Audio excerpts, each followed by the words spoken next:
Yeah. Welcome to the Final Fantasy Oh, yeah. We're just playing Final Fantasy games for the fun of it.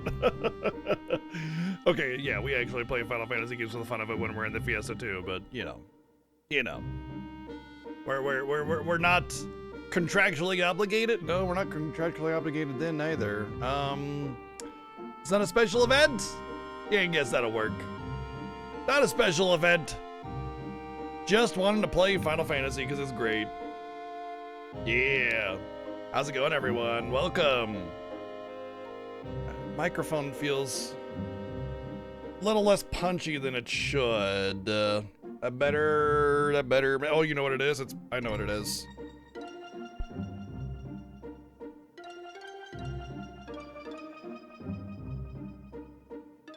That's what it is. Yep, that's what it is right there. Okay. Would you hold yourself up there? There you go, bud. Yep. So the microphone kind of has this rotation, right? And over time, it kind of just slowly dips until it's pointing down. And I mean, it's a great mic, so you know it can still be audible that way. But you can feel my voice is a lot richer now. I just gave it $20. No. Yeah. Okay, that adjustment should be good. Yeah, that's better. All right. So when I talk loud, it peaks at a certain point, still has that punchiness. Good.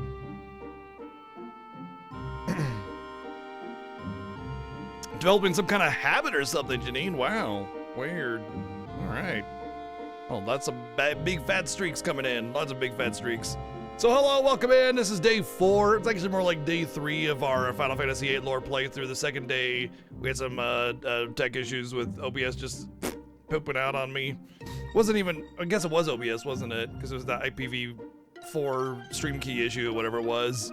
Anyway, it seems to have resolved itself because 3 streams later seemed to be all right. So hey, but our lore playthrough of Final Fantasy VIII is only on disc 2. This is actually ramping up to be a pretty long play. Our lore play of FF7 was very short. I mean, we had lots of discussion about characters and, you know, the lore and how it related to remake and everything. And the game is just shorter. You know what it is? It's FF8 in general just has a lot more dialogue to it than FF7 does, I think. That's probably a big chunk of it. I mean, the game is bigger. We know that the game is bigger because not all of the game is on every disc like it is with FF7. Weirdly, FF7 is a small game, even by even by the standards of the time, because the game is on every single one of those discs, and it's not even like an issue.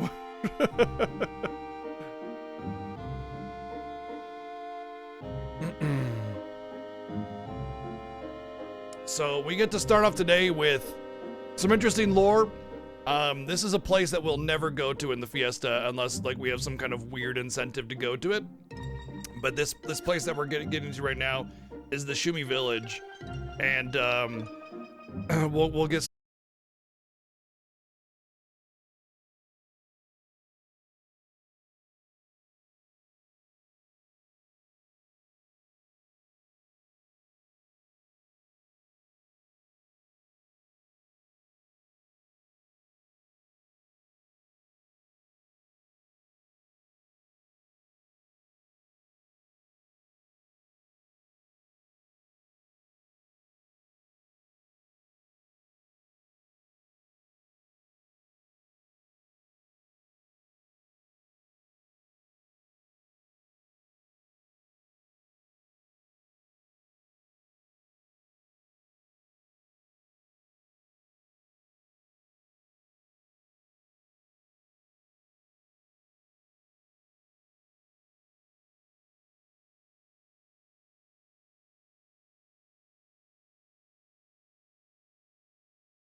So Hopefully this doesn't fuck up everybody's streak. But, wow. Alrighty then. I literally just said something about the stream key issue, right? It has something to do with IPv4 and IPv6, and supposedly the last update fixed it. And I was like, cool, 3 streams later, we haven't had the issue. And then boom, issue happened. Same issue. I'm very frustrated by it because I never know what it's gonna strike. It's just kind of lurking in the shadows like a snake, and it's completely destructive to the way I present my content and my stream and everything, because, I mean, not only does it just kill all the hype in general whenever a stream goes out, but more than that, it's like, I can't curate a list of part 1s, part 2, part 3, part 5 of every fucking stream randomly. Goddamn. The live time is 17 minutes, so you don't think it will mess up the streak. Interesting. Usually you only have 30 seconds in order to get back on. Let me see what my VODs look like, because it'll show 2 different ones. If there was 2 different ones. Interesting. Yeah, it says 18 minutes. Oh wow, I may have fixed it in time. All right, cool. Well, if that's the case, that's great. I'm happy for that. But yeah, the irony of all that.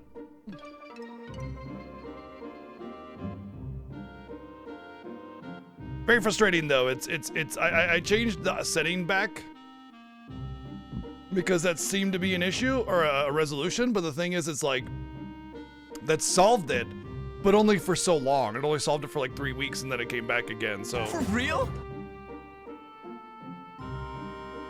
For real? Did you want that on anything? I imagine you wanted that on Octopath too, but yeah, we do have a brand new viewer choice vote, by the way. We finished our viewer choice game, Goonies 2. We started Pikmin 3, so reset on votes has occurred. So we have a brand new vote that's barely got any votes on there right now.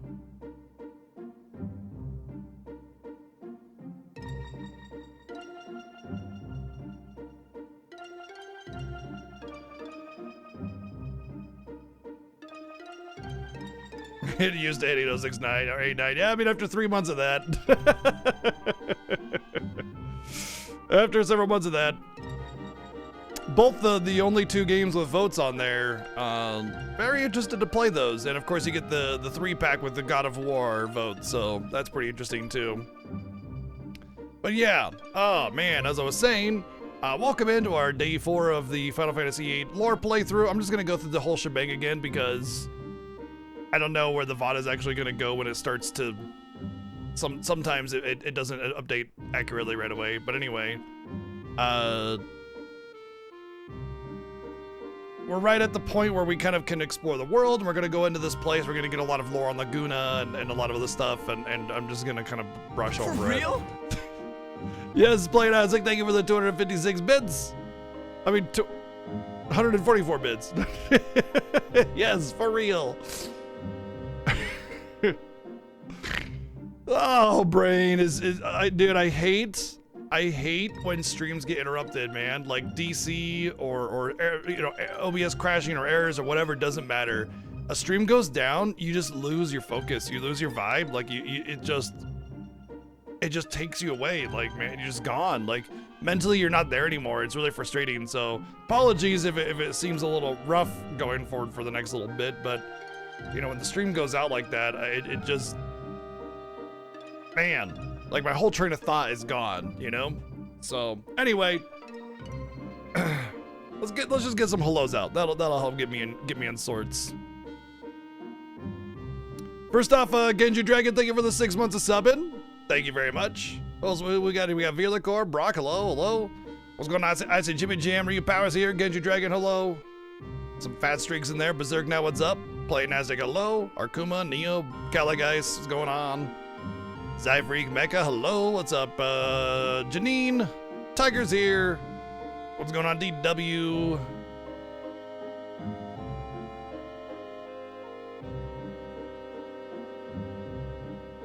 Tyler Peg, how's it going?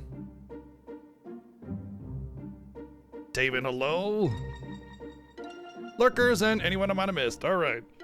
So, yes, we finished our viewer choice game, Goonies 2. I imagine Pikmin 3 will probably be a pretty short game. My guess is at the very latest we'll finish it on Monday, but my guess is I'll finish it on Sunday personally.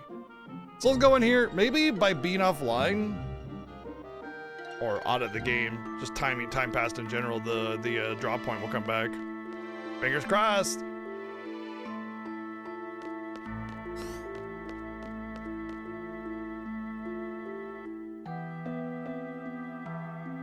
I didn't think so.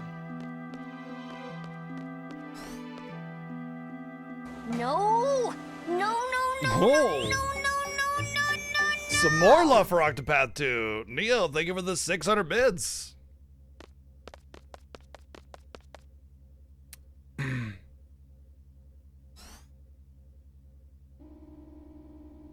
Totally optional place that we're going to. Welcome to Shumi Village. You've been specially permitted to here to stay. The elevator will reach the village entrance shortly. What's up? What's up, Titus?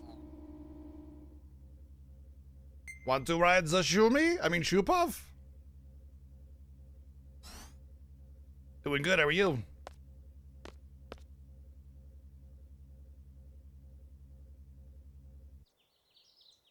We were in some, like, ice, snow landscape, and now it's all lush and green. Wow. Hello and welcome. Specialist is surprised they let you in. Usually only merchants are permitted to come into our village. This is our negotiation table. This is where we exchange minerals with outside traders. Oh. You think we built the village 323 meters underground just for fun? Actually, there was little fun in it. Okay. Well, it says they trade negotiation table, so they trade. Oh, we got Cecil coming over. Hey, bud.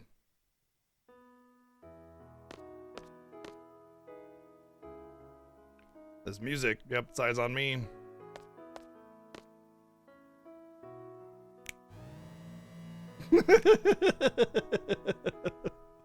Overcome difficulties with effort and ingenuity. That's the Shumi way.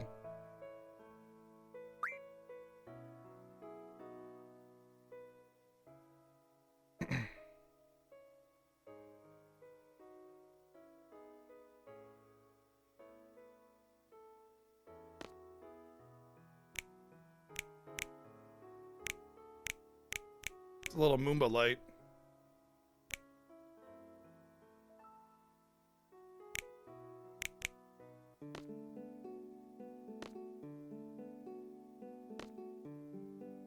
Did I change the village music?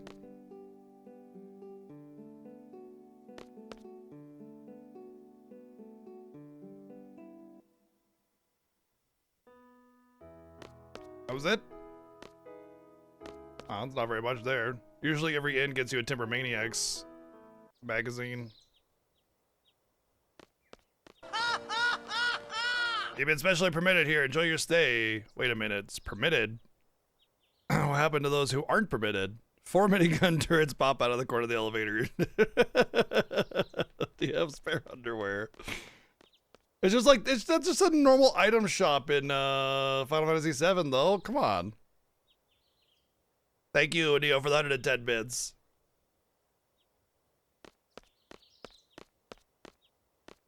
It's a Moomba.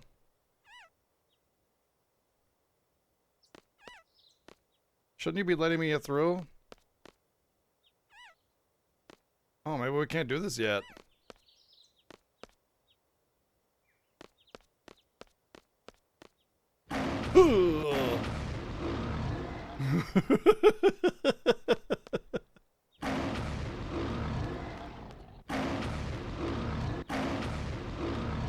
The fuck?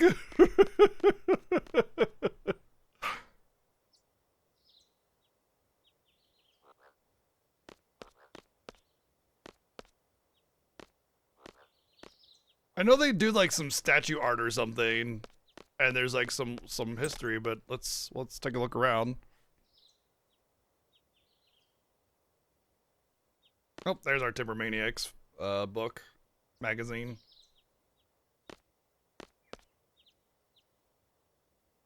So that guy that we beat up that was like the head of garden or whatever, he's a Shumi, and you can see these are also Shumis.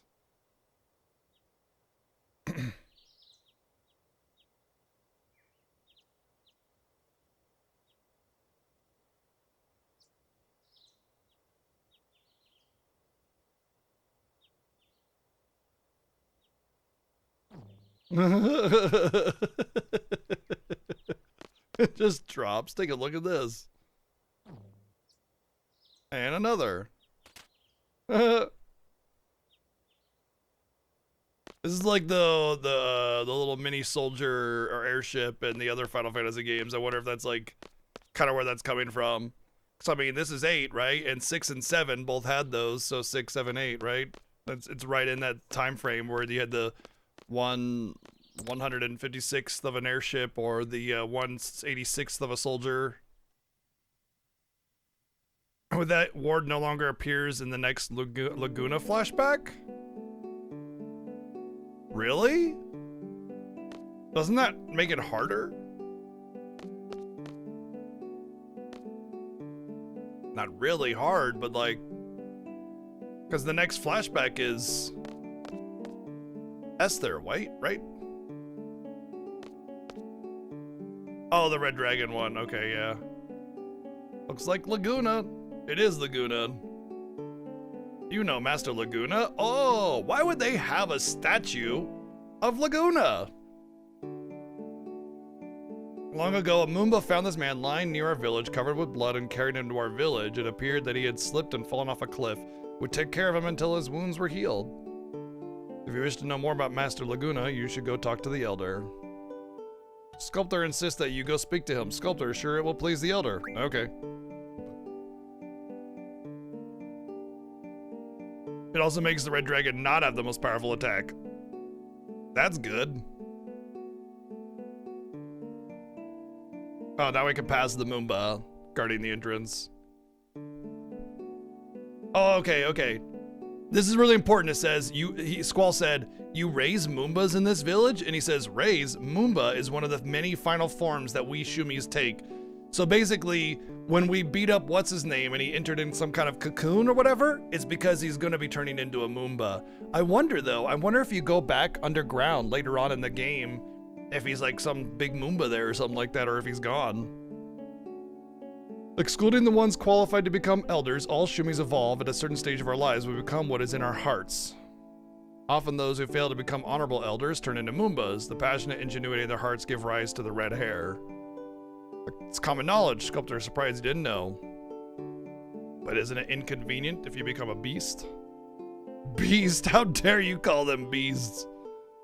The ones who become elder are remarkable people, but what did you call them again? Beasts? Did you not see the noble features, the gem-like eyes revealing innocence, the bright hair symbolizing passion, the spectacular hair signifying power, their soothing, adorable cries, their mighty hands with incredible strength, their proud postures demanding respect? Everything about them is great. An exclamation mark was flashing. Okay, all right. You and your big mouth. Thanks, Renoa. Fyraga. I'll take a Fyraga simply because that I will want to probably junction some Fyragas later. Definitely should not suggest the time or talk about the time that Selfie suggested skinning one. Yes, Neo, thank you for the 110 bids. No, it's like a little cocoon thing, yeah. And you get a bio draw from it, which kind of suggests what something's going on there, you know, bio, because it's like some kind of bio thing, you know, like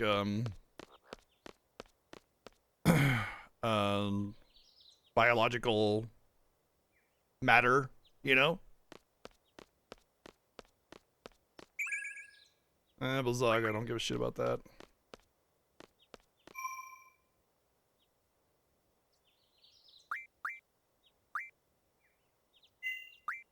It's a shame that magic is so bad in this game. It's not even just like, oh, I don't want to cast a spell because it'll nerf my stats. It's like literally they're just not worth casting most of the time. Meltdown and maybe some triple and some buffs, and like that's about it.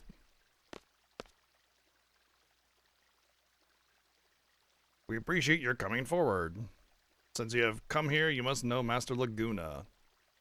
Allow me to talk about Master Laguna for a moment. It was about 17 years ago when we found him injured. So this is before he met Elone. He was on his way to Esther to save a girl named Elone. Oh, never mind. It was after. Oh, it was after. So I thought it was after he fell. So it was... This was shortly after that moment where he met Lagoon and Rain. Or Esther and Rain. Elone and Rain. Ugh. So he's on his way to Esther.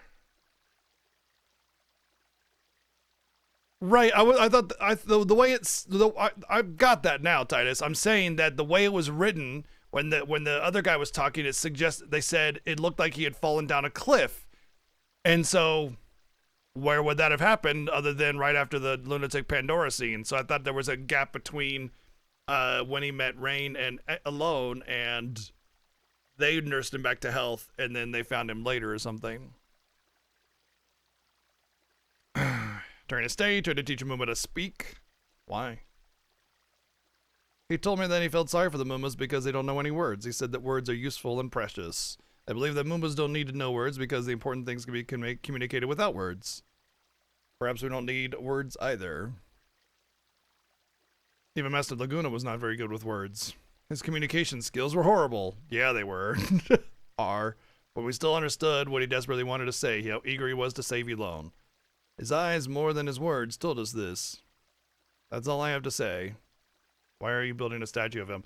Honestly, this is a really, really important line in terms of like game design, actually, because how many times have I talked about like how frustrating it is to have games that just have enormous amounts of words without any actual expression to them? You know, there's no cutscenes or facial expression to show what the characters are feeling. No body movement, no nothing. And it gets frustrating because like they just have 18 fucking paragraphs of like why they like, I don't know, clam chowder and how it pertains to saving the world and how they feel about everything, as opposed to just having like one expression that just sums it up. You know, I think the best like example of this in terms of like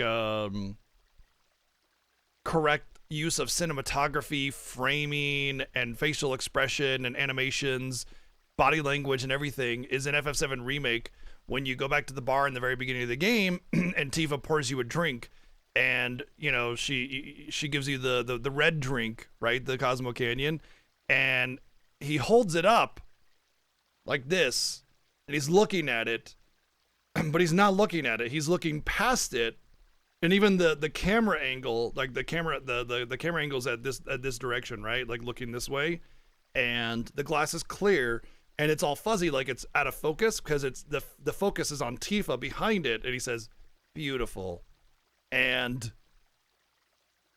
it just that one fucking second of story says a million things about like the romantic tension between Cloud and Tifa, the fact that Cloud tries to express himself in the way that he feels that he can without being so obvious, and just how like, you know, how hard it is for him to do anything like that. And there's this sort of subtlety there where it could be said that he's talking about the drink or her, and she responds in a way where it's like, I don't know if this is Cloud actually finally saying something or not, and I there's so much going on in my head, I have to go. And so she goes back down to the meeting. She's like, I have to go, you know, and goes down to the meeting to talk about the next bombing and everything. And it goddamn, man, it's a million fucking words with one word.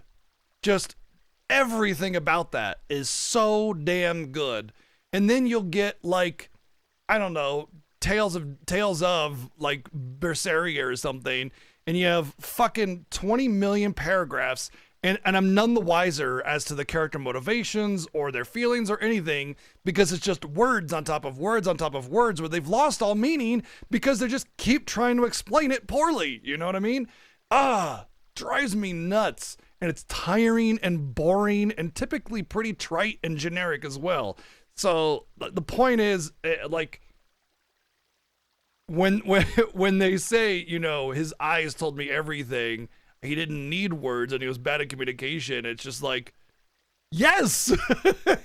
I mean, not only is that really important just from like a human perspective and interaction, you need to learn how to read people and their expressions and what they feel and mean, but just from like a storytelling perspective, an acting perspective, you know, all of that stuff. Oh man.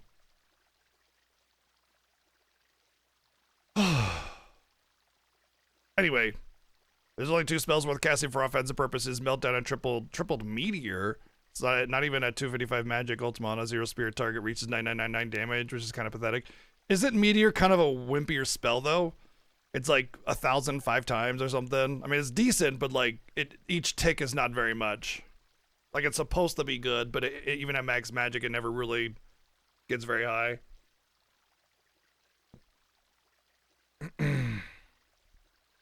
Why are you building a statue of him? You find it strange. I doubt you will understand. We believe that Master Laguna has a special something that something has a power to attract people. We still don't know what it is, so we decided to build a statue of him. We felt that we may come to understand why Master Laguna is special by doing this. 10 times, about 12k damage, okay. Yeah, it's better than a regular attack. And if you don't have a junction, you get a whole 100 of them, but getting through them, you know. It'll be up on YouTube eventually, yes. I probably won't let it go live until I finish it. So I'll probably finish this, and then once it's all uploaded, I'll upload it all with the FF7 lore playthrough.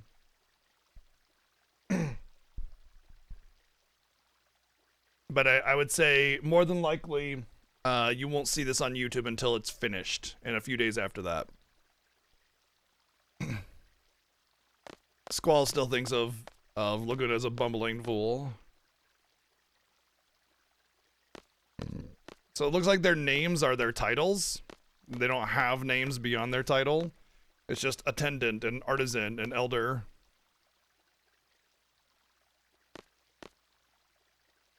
Please wait.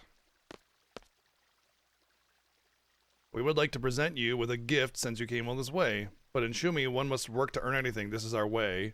I have an idea. Please assist my attendants in the workshop so I can present you with a gift. Where is it? It's where you saw Master Laguna's statue. We want to finish that statue as soon as possible. Okay.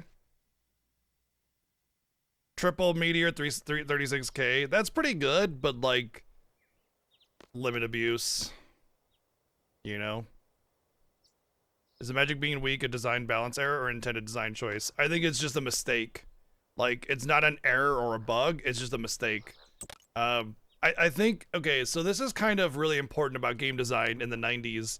It's pretty common that magic is typically about as strong as anything else, and oftentimes weaker than regular attacks. So the way games were balanced back then was that you try to make every character relatively equal in power. But the problem is that when you get to things like magic users, in the old days like this, you have limited resources with magic casting. They're usually because of limited charges, MP, or other kind of resource that's used for magic that is finite, right? It has to be restored in order to be able to use it again. So that's not taken into consideration when the balance of power is made, right? So later on in games, you have one of two things that happen in later games where they understand this idea that they should have been doing all along. And this goes for all games, pretty much across the board. One is you end up getting like an energy or rechargeable resource, or two, magic becomes a lot stronger because of the limited resource aspect of it. So in games like, I guess the best one would be like FF7 Remake. That's the first one on top of my head. Magic is quite strong. And you can just blaze through the game if you know how to use it right. And but there's a resource, and in hard mode it's exceedingly a limited resource, right? So you can't just blow it away all the time. Anyway, point is that you can see clearly that they've made that adjustment. But then you'll get other games where it'll be like an AP system, where every time you make an action you get AP, and then you expend that AP to do things, and it doesn't matter. Like, you have a melee character, they just have special skills. You have a caster, they have spells, and it's just an infinitely rechargeable resource, and everybody's tied to the same resource. Or they have like like an arcane mage in World of Warcraft, where you have a lot of high damage abilities that burn a lot of your mana, but then you have like a mana recharge phase where you can get it back or something like that. You know what I mean? There's a lot of ways of doing it, but the point is that in the older games, the older 90s and early 2000s games, magic tends to be balanced pretty equally to the melee, but then melee are not tied to the resource of mana, and typically speaking, you end up finding a lot more ways to multiply the melee damage and not so many ways to multiply the magic damage.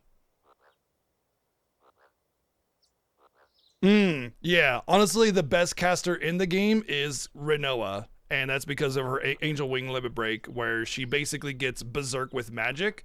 But the problem is that she only casts what's in her available magic list, so you basically have to take away all support and healing magic so that she can just pummel with the strongest magic. The best thing to do is just get rid of everything but like meteor or something like that and just let her go ham.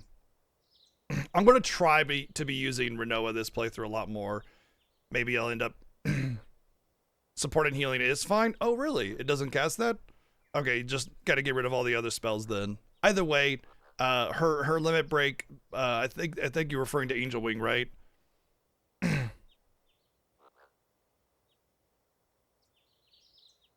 But it's basically magic berserk. So berserk status gives you increased physical damage, but you lose control. Magic berserk is you cast offensive magic, but you can't control what they're doing. Oh, that's not the artisan, is it?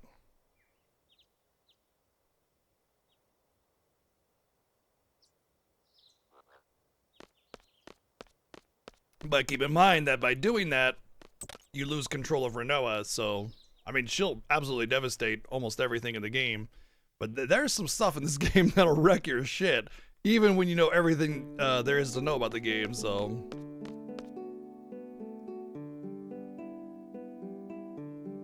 devastating against Songle targets.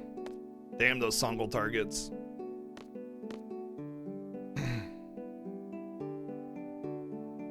And he is offering you that. That is a great honor. It's rarely given, especially to outsiders. Shall we get to work? As you can see, Sculptor has the very big responsibility of making this statue. To finish it, Sculptor needs you to do additional research on several stones. Would you like to go get them? All right. Name 5 kind of stones: Shadowstone, Windstone, Lifestone, Waterstone, Bluestone. She'll use a boosted normal attack instead. Oh, neat. We don't know anything about stones.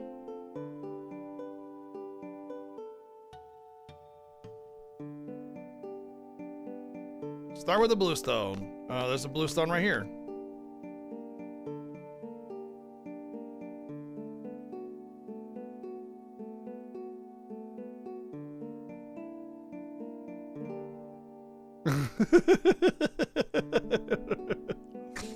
One down, 4 to go. Windstone. He's shaking his head. No, I don't think so. Maybe, anyway. I've never seen it, never heard of it, but her Angelo pop-up is random, so... On attack, random on attack. I think it has to do with crisis level. Burp. Windstone, eh? I'm pretty sure all the stones in question are here in this village.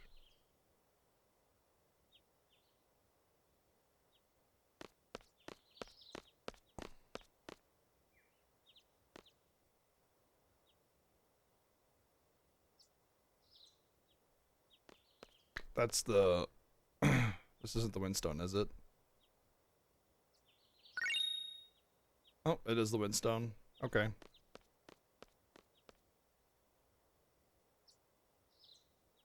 Well, no. There is the Angelo Bork bite, where Angelo just comes in and bites.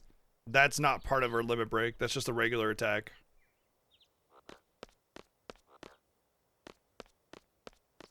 It might actually be a counterattack now that I think about it. Kind of like Shadow's Interceptor.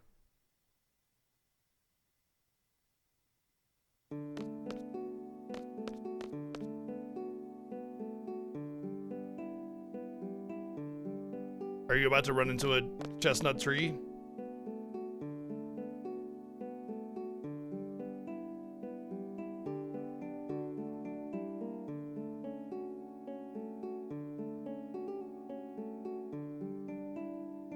Life, shadow, water.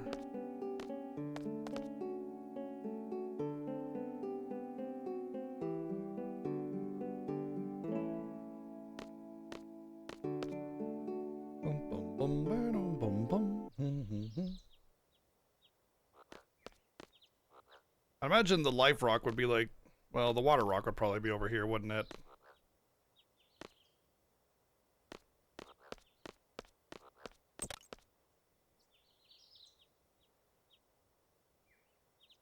I imagine some I remember some relatively mundane items ended up being stones.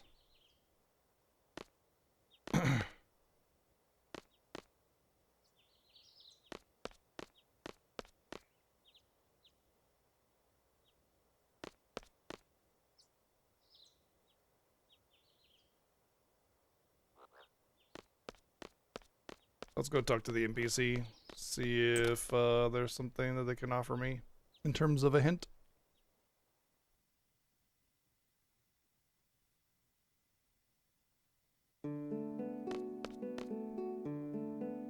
Nope. Thanks for nothing, dick.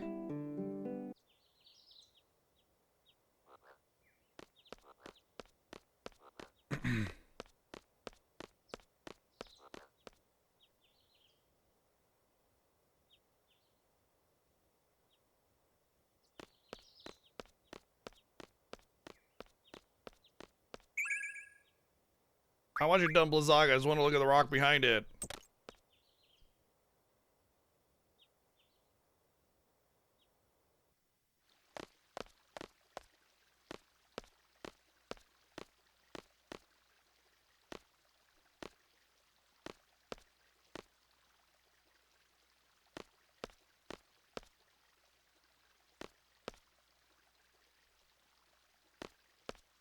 He's counting on us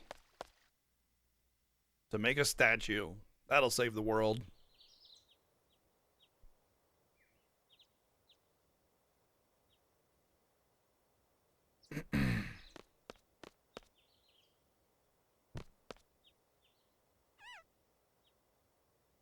Thank you, Moomba.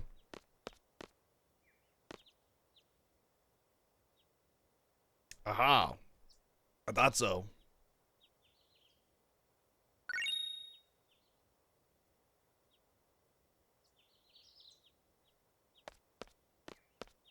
Bing bong bong boo doo doo doo doo doo doo doo doo doo. I want to say the Shadow Stone is right behind him as well, and then the Water Stone is where that frog is, I think. Realistically, they're all the same rock. I think, anyway.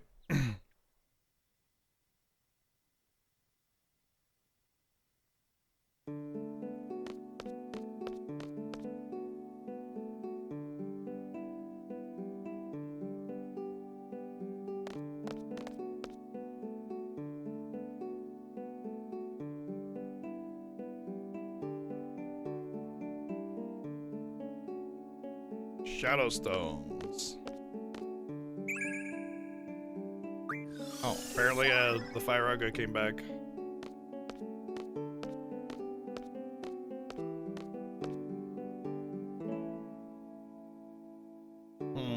No, I don't think that's it, actually.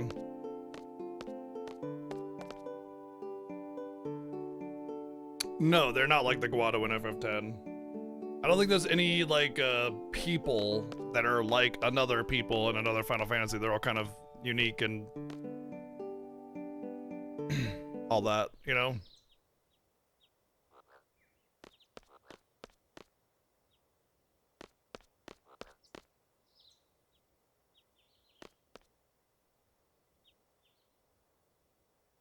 So when you get a half charge draw, is it like because I tried to draw it too soon, or is it just unlucky?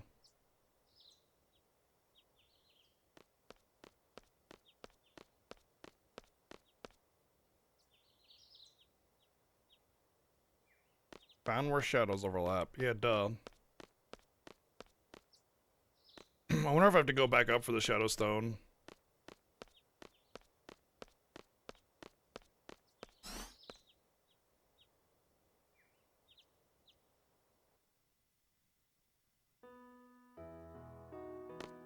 So basically too soon. That's what I was getting at.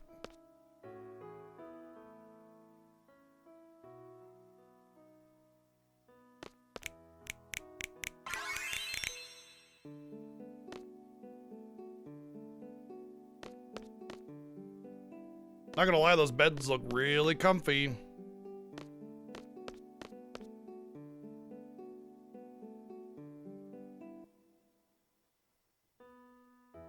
We're playing Octopath next, are we? No?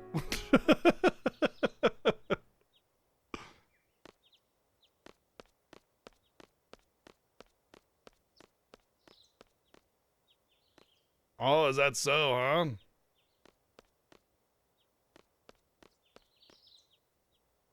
Well, that doesn't mean anything. That's just the current vote. I mean, we're currently on Pikmin 3, so we won't know that until we get to the end of that game. Quite the assumption there, my friend.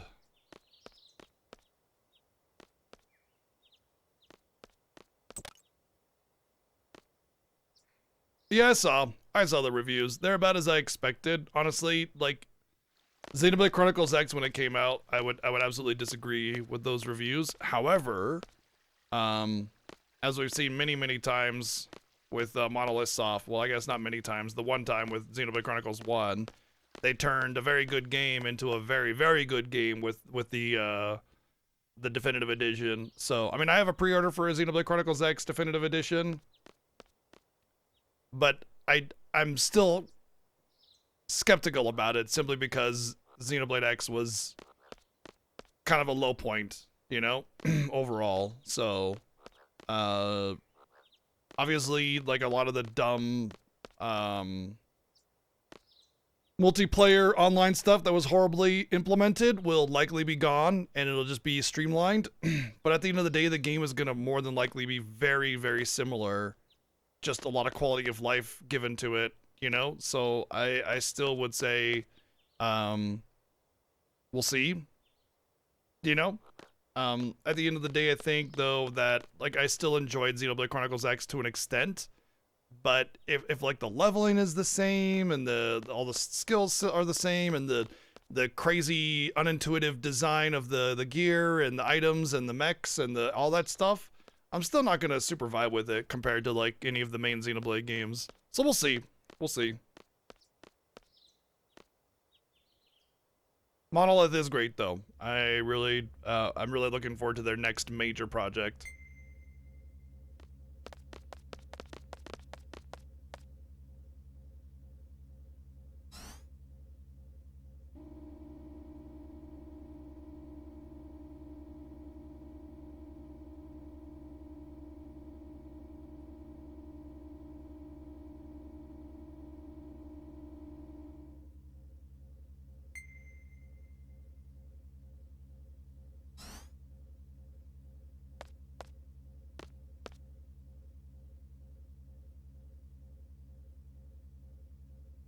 No, we beat the Goonies.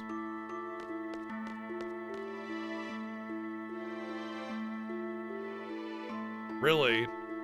I searched a random stone For real? or shadow and got the stone?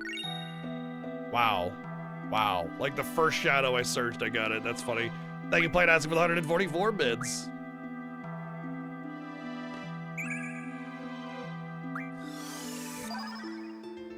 Oh, that was not a half filled draw, so I'm glad I got that. That should give me like about 35 Ultimas now. But yeah, like you can see on the document, the one that's listed, that's highlighted in like the beige color, that's the current game we're playing. And then the one that's red is ones that have been done. And then otherwise it's a vote. If it's got votes, it's still on, you know, without any other markings. There's a legend on the right. Lets you know how to read the document.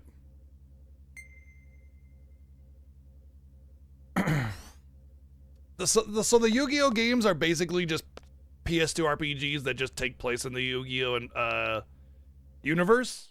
They were sent to me very recently. I don't have any interest in Yu-Gi-Oh! Specifically, but they were sent to me, and I was like, cool, PS2 RPG? Sure, I'll check it out, you know?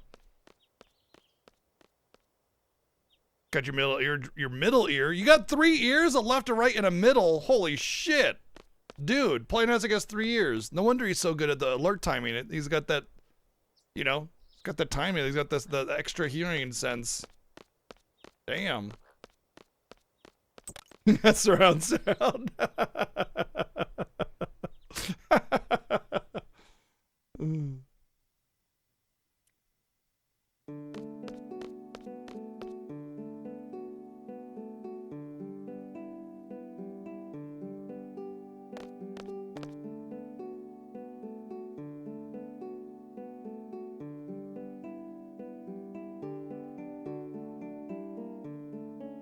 Need Waterstone.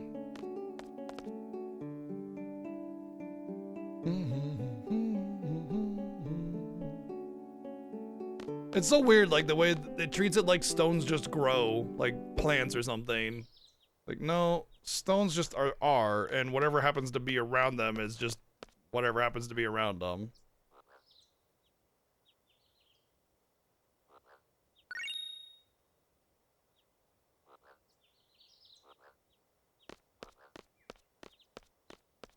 Got your stone garden that you grow? Yeah.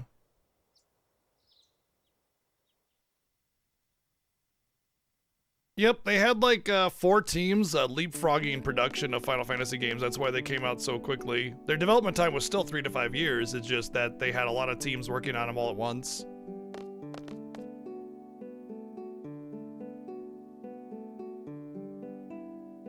Although back in the day, games took about 2 to 3 years instead of 3 to 5 years, so that's, yeah. Well, AAA games took 2 to 3 years back in the day. But I just got a Waterstone. What the hell?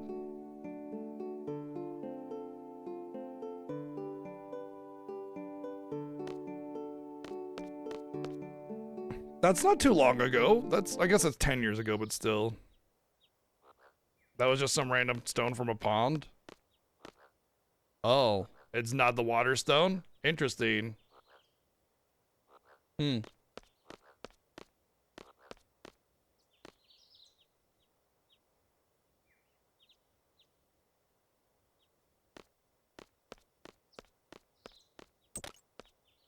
Tricky.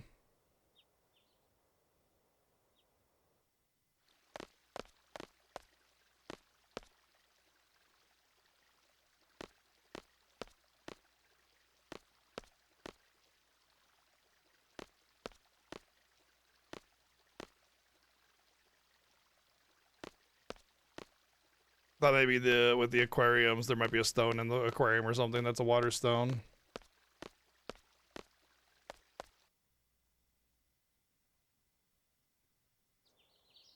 What benefit would you get from a new Yu-Gi-Oh game though? Wouldn't all Yu-Gi-Oh games just have the Yu-Gi-Oh cards you want and done deal?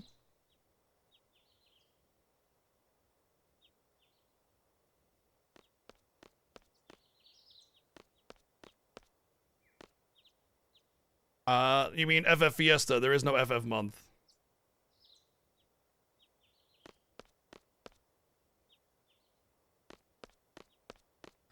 Also, the Fiesta takes like 2 to 3 months, so definitely not a Final Fantasy month.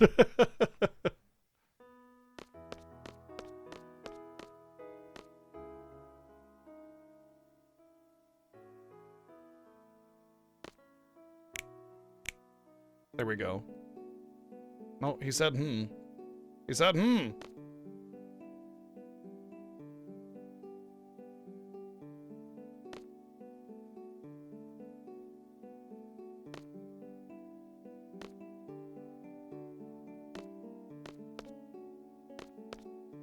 He said,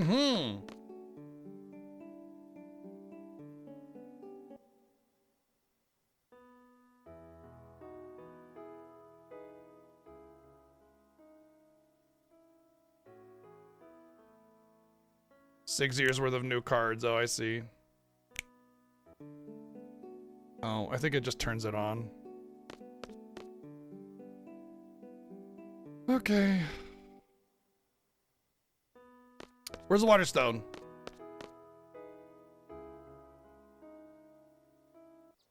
Down, down, down, down, down, down. Oh, I got paid again. Yes, that's a question, yeah. I'm asking.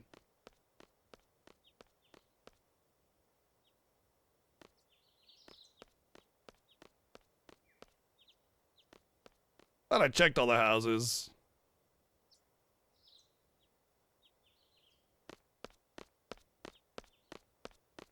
I definitely checked all the houses, I just missed it.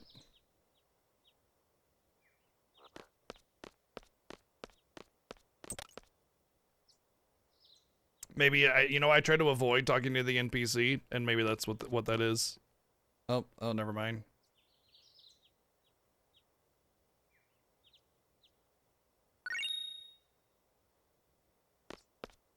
Apparently, you use a stone for washing. Favorite, most challenging incentive this year? Oh, it's hard to say. I remember the remake one being really good, but that's just fresh on my mind, you know?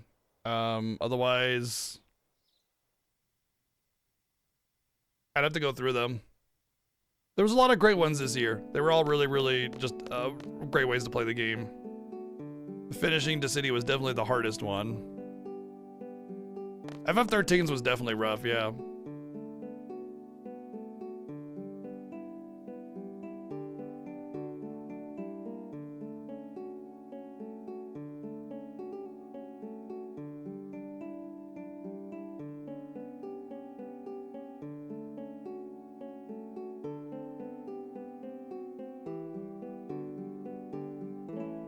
How about you give me a Rosetta Stone?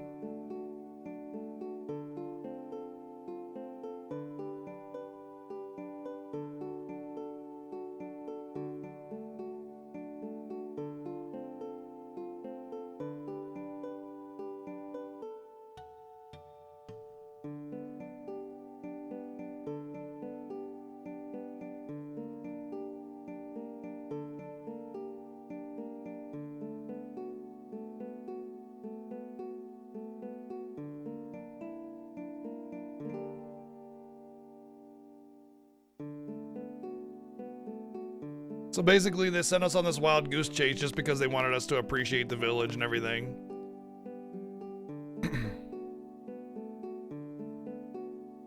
Oh my god, that FF5, even the FF6 ending were both amazingly clutch.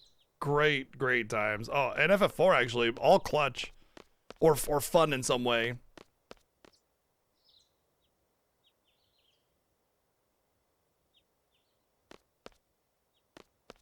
Yeah, that was good. That was a good time.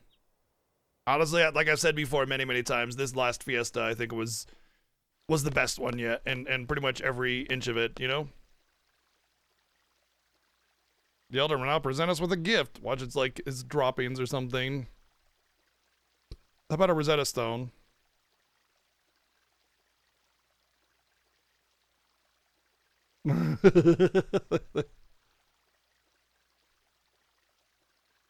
When he holds something in his palm, you cannot even see it. Such is the power of the person who has attained eldership. So he gave us nothing, but we just couldn't see it, of course. So what's the gift? What else? The honor of seeing his hand. These great hands have shoveled the earth. These great hands have created wonders. These great hands justify his eldership. We are proud to send you off with this gift. Do stop by again. Good day.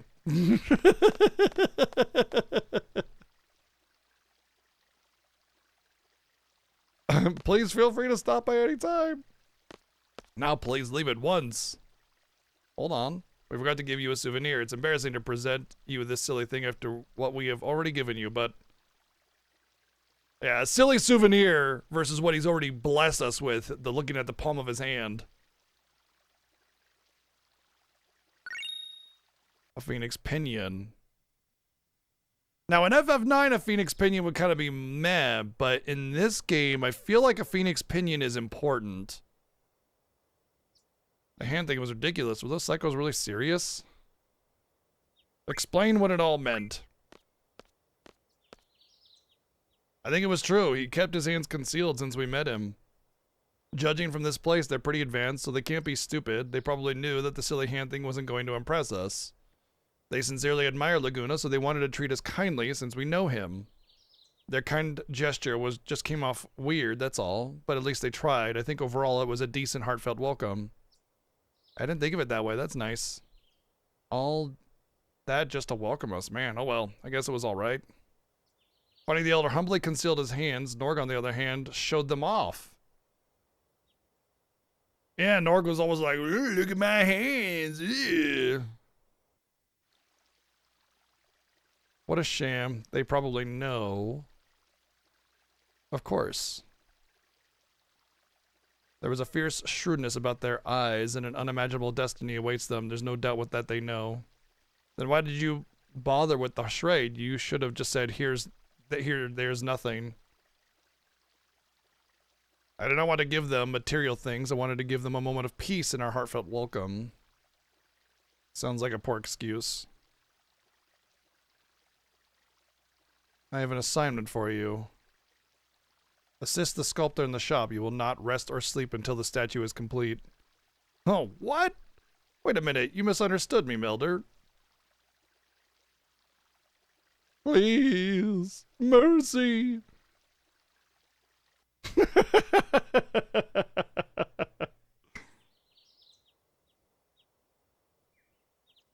Yeah, there is an entire second half to the side quest here. Yes, there is more. I believe that we don't get access to it until like disc 3, right?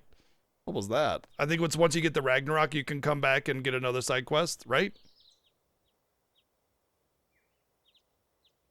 Oh, I can do it right now. Oh, shit. Okay. All right, the Phoenix Pinion, when used in battle. Okay. So it's like one of those oh shit moments.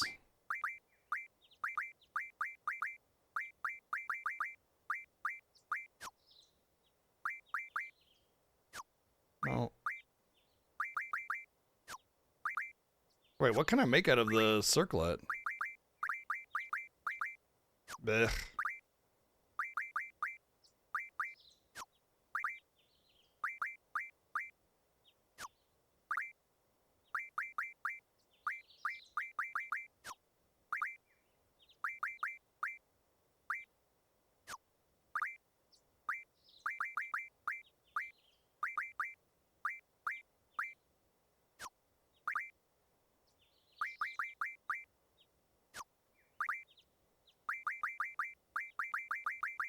A 100 Fyragas.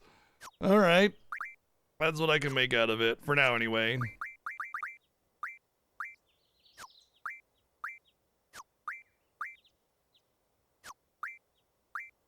So out of curiosity, it's a one-time use that probably does a Phoenix summon that reses everybody and does some fire damage, yeah? Is that what it does? If it doesn't, you can go ahead and tell me what it does, because I don't think I've ever used the Phoenix Pinion. Ever.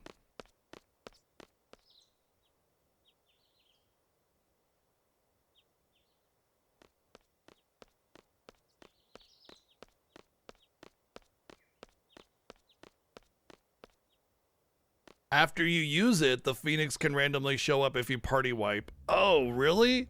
That's cool. So basically you should just kind of use it whenever you feel like it, and then...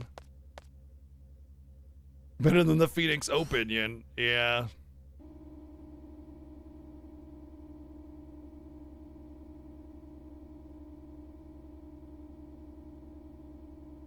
Since I beat Omega the first time, I just use Zell.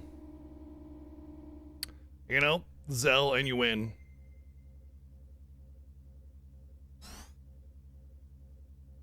I think the ultimate thing should draw should be up again too, because I got paid a second time while I was down there. Yeah, it's an Odin-like unassignable summon thing. Yeah, exactly.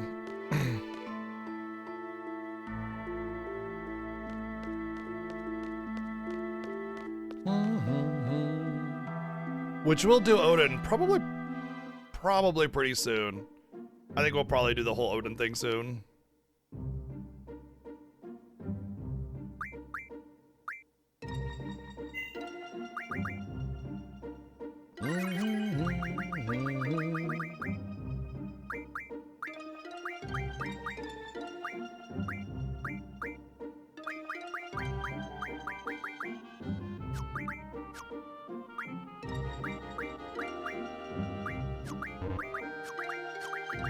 Kind of love how OP the Ultima Junction is. 30 Ultima is better than almost every spell. Oh, of course, Bullet Catcher, yeah. I don't even know if I beat Ultima Weapon in this game when I was a kid. First off, I probably didn't even know how to summon it. And second, I doubt I would have come up with a strat of using like the invincible heroes or anything like that to win.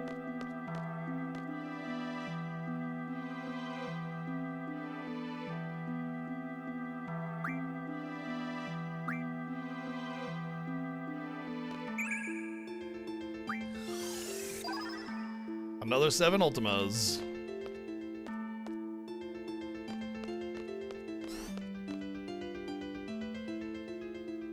Boom, boom, boom, boom, boom, boom.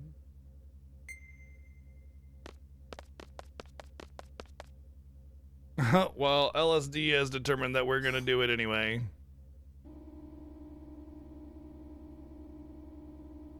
Once we get to a certain spot, LSD, we'll do that. He's redeemed 200,000 channel points to give the cutie streets.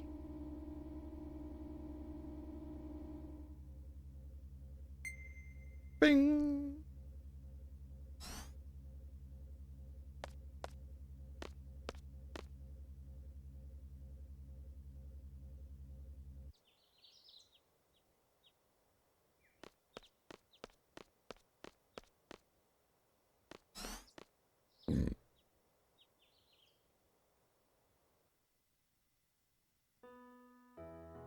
All right, we'll do it here since we have some music playing.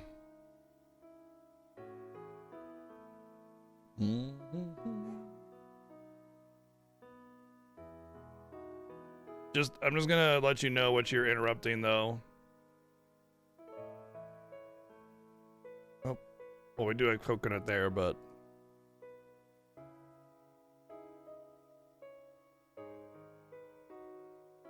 Oh, big kitty stretch.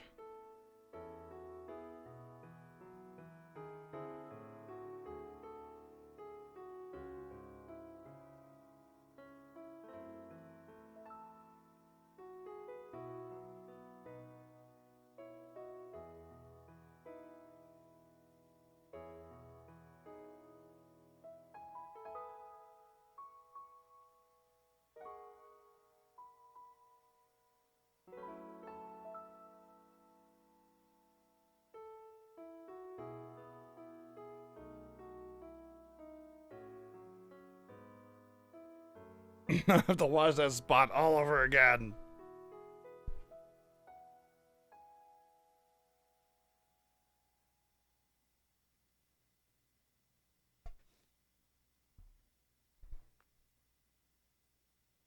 Hey, get your fat ass off my mixer, you shit.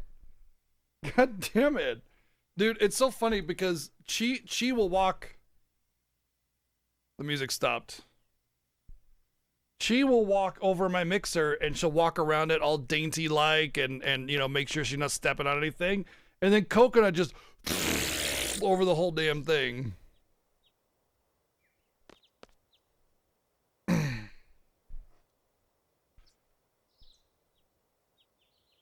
Hey, stop. Stop. No. Get your ass back. You're not even allowed over here anymore, man.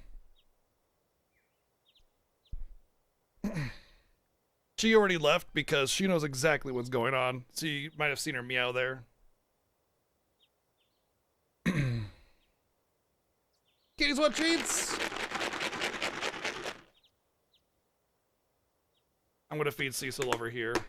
First I'm gonna sprinkle a little bit over there just to get him going. So when I give Cecil some,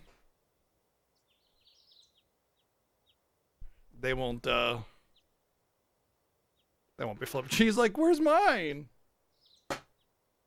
Coconut? Oh my god, dude, Coconut! Dude! Did you see that shit? He just turned around and just said, fucking mine, bitch. Get out of here.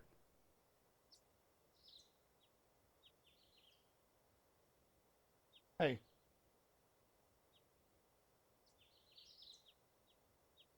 I just had to distract Raven long enough. And Coconut. No.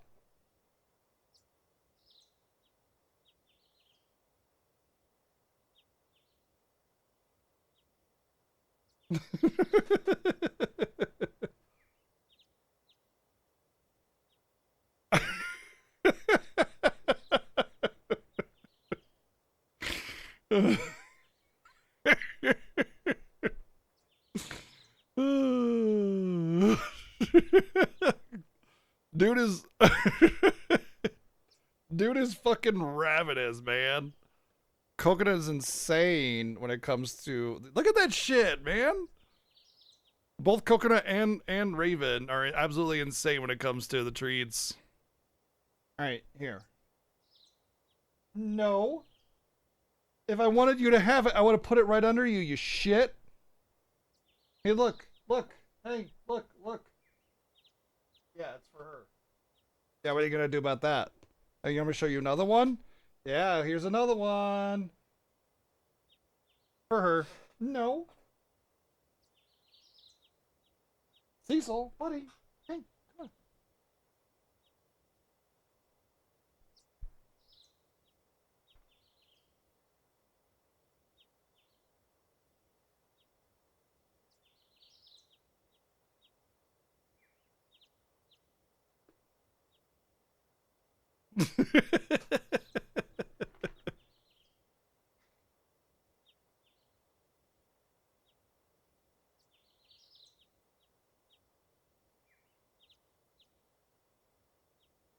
Raven. Yeah, she stopped dead in her tracks. You saw that? Yes. Hey. Wow, it just bounced right to Raven. Come on, what the fuck? Hey. Alright, that's it. Cecil got a few, but not too many.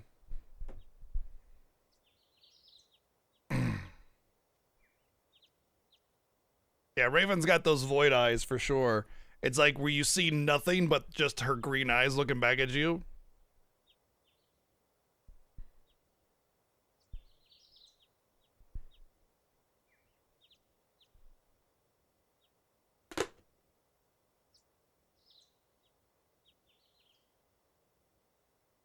Oh, Coconut got that one.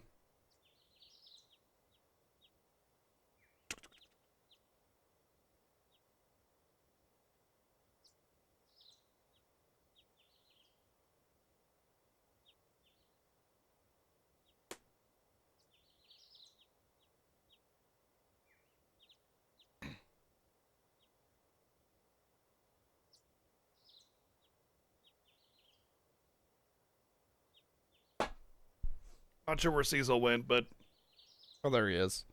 He's basically right at the top of the camera scene there, just out of frame. He's always really good at there you go. You can see his paws.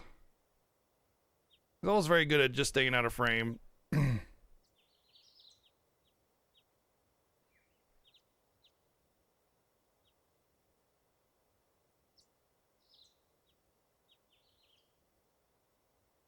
Yeah, that's Chi. She has one eye as well.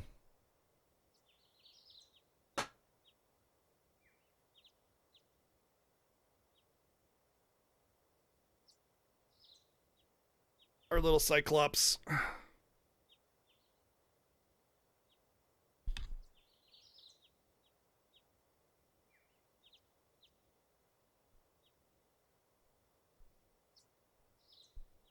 Look at like see how her paws are just so like loose, you know? She's so like just calm and chill every time you pick her up. She's the cutest and the cuddliest.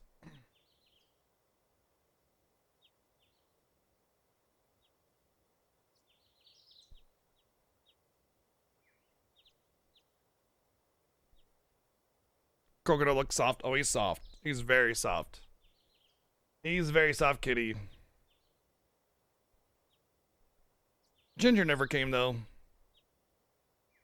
I don't know where he's at. He's usually all about the treats, but last few times he hasn't come in.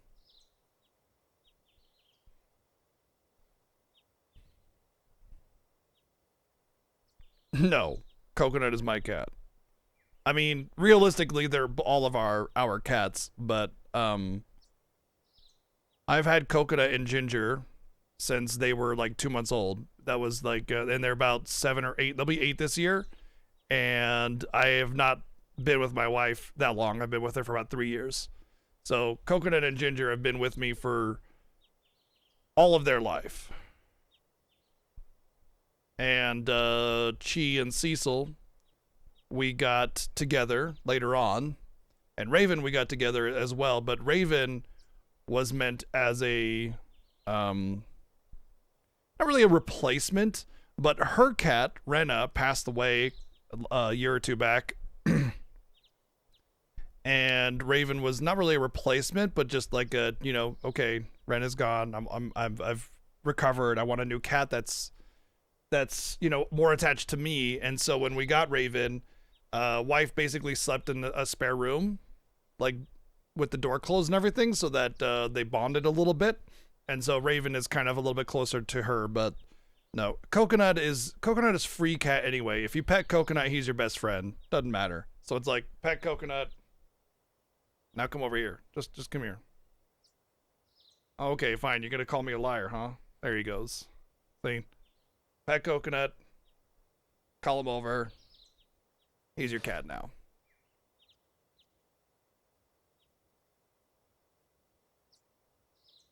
But no, Coconut is absolutely my cat. And even as much as Coconut is very affectionate to anybody, like there is a special connection that Coconut and Ginger and I have way more than anybody will ever have, ever. No matter how affectionate you are and how much you spend with them, there's just a difference there. But he's loving with her as well. What made you think that Coconut was my wife's cat?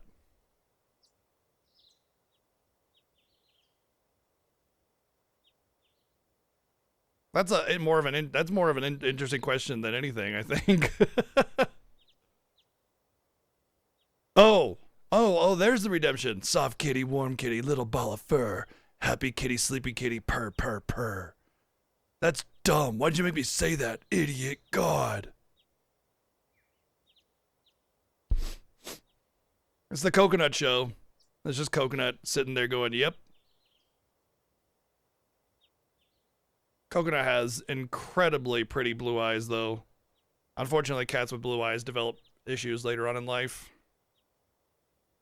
He's already got like an astigmatism. Well, Coconut is a boy, so there's that. You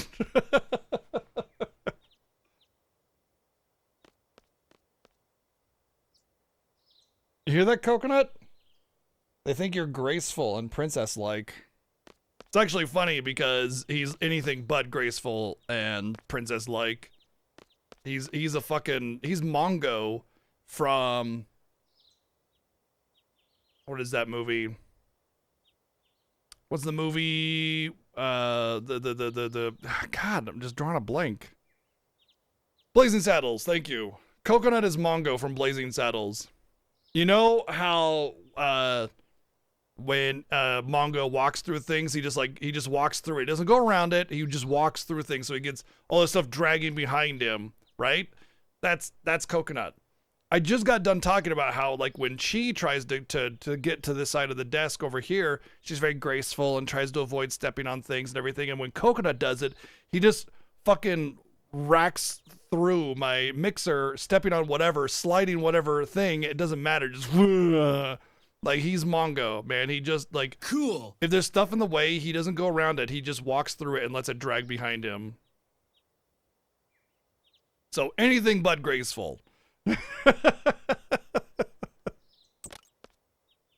Thank you, Played Isaac, with 123 bids. No, I wouldn't have the patience for that kind of thing.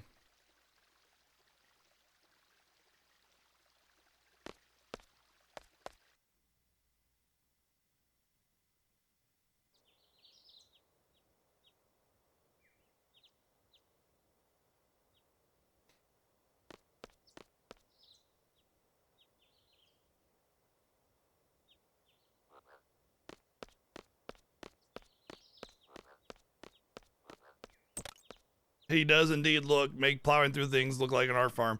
We always make the joke with Coconut that he's either the stupidest or the smartest cat we've ever met ever. And Chi just exhibits signs of intelligence, like crazy amounts of intelligence. Chi is very smart. And it's funny because she was the runt of the litter, had her like eye basically, that's why she's only got one eye, because when she was born it just didn't develop because she's a runt. And she's just brilliant. She's one of the smartest cats I've ever seen, ever. Very, very smart. Picks up on stuff like that. And she even plays fetch. But Coconut, it's so weird. Like, he'll do something absolutely brilliant, and then he'll do something absolutely moronic, and you're just like, what the fuck, Coconut? Neil, thank you for the 110 bits. Now I'm reminded of some of those obstacles in cat videos. Cat 1 carefully avoids obstacles. Cat 2 jumps through the entire thing. So Coconut is also like, as super chill as Coconut is, he is also very like prone to being startled and afraid. And it has to do with a guilty conscience because he chews on the plastic and the cardboard and stuff. And so he's always getting in trouble. Always getting in trouble because of that. And so, you know, throughout his life, it's always been like, Coconut, stop it, you know? Not to mention, like, if he wants to get on my lap, like, it doesn't matter. I could have 15 cats on my lap, just covered in cats, head to toe. It doesn't matter. He will just push his way through and find out a way to get on there. It doesn't matter. I'll be, like, sitting up straight. I don't have a lap, dude, you know? And he'll just do it. Like, it'll just be like, plop. You know, the thing is though, like if you were to barrel through those cups, he would like flip out and just like peace out into the nearest hidey hole he could find. You know what I mean? So I don't think he would do that very well. I think he would like try to step over it. He's also kind of old. He's 8 years old almost, you know. You want to have that amount of cats on your lap? Yeah, it sounds like a good time.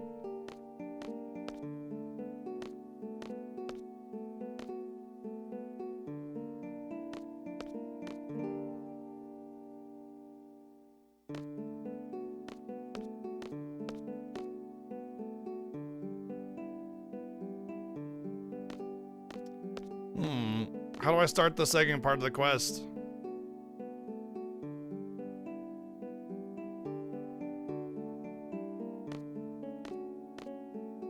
To be fair, when she's gracefully exploring, it's mostly accidental how she knocks everything down. Not be like.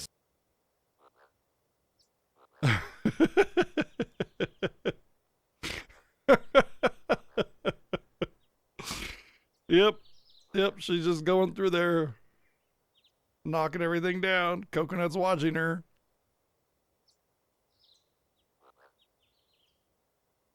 I'm just glad she didn't knock the statues down. The plushie is like whatever.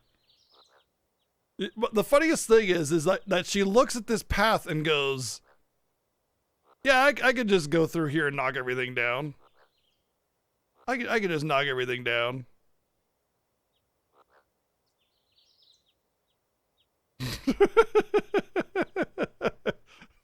How does she know that she can even knock those things? She just does it anyway.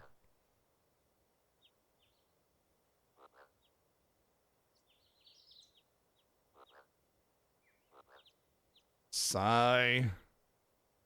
Watching this clip is hilarious.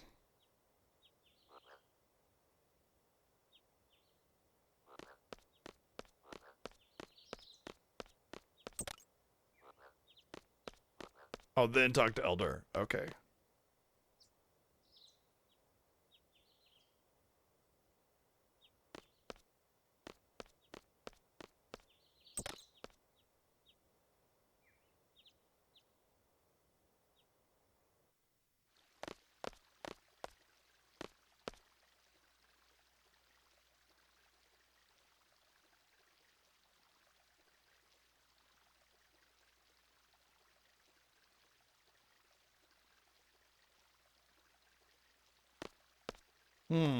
Gotta get the Moombas to help make the statue.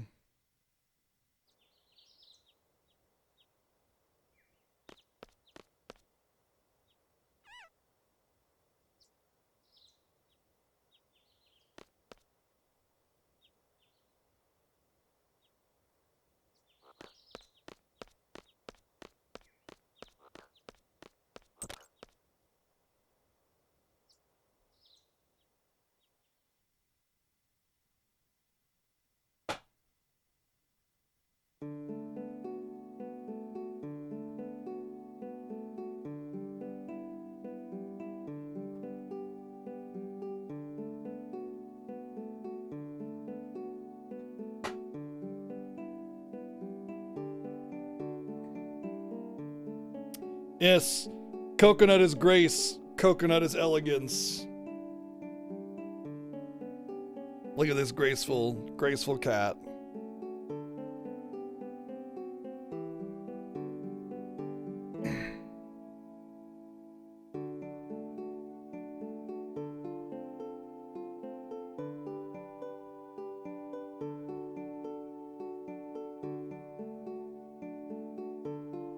Boop. He looks a little mad.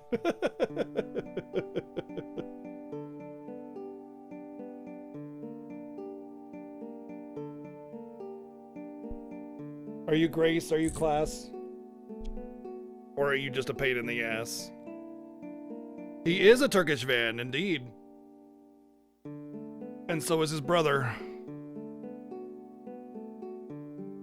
Nice pick there.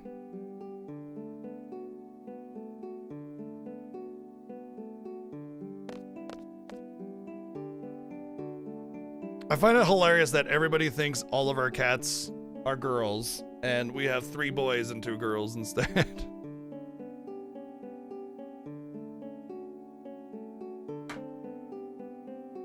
Yeah, but to even know what a Turkish van is and to identify it, I mean, you know, who the fuck knows what a Turkish van is aside from me because I have to. Hey. Hey.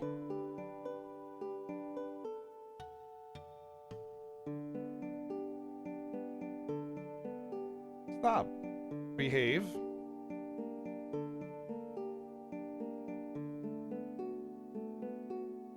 Nah, I named him Cecil because he's got black and white, like Dark Knight Cecil, Paladin Cecil.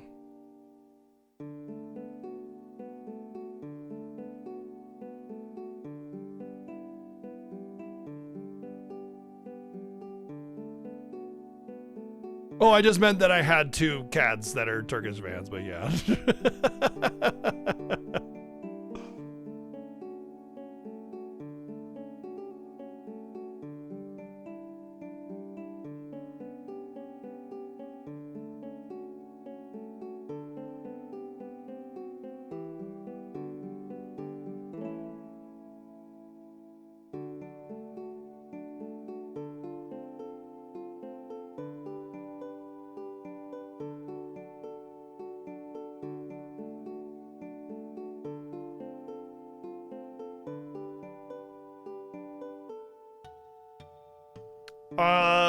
Well, we haven't really introduced them to a lot of water because, I mean, first off, we don't live, we don't live in Turkey, right? Next to the lake, right? Obviously. We live in a desert, so they're very far from home, but, they're indoor only cats. And so I've had to bathe them when they were young because I've had them since they were about 2 months old. And they had issues with, getting used to the litter box and not stepping on poop and everything. So they got dirty from time to time and I would bathe them. And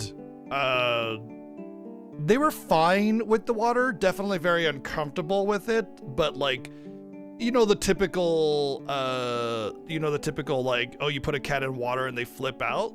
They would just kind of meow and be, a little worried and upset. But, you'd be able to clean them, no problem. You'd be able to grab their feet and washcloth and whatever.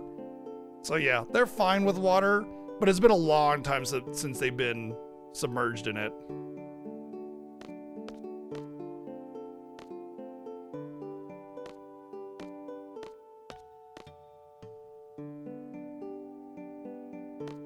Okay, so we got the artisan to help now.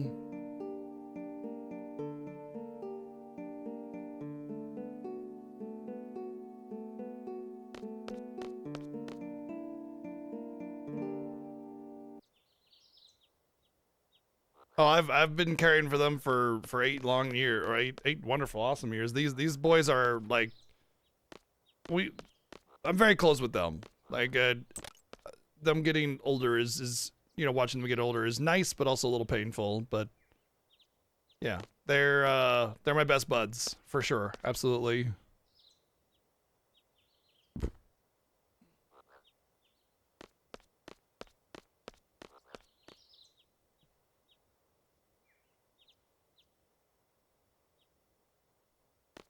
Yeah, honestly, like most of the time when you go to adopt a cat, they require that they're indoor only cats. A lot of people will not let you adopt a cat if you don't abide by that.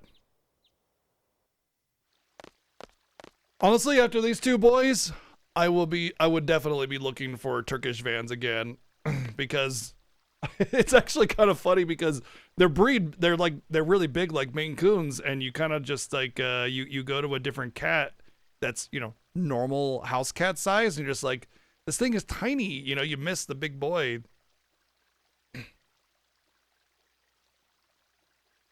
What's the point of forcing him to do something against his will? Builds character. You don't understand. There's nobody in this village who admires Master Laguna more than the attendant. There is a reason why my attendant refused the work on the statue initially.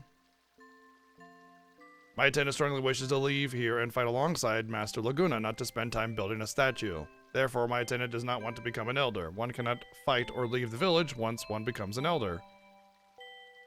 A Shumi becomes an elder or something else. I think one must have wits to become an elder. I was very fortunate. I believe my attendant will become an elder someday. That would really be ironic. Is there any way to prevent the evolution? It is not the Shumi way to abuse our knowledge and pursue personal ambitions. All of us have accepted our destinies. You know, this is just me maybe, but if you're an advanced civilization, which they kind of claim to be, and which it kind of seems to be, you would defy some kind of thing like destiny or fate or whatever. You know, self ambition is paramount. You know, being able to be who you want to be, being able to do the things that you want to do, so long as you're not impeding on others, I feel is a hallmark of an advanced civilization.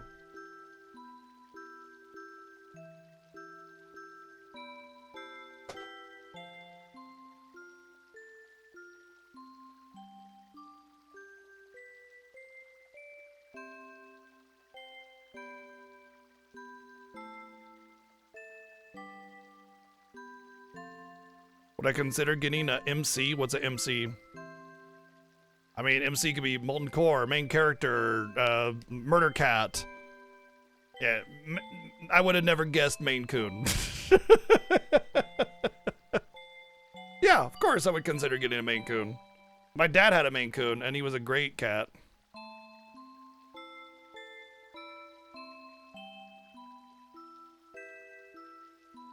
Music cassette.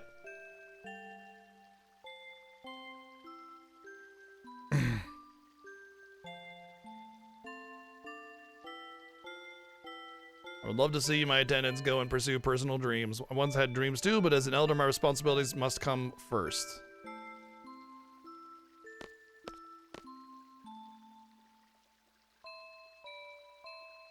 Okay. So maybe we gotta help him pursue his dreams or something.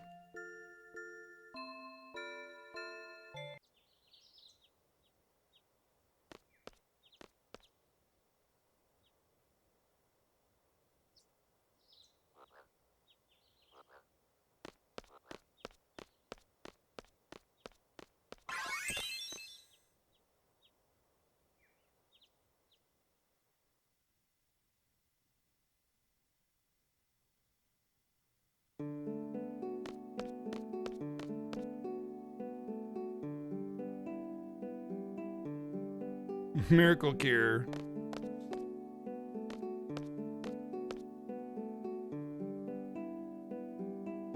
One more skilled craftsman.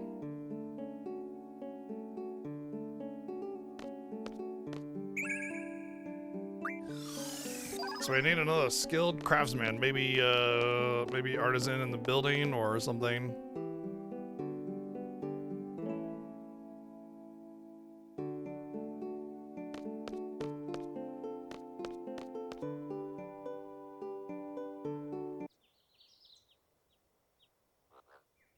Honestly, the problem with the money system in this game is the inability to grind money when you need it. You know? That's really it. Otherwise, it's actually...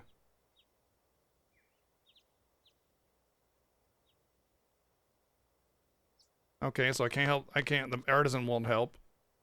What about Stone Master G over here? Maybe the frog is actually a shumi, and it's just chilling, living its best life now. By the way, now that Coconut has had his fill of treats for the day, this is where he's at.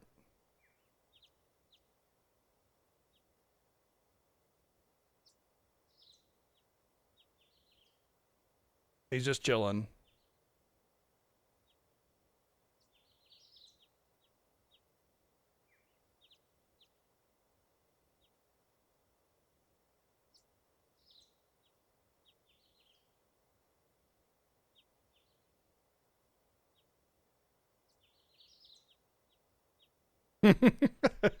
Bring the hand back. More pets.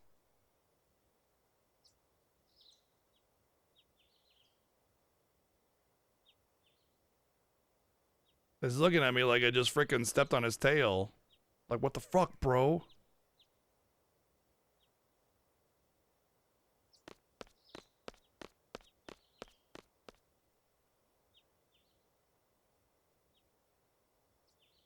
True, true, true, true. That's true. He hasn't had his fill.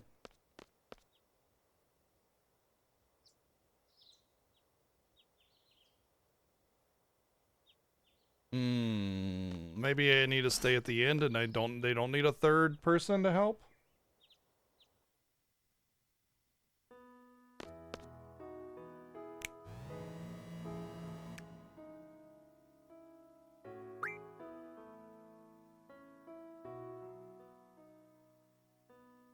I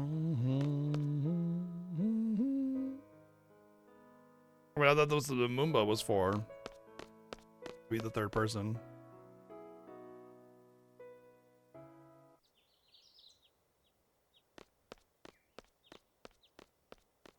I mean, that's basically what this entire quest is, yeah. A back and forth, like it's designed as a back and forth quest. Often referred to as a FedEx quest, because you just gotta go back and forth delivering things. In this case, it's just plot trigger.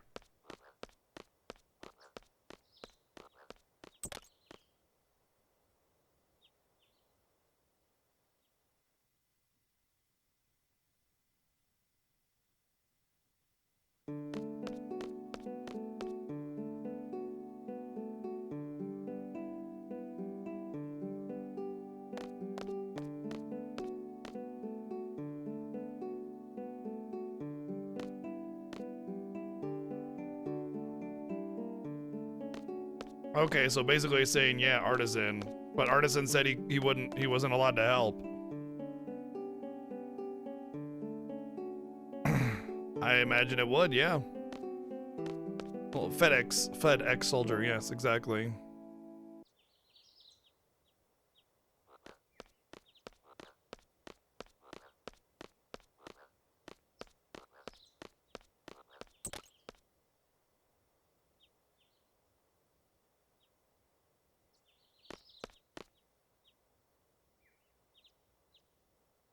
What am I missing? What do I have to do next? They keep saying about a third person. What do I need to do now? Yeah, it's a question. This isn't normal backseating rules for this playthrough. The questions are sincere here.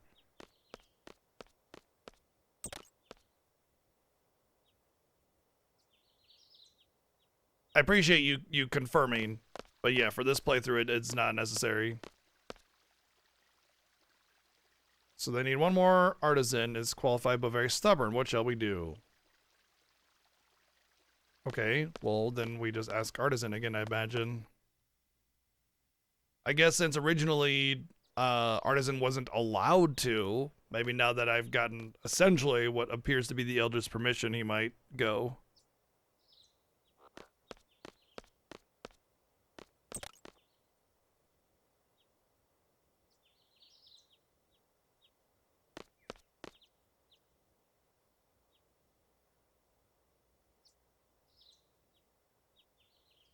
Nope.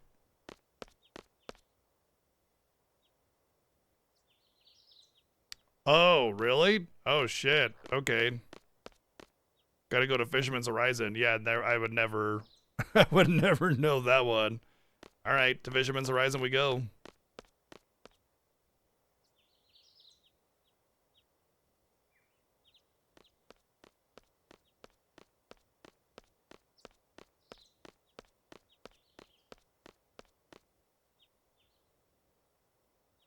Hopefully the ultimate drop point is available again. I think it should be. Best part about this quest is having that ultimate drop point to constantly go back to.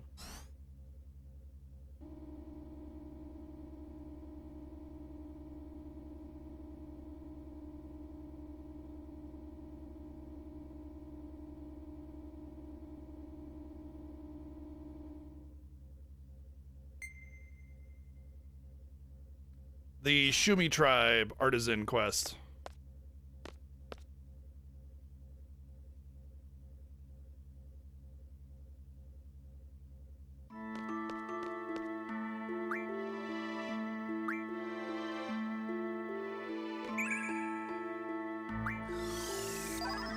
Nom nom nom nom nom nom. It's about 45 Ultimas now.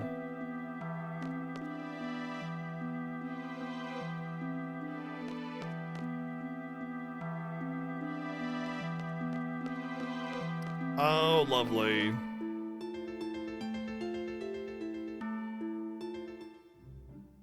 I basically just fought him. That's the last thing I did, and then crashed into Fisherman's Horizon, so I doubt it. Especially if it's story-based and not time-based.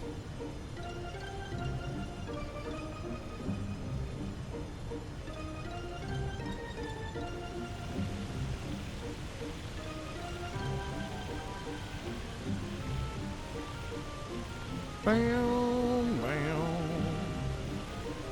Bam, bam, bam, wow.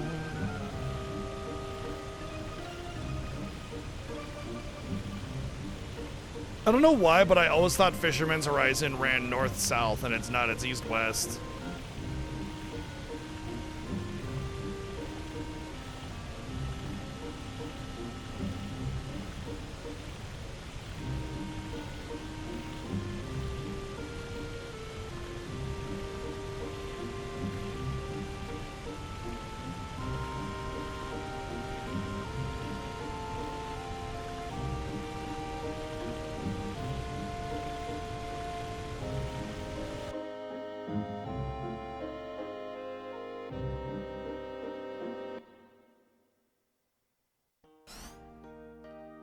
Hey, we crashed into your place again so we could park here. Is that cool? Cool.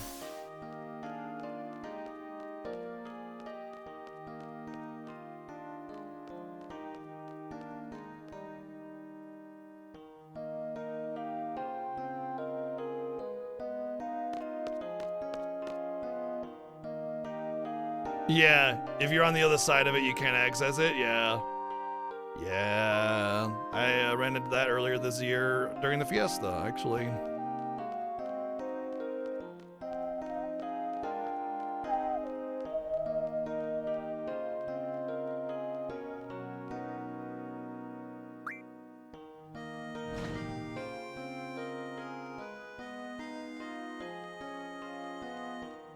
Or just go across the world.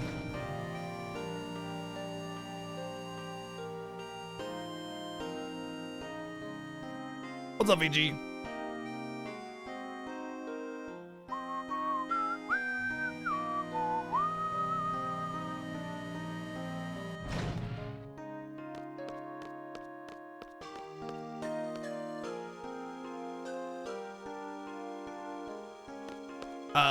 Where am I supposed to be going, by the way? Is it the mayor?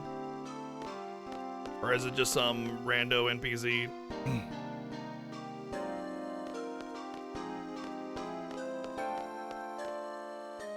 Boom, boom, boom, boom, boom.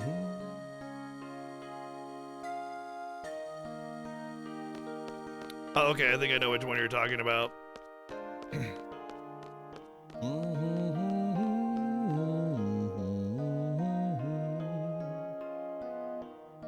You know, when all the roads are trains and potential train stations, it doesn't really answer much, but I'm pretty sure you're referring to this house.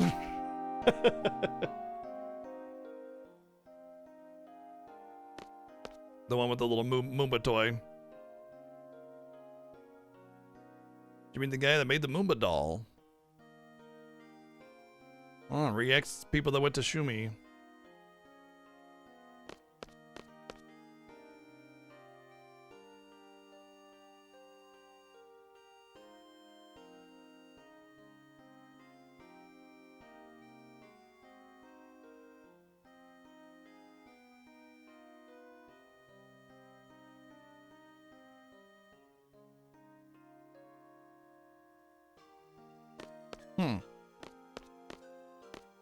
I didn't get an item, so it's just a story thing. What's up, Colin? Boom,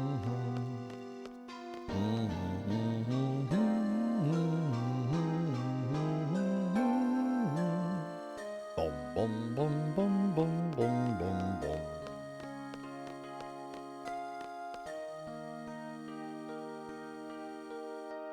Once again, I say this all the time, but no. Retro games were not made with guides in mind because all these games were made in Japan, and Japan didn't have the whole guide thing like we did. In fact, I'm pretty sure they didn't really even release guides at all, hardly. So, no. They were just made in a way that was obtuse because that was just the way you made games, you know? You had these all these little hidden quests and things that you could do in the game, and that was just like a surprise for the player to find. And as game design went on, they realized that this was kind of silly to have super hidden things. They started to make it a little bit more intuitive, you know, and like give you direction. Like there's a side quest NPC that gives you a quest, and there's quest tracking and everything, and there's ways of challenging the player other than just finding the needle in a haystack. Yeah, it's more based around schoolyard discussion, right, exactly. Because, I mean, even the internet didn't really exist. Well, it kind of existed at this point, but yeah. It doesn't matter, though, Bard. Like I said, the games were made in Japan. They didn't have guides in Japan, really, you know? Again, like, these games were made obtuse because they were, it was about, like, interacting with your buds to try and figure out what was going on in the schoolyard, you know? But more than that, it was just a bunch of things that were basically nearly invisible to give the player lots of reason to kind of play the game and go around the world and talk to all the different NPCs at any given point, you know? I remember when I was a kid, man, I'd go to like every town at every step of the game, every time I got to a new point in the game, you know, to try and discover all the little secrets of the game, like this little Shumi Village quest. Every time I got access to an airship or a boat, time to go explore every inch of the world map, you know what I mean? Like, that was just how we played games back then.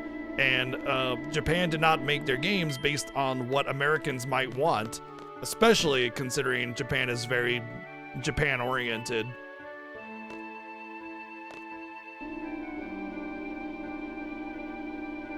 I agree that missable is more important than super hidden, like to not have missable stuff, that is.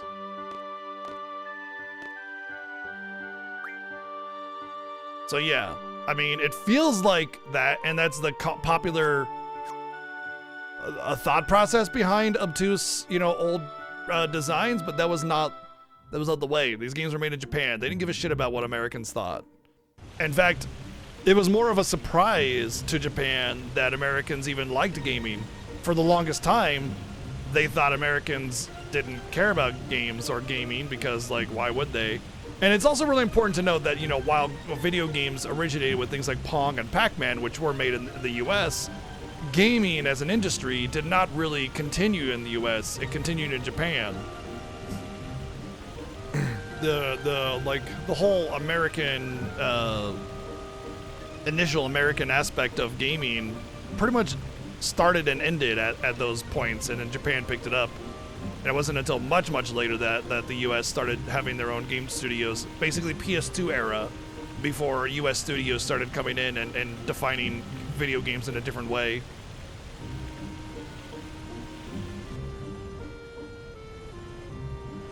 Oh, sure. I'm sure there are some guides out there. I'm just saying games were not made with guides in mind because guides were uncommon.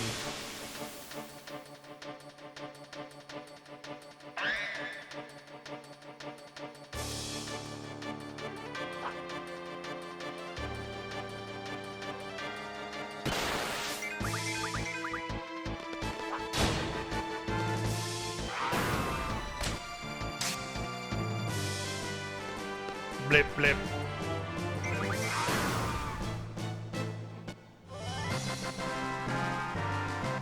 I know, right? I like gaming. Nerd! Super cringe, right?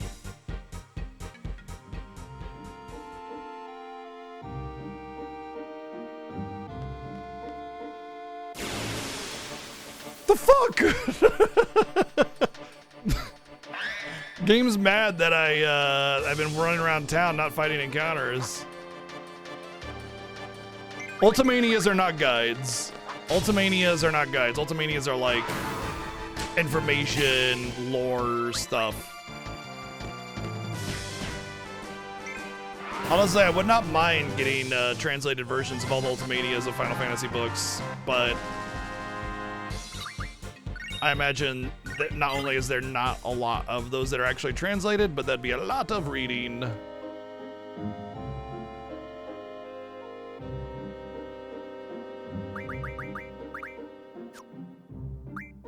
What was it that I got? I got, was it status magic? No, it wasn't status magic. Was it support magic? I think it was support magic. Yeah. I can get as soon as now.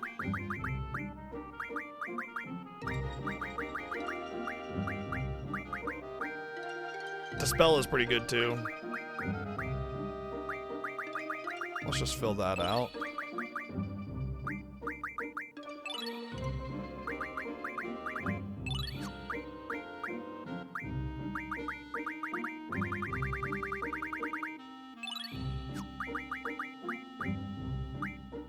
Okay, I gotta get way more Fury Fragments so I can get 100 auras before the game even starts.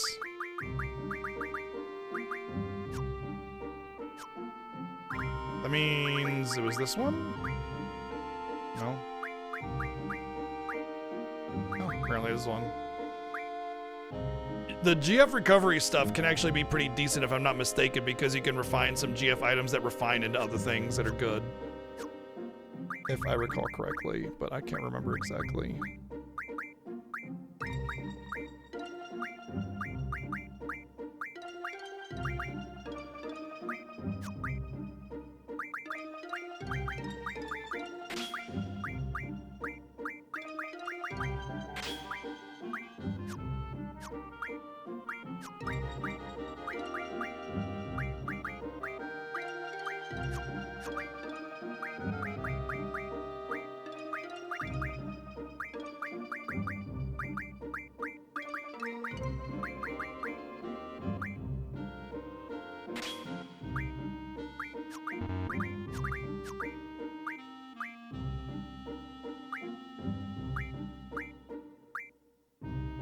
I just don't have any status junction defenses yet. That's all.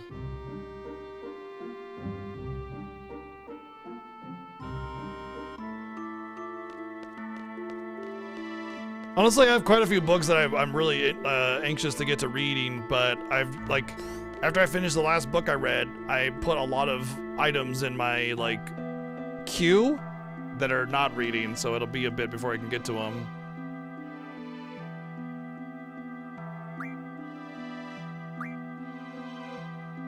I should honestly kind of do both if I can. Yeah, 14 Ultimas, baby. That should put me at about 60 Ultimas.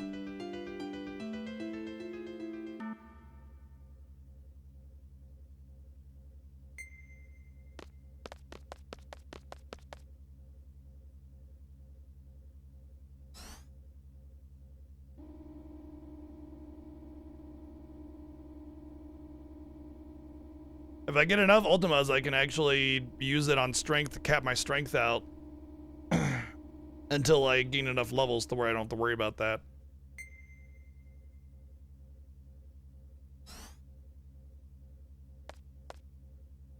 Hey, bud. You coming over? Come on. Come on. Hey. You want to come over here? Come on.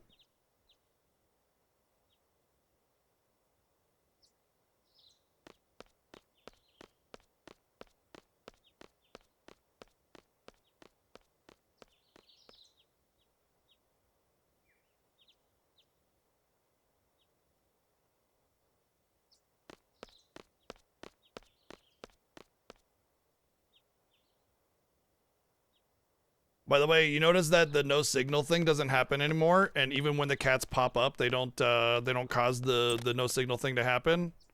I think it was really just built up static electricity, not caused by the cats, but the cats sort of like they kind of were a catalyst to it, you know? And by unplugging and plugging the cable that was connected to my capture card, I sort of grounded the cable again, and that's what I think fixed it. Oh, I guess I gotta, it was a catalyst. Yes, exactly. I think I have to, do the Moomba with the artisan.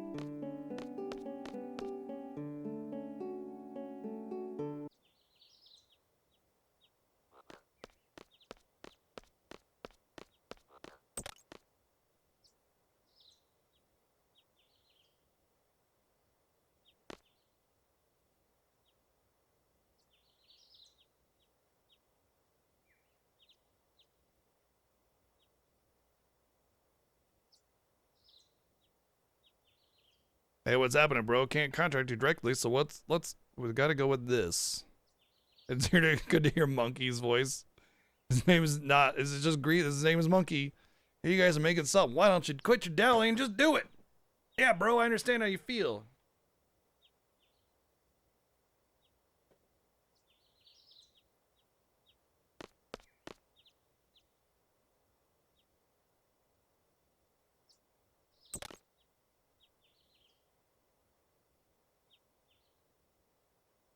The only good thing about the base PC version of FF8 is that you can mod it.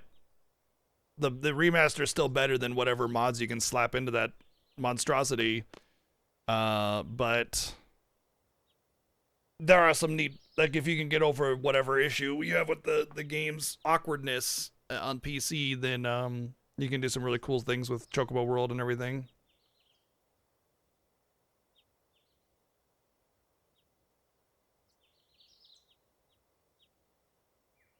Not to mention the convenience of PC.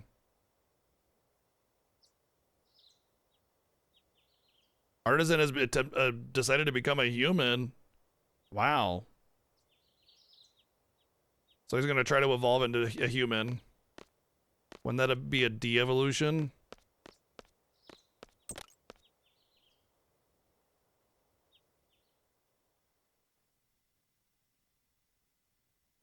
Chocobo World's supposed to delete his inventory whenever you upload data to the proper FF8 game, but with Steam version, Chocobo World is its own program entirely, and as long as it's running, will keep its own inventory live.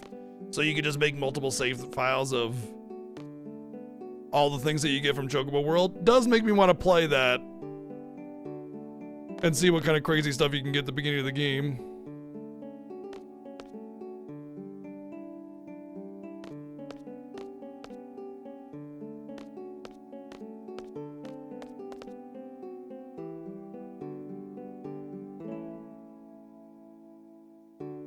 Oh, you could just get a bunch of the same item. Is that White Kitty throwing up? No, he's just sleeping.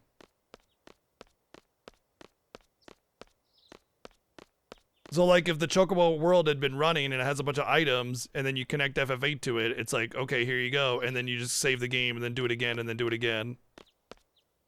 Ah, okay. You gotta be halfway through disc 2 to get them all. Well, that's still nice because at least there are some items in this game that are stupidly annoying to get, so.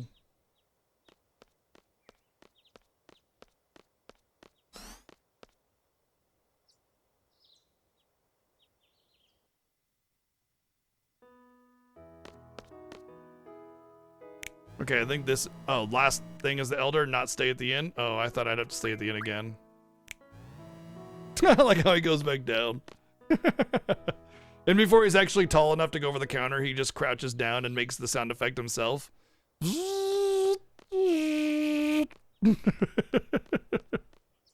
That's like something I would do, because I'm a freaking dork.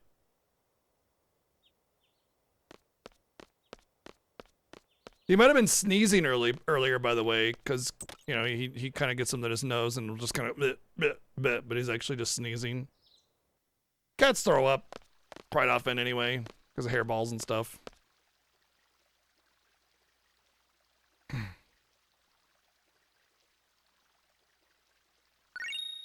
A status guard. Nice. Isn't that something like really good for a GF? Yup. Yeah, it is. Oh man, yeah, that's a spicy item. That is a spicy item.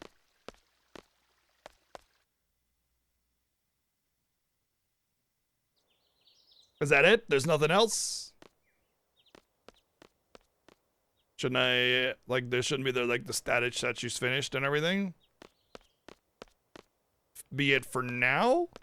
Oh, there's more to it, huh? Interesting. I thought there was just the 2 parts.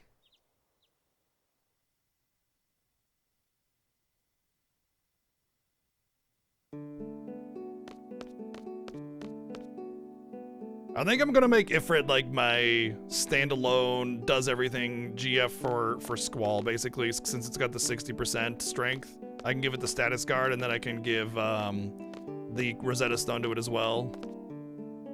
Okay, so you come back on disc 3. That must be what I thought. Why you had to go to come back on disc 3 to begin with was because I thought I must have been thinking about that part subconsciously. All right, so let's give that to Ifrit.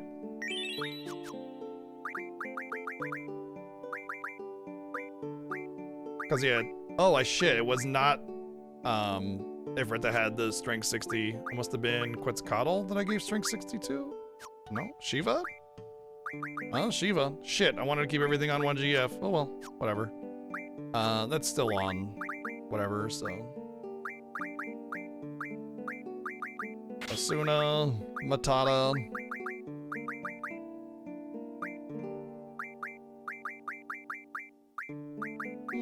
What am I missing? Pain, I imagine, but Asuna? Reflect. Reflect. I'm missing Reflect.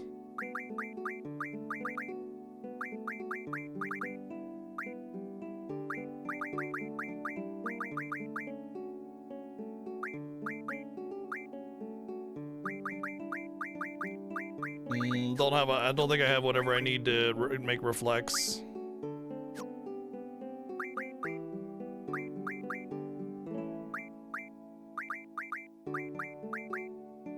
Status attacks on Siren.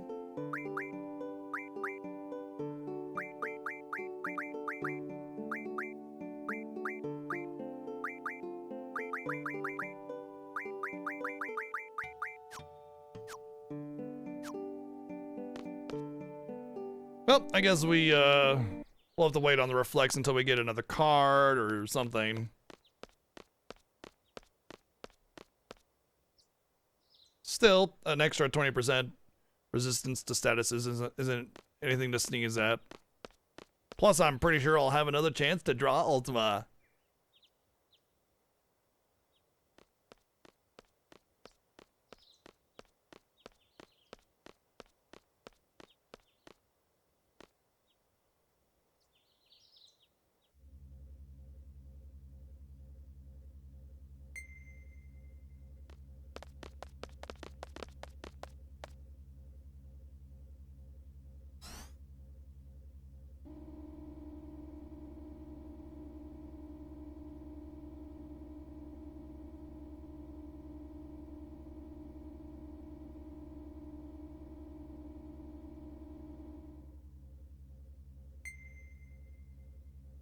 Bing.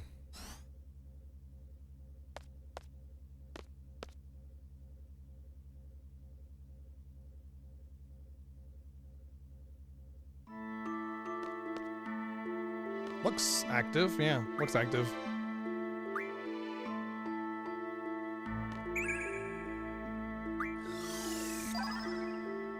Boo! Oh well. I wasn't gonna come back here anytime soon anyway, so I'd rather get a half charge than no charge.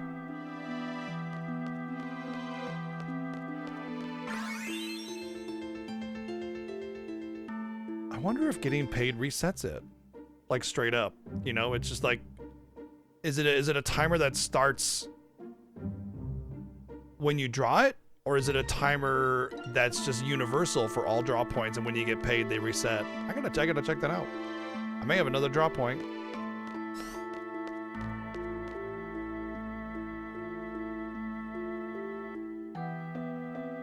All right, I think it's independent. Yeah. I don't mind being told for sure.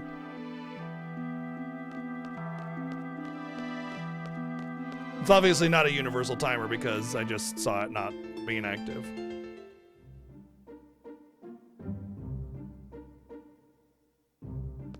I wonder if like coasting on the world map counts as steps though, you know? Like meaning this.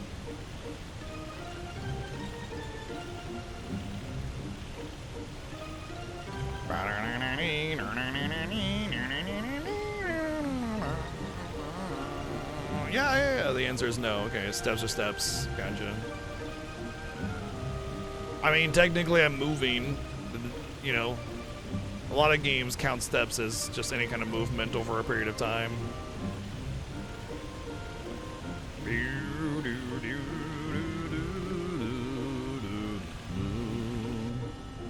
Alright, so what level do I need to be for the blue dragons to spawn? Is that like the 30 plus one, or should I be able to get the blue dragons now?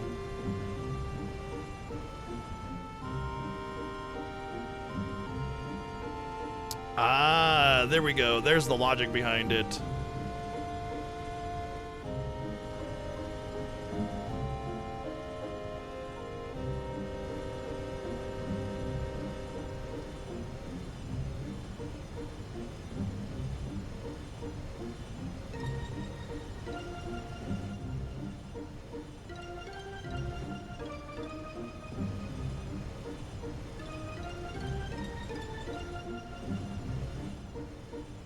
Should be it there. Nope.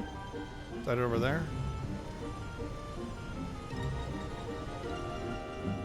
There it is. Alright, let's see if I can get blue dragons. You can answer that if you want, if I'm not high enough level to get blue dragons or not. I'm 24 on, well, average level about 20, 18, something like that. I'm not sure if this is one of those have to be 30 plus or if it's just like one of those guaranteed.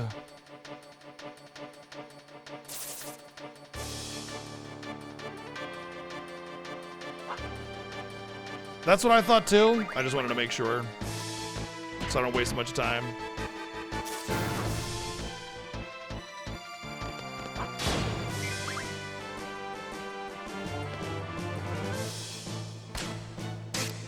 Oh, okay. Well, in that case, I just need to be able to get the, I think it's Energy Stone? Dragon Fang.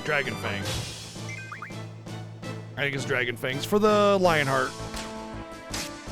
It's something that you get from the blue dragons here.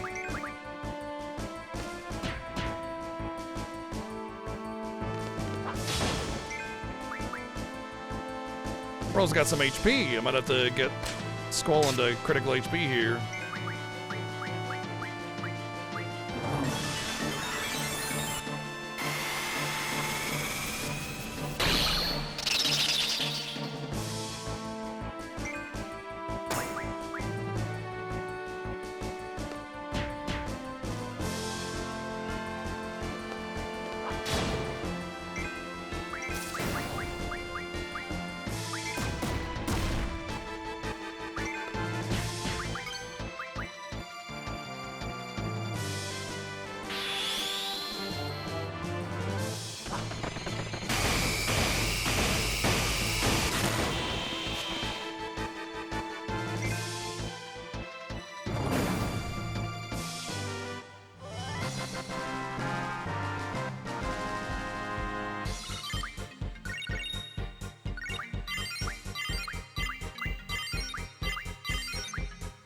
Damn.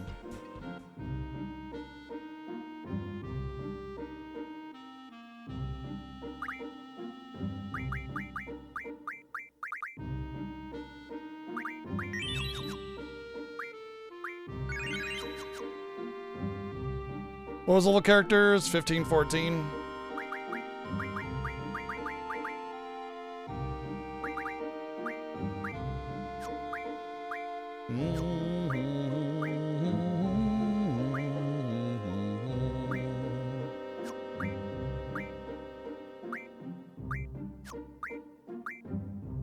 That should be low enough. Oh, interesting. I thought it was high enough.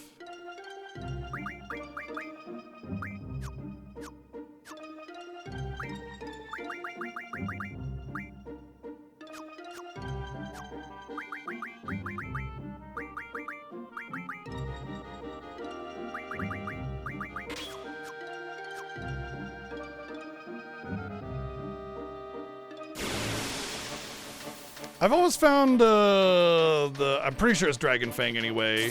Very easy from the blue dragons here.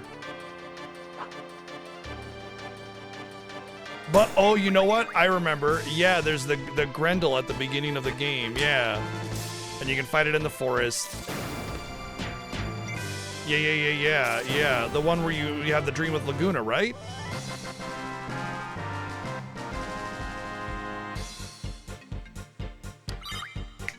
That's right. Yes, the wall hugging strategy. Yes. Okay. Yeah. I know what you're talking about now. I remember now. Yeah, let's do that.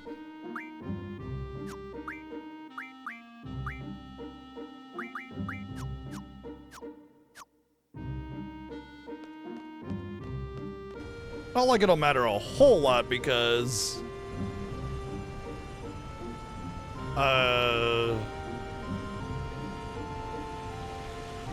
the energy crystals will be much later regardless, you know.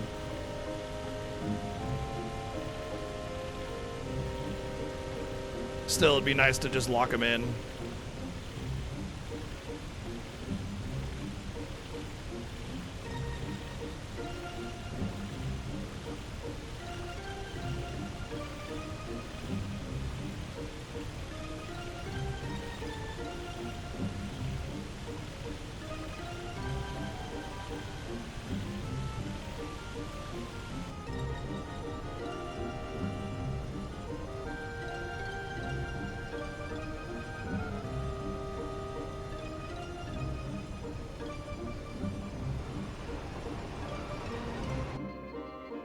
Damn it, I pressed the wrong button.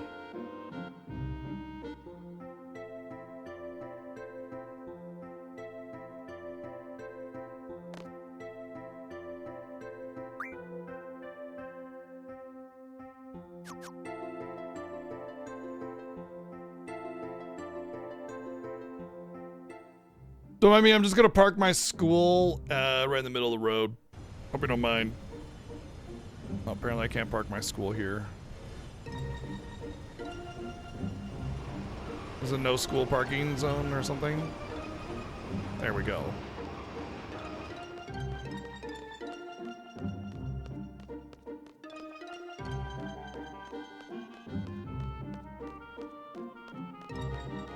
I get where you're going, but it's like her name is more pronounced like Shu, but it's okay. Am I not hugging the right forest, or if I'm, you know, I think I'm not hugging the right forest, or wall rather. It's been a bit since I tried this.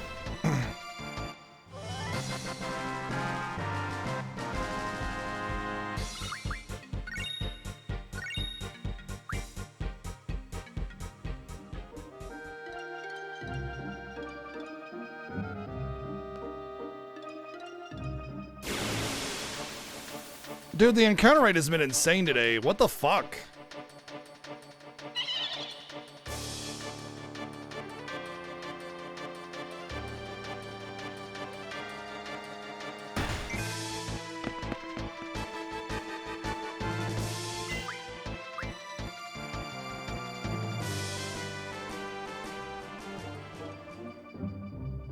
Watch, now that I'm here, it'll be like super low encounter rate.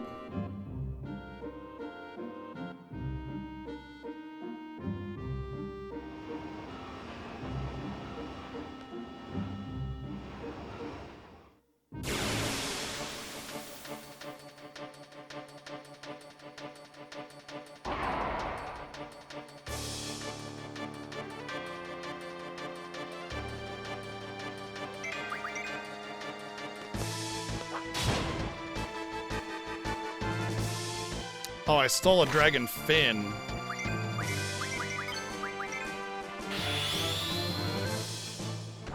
That means I'm not gonna get a dragon fang. Maybe I shouldn't steal. Also, he has a lot of HP.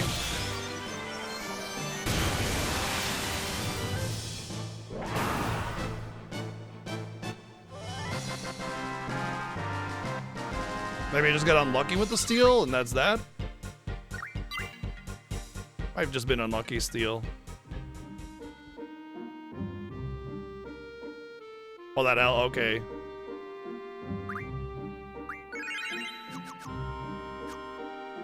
I thought steals and kills were like identical, basically.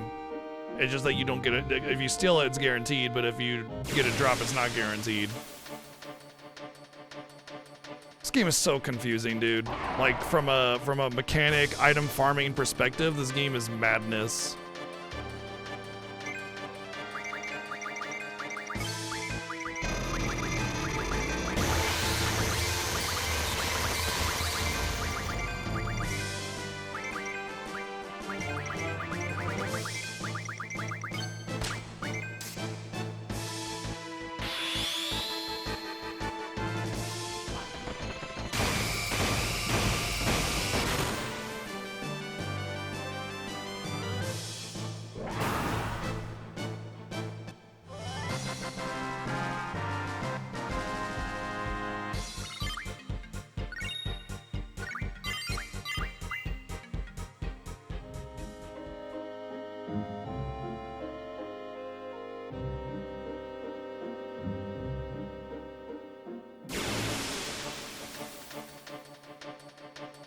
More fins!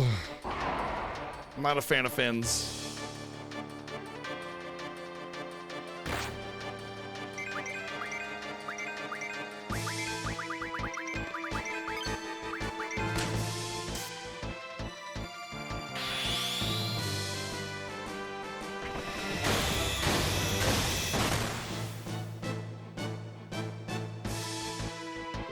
Ba-da-ba-da-da-da-da-da.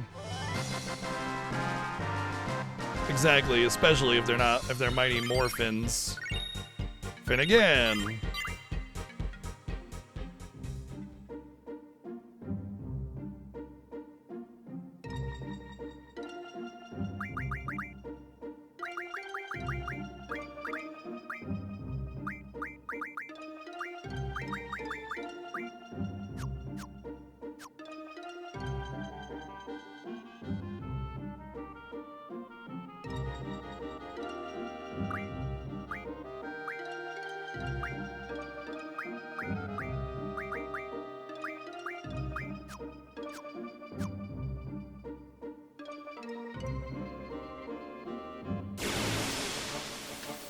Check their draws? Alright.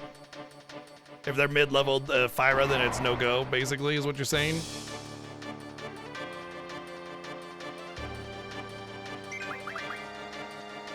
Lazara, probably double, and Fyra.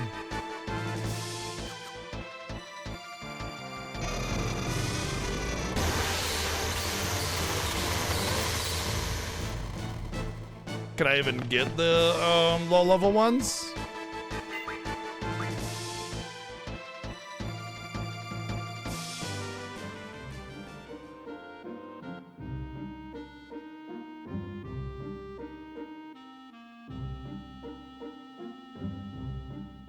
So I'm just getting horribly unlucky. Got it.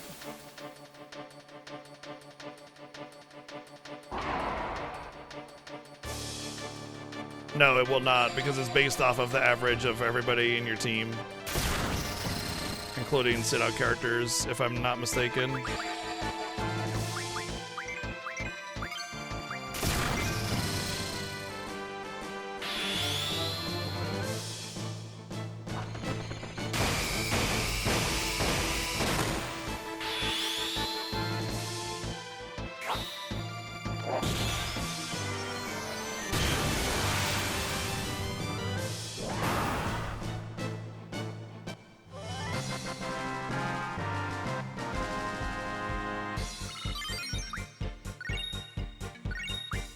How many dragon fangs do I need for the Lionheart? Was it 6, 5, 72, 837, something like that?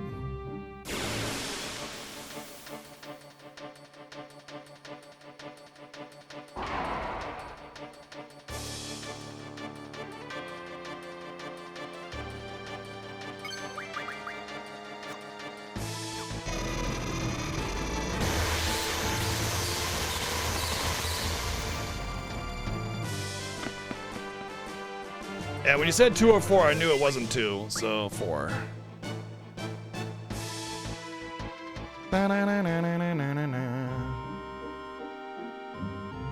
Man, you know what's funny is like I remember doing this going like, oh, I should do this during the Fiesta if we ever gotta make ultimate weapons again or something like that, or even just as like a maybe I could get the ultimate weapon without too much effort kind of thing.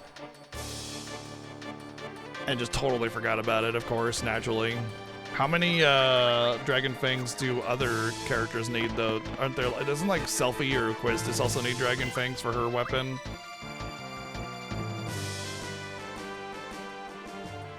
Oh, Coconut left. Bum, bum, bum, bum, bum.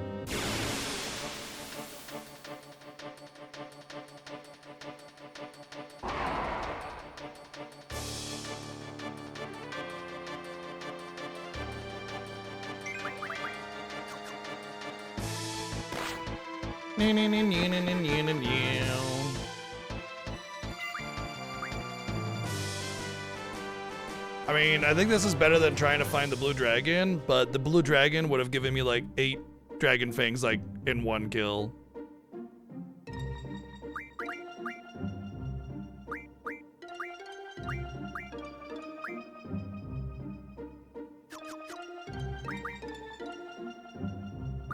I don't know which whatever is which whatever.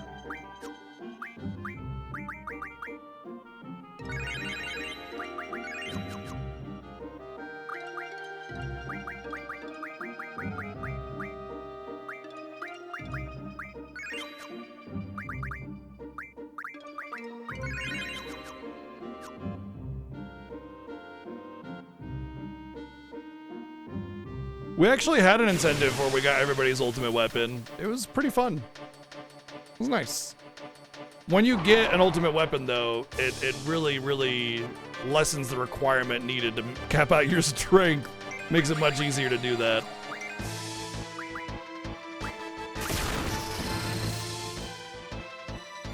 Oops.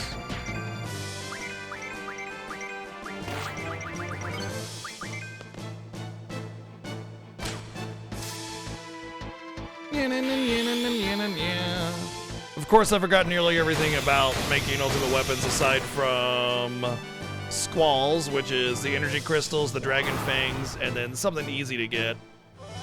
I forget what the other thing is, like an adamantite or something. Just card mod done. Another dragon fin. Game hates me. But yeah, the energy crystals pretty much aren't going to be obtainable until the end of the game, unless I do stupid farming for certain cards that convert into AP ammo or something like that. They give me the energy crystals or some such nonsense. Whoops.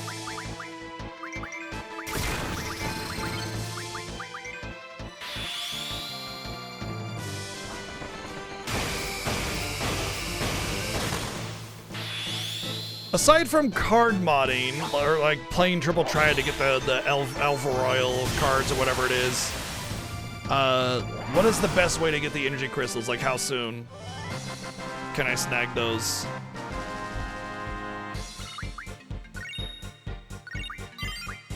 There's 2.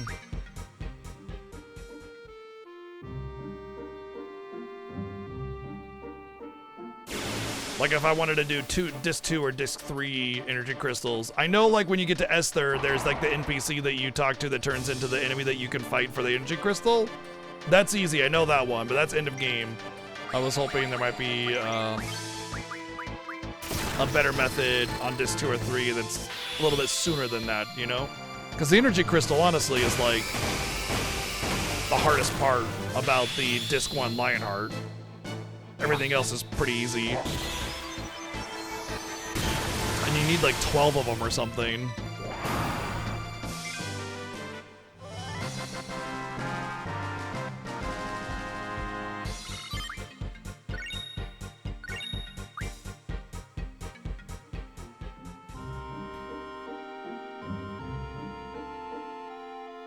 Almost guaranteed to get a dragon fin this way. 2 out of 3 have been dragon fins. Oh. Okay.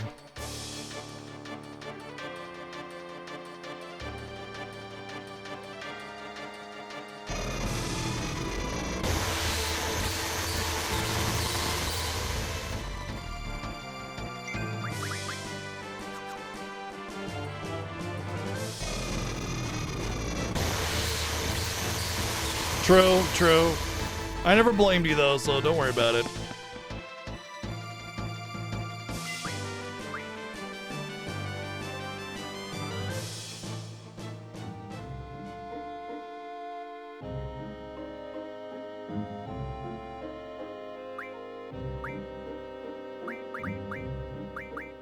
She has no elemental junction.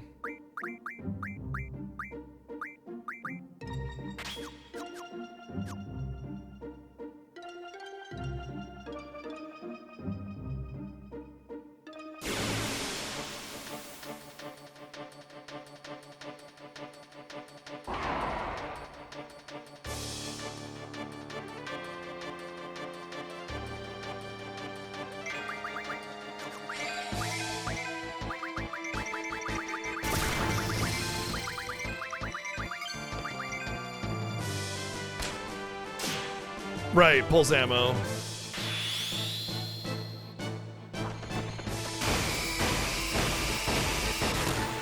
There's a side quest that was only available right when Irvine was selecting the instruments. You can walk off and leave.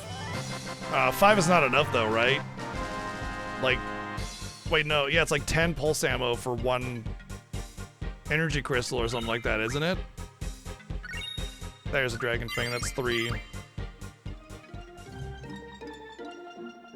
Yeah. No, I figured you were getting there. I just was commenting on your latest comment.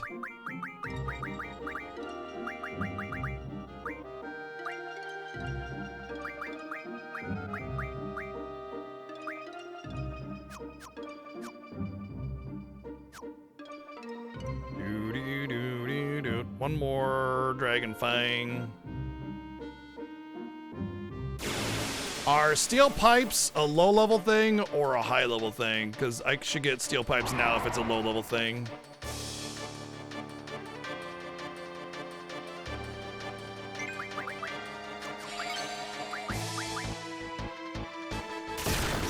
Alright, we're gonna get our 6 steel pipes too, because that's gonna be a pain in the ass otherwise.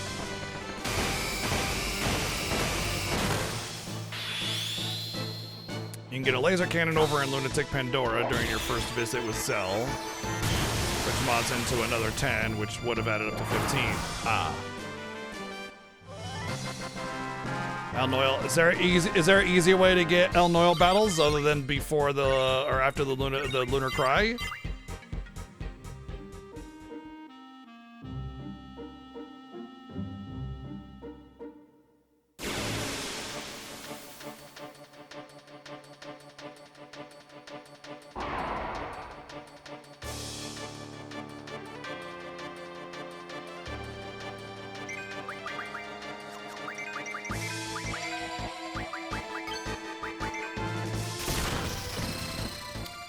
Cards or bust. All right.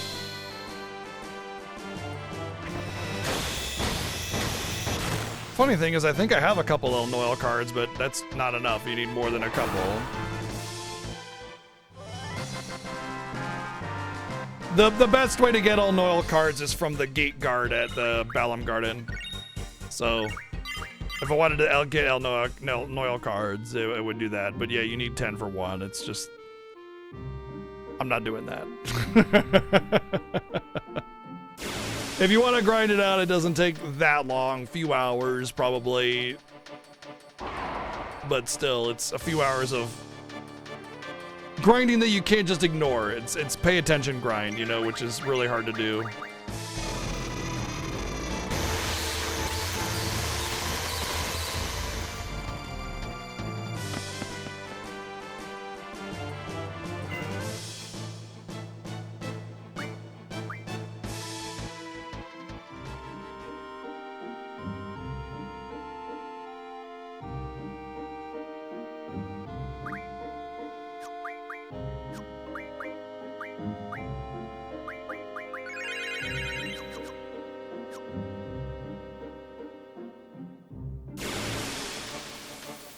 Well, it's a puzzle card game. I mean, it's more about a strategy than it is about the card game itself.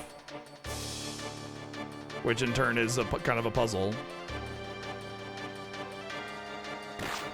This has got to be... Oh, nope. Okay, wow. That just hit really fucking hard for some reason.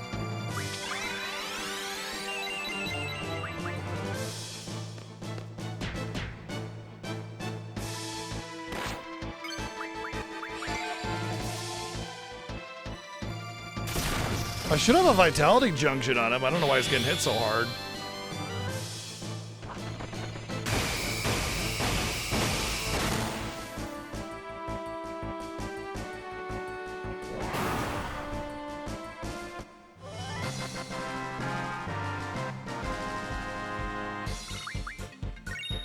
There's my forward Dragon Fang. Finally. Almost guaranteed. Takes 20 battles. I know it's almost guaranteed, but it's just my luck, you know? Where my Dragon Fangs at?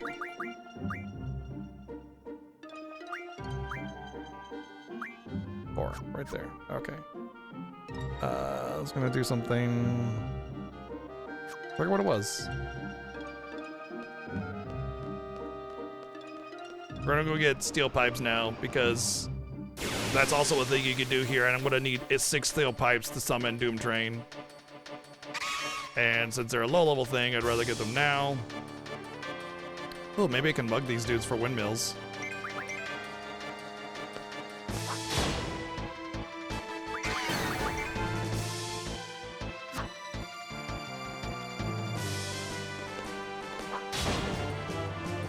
Ah, that's right. It's the feathers for those are. Wait. I think that's just a common drop. I'm pretty sure those are the windmill enemies.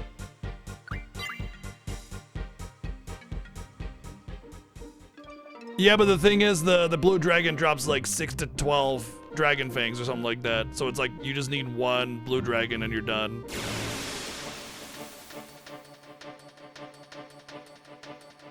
The thing about this one is that it's accessible very early.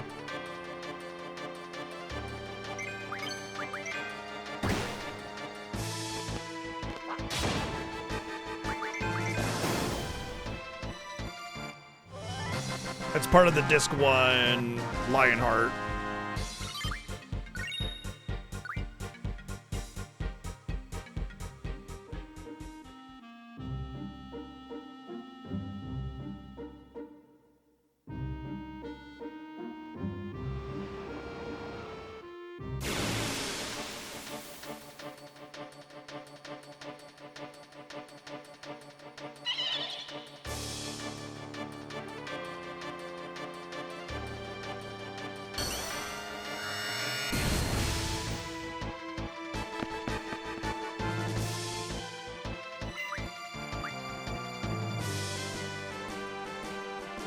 For the steel pipes, I want the Wendigo enemy.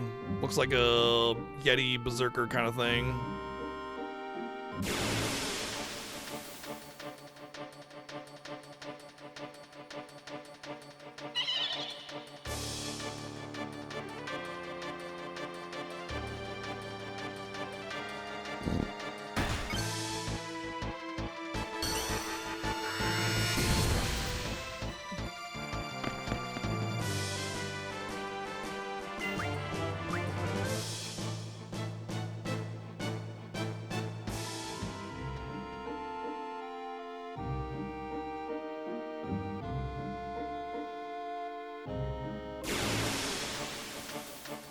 The encounter rate has been insane today. Makes me want to equip Diablos when I'm done with this. Good lord.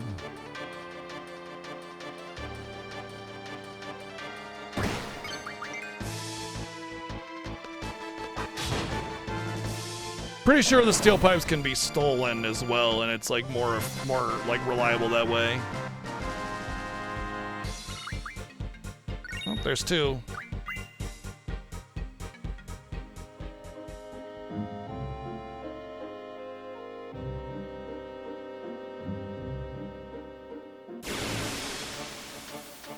Elasto chords, 0 to 1. We didn't really do a whole lot of triple try, just enough to, you know, get her stuff going. 2 more steel pipes.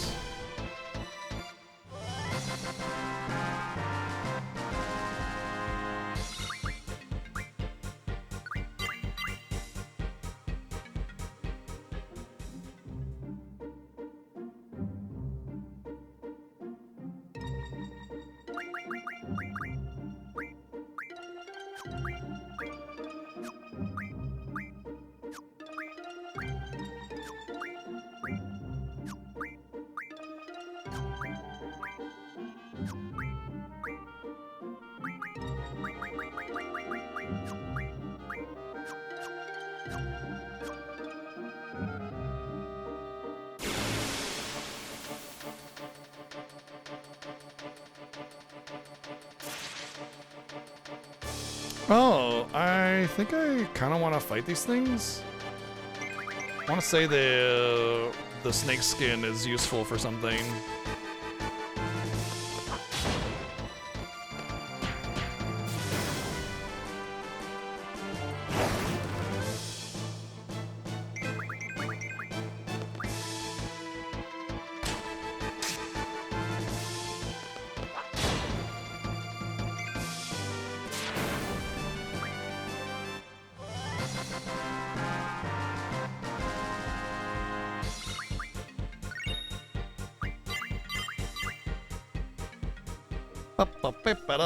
Beep.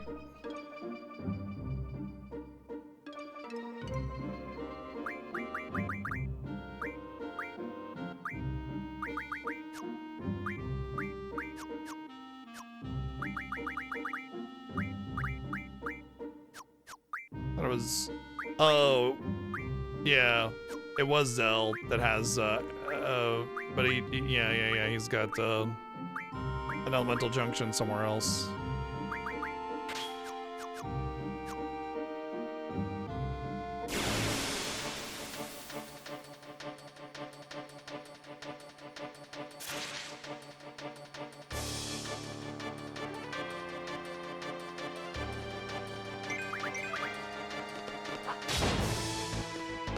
Blip, blap.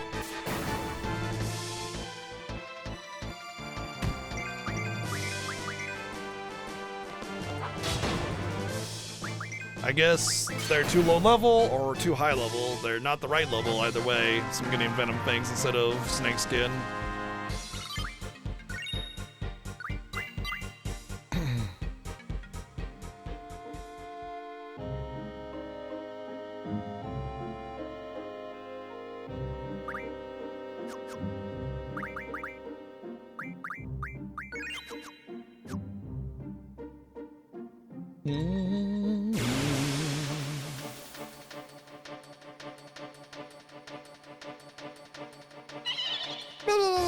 Shut the fuck up.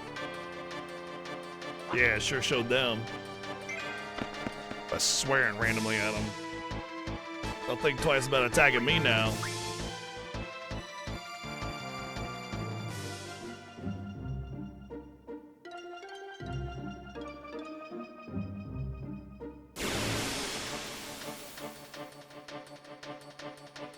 Give me Wendigo. Thank you. Just gonna ask, you know?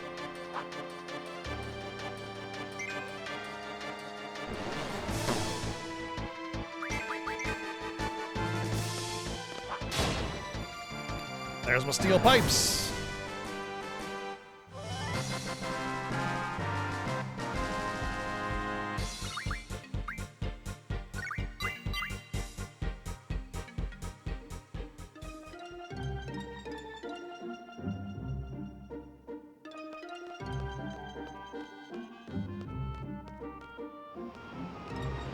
Come on, get in there. All right, so now that we've gotten our items of interest, I guess we just gotta wait for the energy crystals, which is fine. And then we definitely have to wait for Doom Train anyway, because that's like Solomon Ring, Marlboro Tentacles. We gotta be able to fly for that one. I mean, yeah. And then the Remedy Pluses I need Alexander for. So I don't think there's really any items or grinding or anything that we really want to do. So at this point, we're going to go to Trabia Garden. But first, I'm going to make a quick stop over here at the ultimate draw point again, snag that, and then we'll go to Trabia Garden and watch Selfie cry. But yeah, we're back on track to getting through the main story. Little Shumi side quest is over. There's not really any other side quests I think that we can do. I don't think there's any place that we can. I guess we can go to Windhill. I wonder if there's anything in Windhill. Might be interesting to go check that out.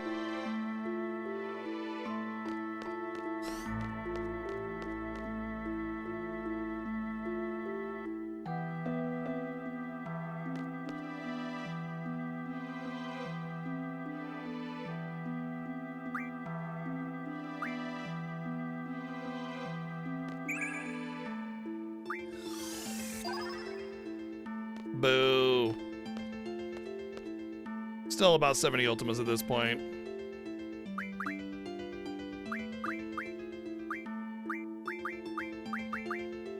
$68.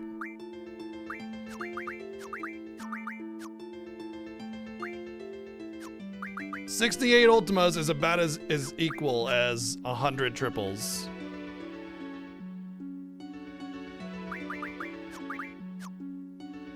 Could get my magic stat quite a bit higher. And my HP quite a bit higher. But I'd rather have near invulnerability to elements instead.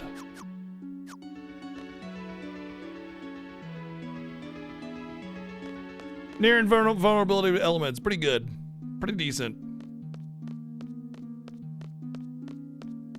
We're missing one Ultima, yeah.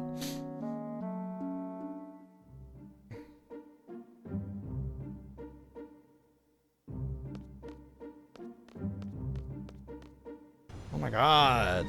Getting into garden is such a pain in the ass.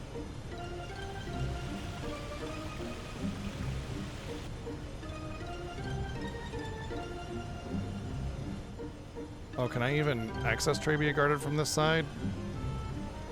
I think I just have to go around again. Oh my god. I will say one of the things I don't like about the vehicles in this game is they are like really annoying to operate. Very slow to turn, no strafing.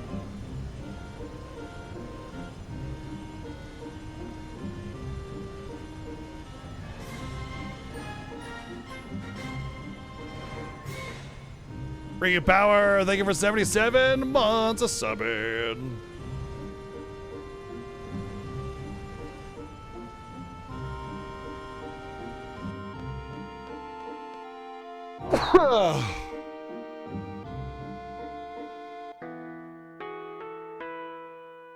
So remember back in the missile base, they fired the missiles to Trabia Garden. Selfie's home. Wait, it's not that time yet? What am I?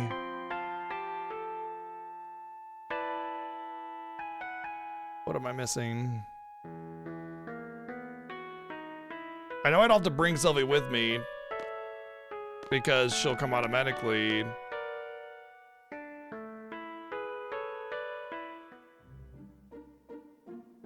And it's before we do the Galbadia Garden thing. Ah, Balam Town first, of course. I always forget that. Oh my god. I always forget that. Jeez, dude. It's like, I don't know why, but it just stricken from my memory that that whole sequence exists.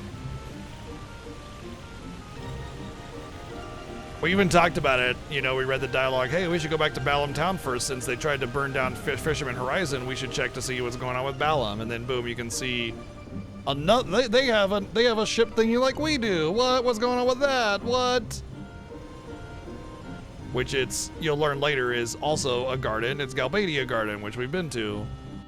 Interestingly, they have their own little flying garden vessel as well.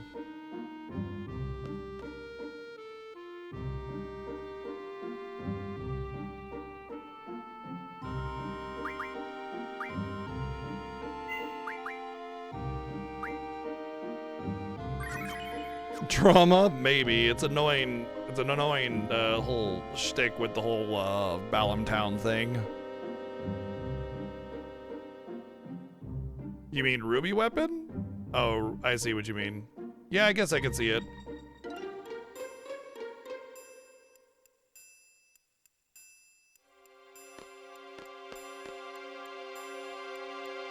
What's going on here? So they're not letting anybody in or out of Galbadia or Besaid Balam Town. So their kid is at home, but they're not allowed in. They're looking for Elone.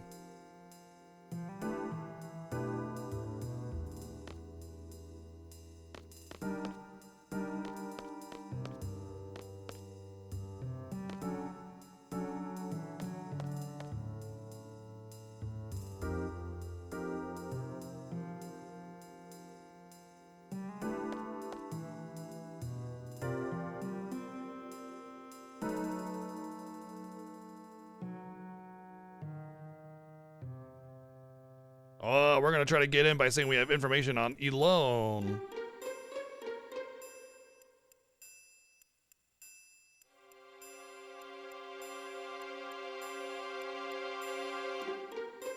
Go talk to the commander. She's staying at the hotel. You'll be rewarded. All right, so we're gonna fake having some information about Elone, which, to be fair, we actually have some information on Elone. We're just not gonna give it to them. We don't know exactly where Elone is, but we do know who has Elone.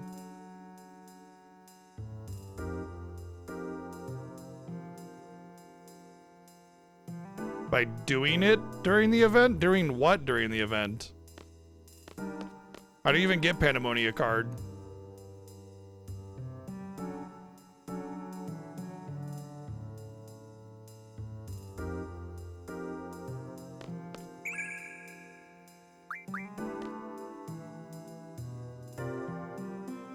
Troublemaking kid, little story bit, and help their daughter get out to speak with their parents.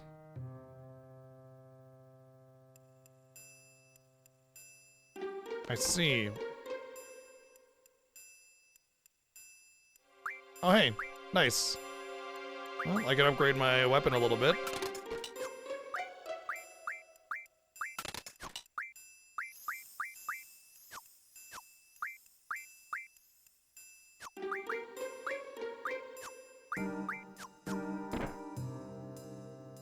I hope I didn't use something I needed. I gotta check them what the materials were again. Okay, good. I saw a couple of people needed a steel pipe and I was like, oh shit, what did I do? So each new weapon that you, or rather each new tier of weapon that you get with Squall gives you access to a new finisher. So now I'll have the big planetary laser attack, and I'll have this, no, I think I already have the spinny one. Anyway, each new weapon, every time you do a limit with Squall, he has a chance of using Blasting Zone. Yeah, he has a chance of doing a finisher, and I'll have access to new ones because I upgraded his weapon. And there's an ultimate one called Lionheart, which is basically Omni Slash for this game.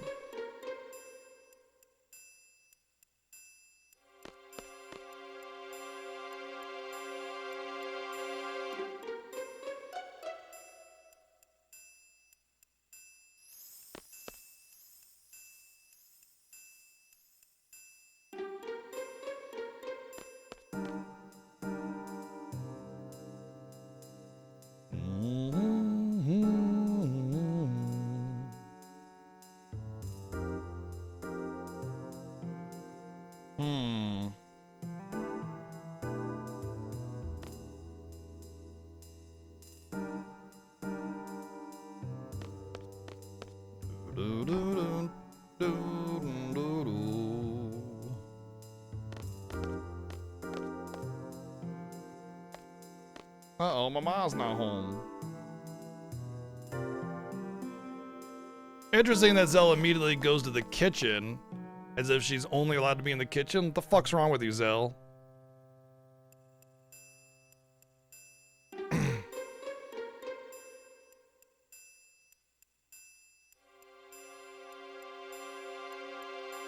Oh, the soldiers have threatened that the sorceress will burn down the town should there be any disturbances. Must have been Fujin. Oh, so Fujin is the commander. Got it. So that means they've really thrown their lot in with Cypher and the sorceress. If Fujin and Raijin are here and they're the commanders. Oh.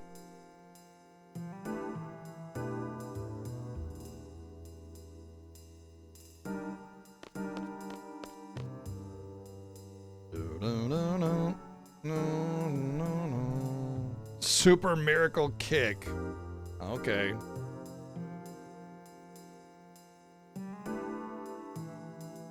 Oh, that kid just ran off.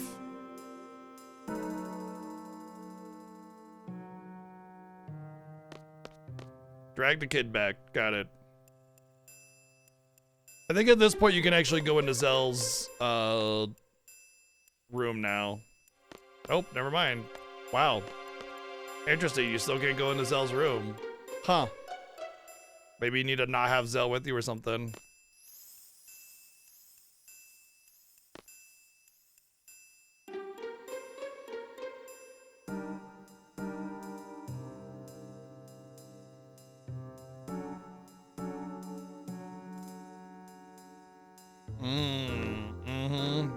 It always seems fine to be an oppressive society if you have some kind of power. You think that, you know, you deserve to conquer the world.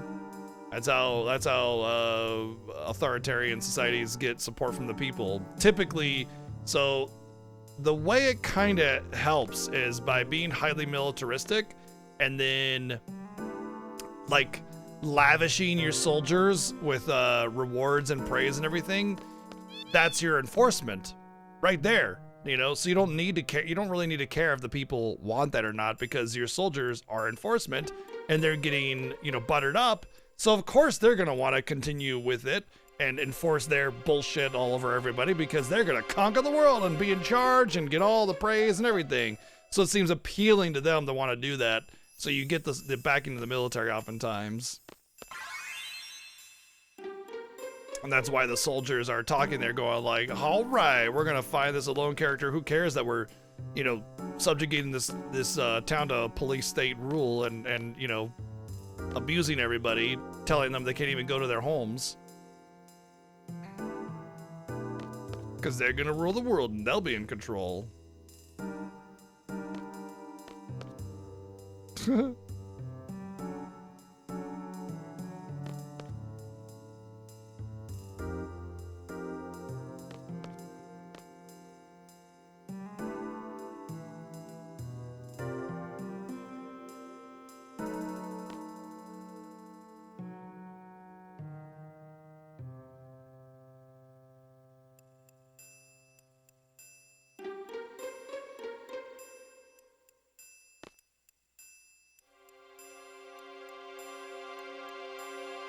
They cut off the town's food supply.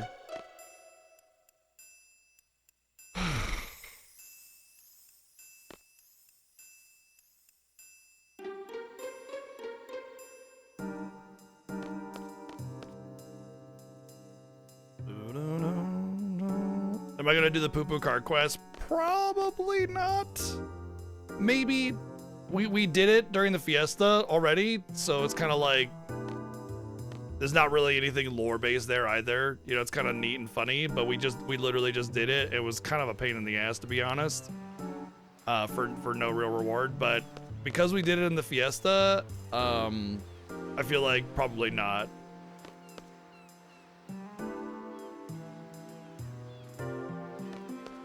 From an evil empire POV, they're not even being efficient about it. Gonna go with evil mode for a bit, but what you want to do is lock off the exits. Easy enough. There's only one gate in harbor. Then just go door to door. That's basically what they did. Nobody in or out, and then like you just go door to door. Like there was even a dude that said, we should just tie them up and you know, demand that they tell us what they want or what we want. Yeah, I think it's implied that they're going around searching at least a little bit and asking people, but like that's kind of a lot of moving pieces to do for a video game.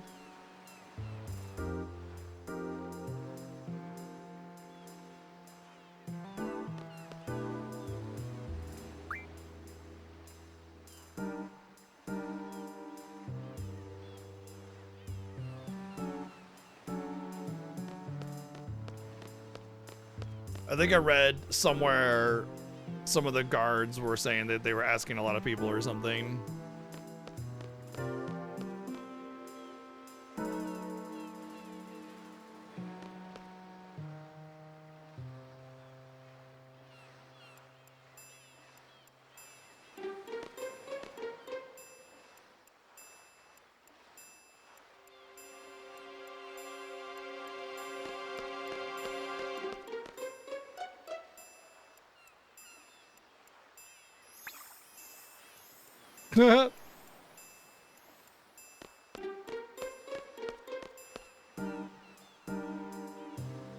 Yeah, door to door, kick the door in, no questions asked.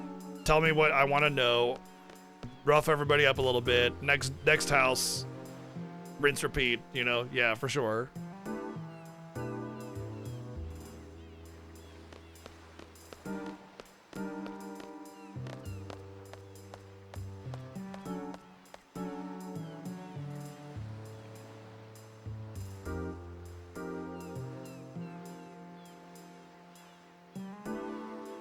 In this army, your salary gets cut based on how the boss is feeling. Once again. Oh, it just goes with the territory. No, man, it goes with the territory when you're under authoritarian thumb, bro. You can just do that. Like workers' rights and everything have been something that people fought over for centuries. We only have the small protections that we have because of people that have fought for people's rights. Progressive laws, etc.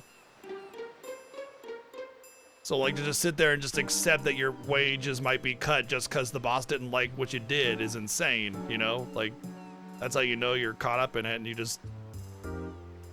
you're done. You know, you're under their thumb, that's it.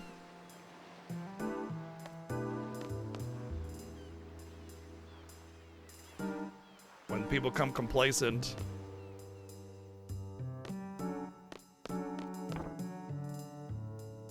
Well, I didn't find that kid.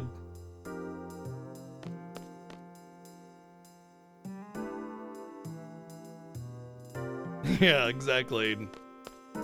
How dare I have an opinion and try to get better for, make it better for everybody. Should just shut up and accept my pay cut.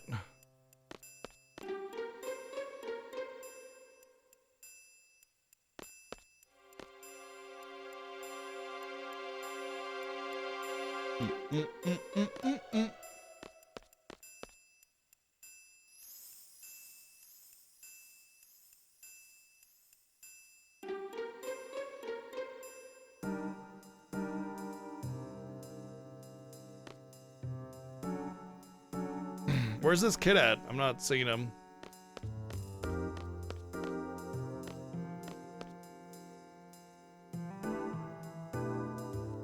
I do know also that if you don't have to do this whole sequence or trying to find Raijin, you can just back and forth this scene right here 14 times or something like that, and it'll just start the event.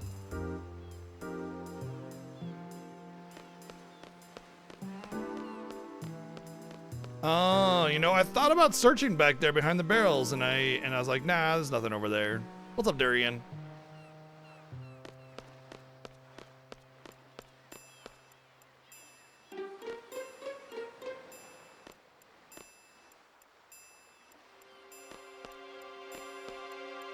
I definitely don't see anything over here.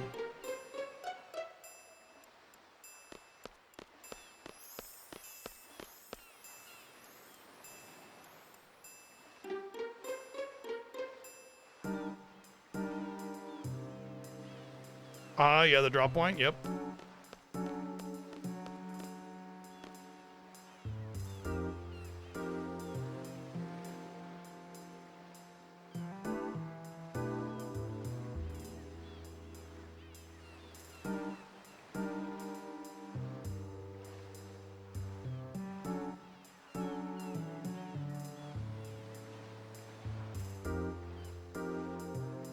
The fuck?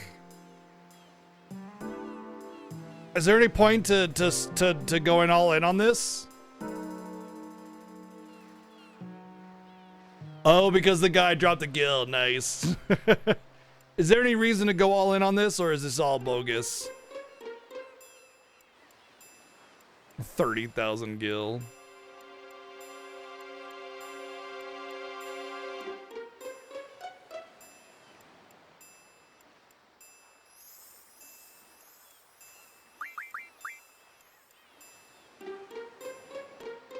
Well, I'm not seeing the kid either.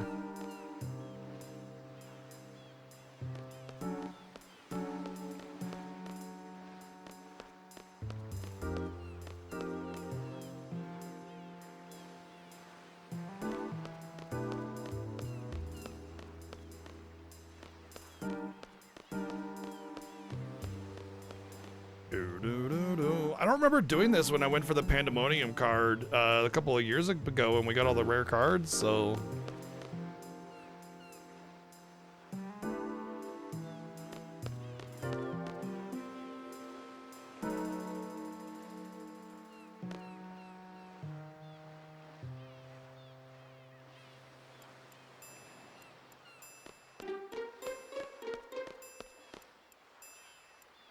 I guess it doesn't really matter, because I can still get the Pandemonium card.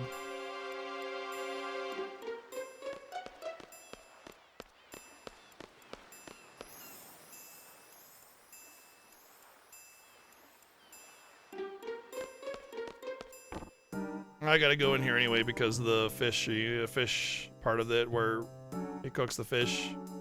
Then I smell like fish and I get the dog.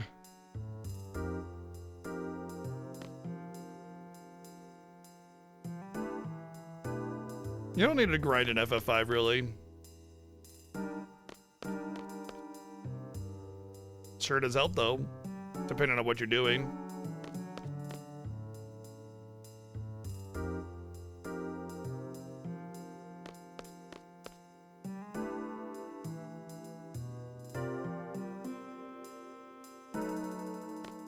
There he is.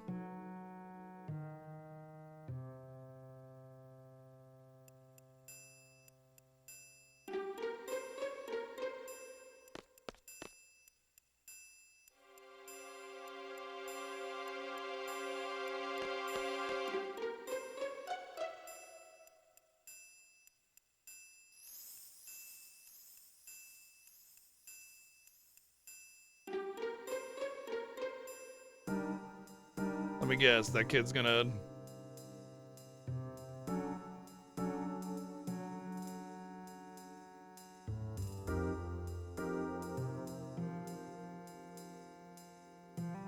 Oh. Interesting.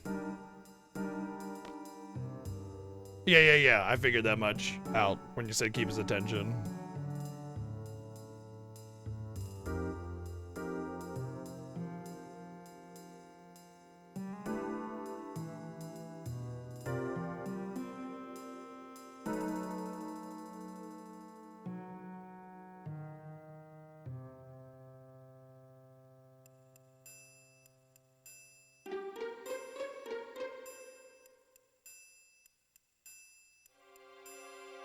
Yeah. Just sneak by very leisurely.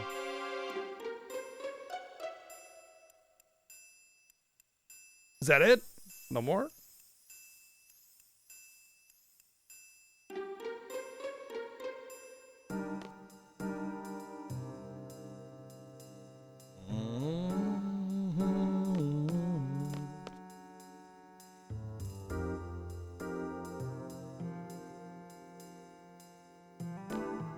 Okay, so that lets me leave town. Interesting. So now the dad should have the cards? This guy?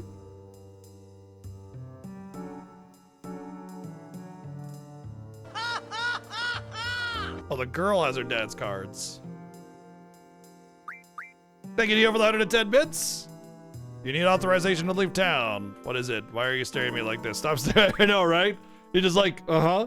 I need authorization to leave town. Is that it? Is that what's going on? I need authorization? Authorization, huh? Where do I get the authorization? Hey, can you tell me authorization? What does that word even mean? Okay.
Doesn't this give you Cursed Spike or something for the pains?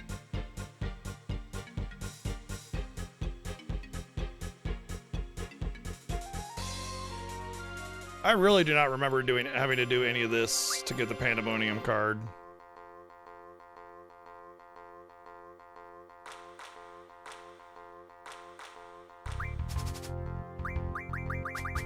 I don't even remember getting it in this town, you know?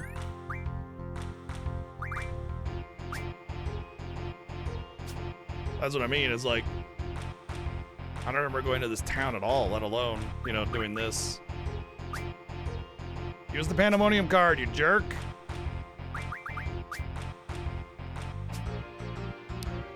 You're very frustrating. Huh. I can't win this. I literally cannot win this. Because it doesn't matter what card I play on the bottom. I won't take. Or I'll only take one and they'll take back no matter what. And then I can't take back again because my left is really bad. So the only option I have is to just take and force them to play the bombs so I don't, like, they don't double take and then we tie.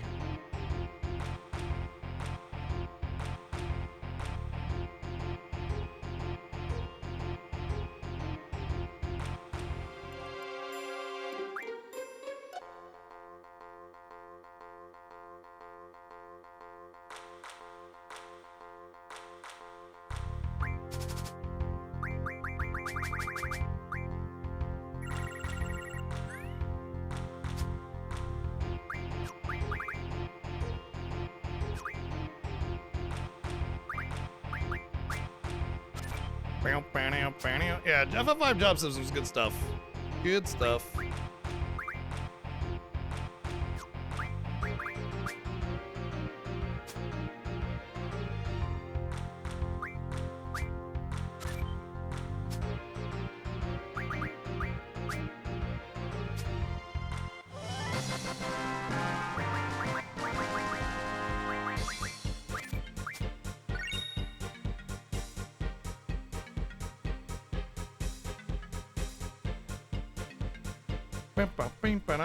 Bing.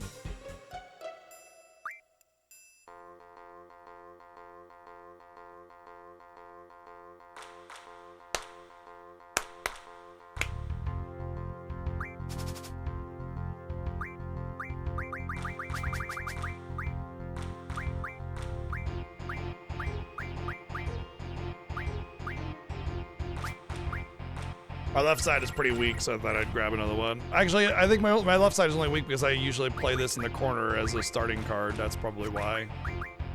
Still have to use it.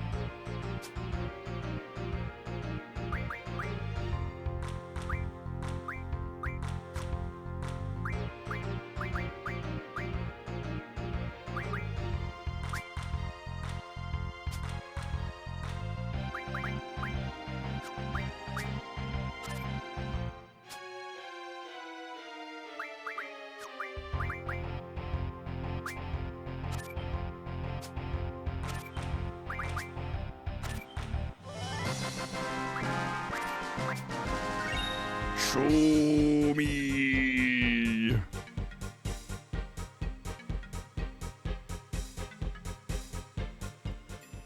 Just push her over and take her cards? I know, right? Right? What's she gonna do? What's she gonna do about it? Right?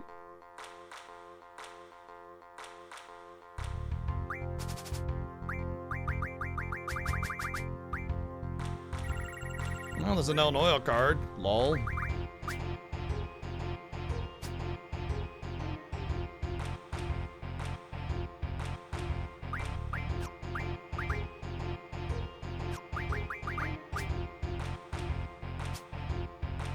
Thank you.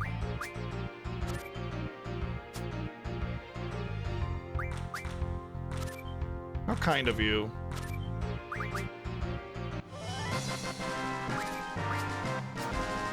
Maybe by the time I get the Pandemonium card, I'll have enough, or I'll, you know, all the different games of cards that I plan on playing, I'll have enough El Noah cards to get the pulse ammo, but I'm pretty sure you need, like, a lot of them.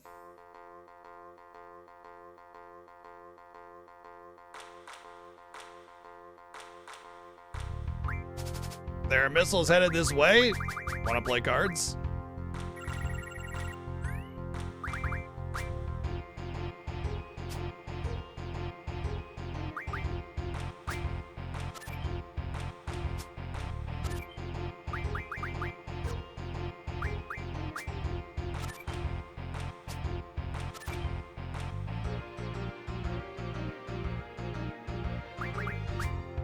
I think it's gonna be a tie. Oh, nope, because you were dumb.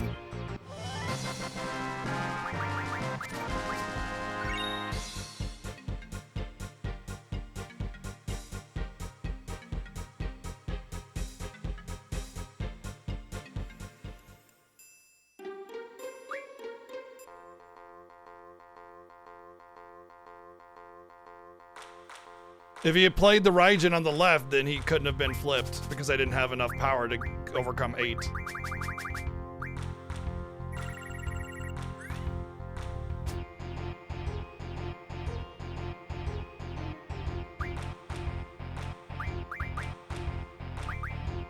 Probably flip this side just to force him to use a more powerful card. Hopefully the Pandemonium card.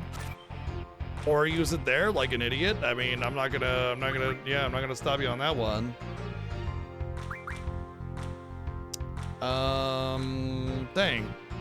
I think it's probably best to play here, and then hopefully he plays down there as well. No, he didn't. I don't want to take with Mog or Cypher Mog because it'll just be taken back. I think the best thing to do. Dang. Okay, how do I force this? When? I mean, at the very least, I need to be defensive and play. I think I have to play this or this, one or the other. Oh, you know what? It doesn't matter. Because, oh, it does matter. Because he just, yeah. So I just have to tie it again. Yippee.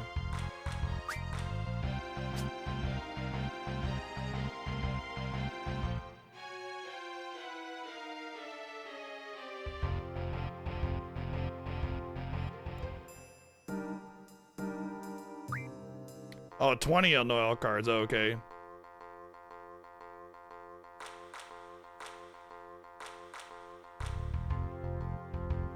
Shit. Dude's dead on the ground. How about a game of cards? Sure. Pokes him with a stick. Come on, I want to play cards.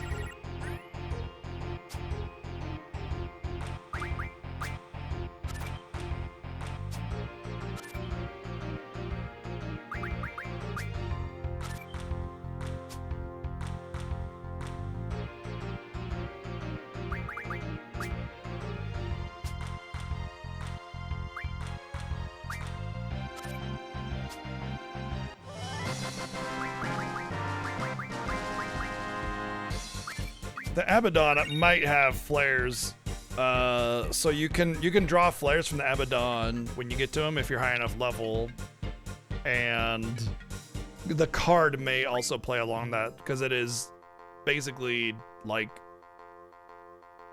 one of the higher tier spells. But as a junction, flares kind of is okay. At the end of the game, if you have everything, you won't junction flares.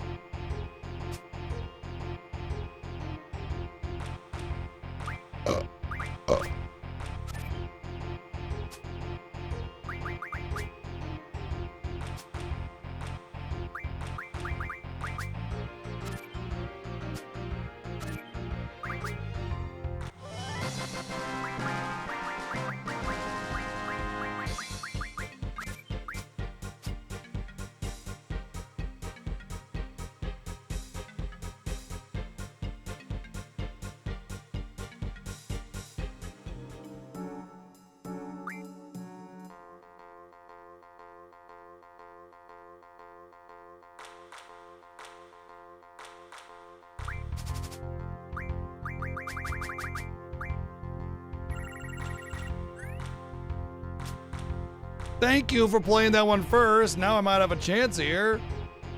Sheesh. I'm gonna do this just because of the off chance that I may have an opportunity to take that card later on. And there goes that chance, which is fine, doesn't matter.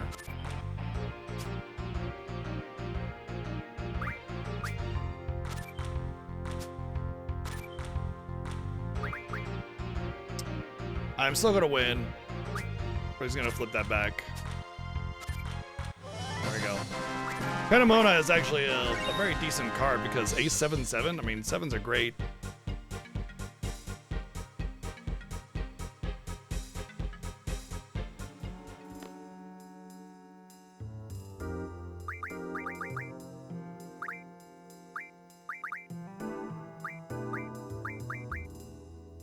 There's my windmills. If I wanted tornadoes, oh, I do.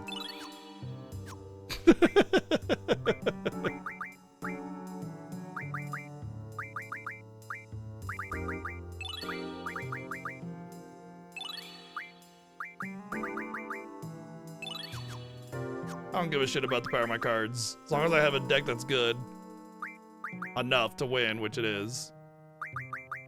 Reliably, of course. Flare is useful on Elemental. 100% gives 80% to life. Yeah, but it's only those three. I mean, it's obviously the most common, but still, you know, you like there's a lot of the harder bosses use things like Quake, like the Omega Weapon. Ultimate Weapon uses Quake a lot. So, but I mean, if you have 4 slots, you can take care of that with Quake and Tornado and use Ultima somewhere else. Sure. But I'm the kind of person where if I don't have like full elemental immunity, I feel like I have no elemental immunity. I'll take whatever's convenient and get it in there. But if I have the choice between like a slightly better stat or just covering all my elemental bases, I'm gonna go with the Ultima on spells. You know what I mean? But that being said, full life, and shell covers it, so you don't really need to worry about it.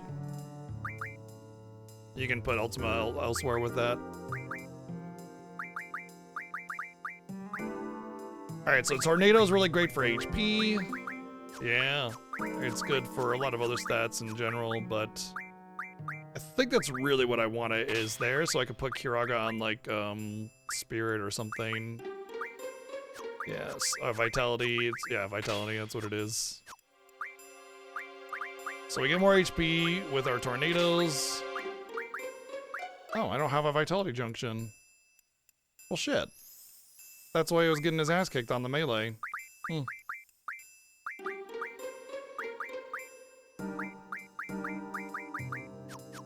I thought he did. I guess I could still... No, I think the spell is actually better, yeah. Wait, that wasn't what I was thinking. Yeah, I'll leave it there because I'm going to save it for Vitality.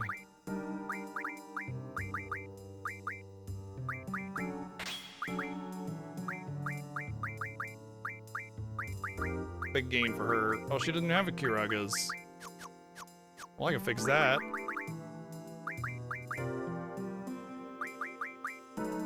That's 40, 50, 60. did I get that regen ring?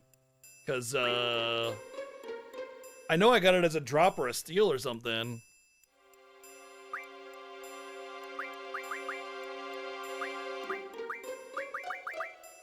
Yeah, but the thing is that I don't want I don't want absorb on element. I want extremely high resist or immunity so I can stay in critical HP.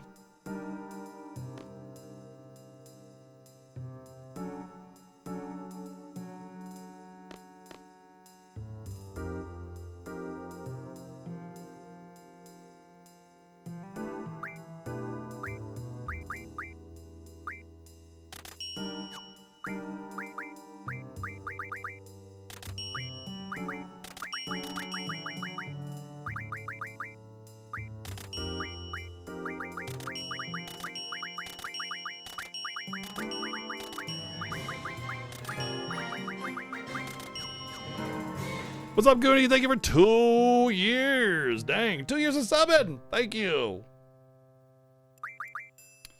So now I can get the Kiragas on Rinwa over here. There we go.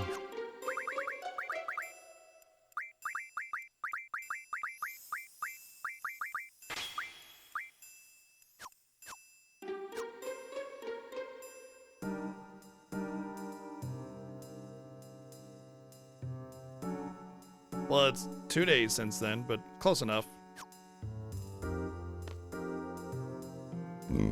Alright, we gotta get the doggo now because I smell like fish, and we'll finish this little segment. Interesting little dialogue with the NPCs, how they're controlling the town. They don't give a shit about the well-being of everybody. You know, once again, that highly militaristic approach that Galbadia is taking. And by being highly militaristic and basically giving lots of praise to military personnel along with rewards for doing a good job, but yet still risking their job just on the slightest disappointment.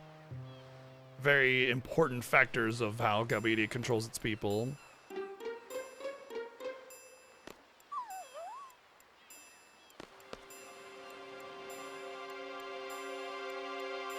Did I let the dog sniff me enough? I don't know if the dog actually went off. It did, okay.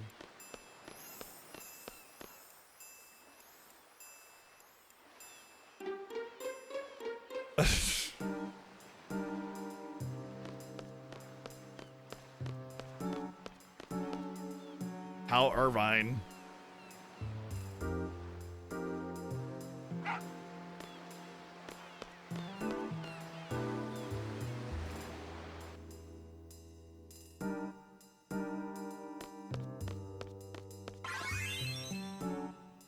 Oh, I wanted to check all those junctions since I bought a lot of items I didn't have before.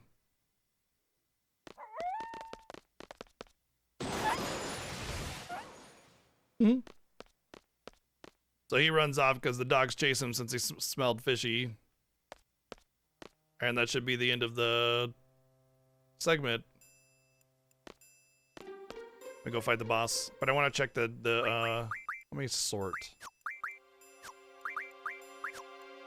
Let me check what I can get with my abilities now. Because there's some neat stuff. Like, you could just buy, like Phoenix Downs and Junction, or make life out of it, you know?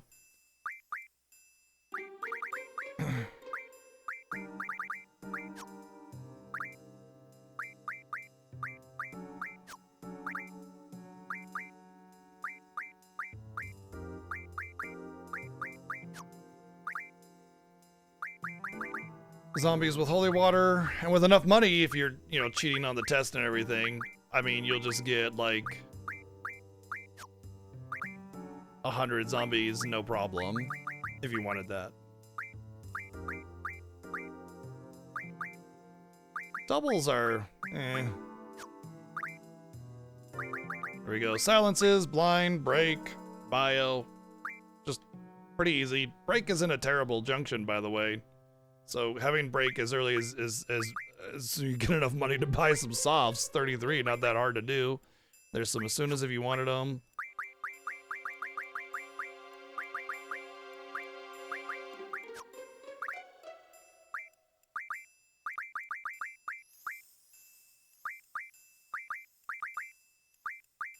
They consider 8 Phoenix Downs equal to 20 full life. Get out of here.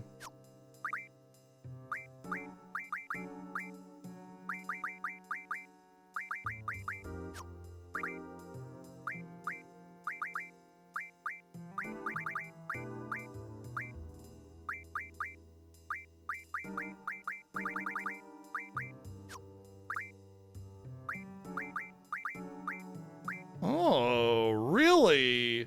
Steel pipes turn into aura stones? I can get 100 aura stones. Not that difficult, actually. It would be a bit of a grind, but hey.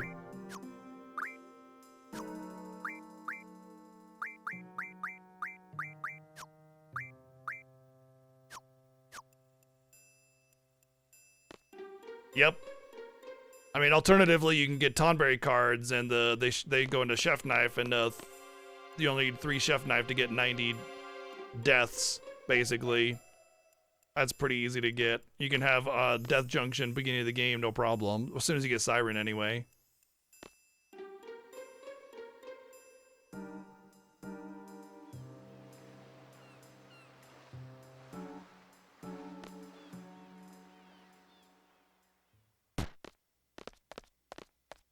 So because Raijin is fucking off, Fujin is mad. I was patrolling, aka I went to go fish and cooked my fish, and then went to eat my fish, and then took a nap.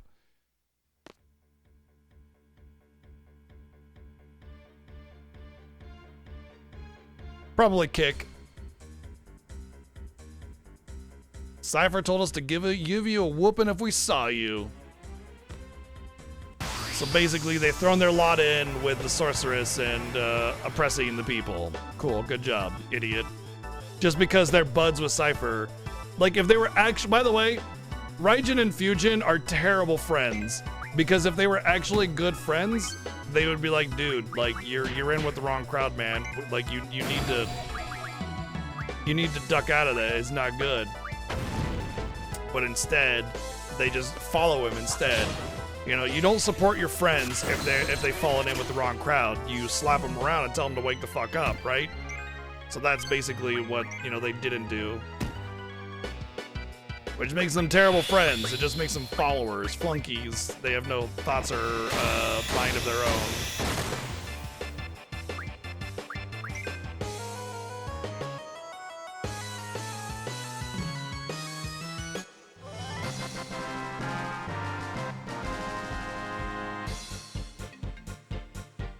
Oh yeah? Oh, that's neat. I never knew he was like that. Of course, there's a lot of that stuff in Final Fantasy VII with like Rude not attacking Tifa, but it's not really elaborated on in this game that he's kind of a lech or whatever.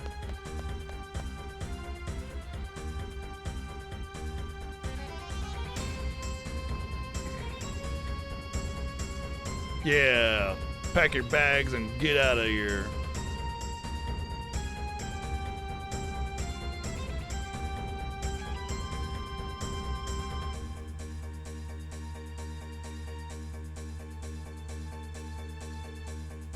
I feel invincible, you know? Hey, what's going on, you know? It's me, Fujin, you know? Oh.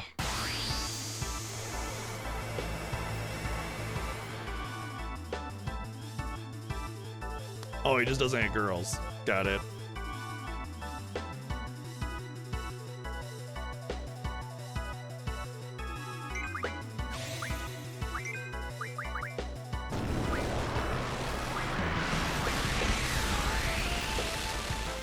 He should live through that.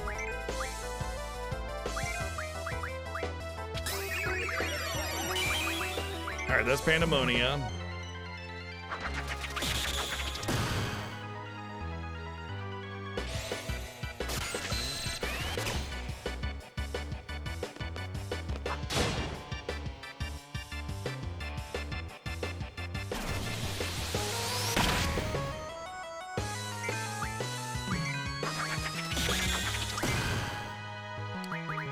Fuck. If I die here.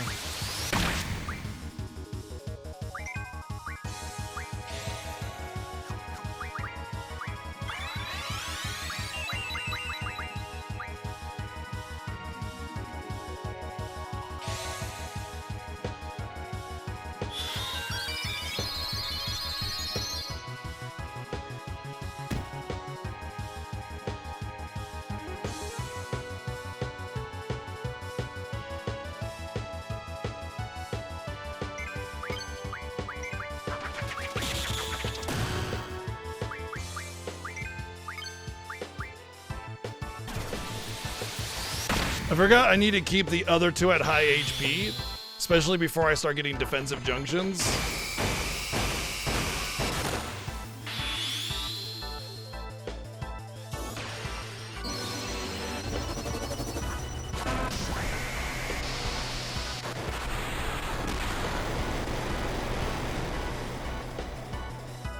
Oops.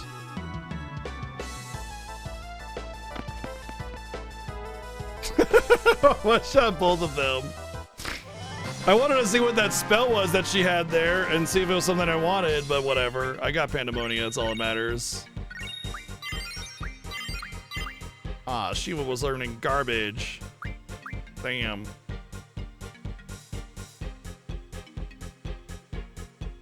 I need to get some, I think I have some amnesia greens actually. I should start taking advantage of those.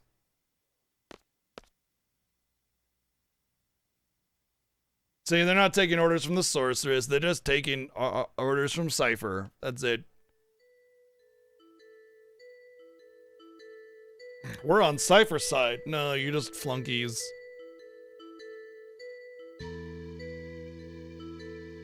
Can't back out now, we're in too deep. Okay.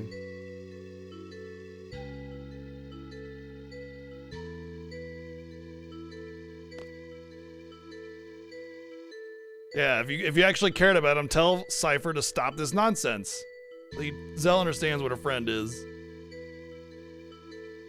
We ain't no sellouts, we're behind Cypher all the way. Okay.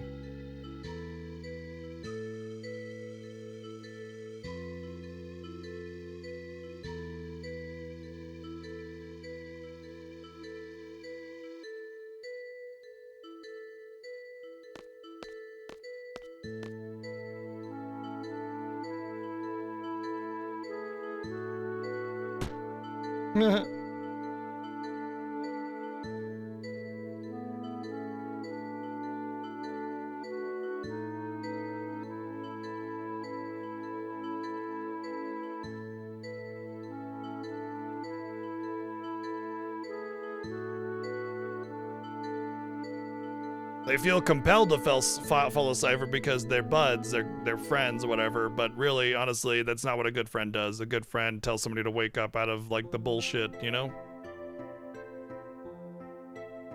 Alright, I got to go to the bathroom. I'll be right back.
Gimme!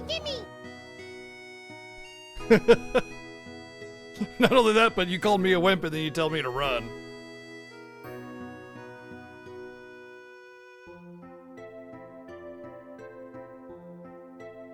And then Selfie comes up and goes, ooh, ooh, ooh.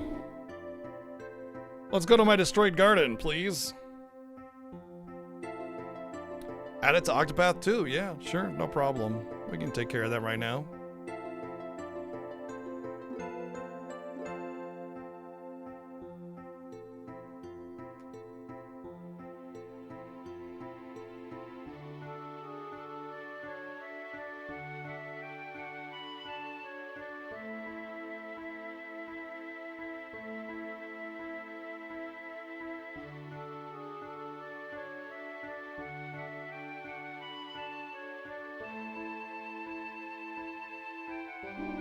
So she wants to go to Trabia now that we have access of like for traveling and everything, and obviously Squall's like, oh right, she probably wants to go because, you know, it got blowed up.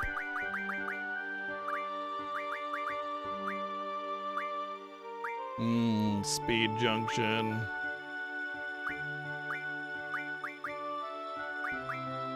Initiative is actually pretty decent too if you got the enough abilities.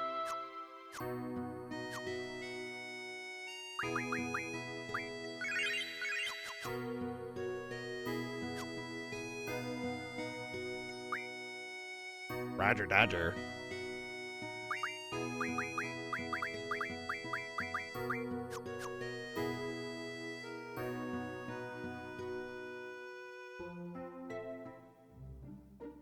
Oh boy. Oh boy. I gotta update that command.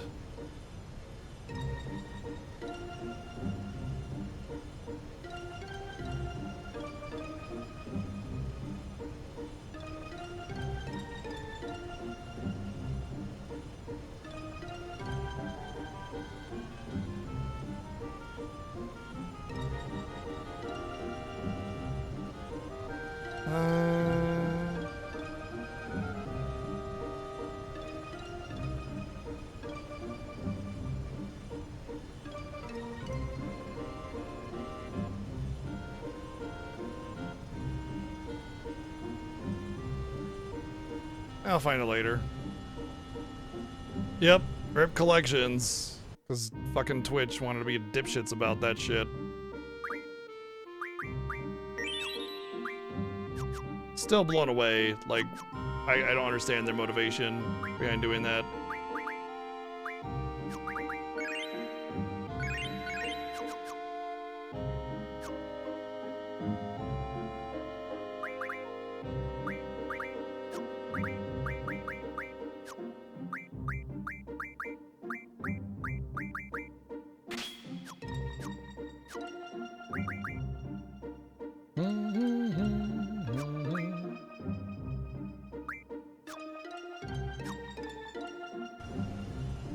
Alright, so we're gonna go to Trabia Garden, but along the way, well, we might as well make a stop at the Shumi Village and see if we can get some Ultimas.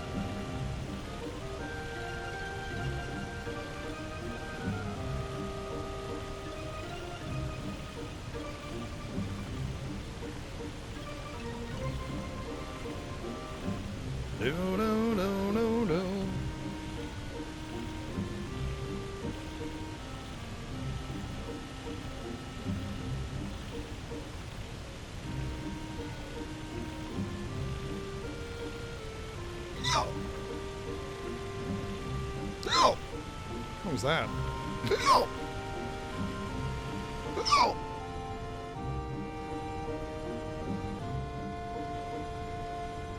I think it might be the wind. Yeah, that's what it is. It's definitely the wind. I was trying to park so that I'd pop right in front, and then it makes me get out on the other side for whatever fucking reason. You son of a bitch.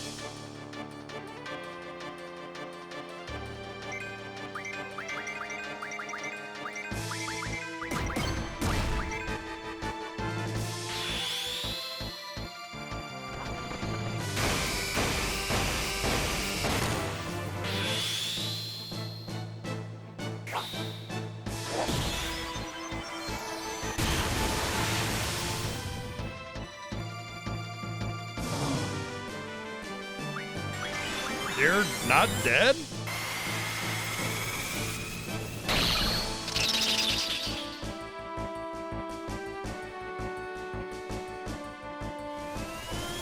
Yeah, get him with the hooch rush.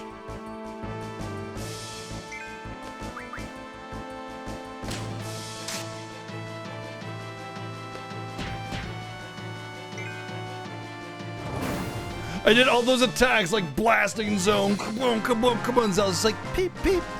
Oh, oh, oh.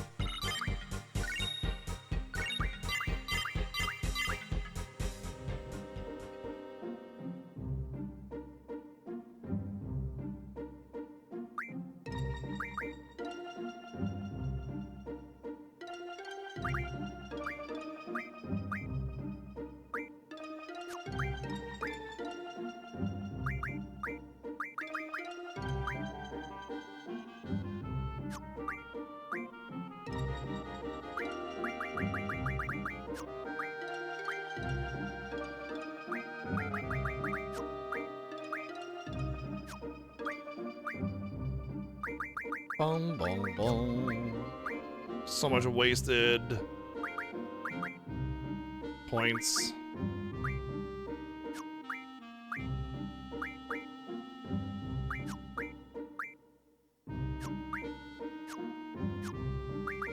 Should have some amnesia greens.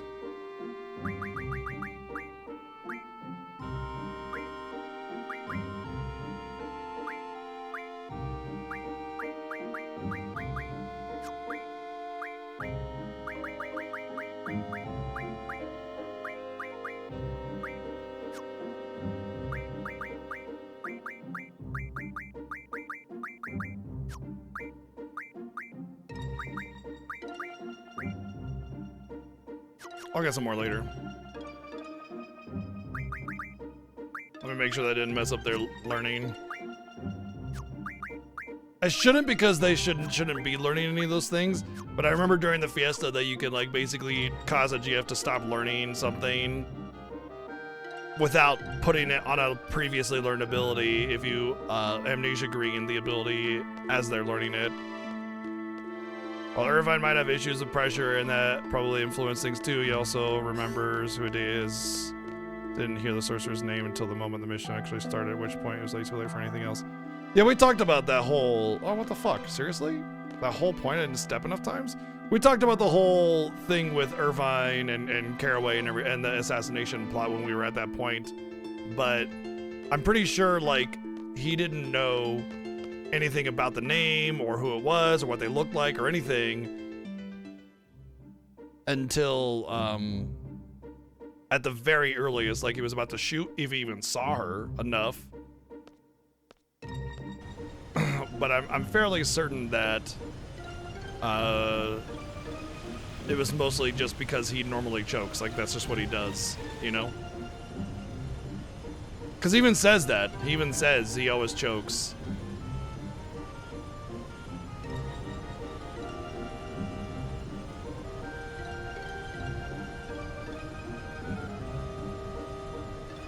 It is interesting to note whether or not, like, maybe he learned something off screen or something that could have had an effect there, but we'll see the dialogue to see if there's anything there, because I'm fairly certain that they don't actually say anything about it.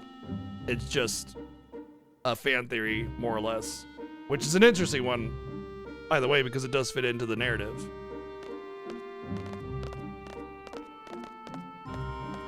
Good old Trabia Garden. Maybe we can go check out the student activities and everything and see what's going on.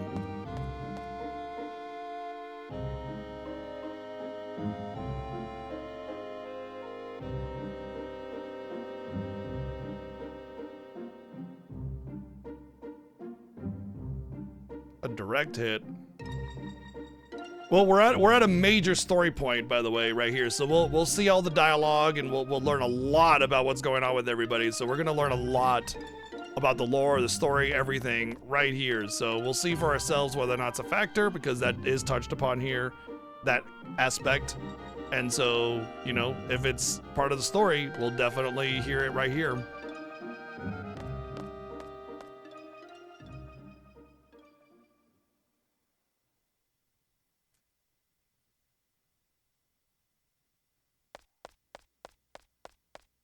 Gotta put my lipstick on. I mean, lip balm. Whatever. Have you guys seen Selfie? Dude, she's right there.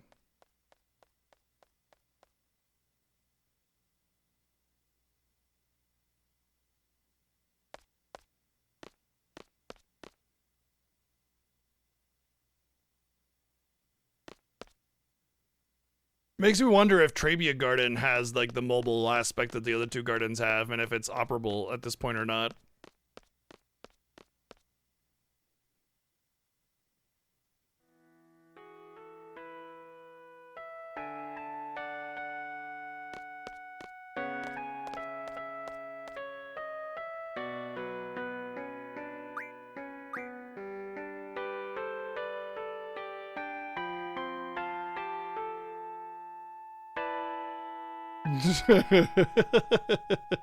I try to play along and say, yeah, Selfie's been a great help to us.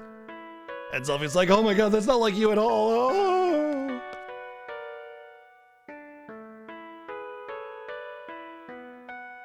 Okay, so she's gonna catch up with some friends. Thundaga. All right, now it's time for the truly fucked up part. So this place got hit with missiles. It's in ruins and shambles. Look at this shit. It's ruined, right?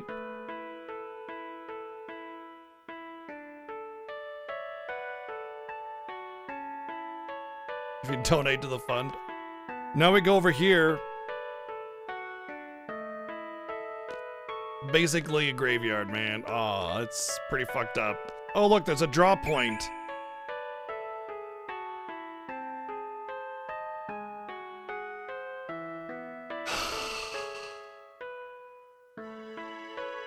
So you can get a zombie draw point in the garden here after everybody's... Yeah.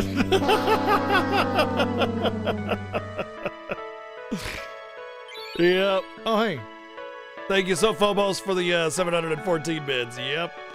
That's it. That's a magazine. It's a nice little image, though. It shows like gravestones that have clearly been recently dug up. Jacket, gun, people's belongings that didn't make it through, you know?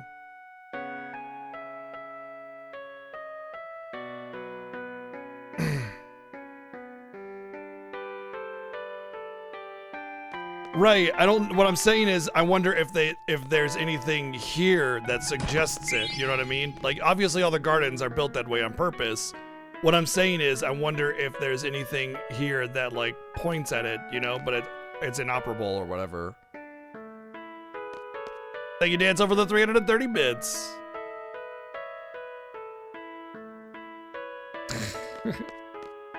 Dude's addled by cards.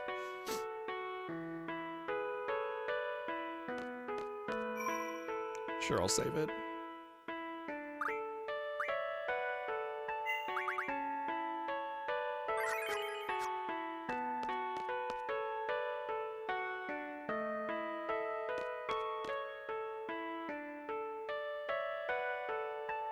Oh, okay. There's something about a hidden treasure, which is probably pointing towards the fact that it's mobile, you know? That could be something that the game wrote in there as a sort of suggestion that there is, in fact, a mobile operating factor of this one as well.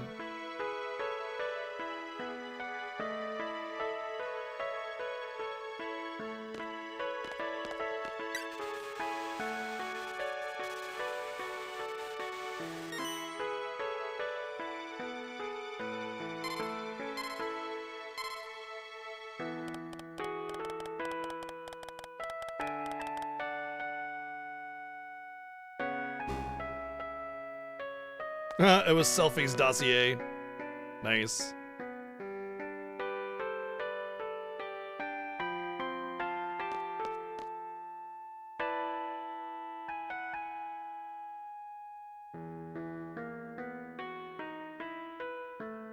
Go south 5 steps from Trebia Gardens gargoyle statue.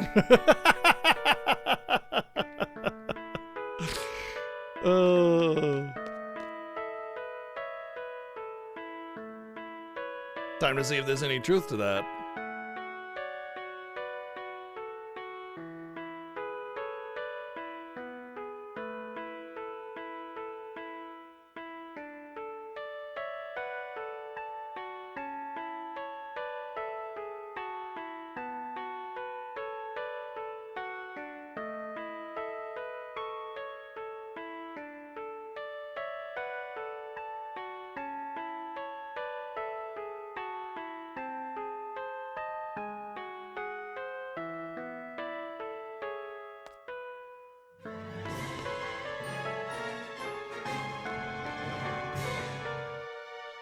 Get the fuck out of my way, snot-nosed little brats. Monokuma. You know, I'd never played the game in question, but I at least know where that's from, so.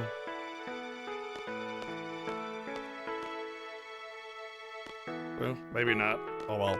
Thank you, Dio, for the sub gift to Monokuma.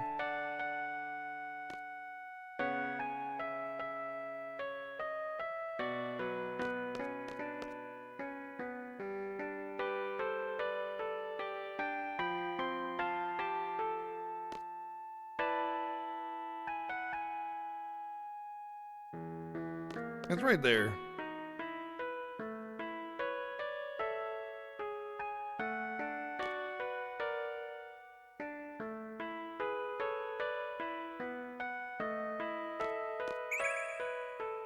There's an aura drop point here?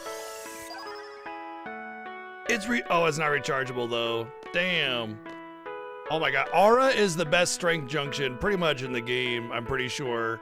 Aside from like Ultima. Either way, it's a great spell. Aura is absolutely bonkers OP.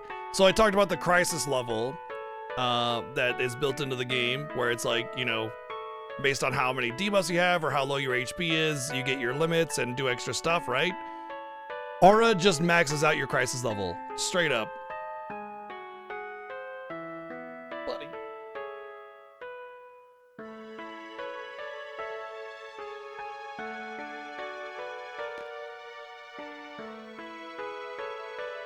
That's alright, Neo. There's always the VOD. And it'll eventually be up on YouTube as well.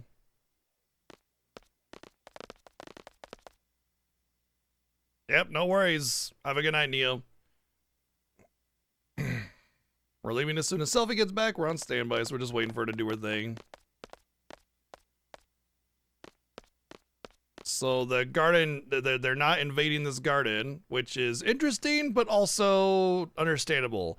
I mean, would it be a waste of resources to invade something that you would devastate with missiles? I mean, it would stand to reason the enemy would be weakened and you would prevent any sort of recovery, yet spreading resources too thin, you know, maybe it's just not worth it to them. Like, it's their goal. If their goal is so immediate, then they don't need to care about invading, you know. It's, you know, like this, in fact, the sorceress's objective, spoilers, is not world domination. It's something more immediate, and we'll get to that later, but so it makes sense to not invade, honestly, because and it's interesting that there's dialogue there to suggest that, right? It's kind of saying, like, why haven't they invaded? The enemy's weakened. It would be easy to just wipe this place out, you know, right? If you wanted to take over the world.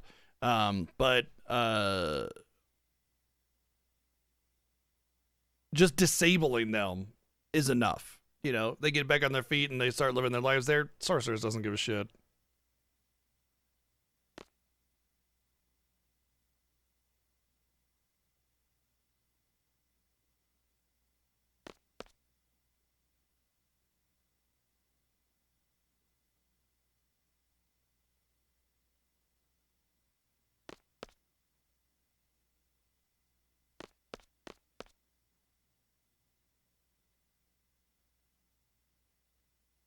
Oh yeah, they're all over the place.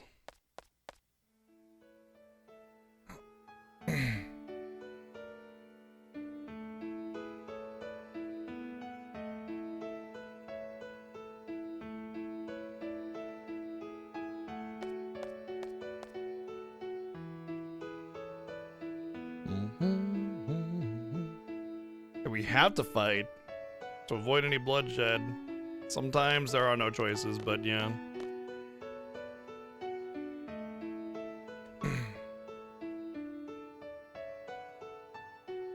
I mean, if there's a possibility of not fighting and resolving your issues that way, it's the path that you should take, but sometimes you don't have one, you know?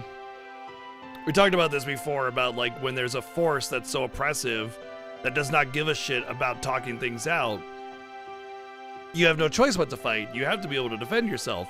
But it's always, you should fight to defend yourself, not fight to hurt others. You know, we talked about this with the pacifist city in Fisherman's Horizon, how they don't fight to resolve their issues, but with Galbadia, they were gonna burn the town down. They didn't give a shit. They were gonna kill y'all. Like, it didn't matter, you know? Is it the toilet one with the, like, the 80 urinals? That's always a good one.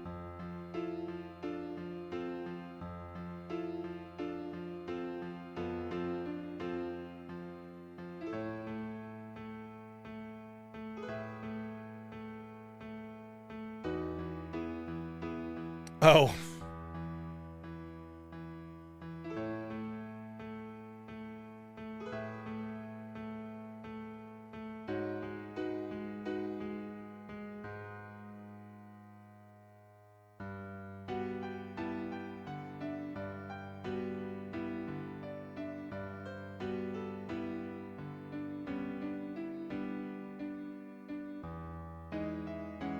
No one's doing anything. They're all scared, uneasy. All they do is complain. They criticize others, but in the end, they can't do anything either. Well, Why all this all of a sudden? What do you expect from me? I grew up in Garden, I'm a seed, do you understand? I don't think she's expecting him to be a pacifist. So you don't need to like reaffirm that you're a soldier. She's telling him to voice his opinion, his feelings, or else she won't know. It's almost like she's starting to get to know him better, how to read him better, that he's thinking, but not expressing, you know?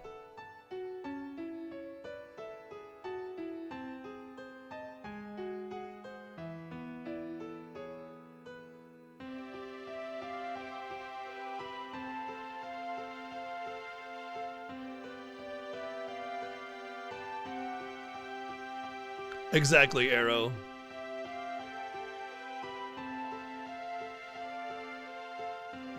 Sometimes when I'm with you, I feel like we're on the same wavelength.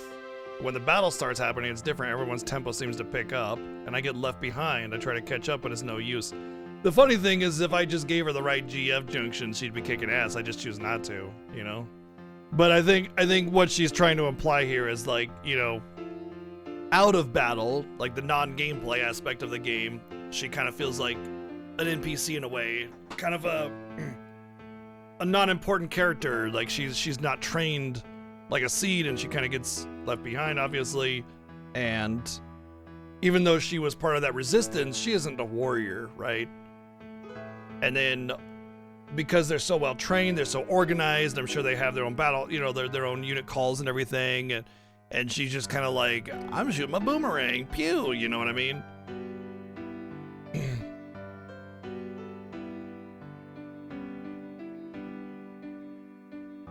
And so she realizes, now that she's spent time with professionals, that she was way out of her league.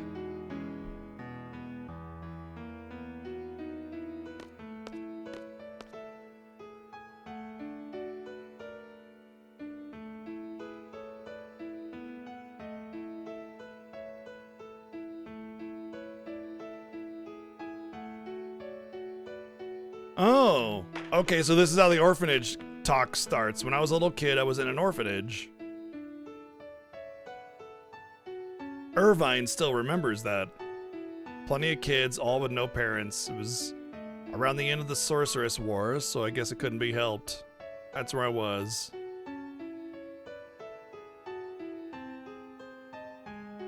Out of all the kids, there was one very special to me.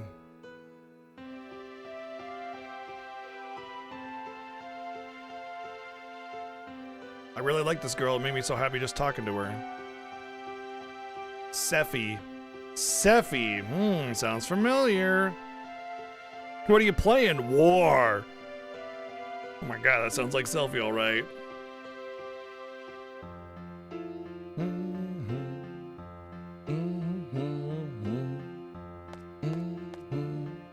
Was that orphanage a stone house? You guessed it. An old house made of stone by the ocean? You guessed it. I knew right away when we first met. Why didn't you tell us? What?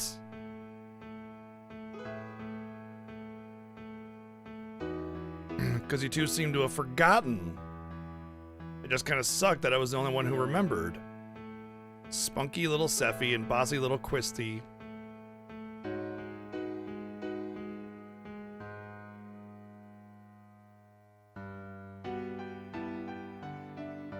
You guys remember setting off fireworks, so I guess Zell was there too.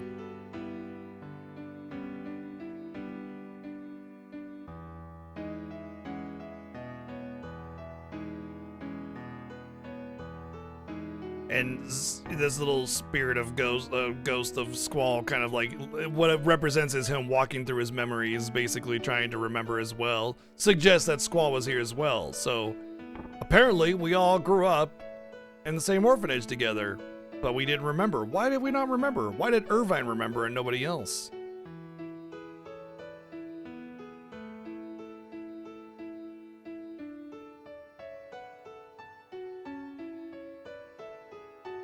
Squall is ashamed of his past self because he was a baby. I mean, there's nothing wrong with being a baby when you're a kid. You're a kid. That's what kids are. Babies, you know? But he's still ashamed of himself.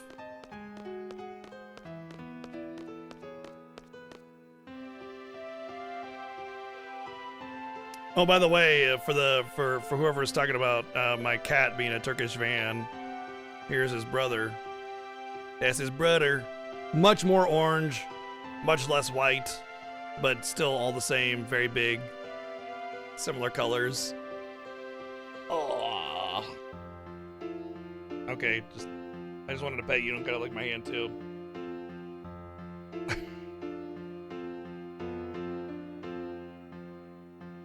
He's like, do you mind? I was licking myself. I don't want to lick your hand.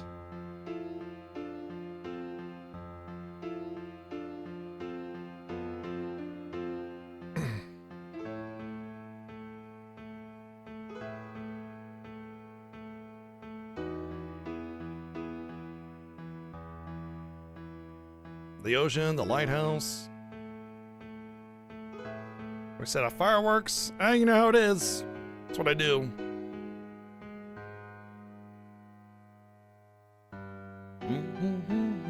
Oh, I thought that was a fireplace. That was not them setting off fireworks. Kids aren't supposed to play with fireworks. I'm gonna tell on you. Cry baby Zill, go back to bed. We all got in big trouble. Oh, Zell didn't know he was adopted. He thought it was actually his mom. Damn. The Dinks and Balam adopted you.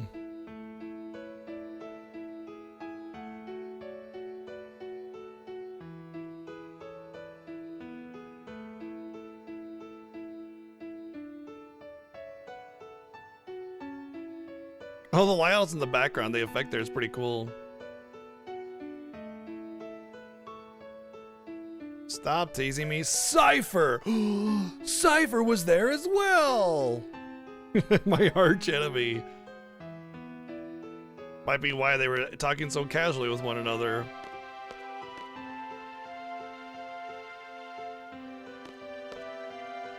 Cypher was always Cypher. Zell always crying and screaming. Later became a star blitzball player.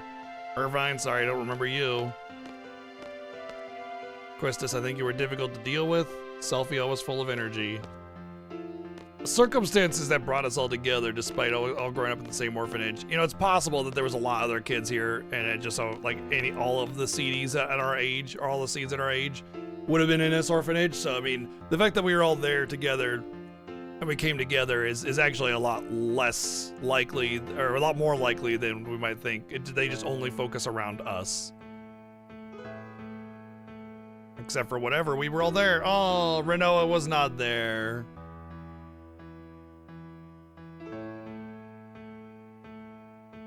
Yeah, I was there too.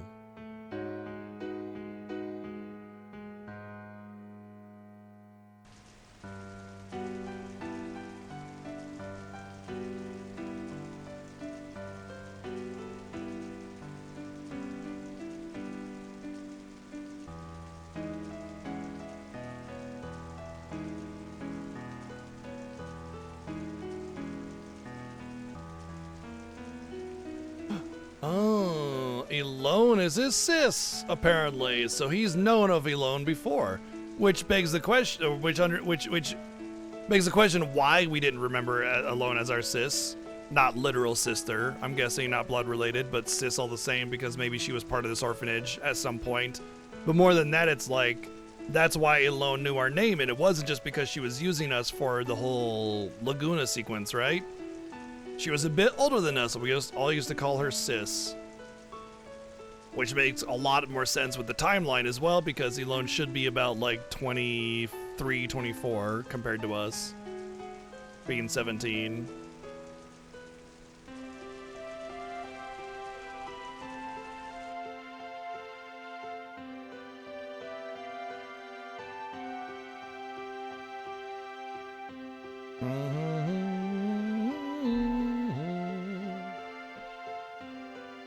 So now we gotta find out the connection more than just, you know, her power or whatever she does.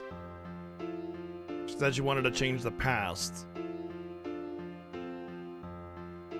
Which means she's not happy with the present.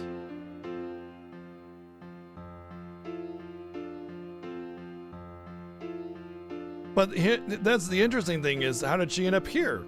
You know, if she had Rain, right? Her actual blood mother.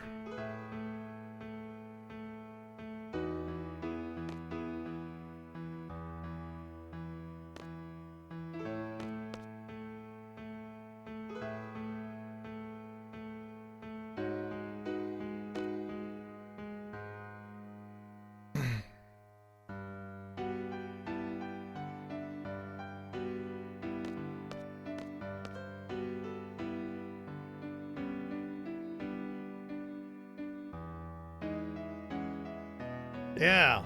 We don't have any memory of this moment. It never crosses our mind. Why is that? It's strange. In her case, she had loads and loads of fun after going to Trabia, but that's probably why you forgot your childhood. That's what you think. Okay. So she just had so much fun over at Trabia. That's why she forgot all of her childhood, apparently.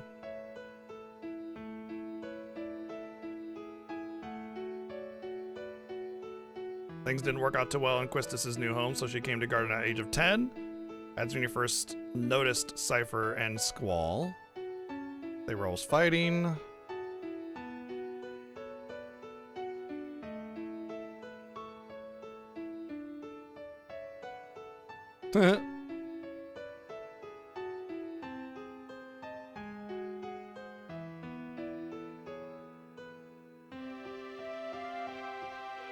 Gotta do my best, or else I won't be able to see Sis. Well, that's a load of shit. I mean, it's like, it's something a kid would tell himself. It's just absolutely not true, you know?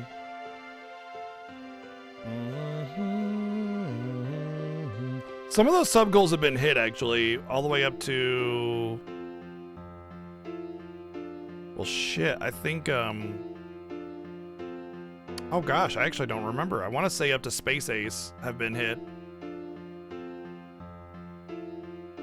Yeah, I think Space Ace were hit. So we gotta do Night Trap, the horrible King Kong game.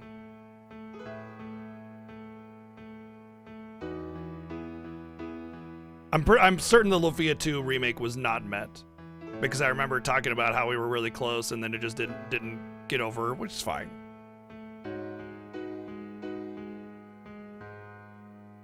Here we go. Remember how we talked about Quistis thinking that she was in love with Squall? She thought she was in love. I had to hide my feelings because I was an instructor, but I come to realize it wasn't love. It was childhood feelings as a big sister that lingered.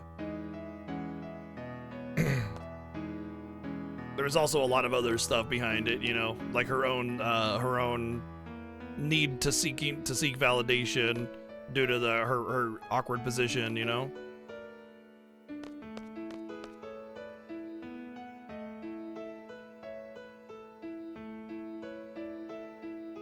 She'd completely given up when Renoa came into the picture. Must have been the same for Cypher. I'm sure Cypher has forgotten his childhood too, but whenever we see Squalls, his inner feelings start to boil.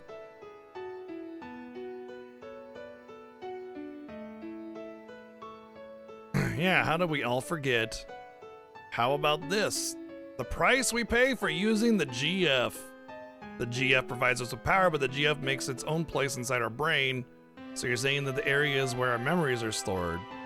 Oh, it's just a rumor that the GF critics are spreading. So if we keep relying on GF, we won't be able to remember a lot of things. There's no way Headmaster Sid would allow such a dangerous thing. Then how is it that I remember while everyone else has forgotten? In my case, I hadn't junctioned a GF until recently. That's why I remember a lot more than you guys. How about you? Your first experience with the GF was when you came to Balam, right? Okay.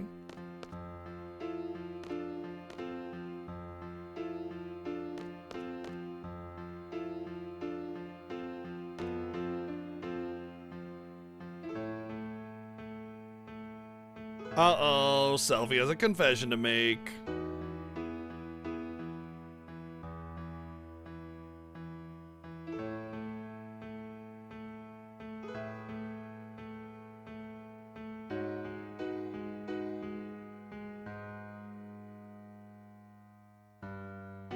Interesting theory, Titus. When I was 12, I went on an outdoor training session. I found a GF inside one of the monsters I defeated. I junctioned that GF for a while, so I have experience with GF too. Uh-oh. But it's really weird, I can't remember the name of that GF.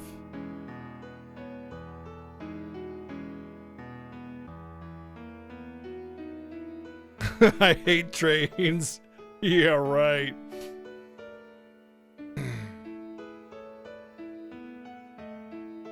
So basically, I kind of like this because it takes the whole aspect of the GF, which stands for Guardian Force, and it's not just an arbitrary mechanic in the game. It actually has an actual plot point. So seeds are given GF as a means to get more power, which is why they excel at being a fighting force. You know, kind of gives them sort of superhuman power in a way, and in return, their memories become compromised, and that's why nobody could remember anybody except for Irvine.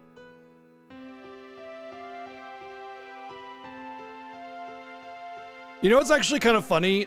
For a while, I tried keeping a diary to kind of remind me of my past experiences and everything. Every time I've gone back and tried to read some of the things that I've written in the past, and I'm just like, I have no memory of this. It does not even look like this belongs to me. I have, like, nothing is there. Nothing comes up. I don't look at it and go, oh yeah, I remember this. Nada. It's like it's not even part of my life. It's kind of crazy. Anybody else have anything like that? Where they go back and look on their old memories and just have, like, no memory of writing all the things that they did. There's no, like, a couple things will be like a recall thing, like, oh yeah, I remember this, but other things totally just seem alien, you know?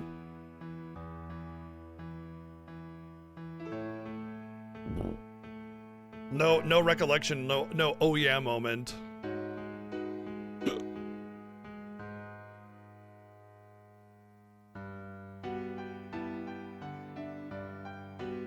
Maybe I'm using a GF, maybe.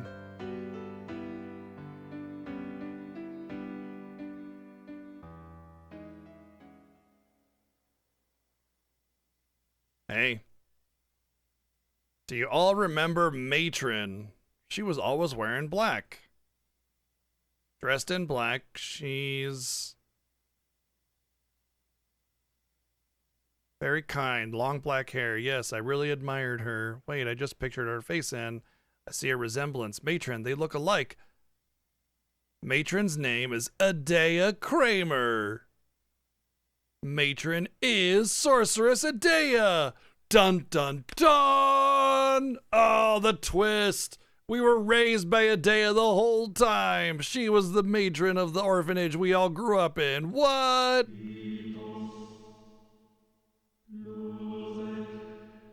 Why is the matron? So how could a kind-hearted woman that spent her whole life raising orphans and taking care of them turn into what she is now? I wonder why my matron would take over a country or fire missiles. At this point, we probably wouldn't comprehend it even if we talked about it. Seed and Garden were all Matron's idea. I'm not a seed, but I share the same feelings with all of you. Seeds are supposed to fight the sorceress. Yeah. It was when I was being tortured by Cypher, he wanted to know what seed was. Matron should know, but Matron is Sorceress Adea, there's no denying that. So if Matron invented seed, and Garden, and yet didn't know that its purpose was to defeat the sorceress despite being the inventor of it, and would care for orphans, and suddenly she wants to destroy everything, what's going on there? So it's a hell of a twist that we all grew up in this orphanage, raised by Matron, and now she seems totally different than what we remember.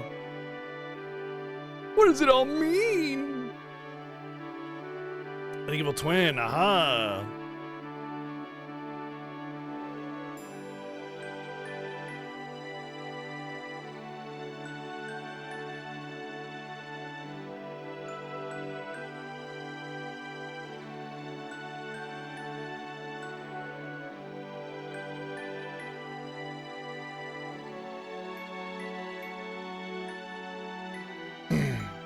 So, with that in mind, Irvine never forgot who Matron was, which means that if that's a plot point about the assassination, about having to kill Matron, he never forgot her. It never was some subconscious thing because he never used GFs until we came together. So yeah, if that's actually a plot point, there was no. I subconsciously know that this is Matron and that's why I can't pull the trigger. To be perfectly honest, he always chokes, so that's like part of his character already. But let's see what the rest of us has to say. You've all those stories, how life has infinite possibility. I guess. Thank you, No Name, for the 123 bits. The limited possibilities I face, the choice I have made brought me this far.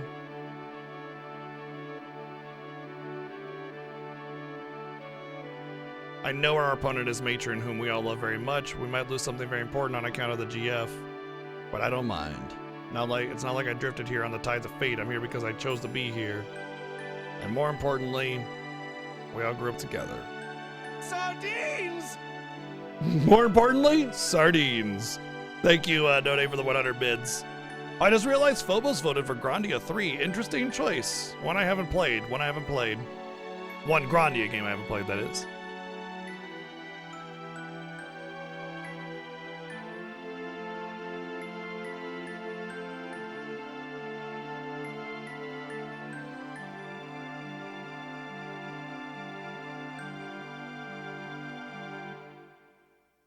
Grandia 2 is the one with Ryudo and Millennia.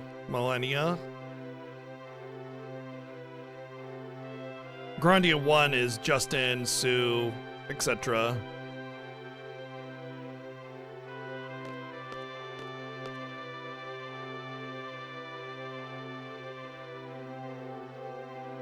Do we fight Matron or not? I say fight. Shoot for common goal.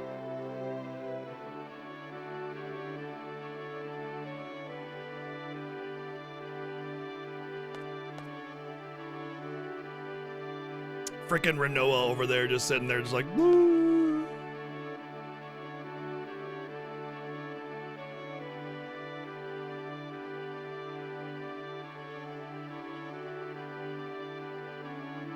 So this is also the period where you swap from Renoa just needing to be with Renoa for the sake of whatever mission you're on or whatever, because you're under her contract, to now, hey, we want you to come with you. It's with us. It's your choice. Squall just said, well, we all want to fight. Renoa, it's your choice.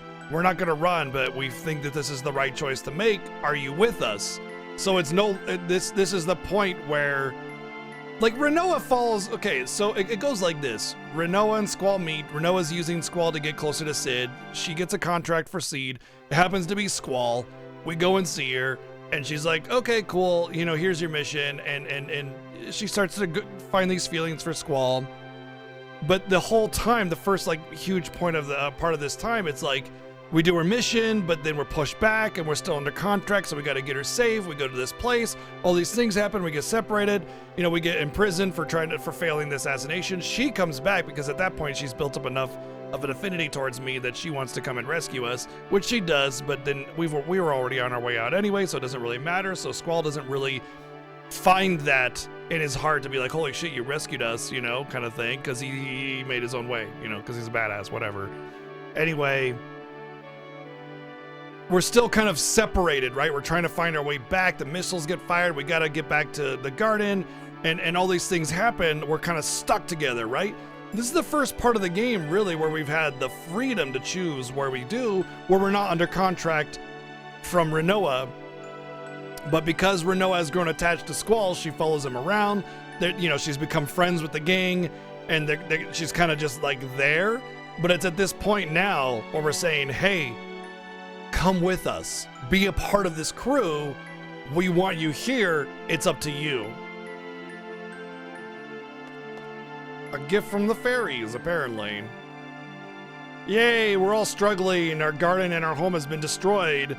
The one thing that can make it better is cold weather and snow, ruining everything because we're living outside. Yeah. All right.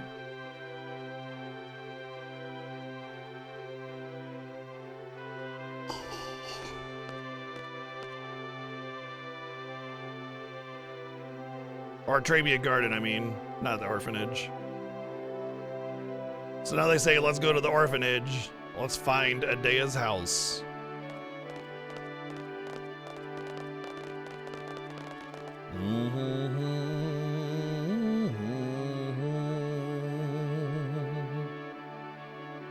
Well, I guess that's it. We're fighting. Not fearless.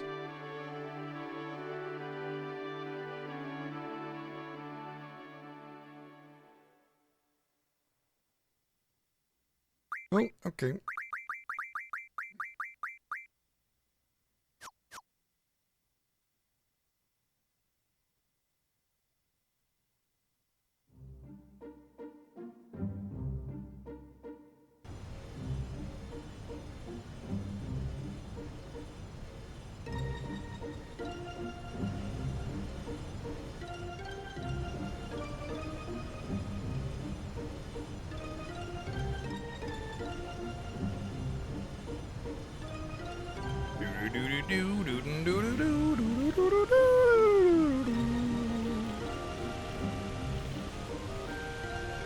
Now it's time to get some more Ultimas.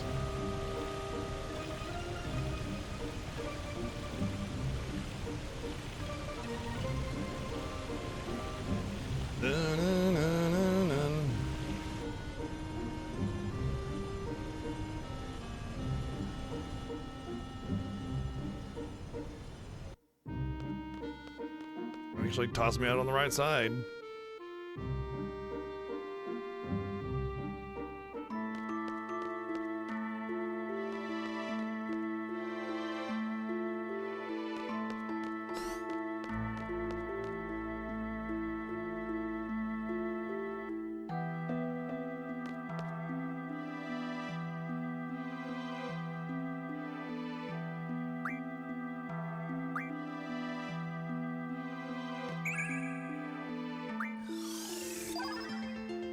Damn it!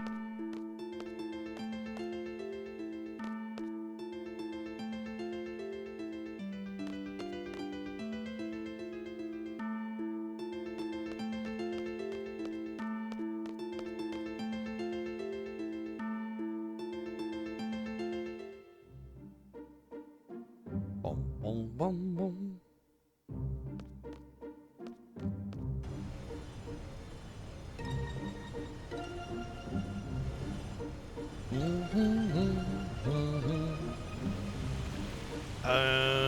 Oh, if we're going to Adea's, then we should go this way, actually.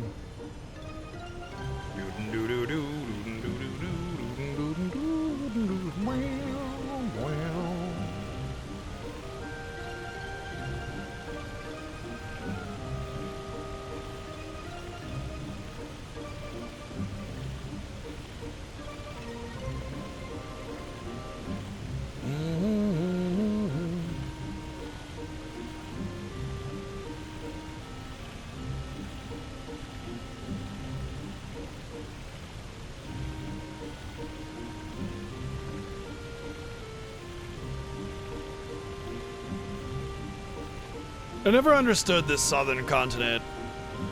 Like, there's just nothing here. There's Adea's house, and then there's the optional Odin place.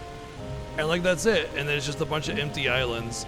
You know what? This might be a product of, like, there's Adea's, there's the orphanage right there. It might be a product of the overambitious project that they had with Final Fantasy VIII, and they just kind of scrapped a whole bunch of it, you know? Might be, why? You know, with the popularity of FF7, I imagine they wanted to probably push it a lot more than was feasible with the technology at the time.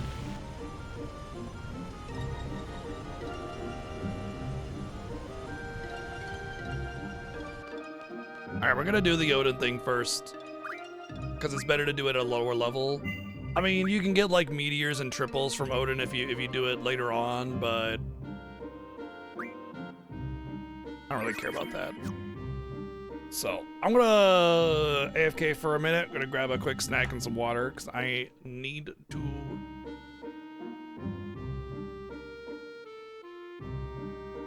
Oh, absolutely. I mean, you know, you remake Final Fantasy VIII in the same way that they remade 7, so you can get that lore and story there in a much more meaningful way.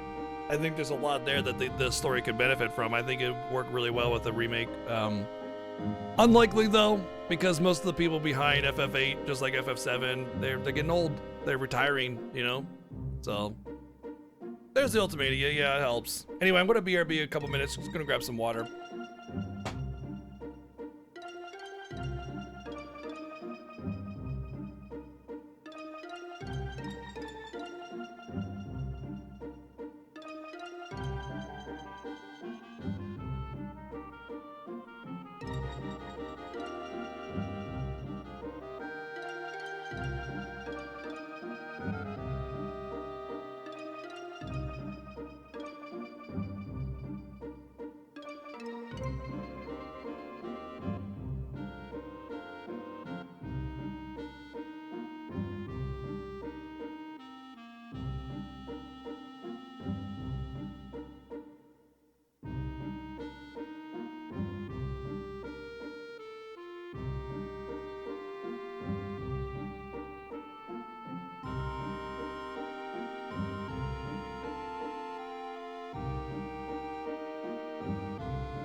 Wow, my kitties didn't budge.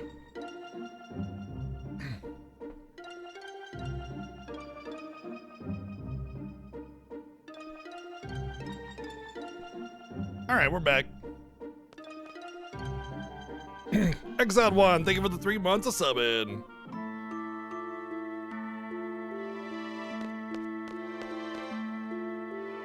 We're gonna do the little Odin thing real quick, then get our Tonberry.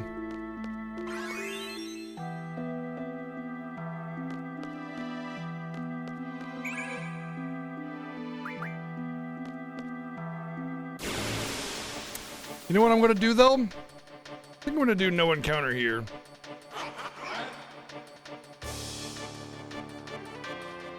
Until I get Odin.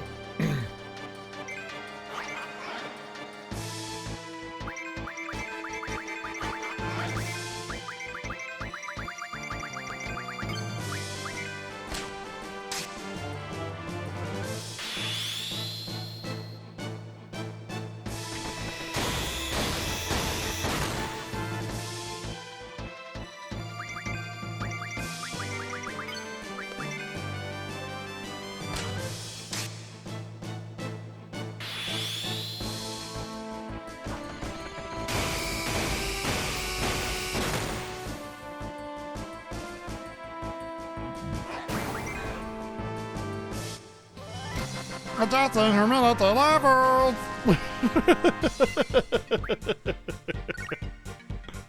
Alright, we're gonna get no encounter on. I knew there was a reason why I wanted to learn no encounter. Just for, you know, certain situations.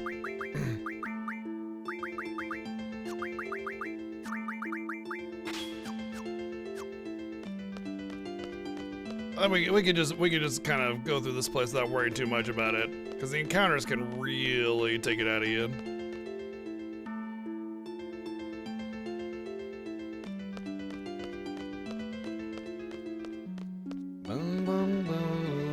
Also, it'll give me more time to draw from Odin if Odin actually has any decent spells. If I see fit to draw from Odin, you know? Unlikely, but...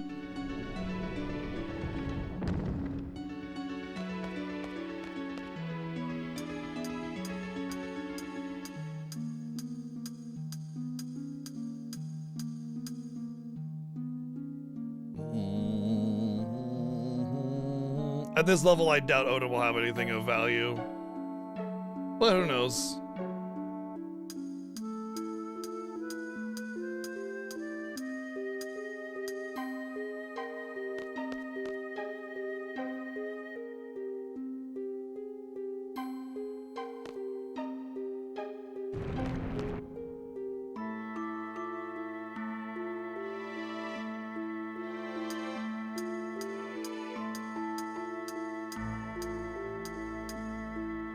By the way, all the drawn out animations, the slow climbing on the ladder and everything, it's all by design. Because you got that timer on the top left making you anxious. You know, am I gonna make it? Am I gonna make it? Oh my god, oh my god, oh my god.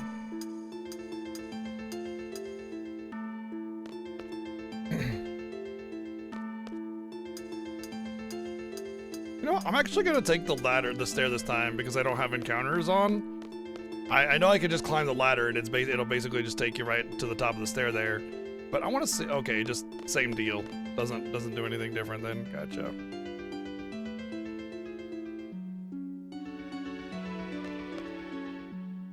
Yeah, I want to get the eye first. You know, I will say the first time I did this in the Fiesta, where I didn't know, like right in the Final Fantasy Fiesta, we're not allowed to use things like no encounter. And we're not allowed to run away from encounters. For those of you that don't know, it's an annual race of the series that we do every single year, where we can't run away from counters, we can't use a counter avoidance stuff, all that kind of stuff, right? And so when the first year we did this, because we get all GFs every year, I was like, oh my god, I can't run away from battles and I can't use the no encounter. Is that even possible to fight all the encounters and do this? It's not only possible, it's very easy. It's quite, oh, pain, nice. Yes, yes, please. That is a one-time draw though, unfortunately. But yeah, you'll have like 10 minutes left easy.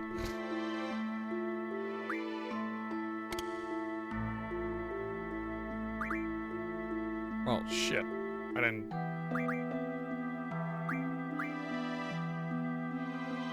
5, 5, 8, 7, 6.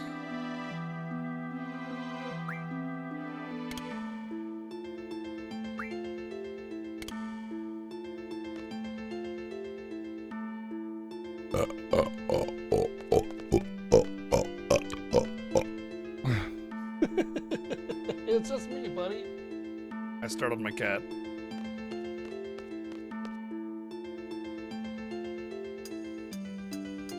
What is a lore playthrough? It's where you play through the game and talk about lore.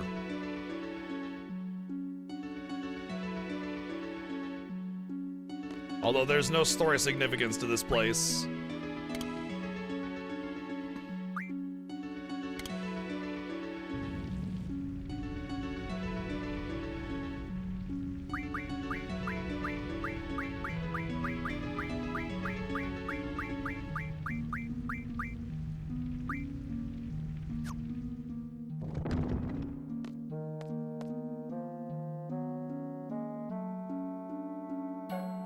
Final Fantasy VI has very little story and lore, honestly. It has 10% of the dialogue that FF7 has alone.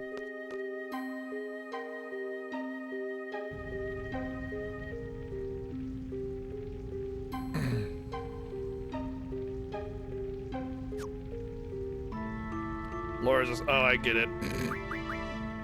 Of course.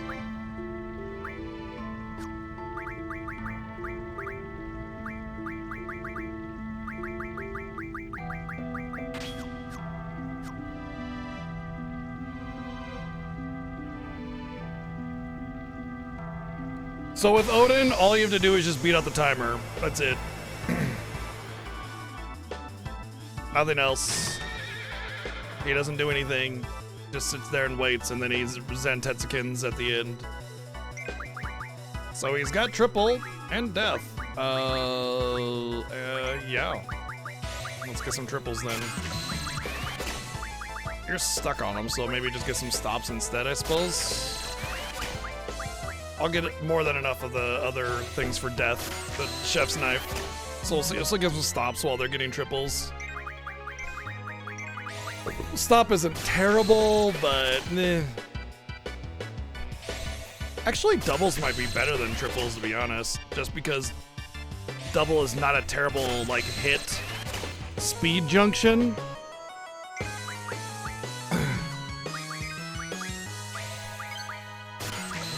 I'll get doubles. I don't really see stop being useful, but I see double being kind of useful, maybe.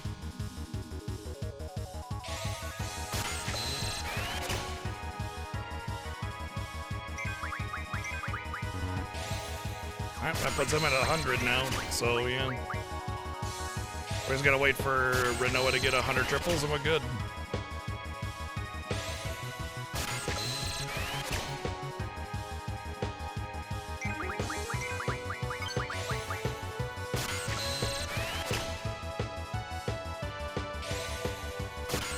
That would be kind of neat, because Odin's mechanic is always about a timer, right?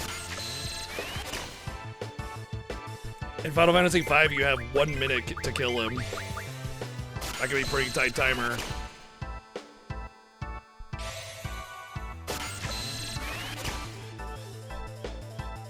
Staying away from the summoner, very important lore, yes.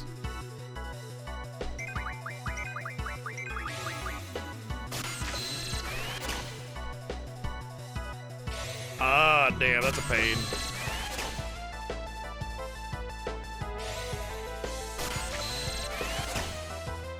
Hopefully you went outside and saved it before the Tonberry murdering happened.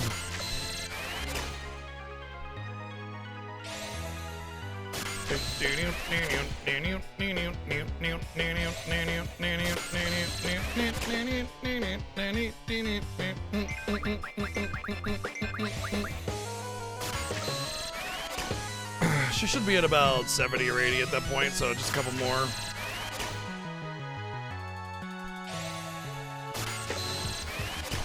Yeah, you can get it before Odin. The problem is that first off the timer, second, Tonberry spawn more often on those bottom areas when you have defeated Odin or gotten Odin, I'm pretty sure.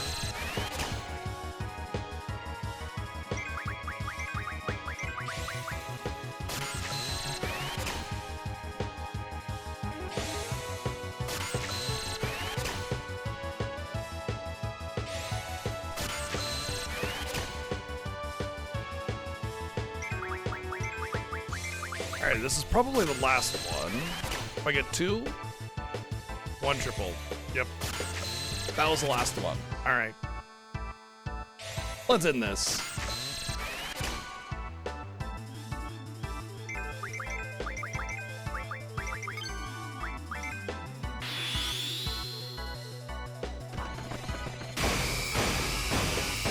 Oh, I should probably try to mug if he's still alive.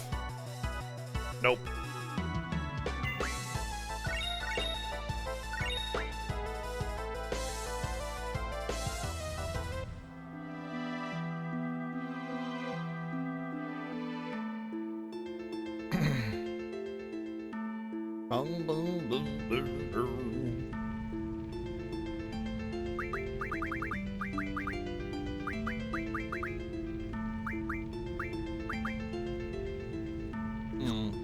I think dead spirits are... What do dead spirits refine into?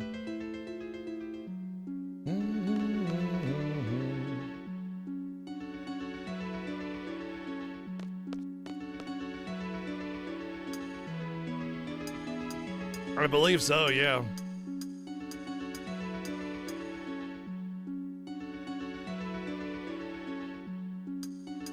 I think I remember going in here, screwing up, and then like leaving really quick, like after a couple minutes, and then starting again.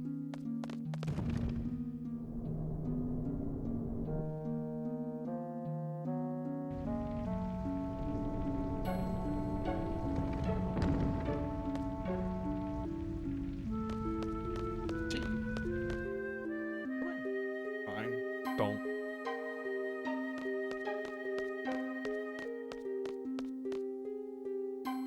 Alright, this is the Tonberry room.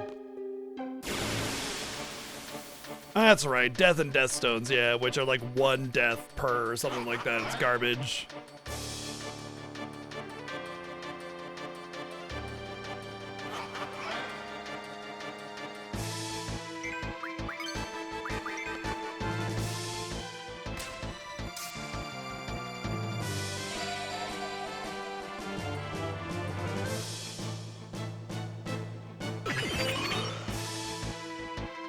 Oh, 140. Damn, she's got a lot of weight on her shoulders. So anyway, I started blasting zone.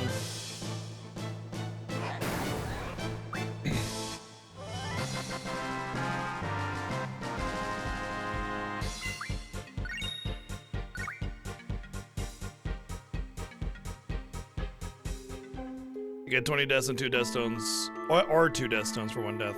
Yeah, but I'm gonna get like 1 billion Tonberry knives during this point, and they each give you 15, so pointless. What was I gonna do? It was gonna be something I did. I need to check my GF learnings. My GF learnings.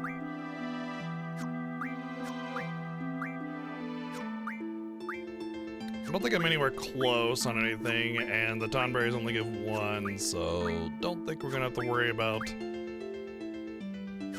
doing anything for these.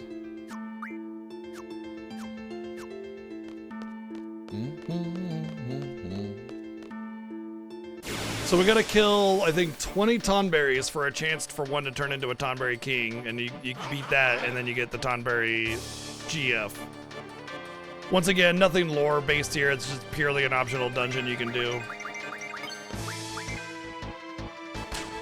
So not much to do here, or talk about when it comes to the lore part of the game. Yeah, I think a lot of people are when they first beat Odin and they don't see that he's a GF. And the real GF in this area is actually mass murdering Tonberries, which is definitely not expected.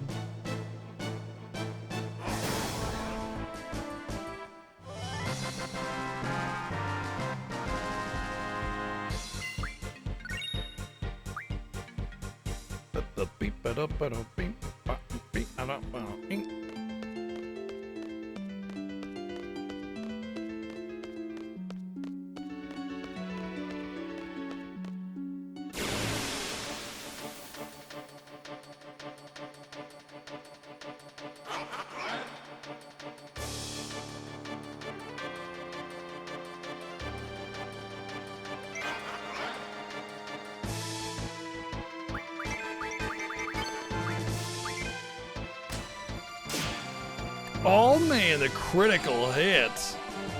Honestly, I probably don't need to worry about using Renoa as a extra leeway, because all the Tonberry is going to do is move forward, right? So...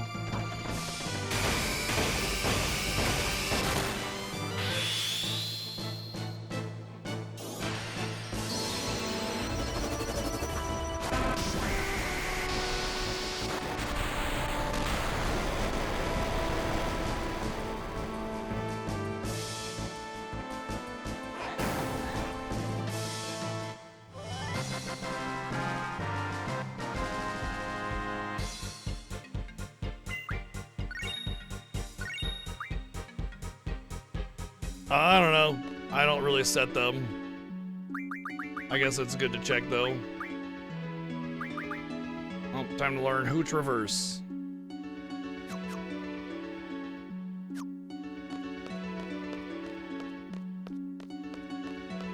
There's some insane stuff you can do with the search one. There's some crazy stuff you can get from that.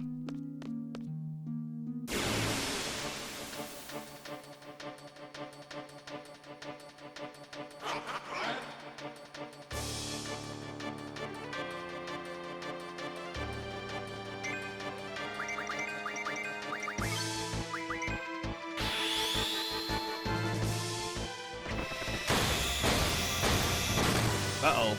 Might live through that one. Well, Squall's dead.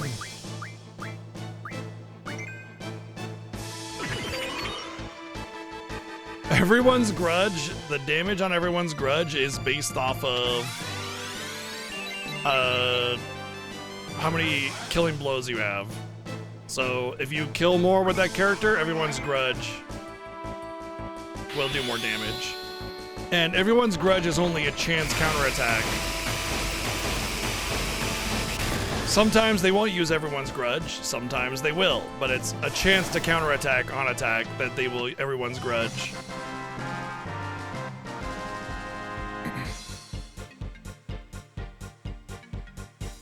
Are you doing solo Squall? You're doing a solo Squall run.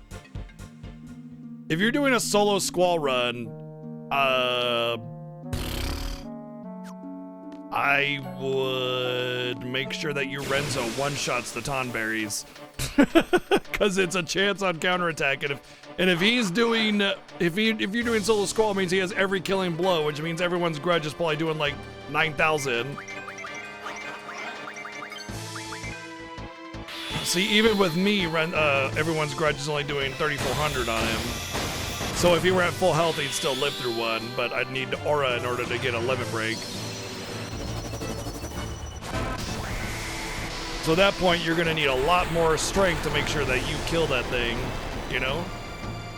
Low level solo Squall. Dude, you're not getting Tonberry.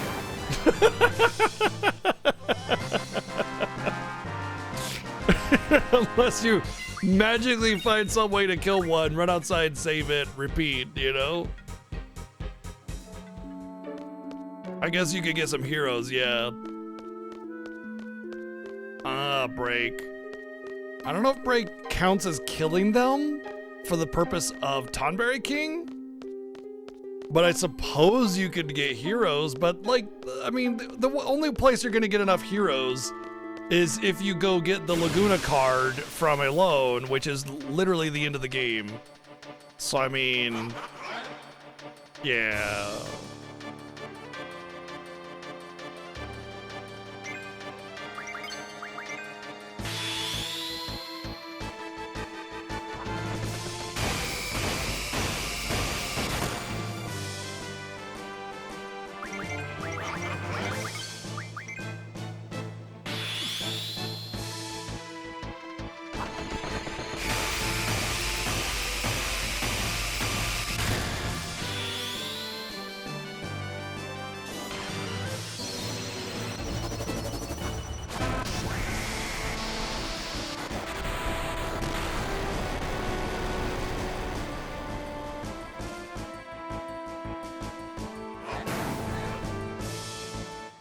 Oh yeah, right. You're petrifying and then using card. I see what you mean. So you don't get XP because it's a low level run. All right, cheat.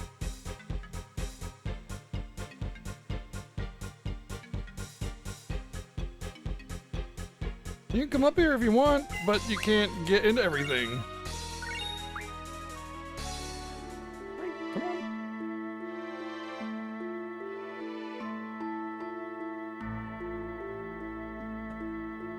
We'll try this again.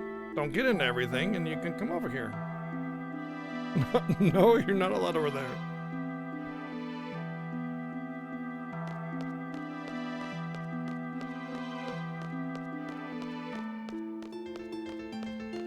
I'm not sure if card counts as killing an enemy, so you may not ever spawn the Tonberry King. Then, at that point, you still have to kill the Tonberry King.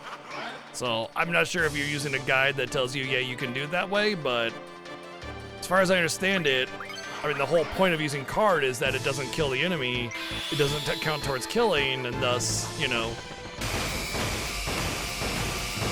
low level.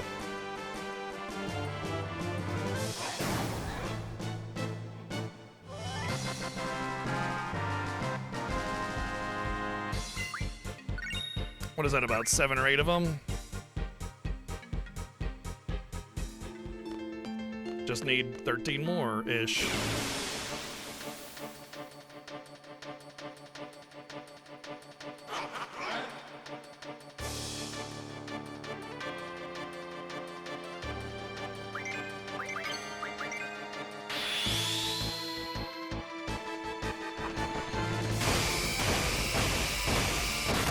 I remember the first couple of years during the Fiesta, I would use Zell instead of Squall as my damage dealer. And the thing is that while Zell has bigger potential, he is also much slower at getting that through that potential. Because if I were to have the same strength as Squall, doing like punch rush and everything, I would do like 1500 2k per. And it would just require a lot more hits per. I ended up having like terrible time keeping up with 7 on FF8 because of that, you know, using Zell instead. It's like, well, I just thought the bigger damage potential was better and I forgot about speed. And it's like at the end of the day, all you need is enough damage. You don't need obliterating damage.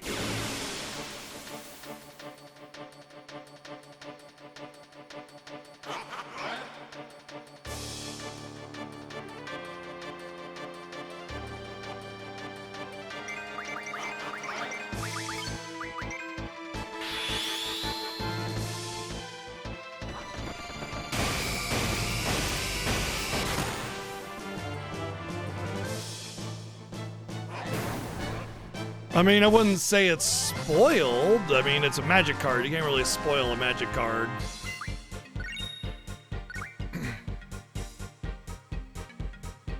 I would say announced or something like that, personally. Although it begs the question of, if you thought it was a spoil, then why did you say what it does?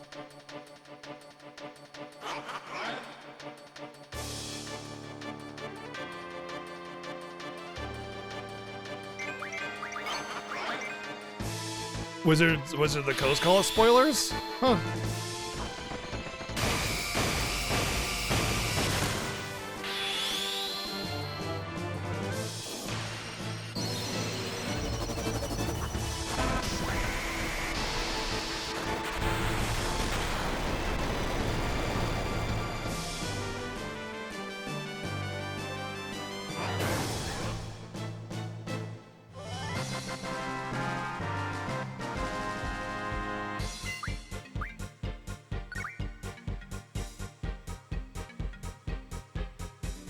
Speedrunners use Irvine. Speedrunners use Irvine because, once again, he's fast. Like, his limit break is just pow, pow, pow, pow, pow, pow, pow, done. You know? It's what 7 does too, he uses Irvine. But the thing is that I don't want to use Irvine because of the ammo limitation. And it's fine if, like, you're speedrunning and you account for every little bit of ammo and you know exactly where you need to get your ammo from and everything. Great. But realistically, from a casual perspective, Irvine is not the better choice. Even if you know about limit abuse and everything, you still want to go Squall.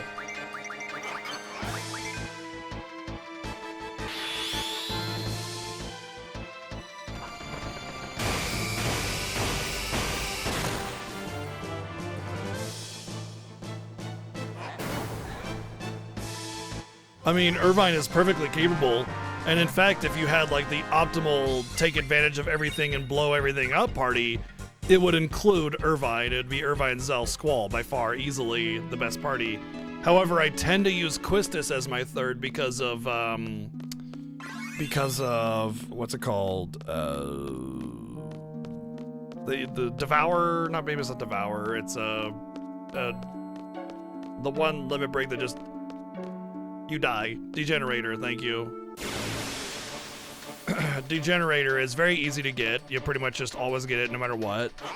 And it just kills the enemy. It's dead. Say it, no damage, just blah, blah, blah, blah, blah, blah, you're dead.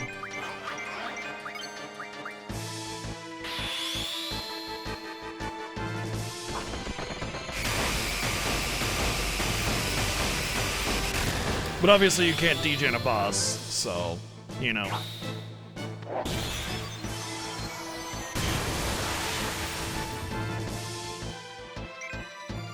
Epilepsy simulator, yeah.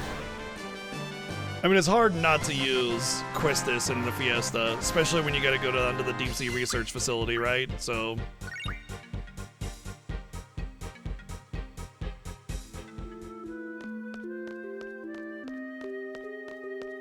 Should be around 12 or 13 now. Not that many more before we get the Tonberry King waltzing all in here, acting like the, what is it, the cock of the roost or whatever it is? I don't know. Big shot guy, chicken man.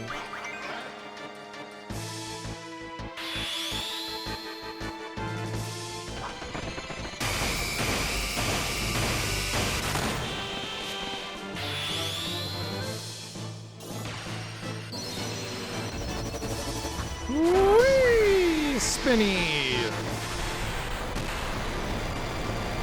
Oh, hello, Kim.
Yeah, I mean, I don't know your setup and what you're able to do on that thing, but that seems like a really rough objective in a low-level solo Squall playthrough.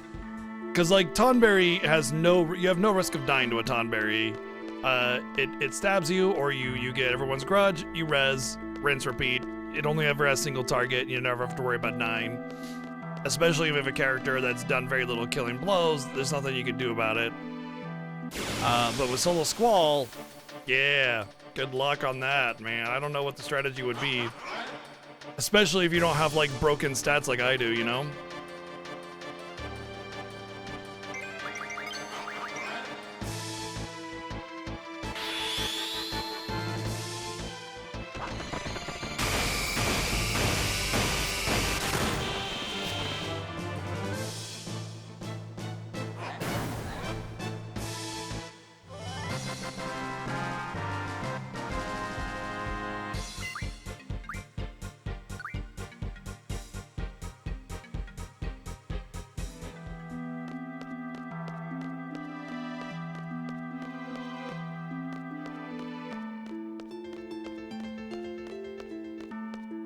Why farming Tonberry? I don't know.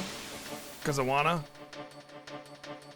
There's no lore implication to it. I just want to get all the GFs, you know? Part of it is just having fun with the game and breaking it in all the ways.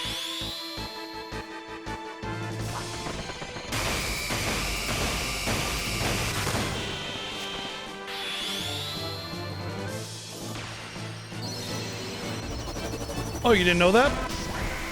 Kill 20 Tonberries, and then every Tonberry has a chance of spawning the Tonberry King, which gives you the Tonberry GF. Why do you say farming Tonberry again, then? As if, like, it almost felt like you were referring to the Fiesta when we farmed Tonberries to get the Tonberry King. So why again?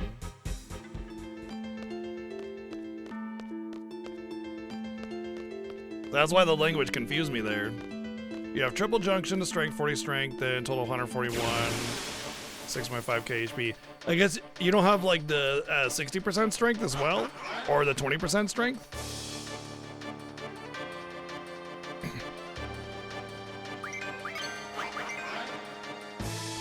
Oh, you're fine. I mean, honestly, I figured it was with purpose. I knew that English wasn't your native language. That's not a problem. I thought you said it with purpose, though. That's all.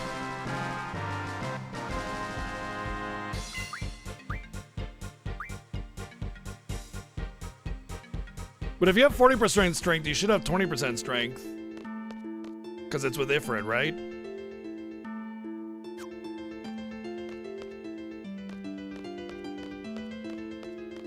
And then I don't know if you have the Zell card or not.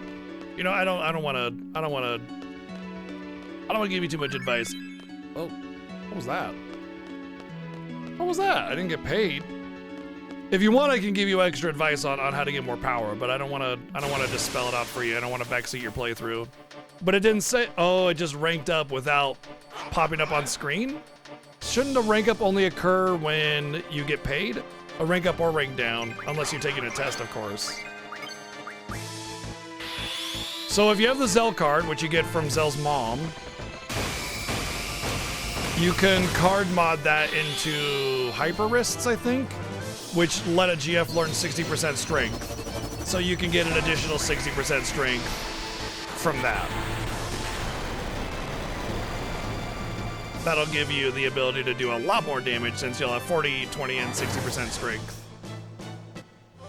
We're about 18 or so. I would say we're very close to getting the Tonberry King to show his face.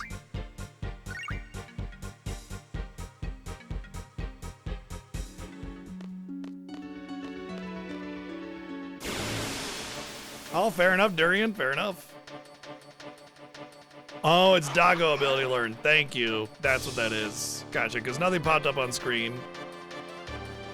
I thought it was maybe like rank doesn't pop up on screen during this particular segment because the potential for it having the timer there.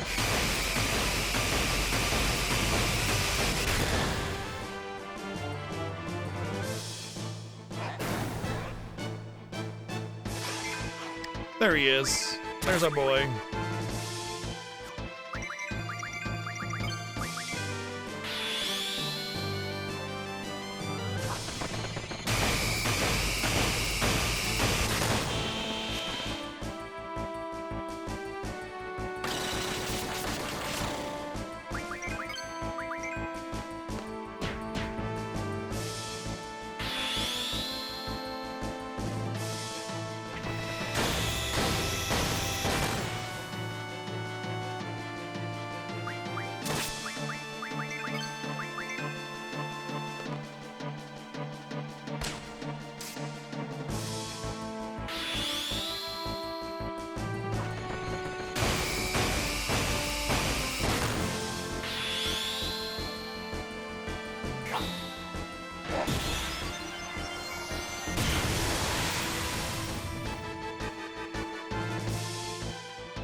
Really?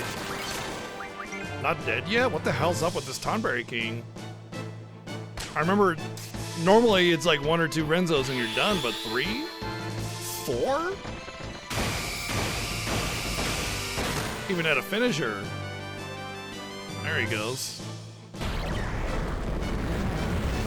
Yeah, and it's like you can always put that magic on later when you're not doing Tonberry shit, right? You know, and you want to just draw some stuff or you just want to cast some spells.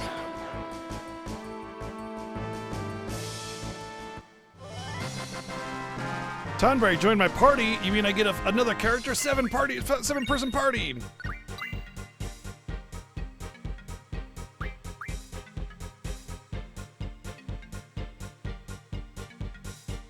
I agree, Bullet Catcher. It's really annoying getting Lionheart and then never getting Lionheart to proc, right? Exactly, yeah, for the drawing purposes, I understand that, absolutely. At the end of the day, you only need so much strength to one-shot everything, right?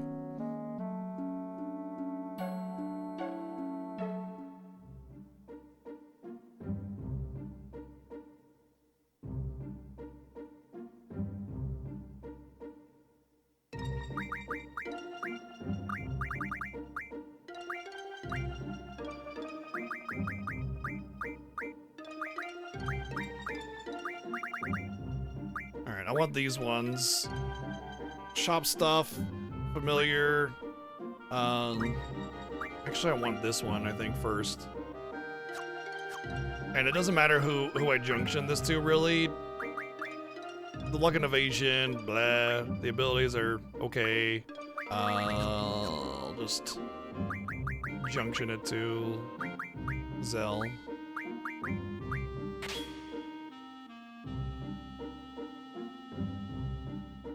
How is the compatibility with Selfie?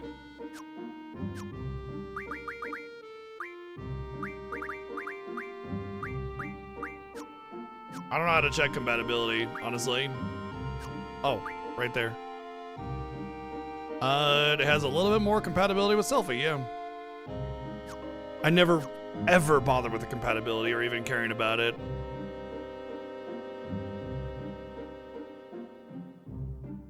Yeah, there you go. Just be careful because, like, I imagine your level's pretty low, so it shouldn't matter too much, but you can sometimes only get a 4-hit Renzo, and then it doesn't die. So there is some RNG there.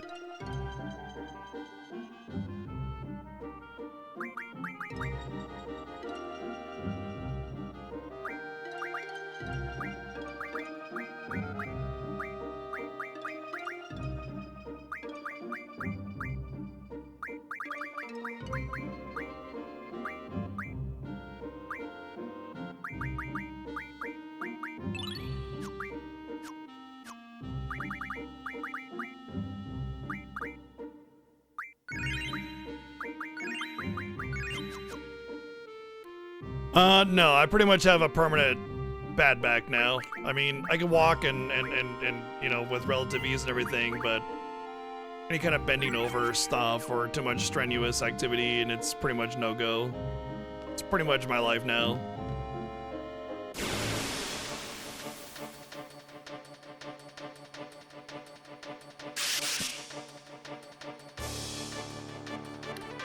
Triggered it? I don't know. Existing, breathing too hard, standing up one time. It just comes with the getting old, you know. Comes with getting old and being 6'4" my entire life.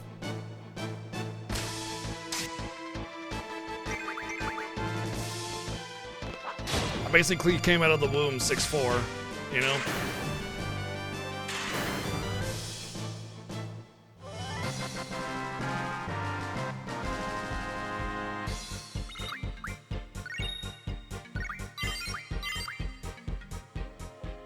.6'4" is like, what, 195 centimeter, around there, in height.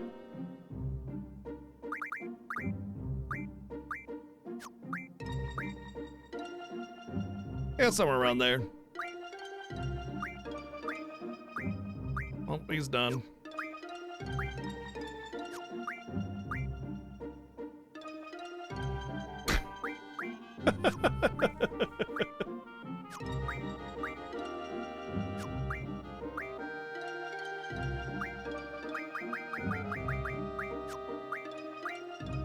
Yeah, hide it well.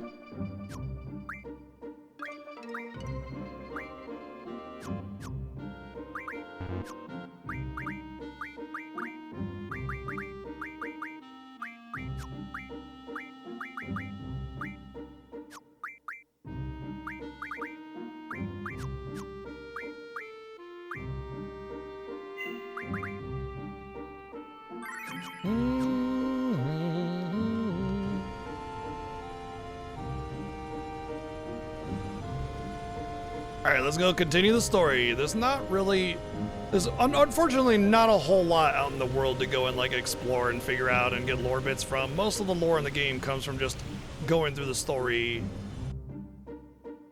Oh, okay. I thought you had to go to the lighthouse first and then you detect something big behind you, but we walked right into Galbadia Garden. You didn't see it. It was about there for about half a second, but Galbadia Garden just happened to be there. What's supposed to happen is you're supposed to go to the orphanage, and you go, I sense something big behind me, and you turn around and boom, Galbadia Garden is there. But now we're starting the sequence, so this is happening.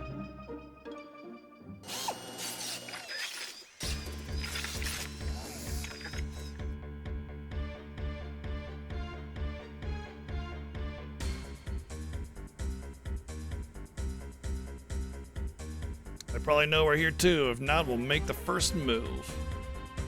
The battle's inevitable. So this is gonna be the final battle, yeah!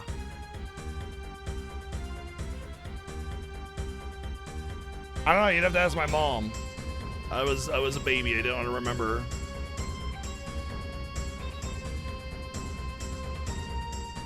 What should I say? Alright, so...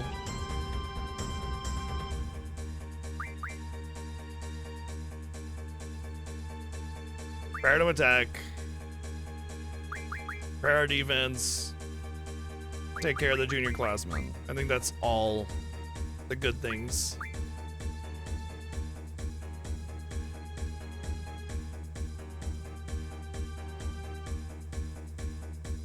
Emergency, so listen carefully. We're going into battle against Galbadia Garden.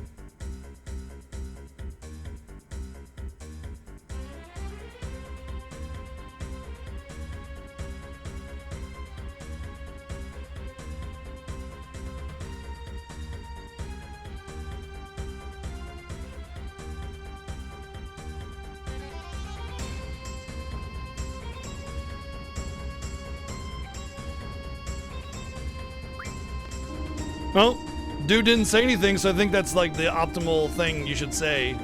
For real? Like you can say, hey, get all the hot dogs and put them in the safety storage or whatever. But I don't know if you get like a reward for getting everything right. Oh, I guess I should have called my comrades too, apparently. I guess that's also... Yeah, damn. Oh well. So I guess call your comrades as well. I'm just trying to get it right to see what, like, if there's any kind of benefit for getting it right.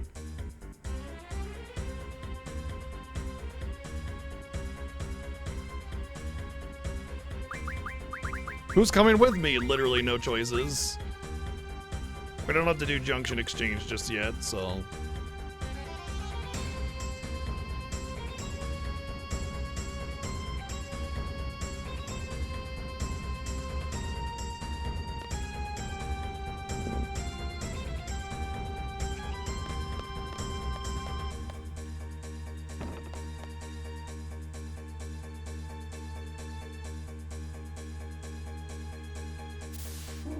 Yes, we'll take care of Renoa.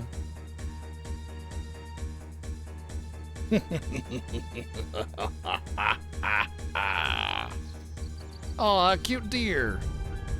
Deer's like, oh shit.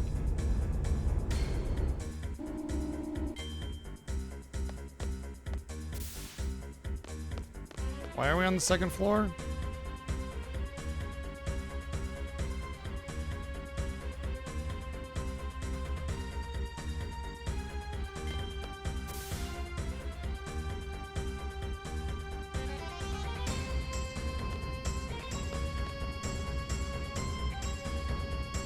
You know, when you see Squall like telling the orders and remembering everything and you know his ability to execute everything, you realize that he is the most capable. He really is. 6'4" is hella tall? It's pretty tall, I guess. Ah, there you go, Durian.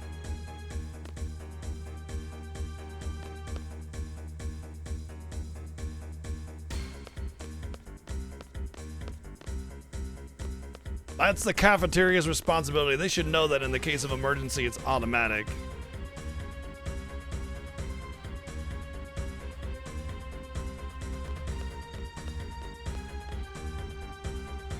That comes in the employment contract training. What's that shit called? Correspondence? No, when you get a new job, they run you through the things. Whatever, it's in the training. Always protect the hot dogs. No, not protocol. That's like your job. That's like your rule, the rule set. Did I play basketball? No. Orientation, that's the one. I mean, I played it for fun, but I never really played on a team or anything, no.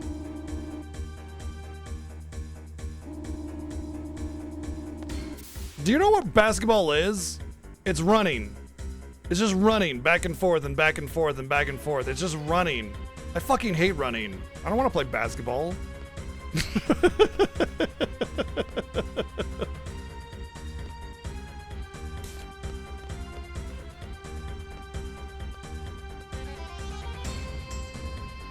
You know what running does to a body like mine? It ain't good, that's for sure.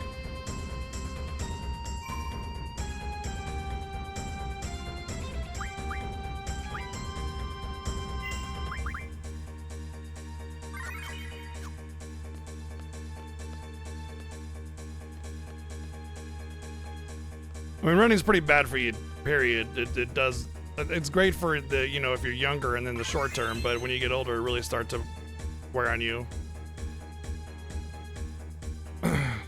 Because of the pressure it puts on your back.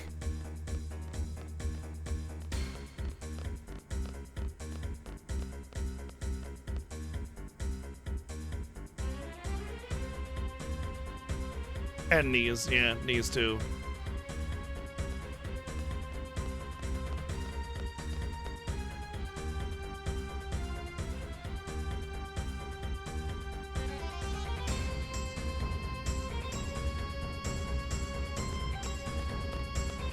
Zell wants my attention for something specific. What's up, Zell? It's about my ring. This might be the time. Give me your ring. I want to borrow it for a while. I won't lose it. Come on. He won't tell me what it's for, but he wants to borrow my ring. Interesting little thing there. Okay, fine. What the hell? I'll give him my ring.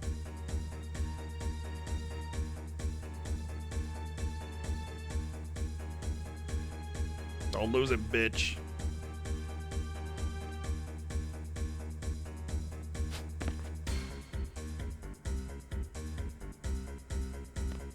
Oh, apparently Renoa wanted it. Okay.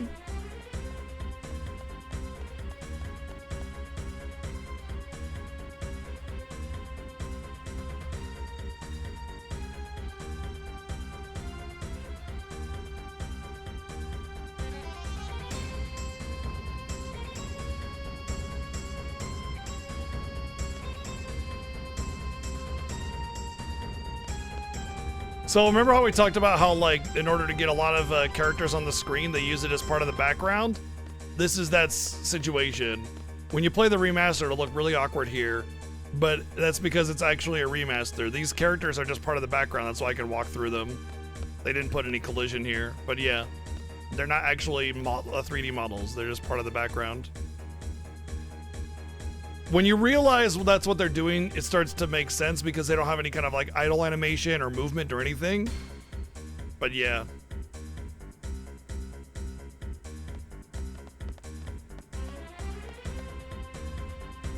Gotta get to the bridge right now. Good luck, Zell. Time to get it on.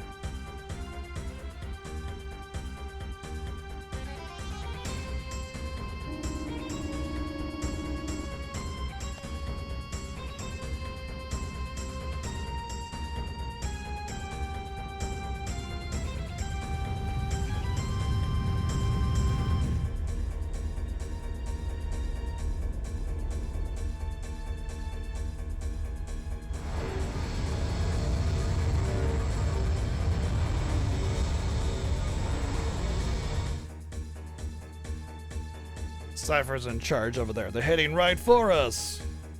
They're heading right for us. Oh, don't try to dodge.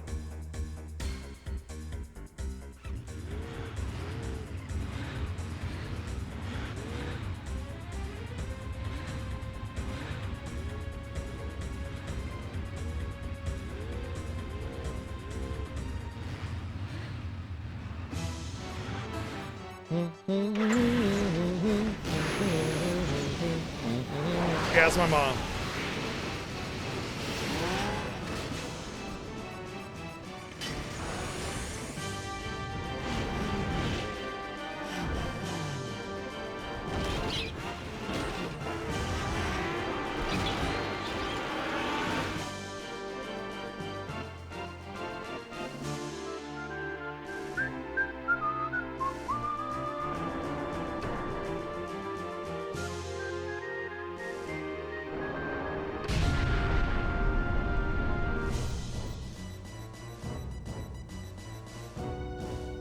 I mean, they buffered all the floors anyway. Straight into the left. We gotta stop them coming in. Don't forget to equip your GM. Now the game is telling you, hey, you should junction your shit now. So let's just do something like... Oh, Zell doesn't need anything. He's good. He's good.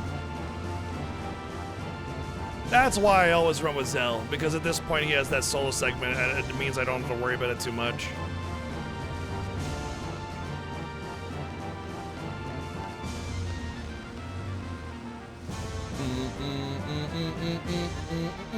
Here you go. I got it from Squall. Yeah, so she wanted to get my ring for whatever reason we don't know yet. Well, I mean, I know, but we don't know. We're kind of approaching the whole story thing as it comes.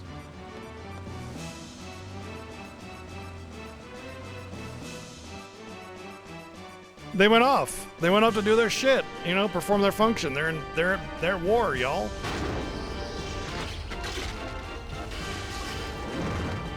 Well, Renault is dead. Oh well.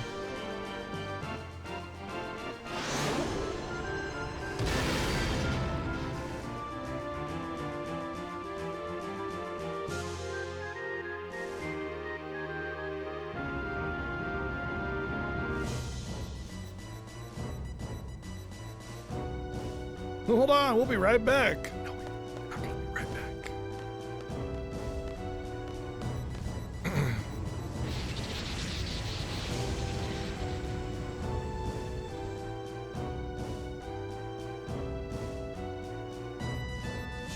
I was like the most well-behaved kid ever.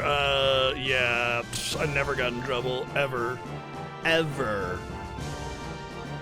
The teachers were always like, ah, geez, you really should get in trouble more. You're too well behaved, honestly, you know?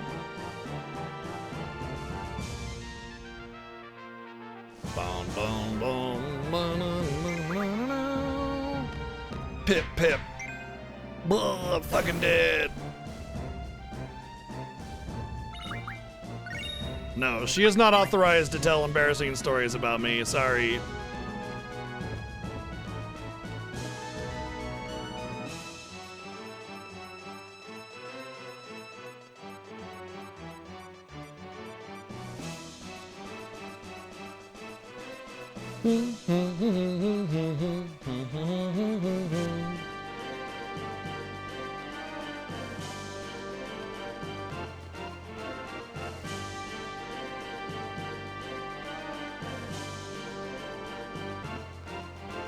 They're coming right for us!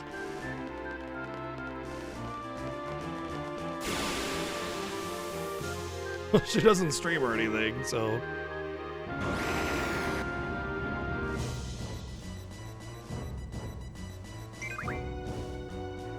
Plip, plap. I'm fucking dead. Shit.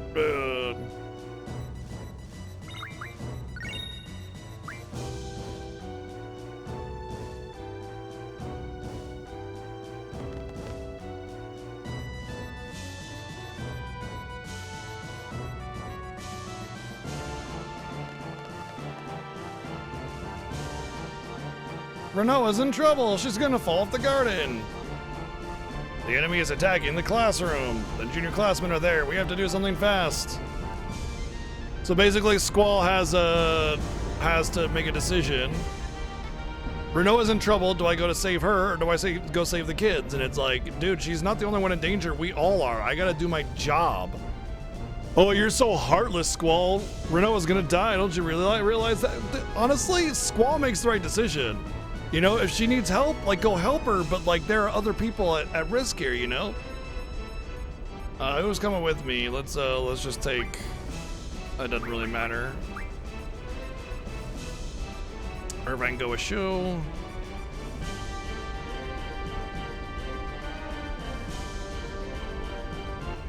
Do whatever it takes. Spoiler, he will not end up helping Renoa at all.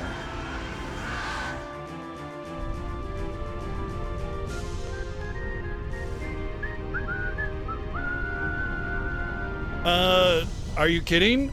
She's like the master of Animal Crossing. Don't even fucking try to challenge her on that shit. She's like mega ultra 100% that game. And I'm talking about more than one Animal Crossing.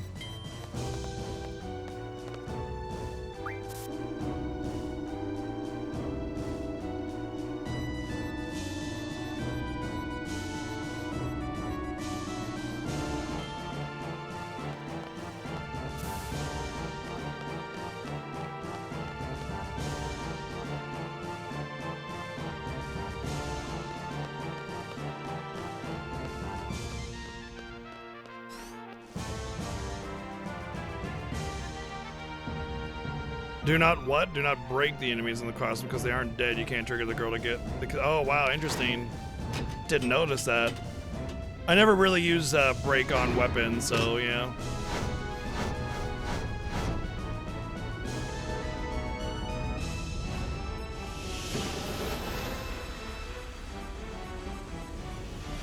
So there's not a whole lot of stuff on the lore going on, but there is story happening. But I want to touch on something. Notice how, like, they are super militarized, man. They got these, like, fucking hovercrafts, you know, designed to like, sit, like, puncture into the wall so they can rappel down to the window. They got motorcycles jumping across huge gaps to try and land into the garden. I mean, they are organized and ready for an actual assault. And we're just sitting here, like, going, holy shit, what the hell's going on? We gotta just defend as much as we can. What I'm getting at, it gets back to that whole highly militarized aspect of Galbadia and how it's way more than just like, oh, them versus us kind of thing, you know? It's fascism versus us, right? That's really what it is.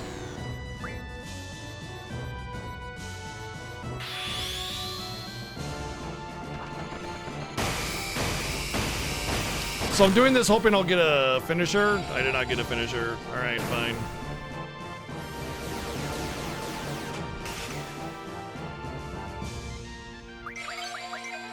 Well, for Selphie and Quistis, they're at max HP.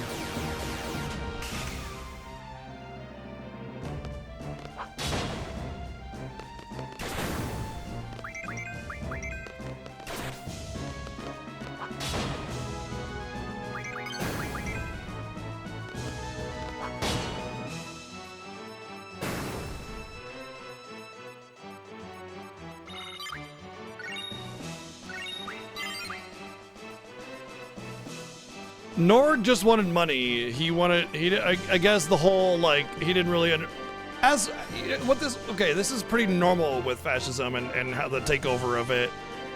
When it occurs, a lot of people don't care, but they don't realize what the consequences of it are. So they'll be passive to it, like, whatever. And I feel like Norg's motivation is money because he wants to turn Garden into a business, which it was. It was doing great, you know, send out some military, not military contracts, but like, what am I? Mercenary contracts, make a ton of money, Garden becomes profitable, raking it in. That's all Nord cared about. But, you know, by getting on somebody's bad side, that's not good for his business. So he cared only about the money business aspect of it. Didn't realize that when somebody said that they want to destroy the world, that they want to destroy the world, you know? Like, it's not hyperbole, it's literal, right?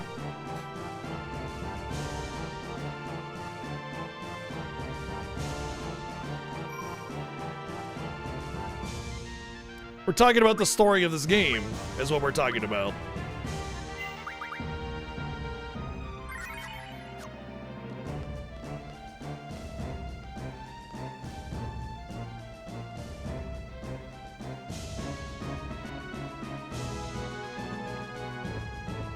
Child labor is the limit.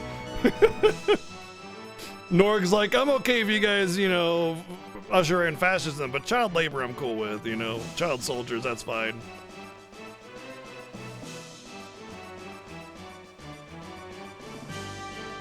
I know, right? Gosh, back in the day when they didn't have politics in the video games, right? Right? Yeah. Dumbass argument. Oh. Okay, I guess I went the wrong way. Thought I came over here first. Maybe I'll put a no encounter on. To be honest, the encounters here are pretty annoying.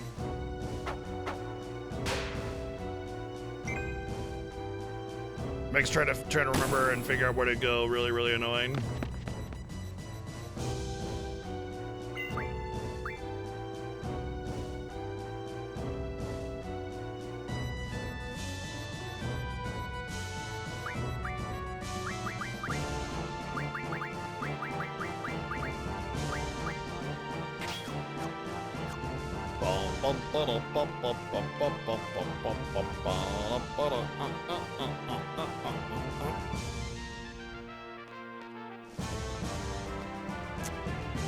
Well, that wouldn't, like, there's no, it's not like she's my sister, right? So,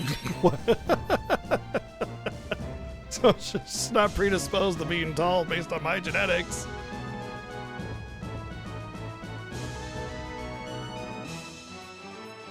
I think maybe. Oh, you know what? I think I go to the top, and I tell him to ram the garden or something like that.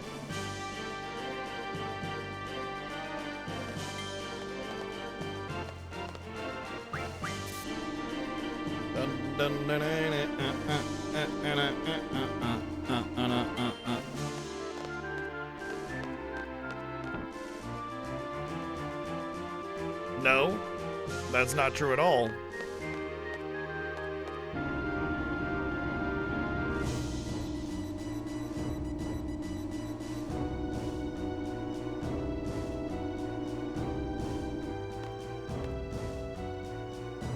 This isn't the way either. Damn it, I was just on the second floor though. So that can't be where I need to go. Don't I get alone first? Like I go out by myself, right? Ugh.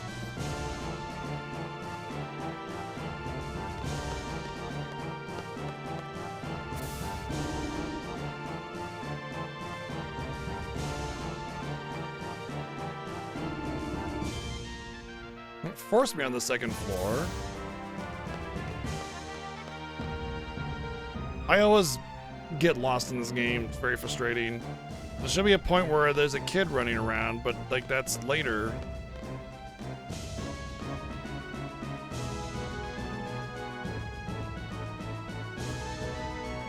I haven't read all the dialogue. Dialogue didn't suggest anything. I did talk to the kids in the classroom. I was going there next anyway, but yeah. Yeah, I can't tell you how many times I've done this, and I still get lost every single time because the plot triggers are wonky. Oh, I didn't talk to the kids in the classroom. Yeah. Great, I gotta go all the way around because I gotta talk to the seed. Sigh.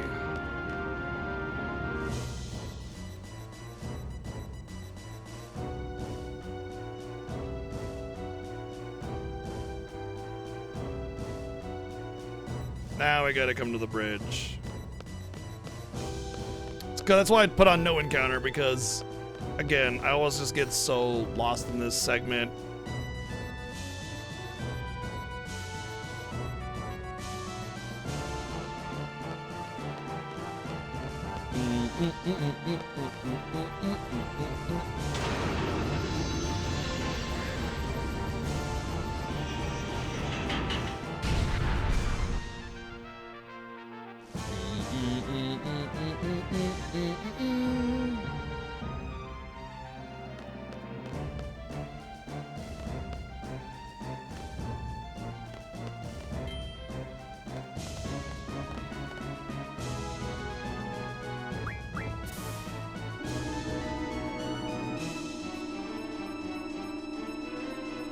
Well, it's not this Fiesta because I don't have a camera there. This last Fiesta was the first time I ever used the camera for the Fiesta. We're actually at about 1 year, about the 1 year anniversary of me using a camera. So it's been about 1 year now.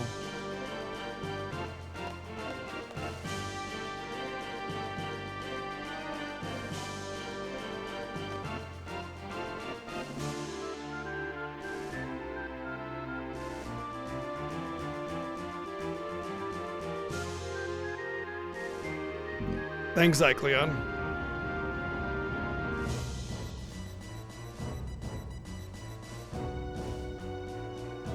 Impossible. I've already farted like 80 times a day.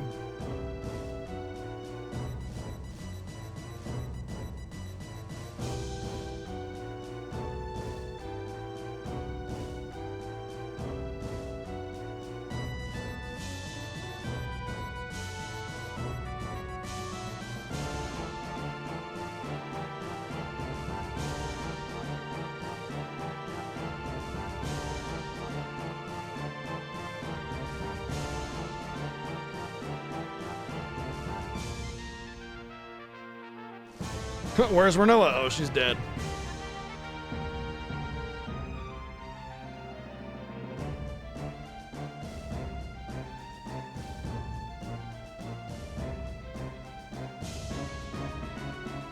Now they're like, hey, I know you have a whole squadron to lead, but you gotta go after your girlfriend that you don't even you don't even say is your girlfriend. Totally, you gotta go after her instead.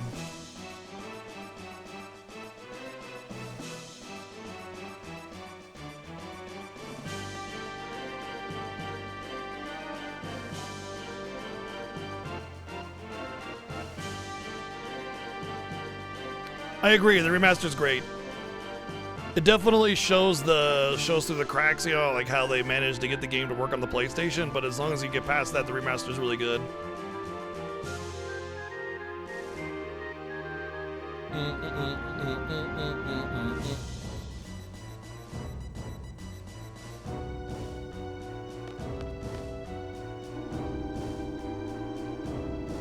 Play the remaster on a CRT, dude. Oh, man. Talk to your men. Encourage them as a leader. It's your duty. Everybody in this garden looks up to you. They like you. Well, news to me. Apparently everybody likes him.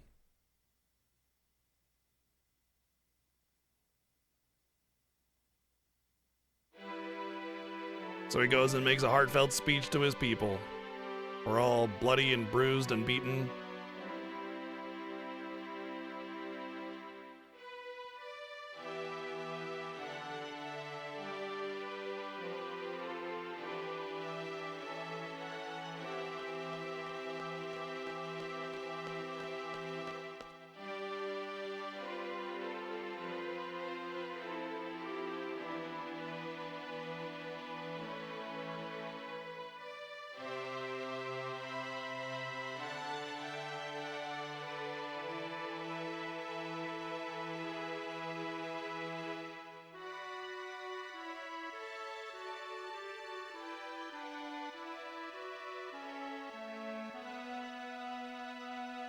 For the hot dogs!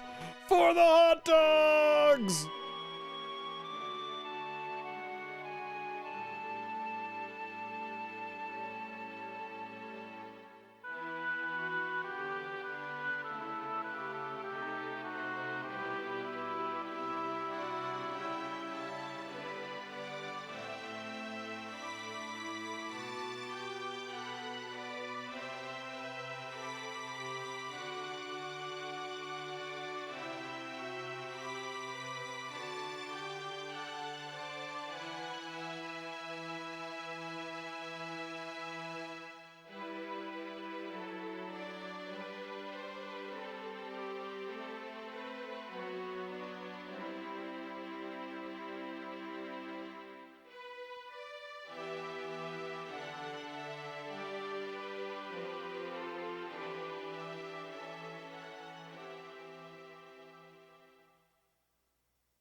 Okay, let's smash them. That was nice and heartfelt. Let's go kill those fuckers.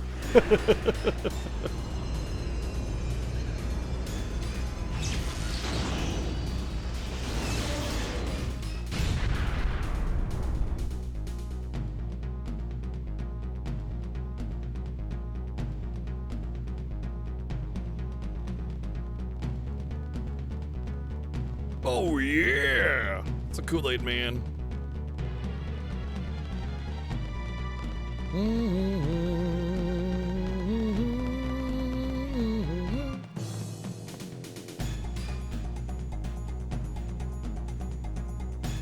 Now we're alone. Now we go to the second. This music is like basically the cue off to me to go to the second floor and start the whole thing.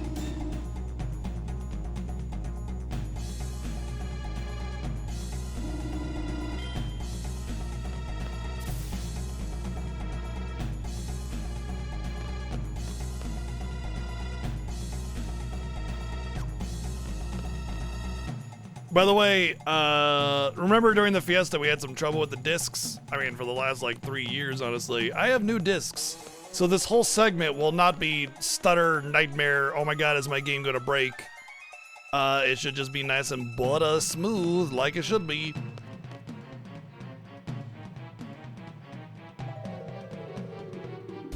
Hey, kid. Bonk.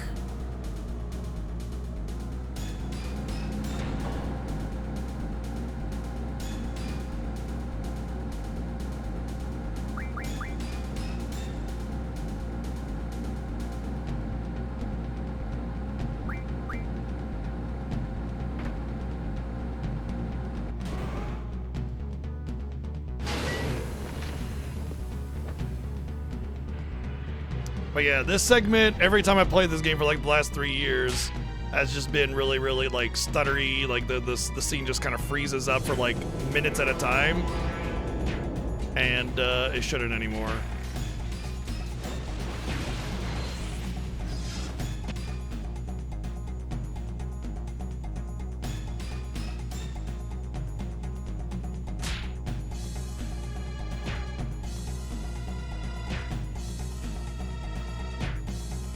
It's awfully convenient that we just happen to float right by Renwa, though.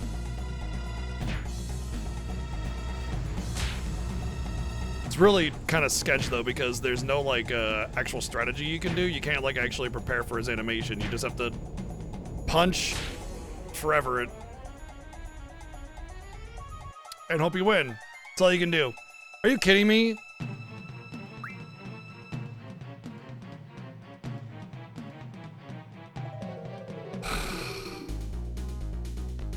I hate this segment, dude. It's pure RNG fuckery. You punch a whole bunch and hope you win, and that's all you can do. It's the same thing with the dragon minigame with Laguna.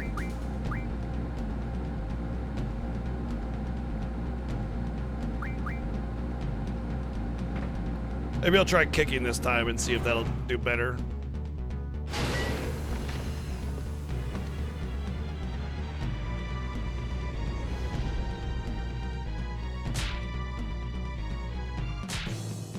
That's worse.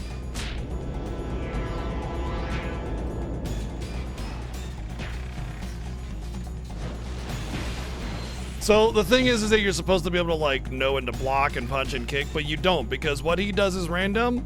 So the only thing you can do is punch and hope you win, and that's it. That's all you can do. And it's not like a mash or anything. You don't mash it. It's all about the timing. I just talked about that, No Name. These are different discs.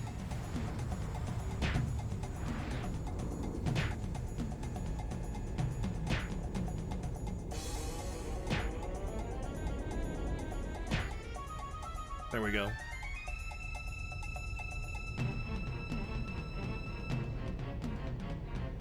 Well, Chi, don't knock my monitors down and then you won't have to worry about me making a bunch of noise.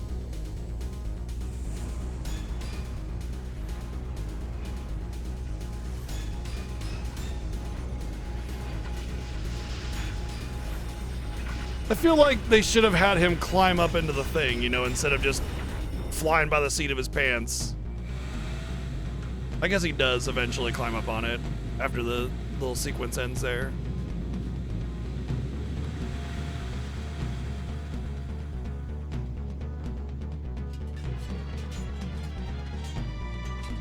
I guess that's probably him controlling it from the side there. All right, that makes sense. Fair enough.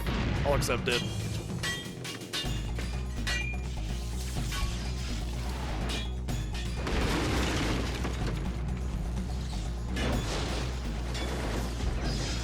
Motorcycle clothesline, plonk.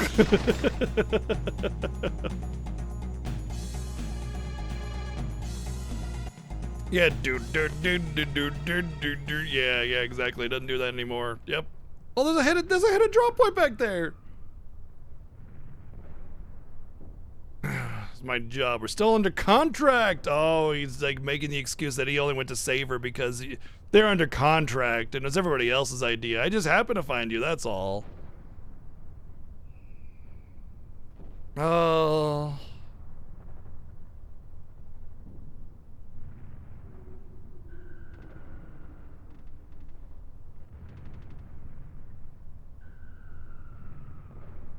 This is my favorite ring. You better give it back. Yeah, she had that to give me back to me. It's a cool looking ring. What's the monster on it? Anyway, it's not a monster. It's a lion. Lions are great, known for their great strength and pride. Great strength, pride, kind of like you, Squall. So this lion of yours does it have a name? Of course, it's Dickbutt. I mean, Griever. It's Griever. You actually name your ring there. That comes back actually. By the way, there is one of the main themes of Final Fantasy VIII. The name of the track is "Maybe I'm a Lion."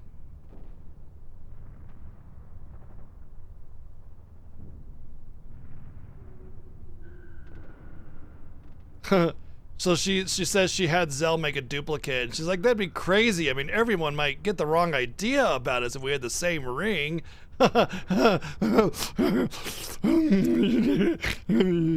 You sound like you want everyone to get the wrong idea. That's exactly what she wants. No, I totally don't want that. All right, let's go.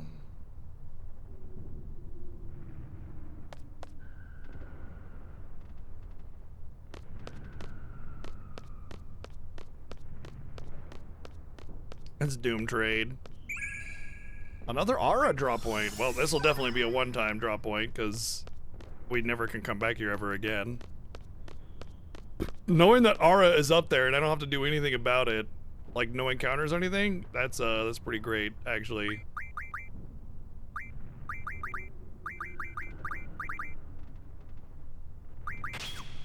Might have to take advantage of that later on. Move find is it's better than I gave it credit for originally. Sub nerds.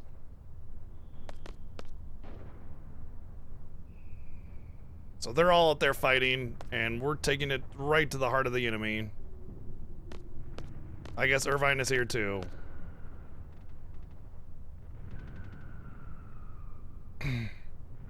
Honestly, it's not a bad idea to go and do a little bit of the story, come back through here, grab it again. Yeah. I'm gonna cut back on a lot of the farming you do on Cypher. Not like that's a difficult fight or anything.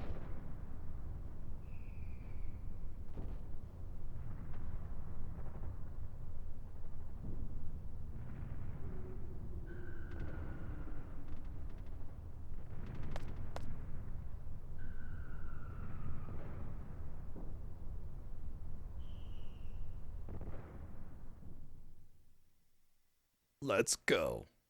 We're gonna take it to Matron. Gonna stick it to Matron.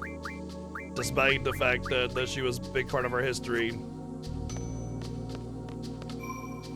So, once again, I just like to reiterate the dungeons in Final Fantasy VIII are kind of garbage. There is a lot of sameness and unnecessary maziness to every dungeon, and this is no exception. Every hallway looks the same. And you just gotta find the right hallway to get the key to go back to another hallway to open the door, so on and so forth, rinse and repeat until you're out of here. So it's I would say like FF8 in general is just kind of a swing and a miss when it comes to dungeon design. There are some alright dungeons here and there, but generally speaking, it's this.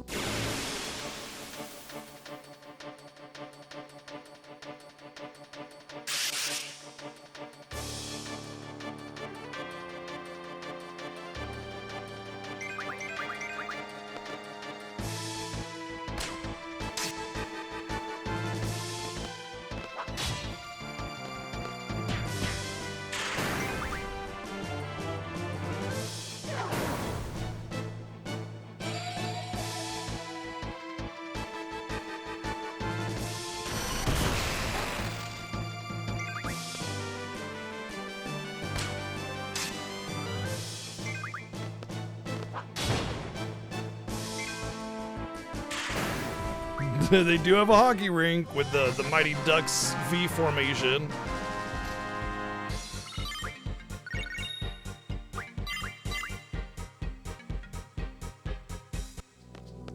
I mean, you can do this school with a lot of the same similar looking hallways and make the dungeon feel unique and special by having landmarks. Like if every room feels different by just one little thing, like maybe there's a busted wall in one of them, or you know, something that sets it apart different from the others, then it allows the player to understand where they're at without being confused. You know, that's really the difference. Oh, these assholes are here.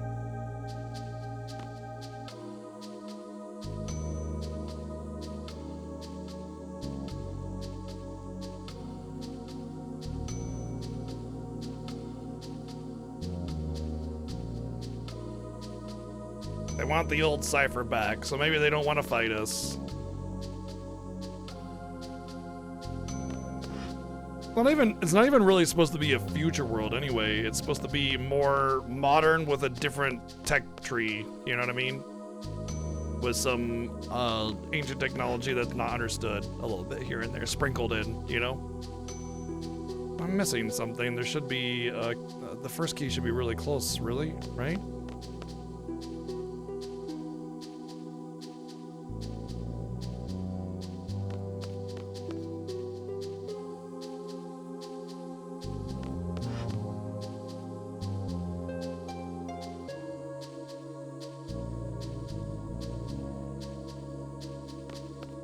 Track is good. Dungeon design sucks.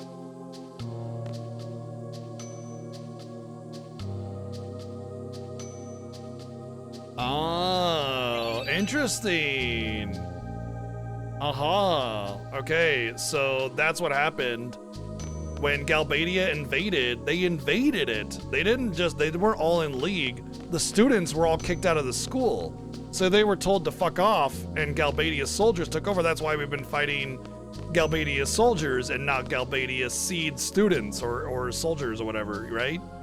So yeah, there you go. I was kind of confused by that a little bit, and I'd forgotten about that little bit of dialogue, so now we can understand. Galbadia took over the school. Cool.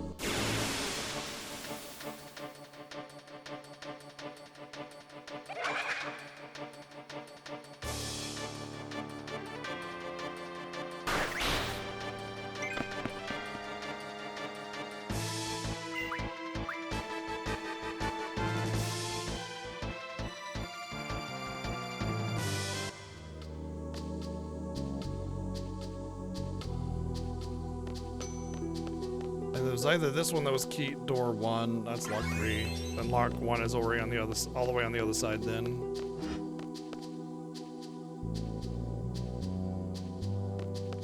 So at this point you've probably not unlocked the speed junction on Pandemonia, which means that this will more than likely be the first time you have access to the speed junction. Yep. So I'm gonna actually put this on Renoir.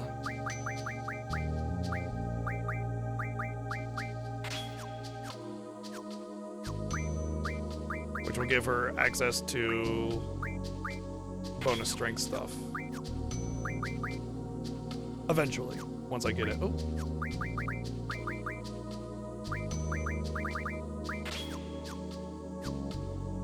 Yes, they're based off the Mighty Ducks, literally. They fly in a V formation, ducks fly together.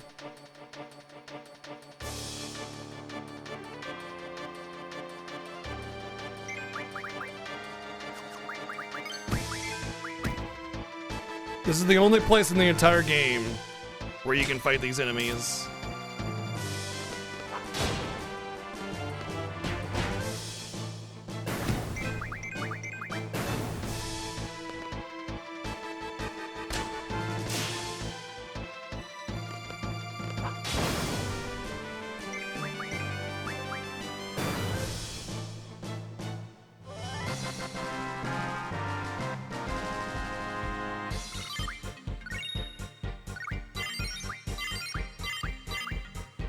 Cool. Yeah, I mean, we're in an ice rink. It should be cool. They can play it as with the 123 bits.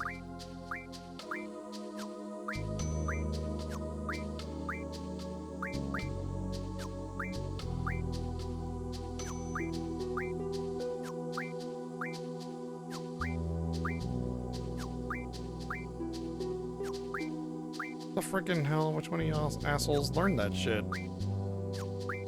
What? Oh, it was probably him, but there was only one more thing to learn, that's why.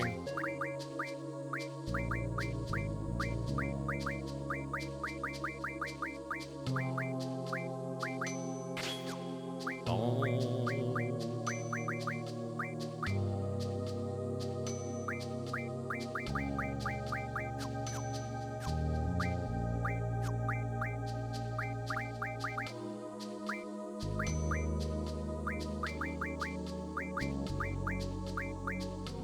Oh, Aura stops you from getting cursed. Interesting.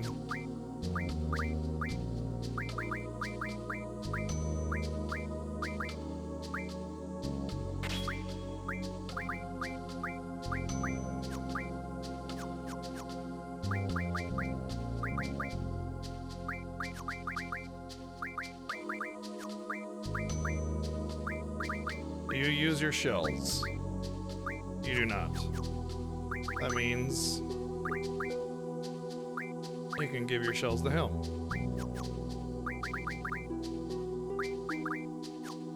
And now he has a better elemental resistance because of it.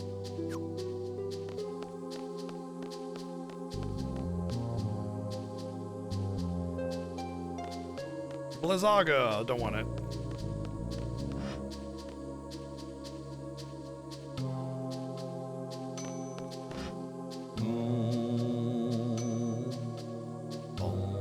Second key. Yo, we're Obi-Wan Kenobi because we're their last hope. Should be the way back out, right?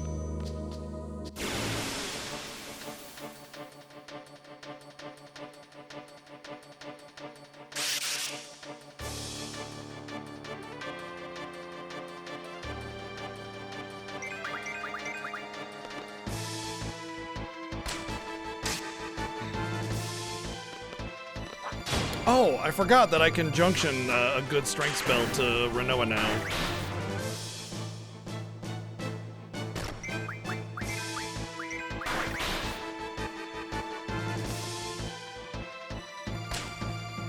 So everybody can just do some nice, decent damage on melee and not have to worry about it. I'm talking one-shot damage.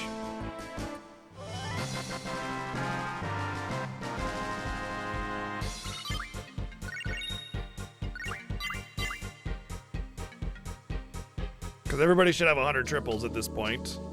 I also forgot to check the other... I forgot to check doubles.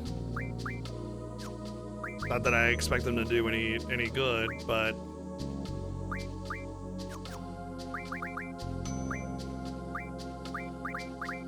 She should have 100 triples now. So her attack will actually be good. I'm not going to give her any bonus attack, but that should be enough to basically one-shot anything. And then,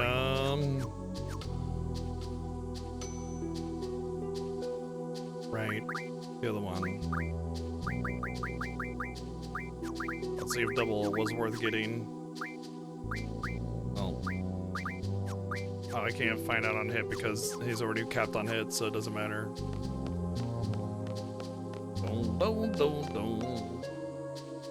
Is this the left path? Yeah, okay, so it's the left path from the beginning. Let's go out here and get some aura. Oh, it's not up yet. Darn. Darn. Looks like I can't take advantage of it.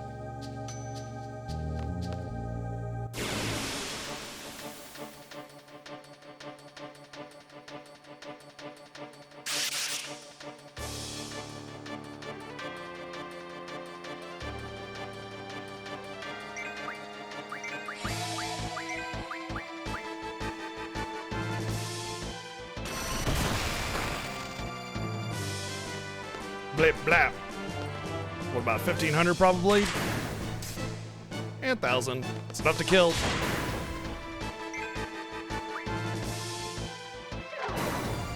Who has my sleep junction? I should have sleep junction to my status attack, and it's not. Should be Zeller or Renoir.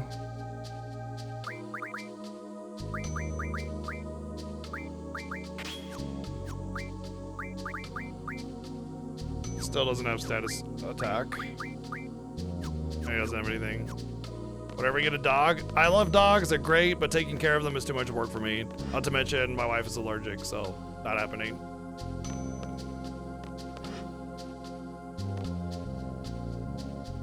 I think this was the ice rink, right? Yeah, that's the ice rink.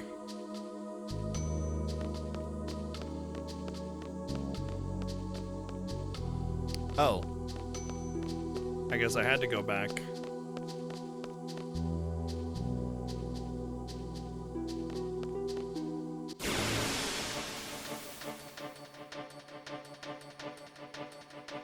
Puppy eyes are evil.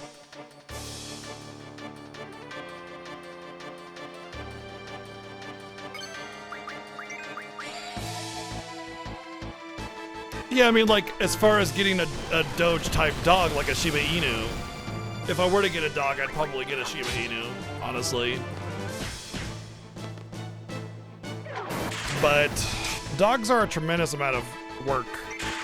You can't just have dog and done deal. Like, you gotta work at that dog. You gotta train it. You gotta walk, take it for walks several times a day. It's a lot. It's a lot. And you're still gonna end up getting, messes all over the place. Them chewing through things. Cats are very clean, and I like that.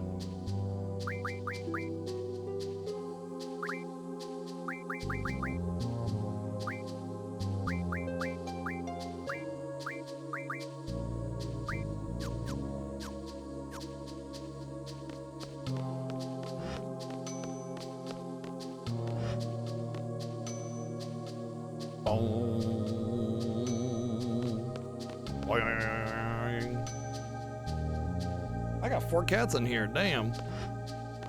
I'm popular.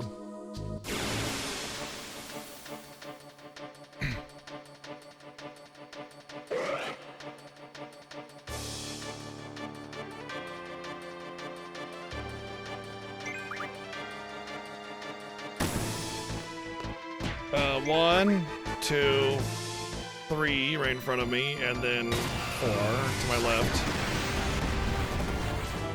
I mean, they're all pretty much asleep, so I don't think they heard anything, to be honest.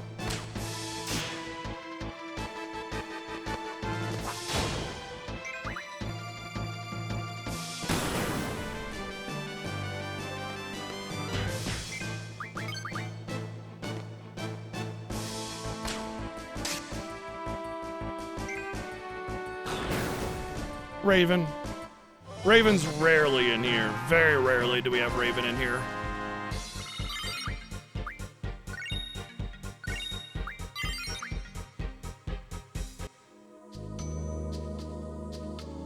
Coconut is basically guaranteed to be in here every single day. It's like his favorite place to be. Cecil's in here quite often. Chi is in here a lot, and then Ginger used to be in here a lot, but not so much recently.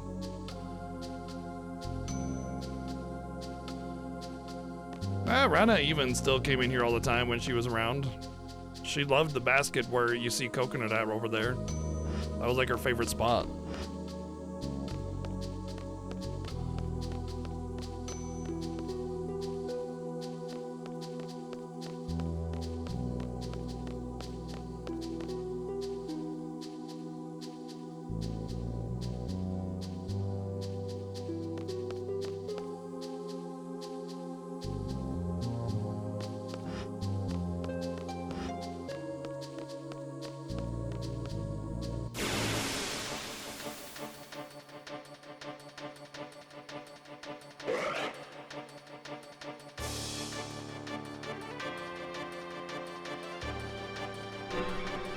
Oh, okay.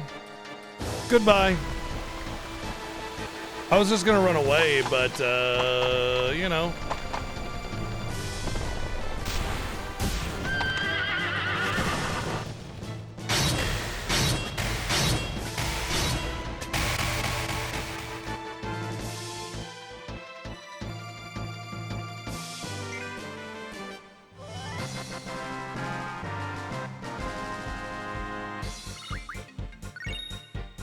Taken care of. I wonder if those...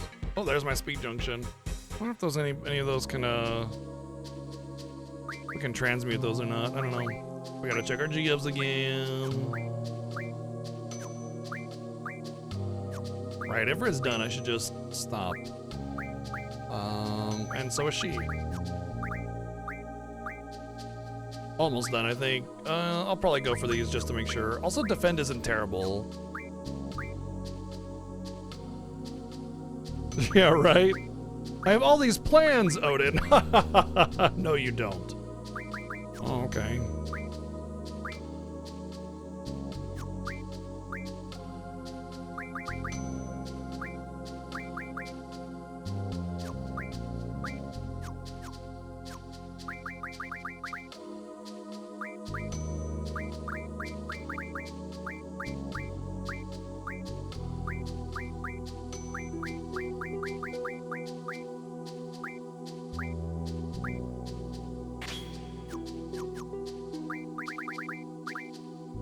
It's at this point in the game where we turn the battle speed to at least half.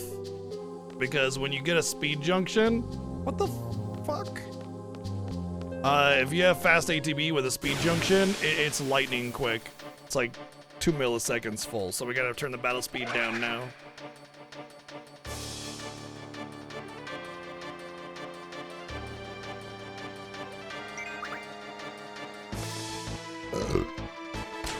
Whiff. She hit. Impressed. Ready to go, Renoir.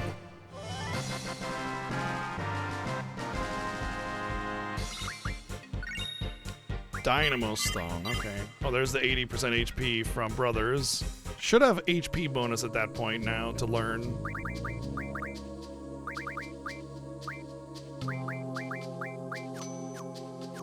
Oh. Nope, not that way. I guess we go upstairs then. We have a gray cat and we named her Chi after Chi Sweet Home. Because she looks just like her, except without 2 eyes. No, isn't this like the final area? What? I thought that's where the sorceress is. See, this is why I always get confused here. I always thought that's where the sorceress fight is, but no, it's this whole jumpy over thing. We get our 3rd card. Does this go back to the beginning, or...?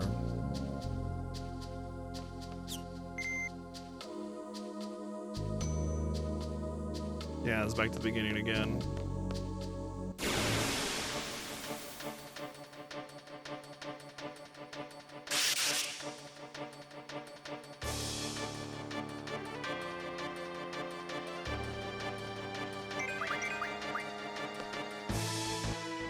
Phew! Flop. Ah, you got me!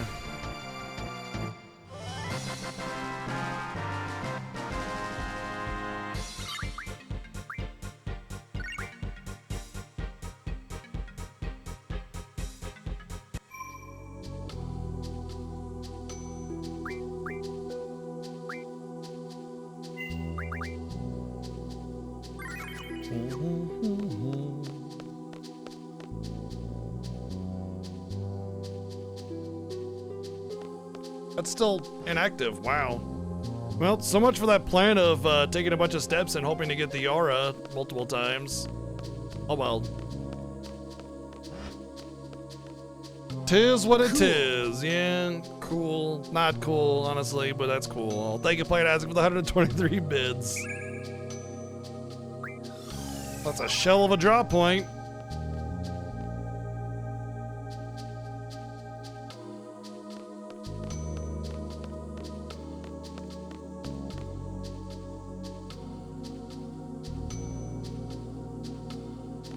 Up there is the end, I think, but on the 3rd floor. But first, this should lead to the quad, which will be the Suburberus fight. Suburban Derbis. Yeah, okay, there's Suburban Derbis. I think he uses Quake, but I'm not really gonna worry too much about it.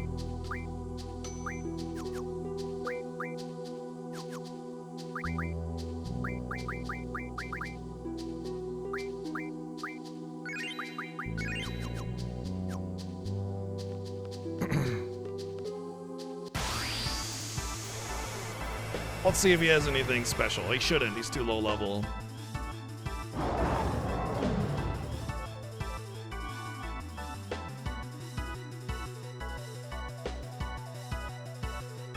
Let's just take it.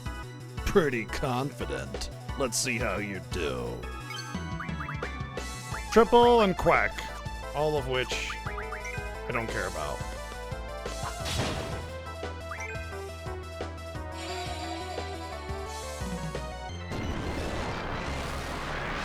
I should actually heal Squall, so I'm not really worried about that.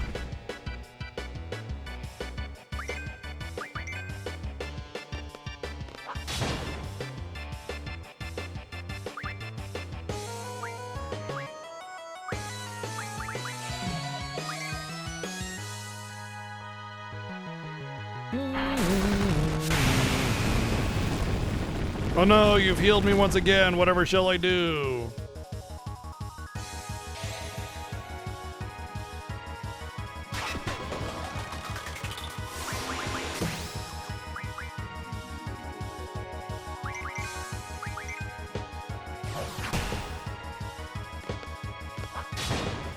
But kill him via mug, you know, such is life, such is fate. But I was hoping to get a steal off.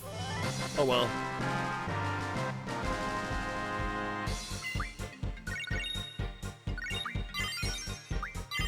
And if I'm not mistaken, the Cerberus card transmits into 100 lightweights, which you use to make haste, which we already have 300 haste, so.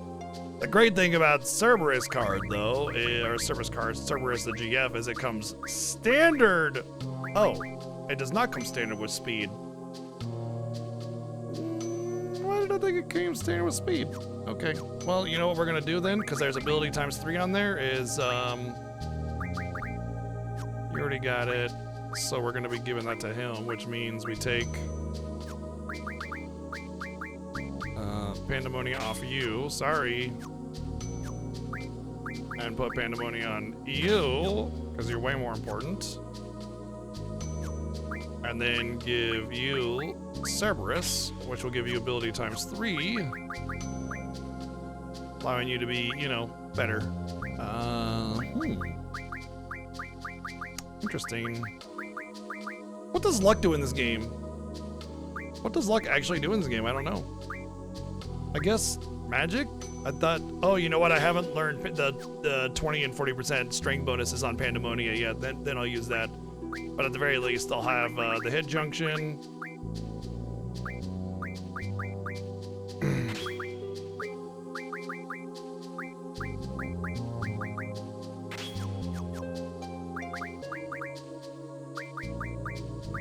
See? Good thing I got those doubles, huh? Oops.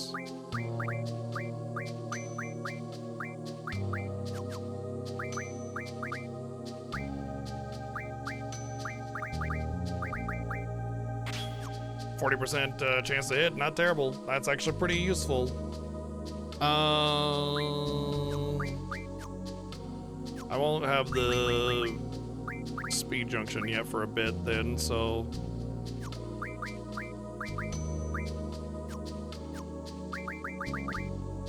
I can junction his speed.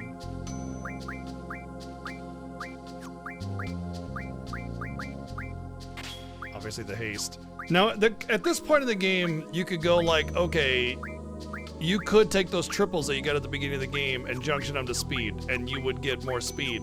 It really comes down to how comfortable you are junctioning something else to your strength, like Quake, or heck, I mean, I could take these ultimates from my magic and actually get more strength out of it.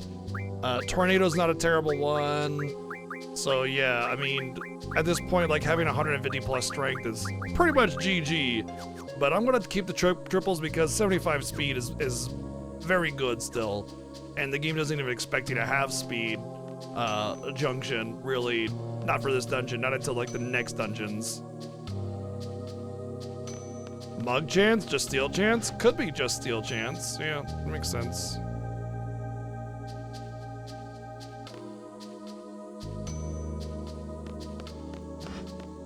It could be linked to evasion or critical hits. I mean, that's pretty standard for luck to be critical hit based, but it's got to be more than just crit, right? Like, the luck stat in video games is almost never just the crit stat. It's like crit stat and some other things, you know what I mean?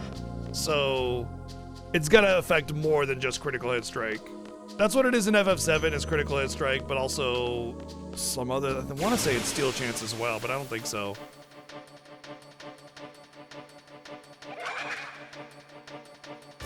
That's why it's luck stat and not crit rate, you know what I mean? There's always something. Drop rates, rare item chance, hit chance, something, you know?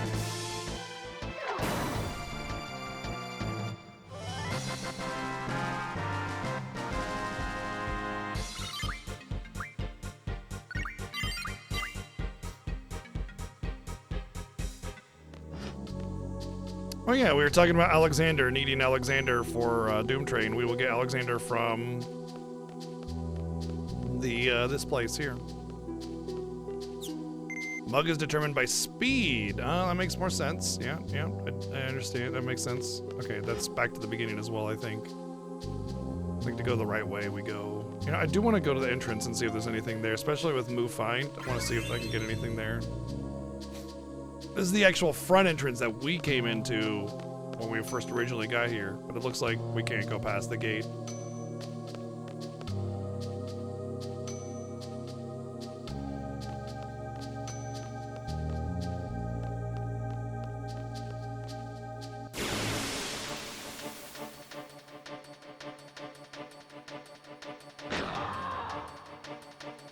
Triface has cursed spikes, if I'm not mistaken,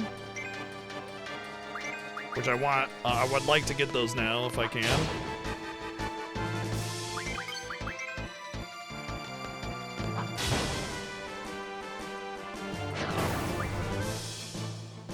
Get about 5 or 10 of them. I think you need 10 because it's 10 pain per spike. Star fragment. Okay. Star fragment, huh?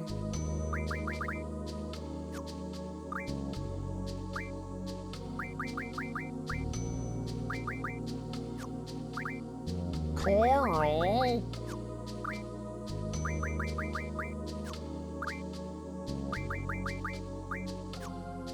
Oh yeah, we got the chef knife. 30 death per. Okay, so we go boom, boom. There's 90. Boom, there's 90. And there's 90, and then we'll just give like 30 to him. And we'll move those over so we don't waste a bunch of chef knives. There's my pains. Some of those GF items can turn into some crazy shit, you know, so I don't think I've really messed with the Star fragment. AP ammo. Wait a second. Were we talking about? No, it's pulse ammo, not AP ammo. Pulse ammo, that's the good shit that turns into the energy crystals or whatever you need. meteor stones. Meteor stones would turn into meteor. Usually the meteor stones only turn into one of the spell though. Like an aura stone turns into one aura spell. So you can use it as an item to cast it or turn it into a spell to junction it later. But yeah, one, hadn't done anything. Energy crystal becomes pulse ammo. Oh, okay, okay. The other way around then. Gosh dang it, there was something I wanted to do. Was it GF stuff? Well, let's just go through it just to be sure. You're done, you're done.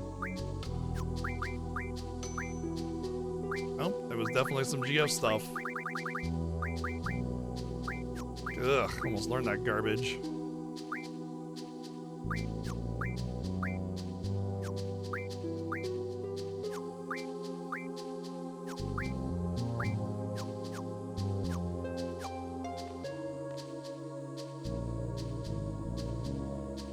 Shame, because I'm fairly certain that when you get a curse spike drop rate or drop from the tri-face, it's like 3 to 5 or something, which you only really need a couple of them to get what you want out of the pain item. But yeah,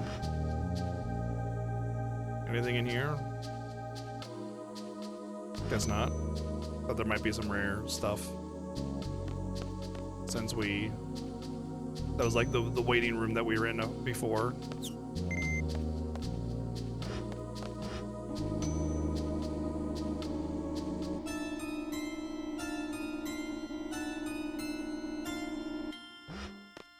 It's Sniffer and Idea. Oh, those jerks. Causing all this trouble. Dang it, Sniffer.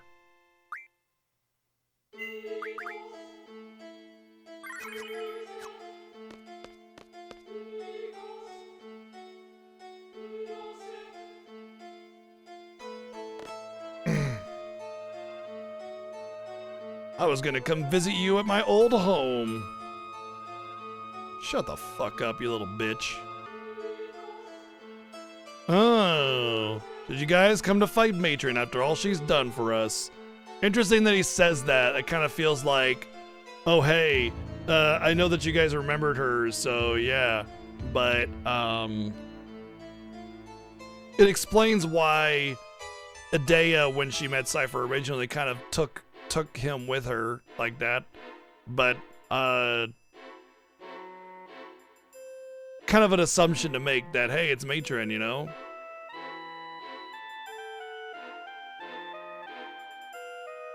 Oh, he's talking to Renoa. Remember a year ago? Huh? Wink, wink, nudge, nudge. We had sex. Oh.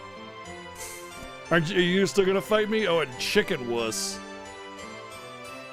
Time to get even. It's too late, Sniffer. You can't mess with our minds.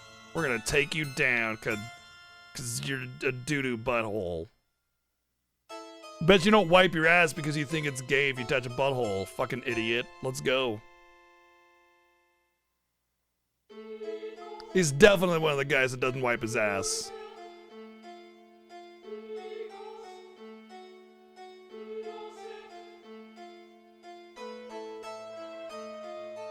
Oh, we're the monsters.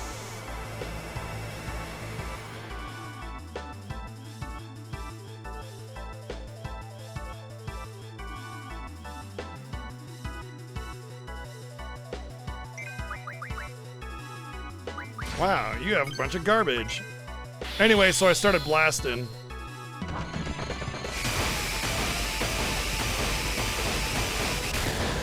Should have probably tried to mug at least. Oh well.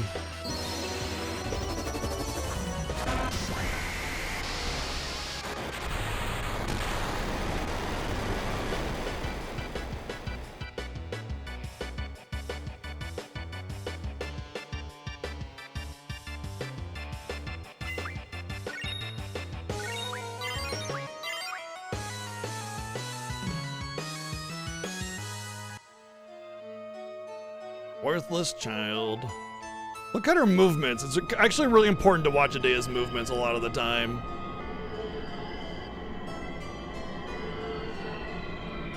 She kind of just does this kind of thing, you know?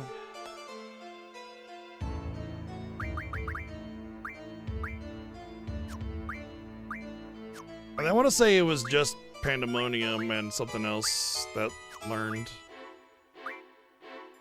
Right, but what I'm trying to say is that it's important. There's something important behind her movements, you know?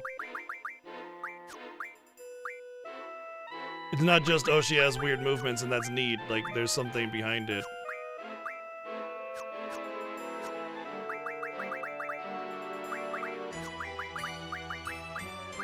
We'll get to that. We'll get to that.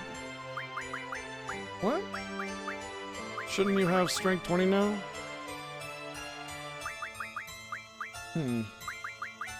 Alright, fine. Whatever. I don't know. I mean, she's sunken through different walls and floors in the past, maybe? So we just made the assumption. Oh, what's over here?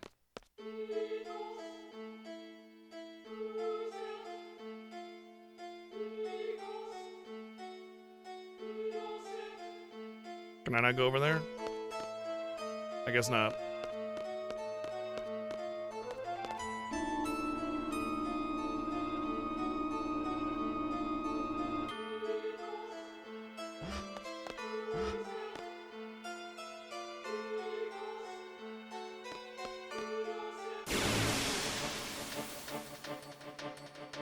Also, I think it would be a lot bigger of a logical leap to say she went to another dimension.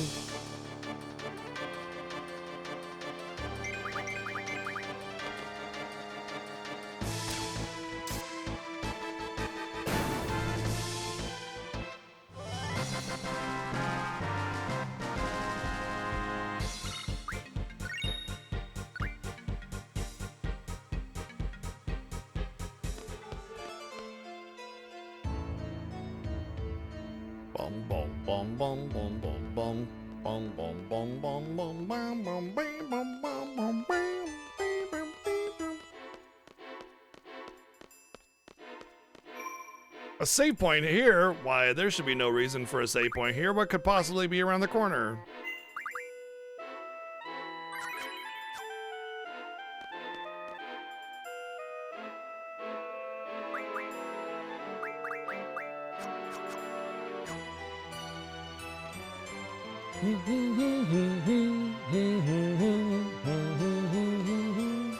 No, the junction! I want the junction!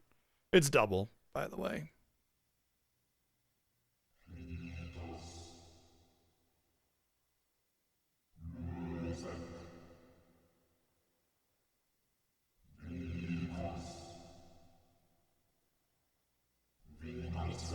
Time for a grand entrance.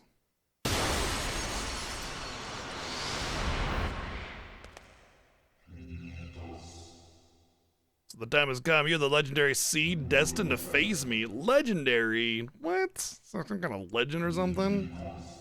What is she talking about?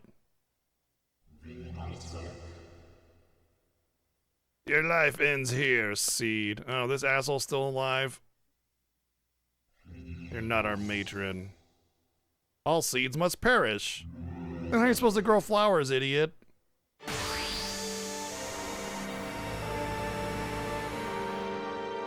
Seeds grow our food too, dummy dumb.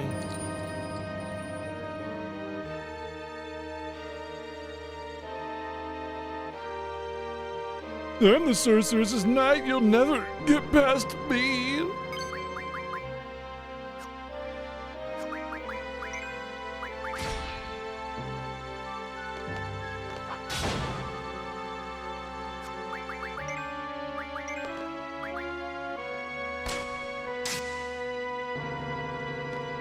Blip blap. Has nothing? Yeah, he does. He really does have nothing. Especially now. Damn, I'm disgraced. Yeah, you are. Defeated, useless fool. Enough play. Seeds must die. Maelstrom. Oh, this is bad. It'll basically set my HP to like 1. It won't really matter, but it is quite... oh, never mind. It's percentage based. Oh, it does do curse though, which is fine.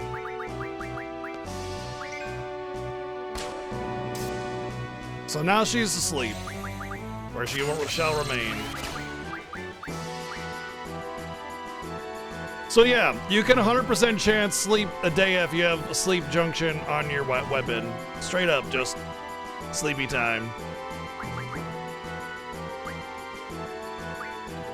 Curse prevents the use of limit break, so I'm gonna go ahead and cleanse that. Oh, let's take my time. Everybody draws. Ah, you got garbage. All right. Anyway, Renzo cooking.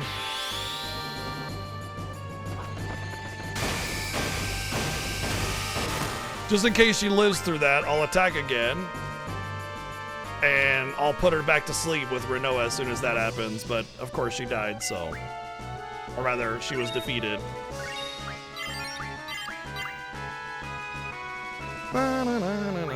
Alexander.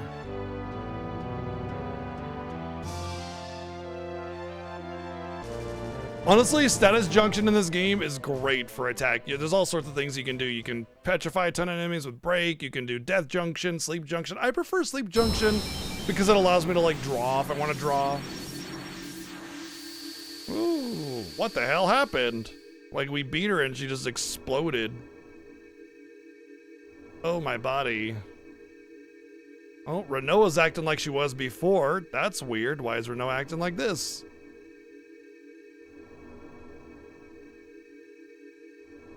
Renoa? What is Renoa doing to Cypher?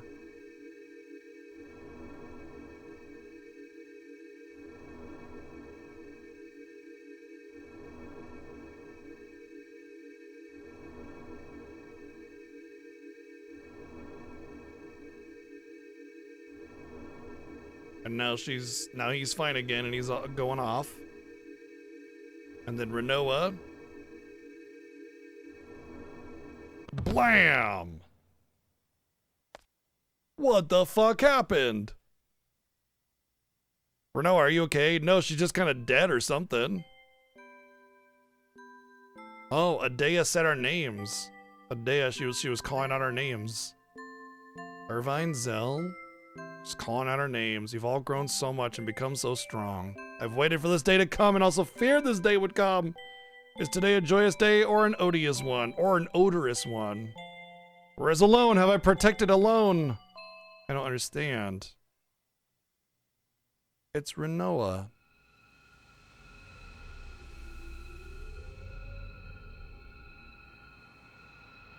I know, right? The wind-up face slam is just like, oh shit, what the fuck happened?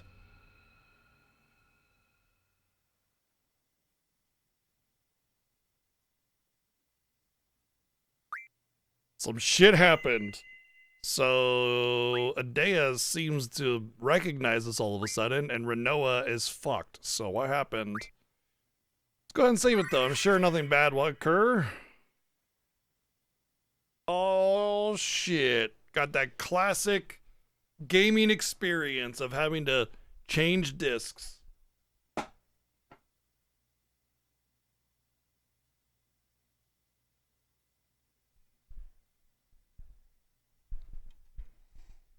Only on PlayStation, baby.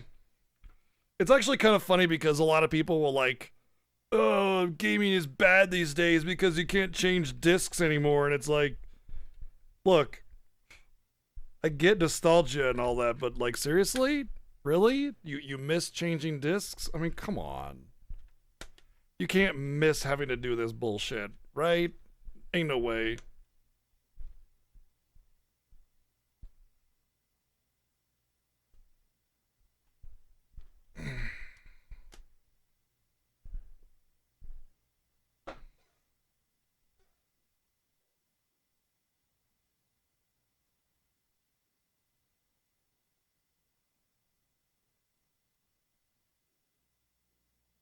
Yeah. Imagine having the whole game except like disc 2 is wrecked. You just can't play the game now. Is it over? What happened? Renoa. What happened to Renoa? We don't know, but we're back at our garden. Everything seems to have been taken care of. If we're calm, it means that the war is over, the battle's over rather, which means we probably came out victorious after once Adea and Cypher were defeated. Played the beginning a lot.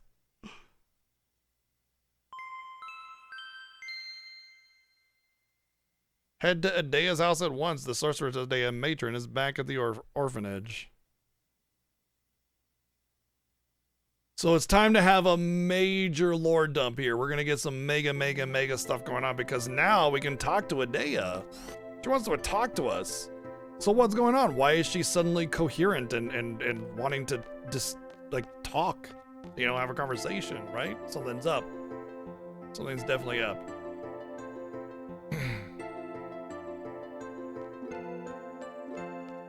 So we can no longer use Renoa, by the way.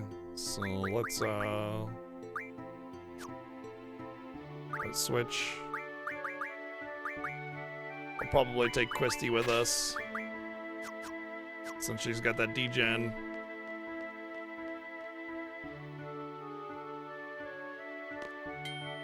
Hey, new game smell still happens with all the games. Oh, I accidentally went to B1, but you know what? I'm gonna go check it out anyway. I wanna see if there's anything different here.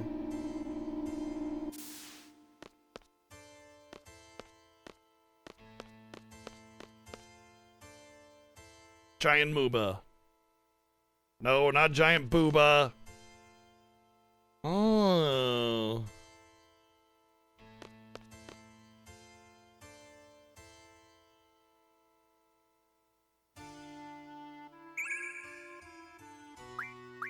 Interesting.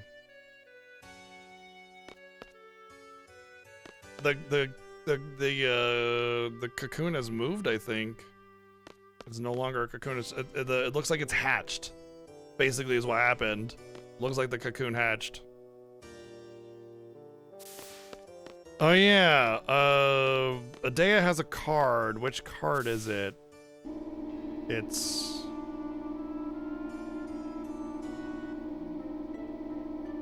not the cipher card.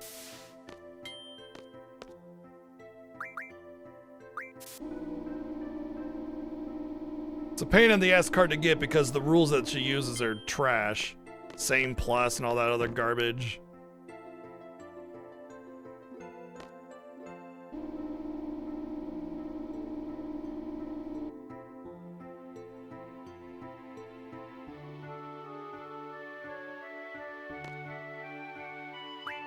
Let's go.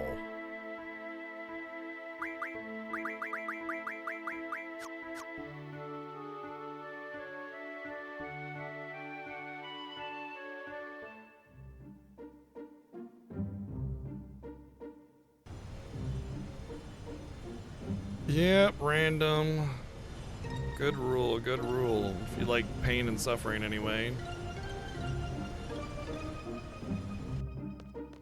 I know there's an Adea card, but I don't think she has the Adea card. I think she has something else.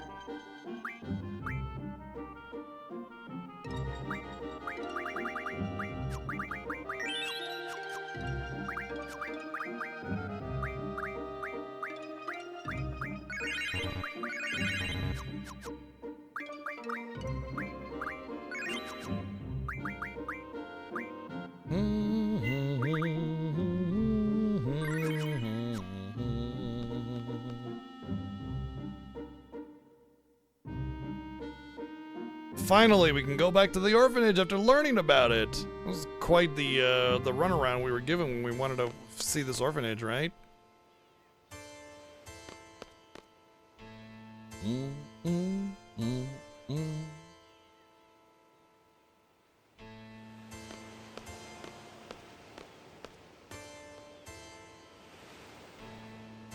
The terrain here does not look like the environment outside. She does have the Adea card? Oh, okay. I couldn't remember. I thought for sure it was somebody else. Like, I don't remember anybody having their own card, basically. Oh, hey, it's Sid. You gotta be sitting me.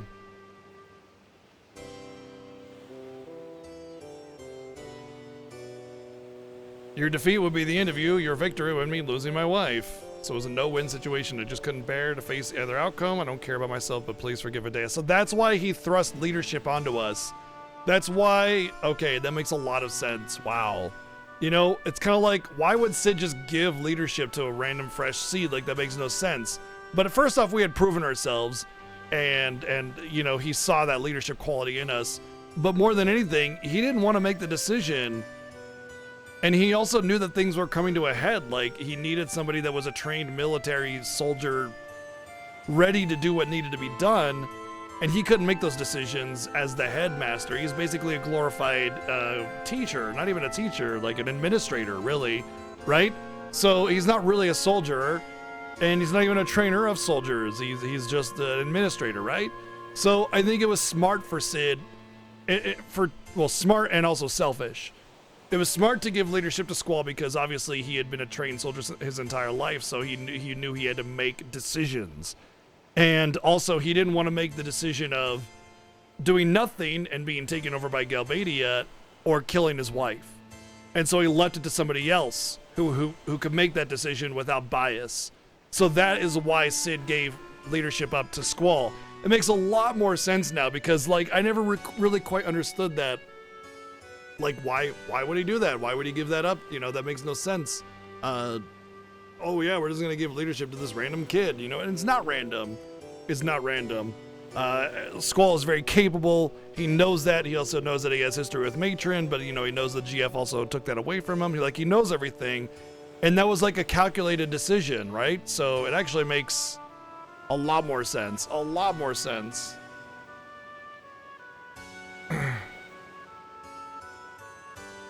Also, why the other guard would be in charge of the assassination. Yeah, exactly.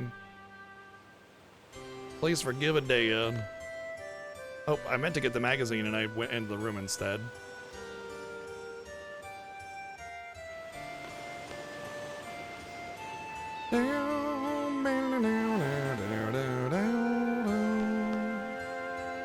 All right, I know that's heavy information, but Timbermaniacs.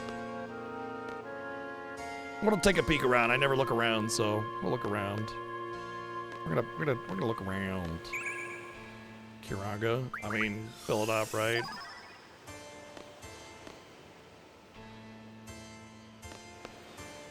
That's okay. I'll have everything up on YouTube eventually. I mean, you could just watch the rerun right now if you wanted to. Like, it's still there. The VOD will stay for 90 days regardless.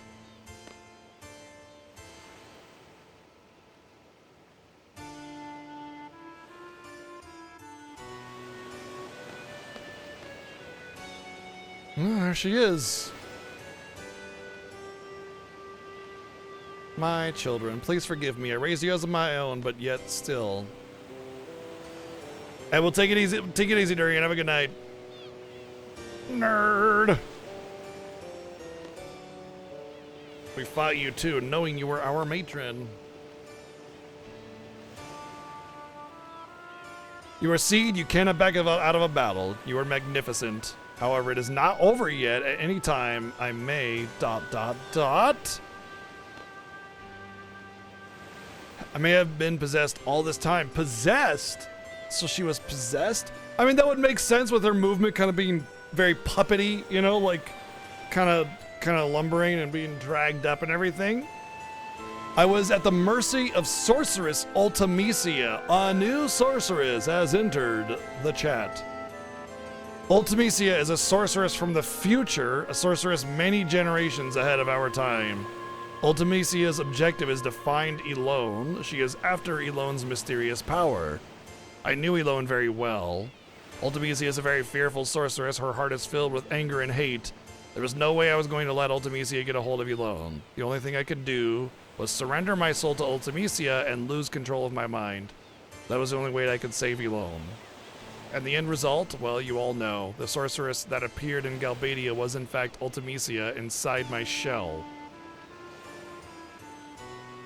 So the whole time, Adea has been possessed by a sorceress from the future named Ultimecia. What's really interesting, though, here is that Elone kind of has this ability to sort of send us back and live through Laguna's life and give him power, almost like a possession, right? So Ultimecia is effectively doing the same thing, just at a higher degree. I mean, as a more powerful sorceress, I imagine she has more powerful power. Which begs the question as to why she's wanting to find Elone's power. Or maybe she did find Elone's power, and that's what allowed her to do this to begin with. Because, I mean, it's kind of... So, when you start to get, like, timey-wimey kind of stuff, it gets a little messy. And all I'm going to say is that the timey-wimey stuff in this game is definitely awkward, okay? And I would also say that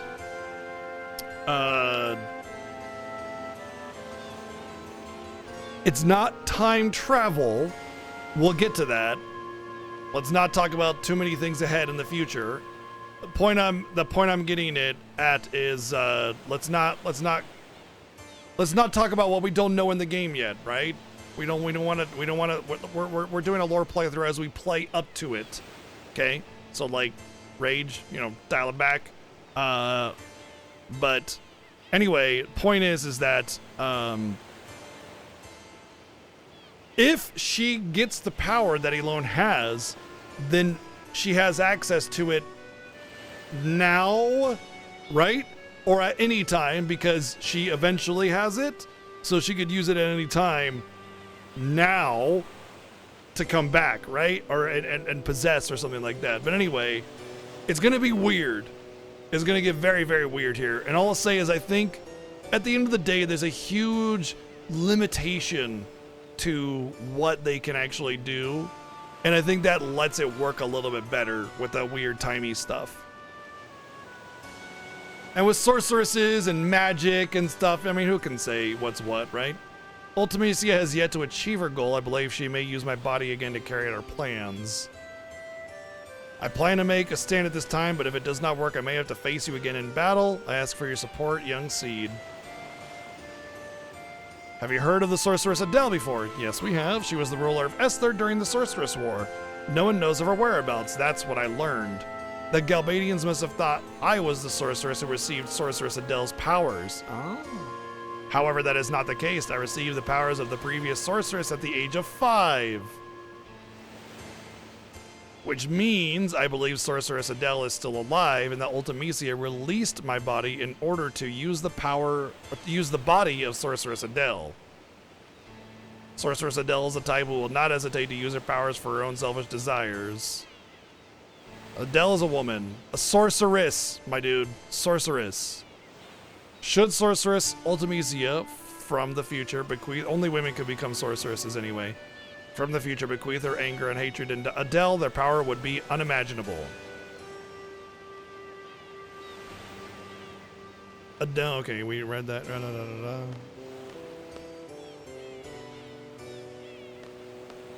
Oh, it's time to walk away and be like, what the fuck ever. I'm sure Matron has much more to say. I've heard enough. I understand that listening to what Matron has to say is important, but... Matron, do you know what's wrong with Renoa? Is that the girl on light blue? I remember vaguely what happened to her. Adele is ripped, and? Yes, she is. She is very ripped.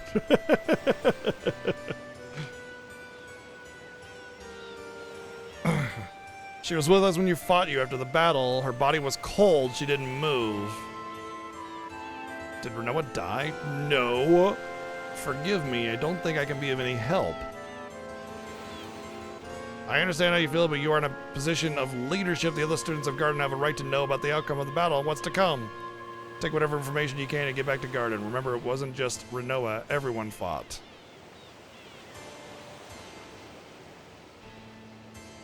I know, right? Ultimacia is bad, but let's play cards. So now Squall is torn between being a leader and realizing that he actually has feelings for Renoa as well. Like, this is that part of the game where... Okay, so Renoa's just been like, Squall, I love you, Squall, I love you, Squall, I love you, And Squall's kind of just like, whatever. And now that she's been taken away from him, it's kind of like he's starting to realize that he misses that. He wants it back. And so now he has to have this decision between, do I find out what's wrong with Renoa, or do I do what the matron is telling me to do and fight this greater battle? For the first time we met was the day I became a seed. We met again in Timber. Alone's mysterious power, sending one's consciousness back into the past. We had a lot of arguments at first, but in time things began to change. Ultimacia wants to send her consciousness from this period further into the past. What's she gonna do in the past? You were looking at me. You smiled when our eyes met. Eyes on me. Eyes on me. But did you ever know that I had mine on you? Time compression. Ah, the famous terminology. Time compression. It made me feel calm and tranquil. So right now we have Squall's internal thoughts going, as well as Zell and Adea talking. So it's kind of like you're supposed to see, like, Squall. He's wrestling with his thoughts. He's coming to realize that he has feelings for Rinoa, while Zell and Adea are talking about very important things, and the screen is black to signify that Squall is not listening. He doesn't want to be a part of this conversation anymore. He's thinking about Rinoa, and now that she's taken from him, and Adea doesn't know what to do, he's resorting to like a little bit of, he's panicking, right? That's why he's running through his history of how he met and how they got together and how they started to grow as a relationship. And he's basically forcing out whatever's, in the past, but he still hears it, right? He's just not listening. There's a difference between hearing and listening, right? So that's kind of what's going on. He's sort of panicking. He's sort of running through all this shit through his head and coming to this conclusion that she might be gone. And I never got to really tell her how I felt because I didn't know how I felt until now. So time compression, it's time magic. Past, present, and future get compressed. So basically there's no more moving time forward. It's just all time, all at once. What's gonna happen to the world? Why do something like that? Then that's supposed to be Rinoa, give me another chance. Now they're not there. Hey, Squall. Hey, you're not even listening. Come on. So basically all we have to do is prevent Ultimisia from getting a hold of Elone. Yeah, but we're going back to Garden. We have to let everyone know. He's getting angry.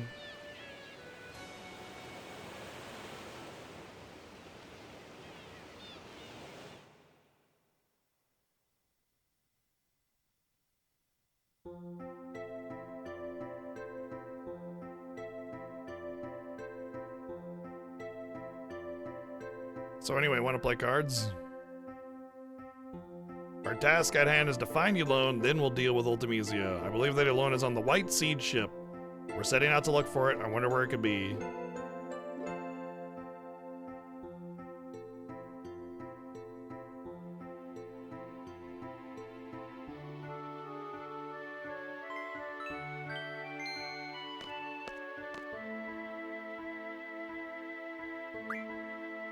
Roger, Dodger.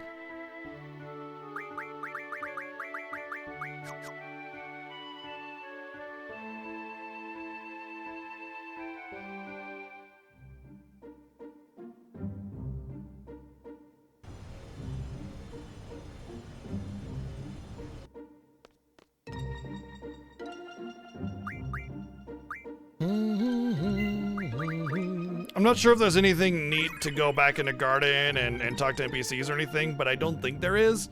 The one unfortunate thing about this game is there's not a lot of, like, once you've gone to a town, there's not really a reason to go back to that town to get anything new out of it.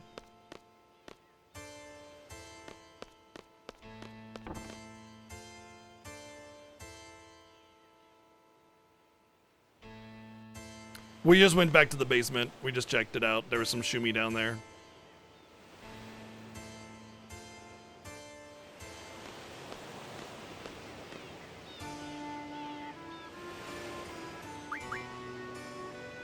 So, Ultimisia, huh? Yeah, crazy shit. Anyway, want to play cards?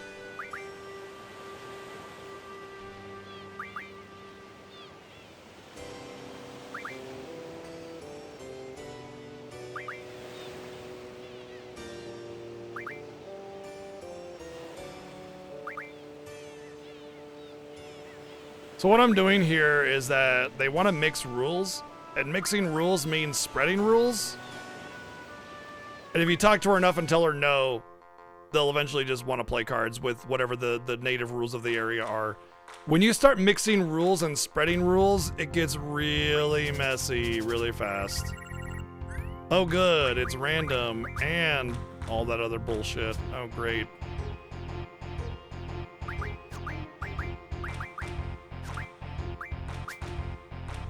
Whoops. Yes, I did see that the door gate was cracked open. Yeah, I noticed that. Alright, this is actually gonna be good because if he takes, I can take back. Okay, never mind. I was gonna be like, haha, I'll take back with this if you take over here, but never mind. Okay. If I, no, I think the best move is, to just make this a little bit harder to, no, because then I definitely will not be able to take back and then I'll lose. Okay, this is the best move, because if he takes the little guy, then I can take back and we'll tie.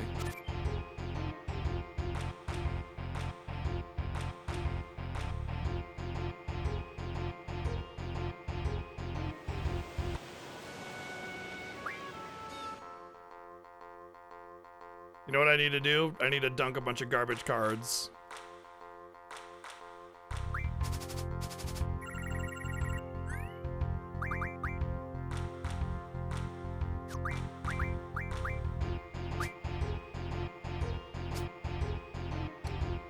There's my girl. Now we just gotta win it.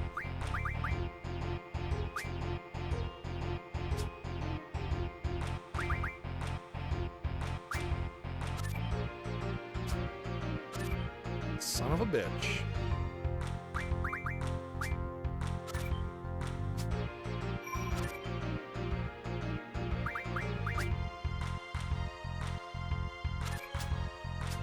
At least you can have that one. That's why I hate Same Plus. It's a trash rule that like you can't possibly account for, but the AI always gets it every time.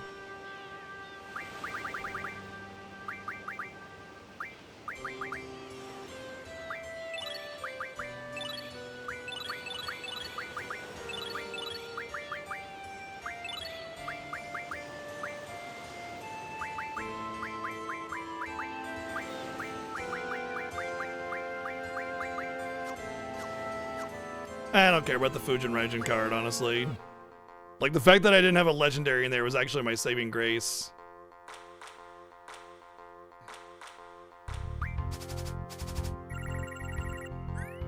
Keeps making me go first, too. Son of a bitch. I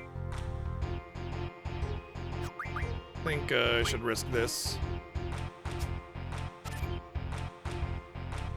Of course.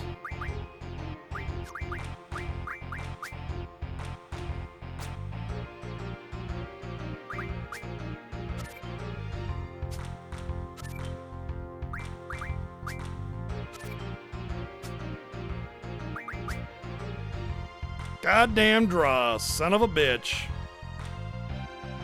You know, they played that card as if they knew what I had. You know what I mean? Why didn't they play it on the top slot where I could have taken it with Odin? But they played it on the bottom knowing that I couldn't take it. Pretty sure the AI cheats. When it's not open, the AI still has open.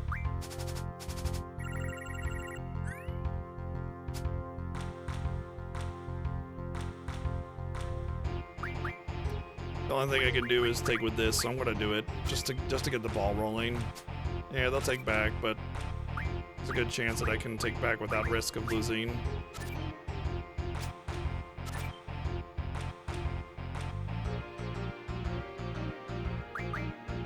Or not. I can't take anything at all. Totally boned. You know what? I'm just gonna pop this one in here. Because these are really good side-to-side cards, both of them.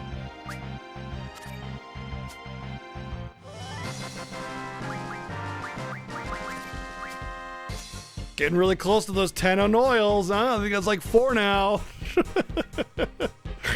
Might be making a Lionheart. With how unlucky I am.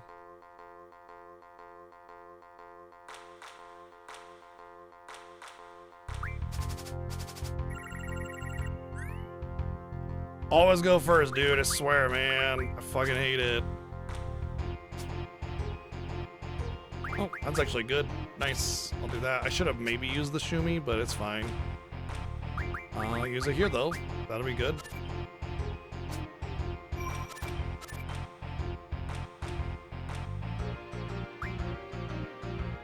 If these two, if the 6 and the 4 were reversed, I'd be able to do the same thing. But wait, no, it's same, right? Yeah, fuck you.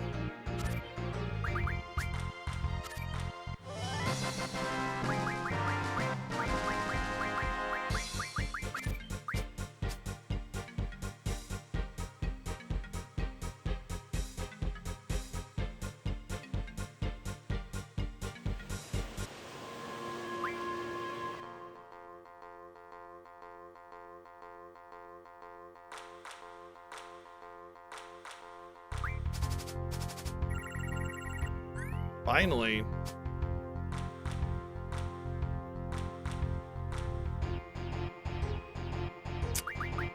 I don't like this, but I feel like, okay, that's fine.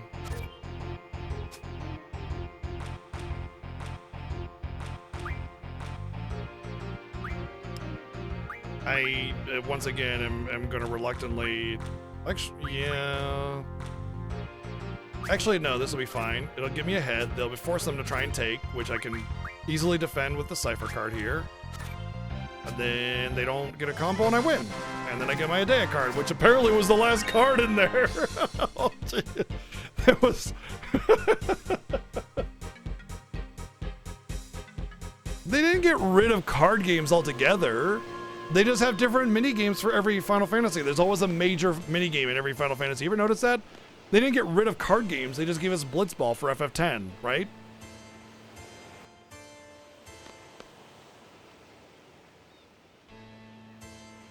Also, Final Fantasy VII Rebirth has a card game, and it's fucking glorious.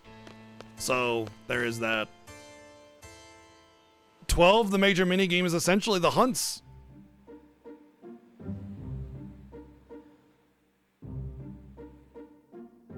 Queen's Blood is Rebirth. King's Blood isn't a thing in 16. There's King's Knight in 15 as a minigame. Replay value shit? Not really. No. The replay value is fine in Queen's Blood. You just choose not to try different decks and repeat the challenges with those decks, you know? You can replay anybody you want, really. I mean, they could definitely have done better with trying, like, maybe, like, random opponents, you know? Like a series of decks that you could just go through or something. You don't get anything? There's plenty of rewards for Queen's Blood. Most of the rewards for Queen's Blood are Queen's Blood rewards, though, because it's a minigame, you know? But there are other rewards. I don't want to get into spoilers of content. Let's let people discover that for themselves. As far as Blitzball goes, Blitzball is basically physical Tetramaster, because the number exchanges are the same. It's plus or minus 50% on any random value. The end, you know? Yeah, there are special abilities and everything, and you can kind of move around the tank or whatever, but yeah, it's the same thing. Sure is, yeah. Alright, so Adea turns into Royal Crowns, which we actually have a Royal Crown, so if we can know what Royal Crowns turn into before we commit to that. 60% magic.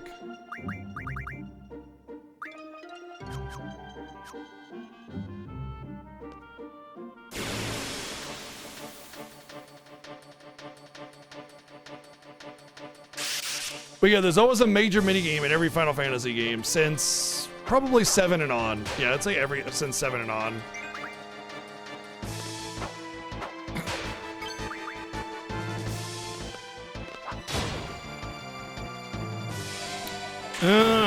Yeah, I understand. I think that's just like a game design evolution thing that moved away from having minigames like this break the game. You know, it's almost like, I think the mentality is that minigames should sort of be self-contained within that minigame now, you know? The rewards for the minigame are based around the minigame, or, you know, sometimes some extra stuff here and there, but nothing that breaks the game like this does. Ah, dicks, I learned something useless. Let's go check our GFs.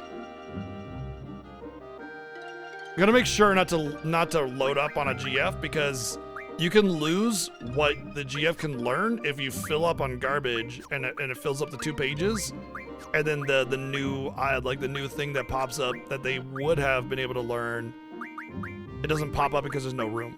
So yeah, gotta be careful with that.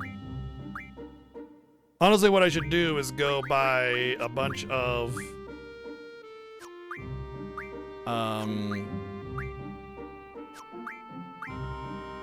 amnesia greens.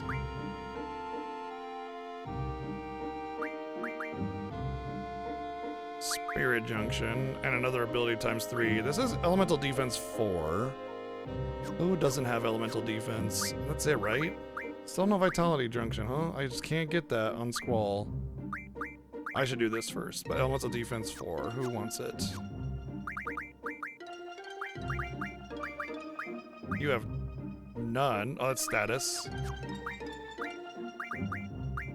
He has 2. She has none, so you. Nah. I love GTA 3 and everything. I don't think I'll play GTA 6. Just not really something I'm super interested in.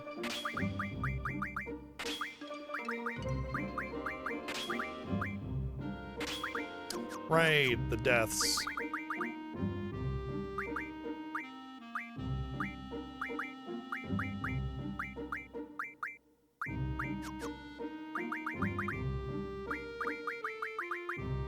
Death is actually really good for spirit, so...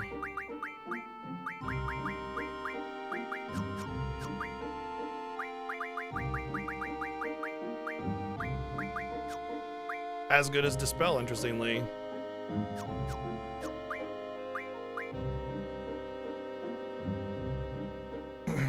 Gee, hey, come on, bring it back.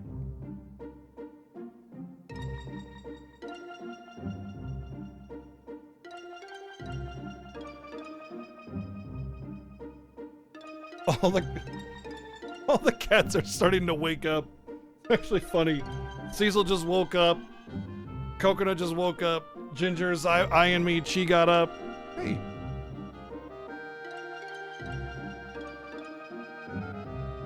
I agree. Death is also good for HP, by the way. Well, okay, not as good as I remember, apparently. But it's good for magic as well, if you don't have anything else.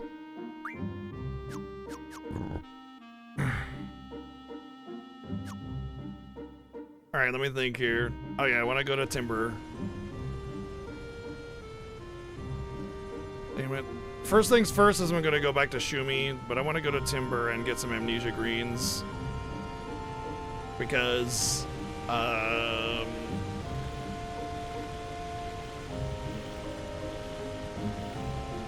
need to just dunk so many worthless abilities on those GFs so that I don't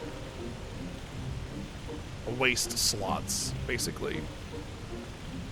Amnesia Greens makes a GF forget an ability. So it's really good for redundant abilities and worthless abilities like GF HP and Summon Power and stuff.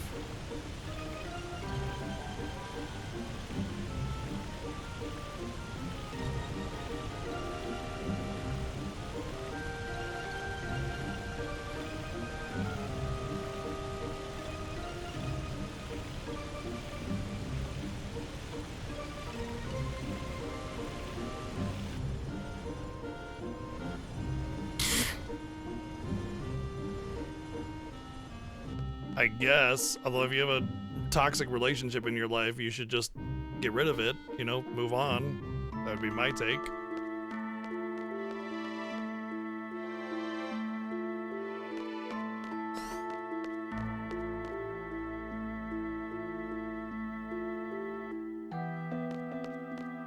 Gimme, gimme, gimme.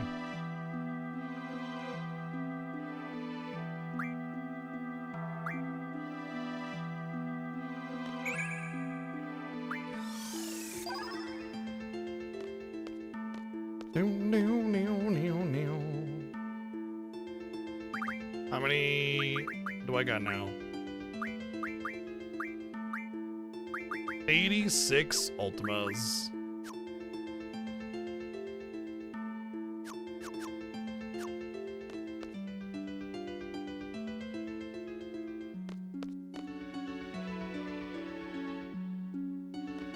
I may try to go for 100 ultimas on everybody during the whatchamacallit fight, the ultimate weapon, I guess, huh?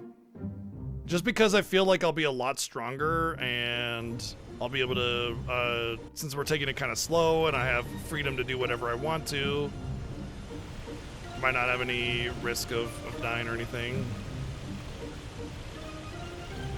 So realistically, I could wait until Esther because that is like the next major thing that we do. Because at the Esther shop, I'll be able to buy all sorts of GF stuff. But honestly, I kind of feel like clearing out my GF clutter so that when I get there, it'll be nice and clean.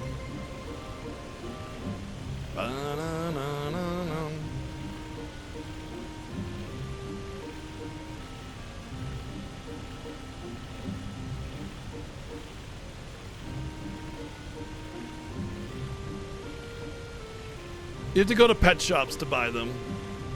I know where they are in Timber, but I don't really know off the top of my head where they are in other places. Timber is not that way.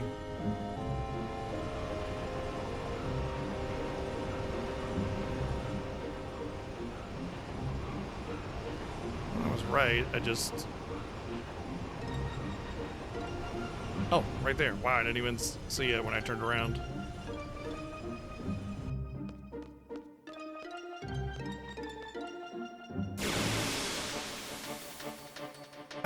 They're not very good, and they take a lot of time to cast. You also have to charge them up, and they have an HP pool. They can take damage as you're charging them up to summon. And it's like, when I could just whap an enemy and kill it, I just don't see the point.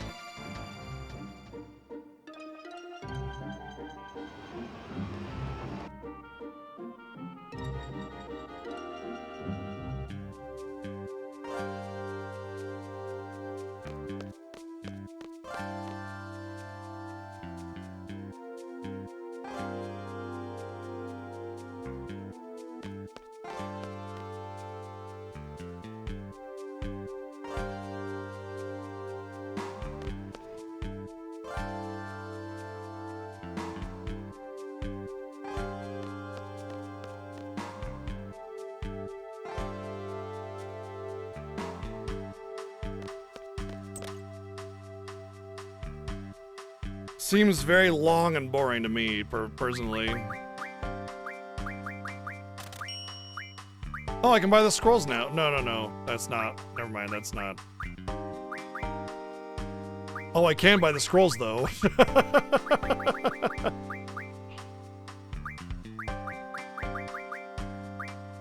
Alright, let's get like, I don't know, 40 amnesia greens. And then we're gonna get one each of these. Interesting, I didn't know that they came up here. I guess once you get on disc 3, they become available. So...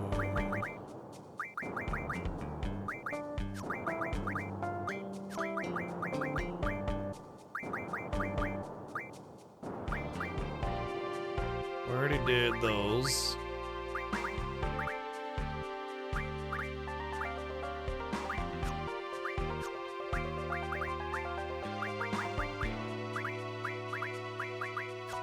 This basically gets rid of the garbage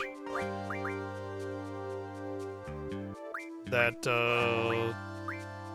will fill up the GF, and I don't have to worry about setting my GF to specific stuff anymore. Hey, let's back it up, Chi, huh? Come on.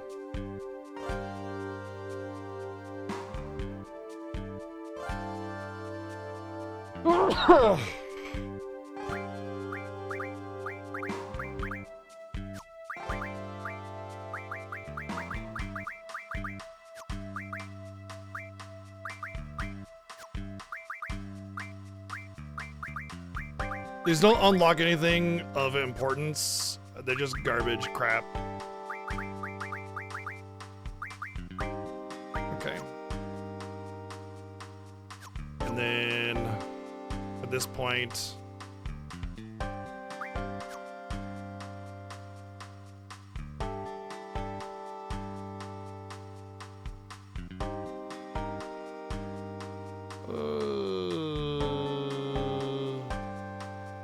So what I want to kind of do is put the scrolls on a single GF for each of the characters so that they can just, hey, boom, I got everything right here, right? So Zell's gonna manage this one, HP, Vitality, Magic. I would give it like the other ones that he doesn't have, but he has a full junction. So really all I want to do for now is just give Vitality Junction to Ifrit. And then if I want to micromanage my stuff, then I'll get to that later. So finally I have Vitality Junction on Squall. I don't know why it took so long, but whatever. I've been waiting for that.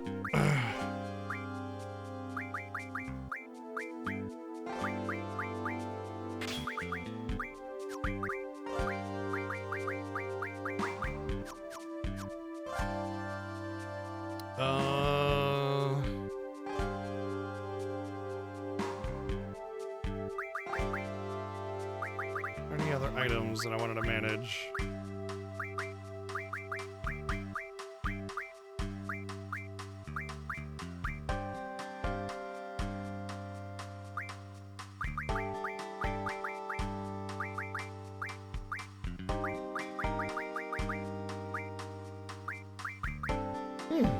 Interesting.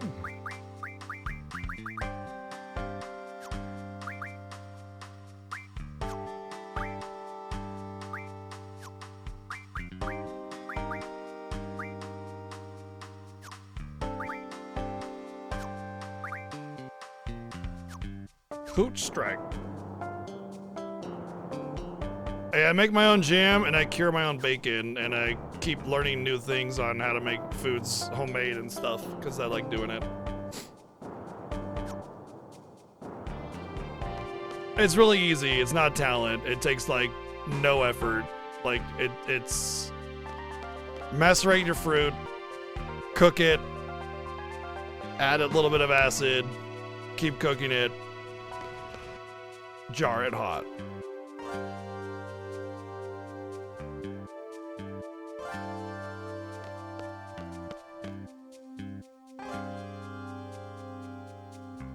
Does make me wonder if blendering it might be better though.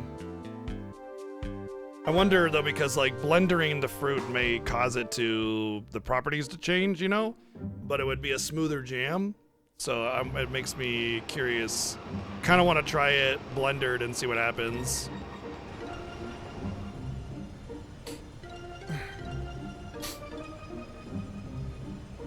Okay, so now we did that. No, I just enjoy cooking on my own time. Okay, I think at this point we gotta go see Renoa. I'm pretty sure this is like the point of the game where it's like, keep going back to the infirmary. So Squall's gonna kind of like rack his brain, you know, why is this happening to Renoa? Oh, I'm so sad now that she's this way.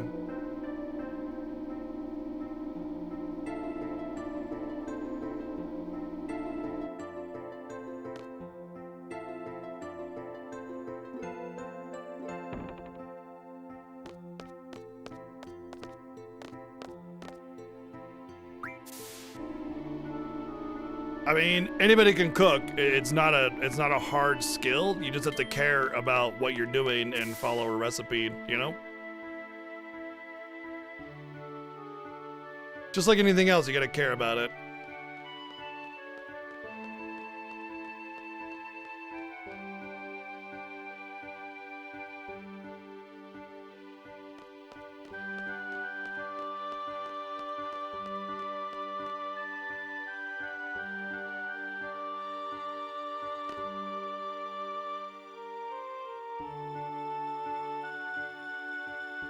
Find your own recipes. Doesn't have to feel the same.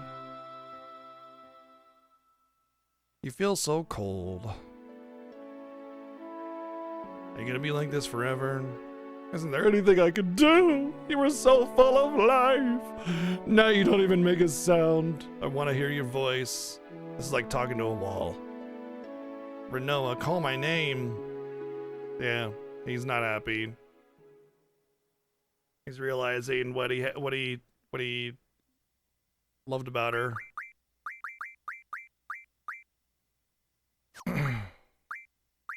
Really? Why do I even get a junction exchange when...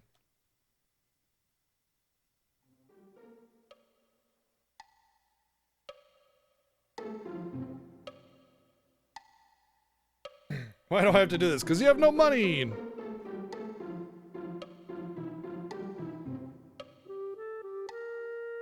Not cut out to be an actor. Okay, so apparently Laguna got caught up in some kind of acting gig.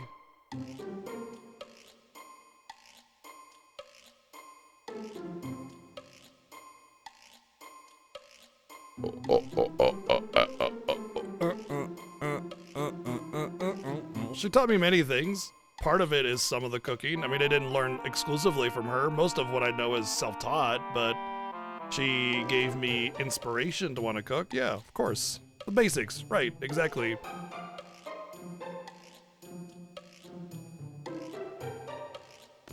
So we talked about Cypher's inspiration for wanting to become a knight. So right now we may have heard like through various dialogues about how Cypher loved this movie starring Laguna Lior. This is the story behind that movie, basically. As you're close to our playing the part of the sorceress, and you're going to be the sorceress knight. All you need now is someone to play the dragon.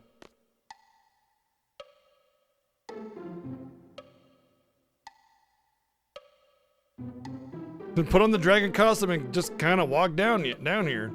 Okay.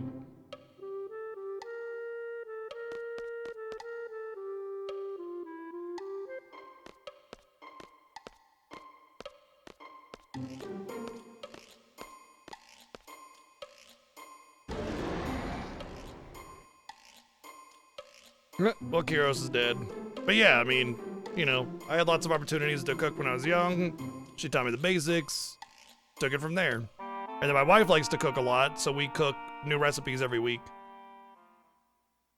Scene 12, Death of the Sorceress! Oh no! Action! Oh, Sir Knight, save me from the wicked dragon. Yeah, homemade bacon is way better than normal bacon. Thank you for the 6 months of subbing. I haven't used a gunblade since training. Same animation that Cypher does when he's like, all, haha, I'll get you or whatever, you know? Just put in some voiceovers. Okay, bring on the dragon. Dragon!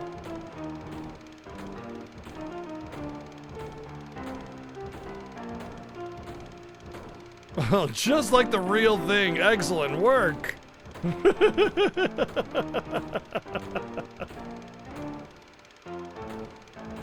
Was the costume that big? Oh, he's taking this seriously. Looks like the real thing. Honestly, if you were to able to like get this on film, you know, and nobody got hurt, I mean, you would never be able to replicate that.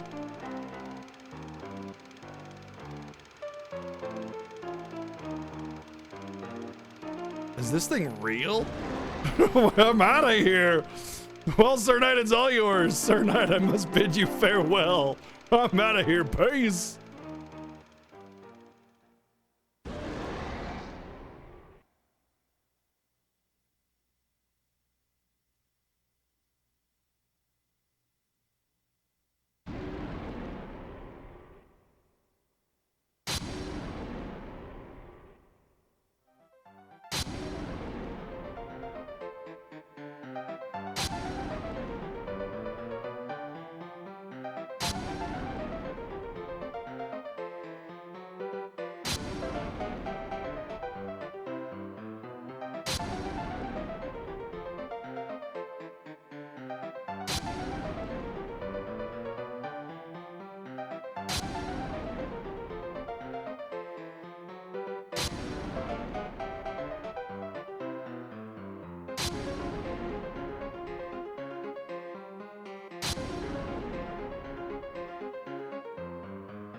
I think I just learned something about this. If you just kind of hold off a little bit and wait for him to attack to potentially defend, if you idle for a little bit, like the game won't read that you're trying to attack and attack you instead. You don't have to defend. You can just bap, bap. That or I got lucky. Well, she was.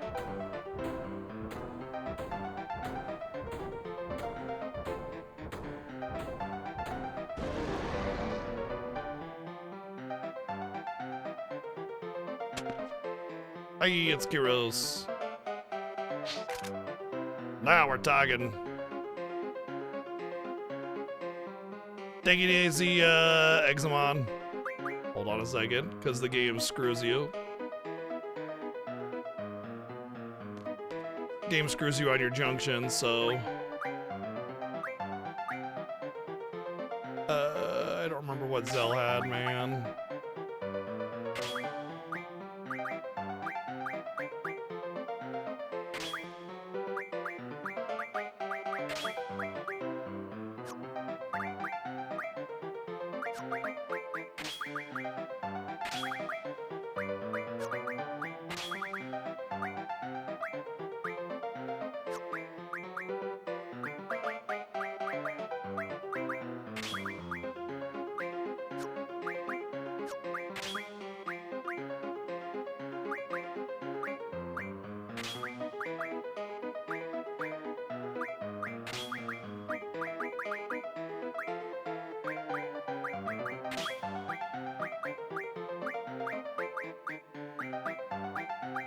Game really screws you right here.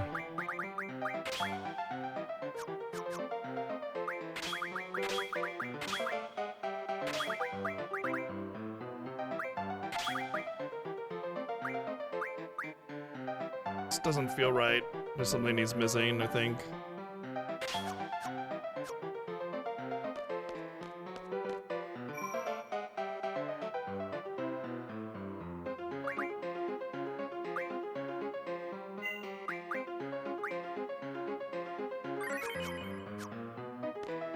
She traded me bacon for bacon. Like, she said, if you cure this bacon, I'll give you another slab of pork belly so you can make your own bacon. And I was like, okay.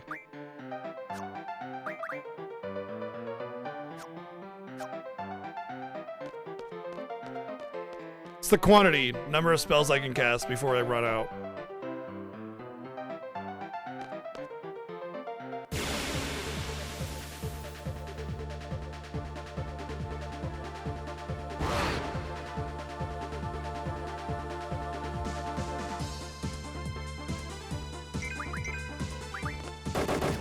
Blah, blah, blah. Blah, blah, blah.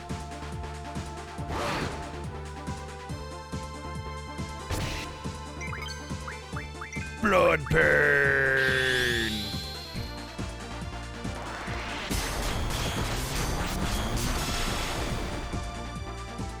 Yeah, his limit's really good.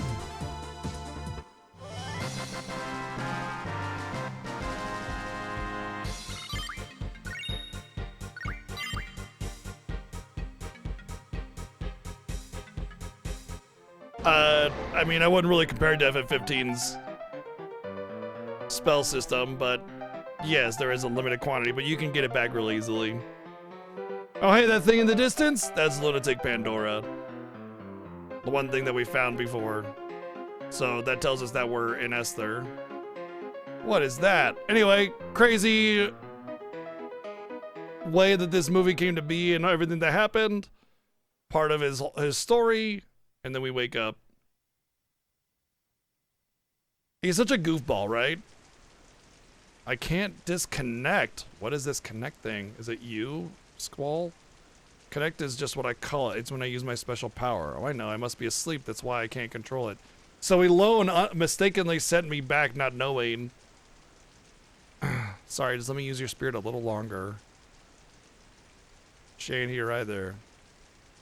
I may ask what happened to this Elone. She was kidnapped by Esther Schultz soldiers. I've been traveling, trying all I can to get inside Esther. They were looking for a successor to the Esther sorceress Adele. Oh, so they're trying to use Elone for that. Oh, that's why she was kidnapped. Okay. She's not my daughter, but she's just so cute. Oh, I wish I could hear her voice. I want to hear Renoa's voice. Something the matter? Ah, the fairies. He thinks the fairies are talking in his head again.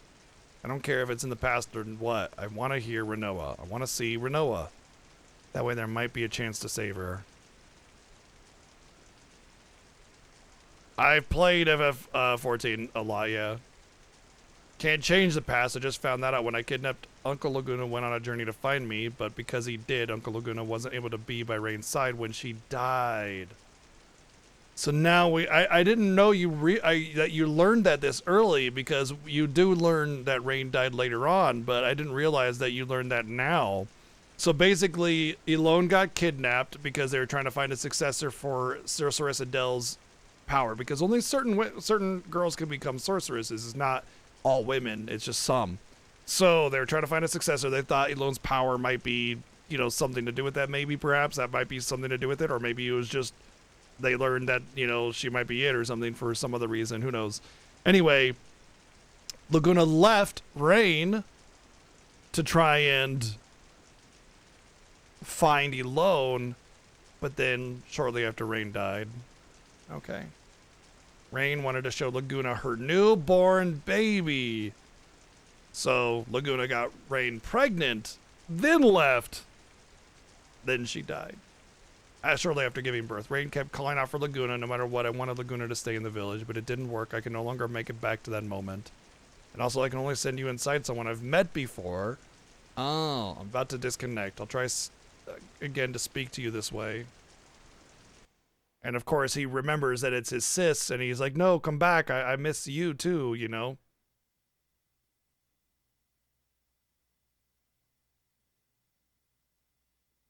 I can see you if we go back in time, maybe even change things.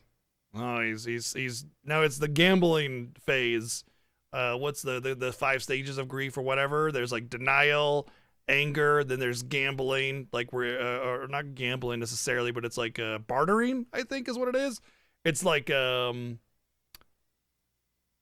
you plead bargaining, yeah. You plead to somebody, anybody. You'll give up everything if you just bring this thing back or whatever, right? Whatever it's an animal, a family member, a thing, who knows, whatever it is when you're in grief. So that's where he's at. He's already gone through denial. He's already gone through anger, and now he's at bargaining.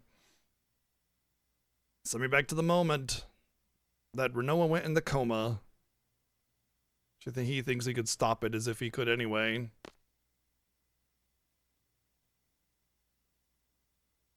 I know she's on the White Seed ship. Adea's White Seed ship.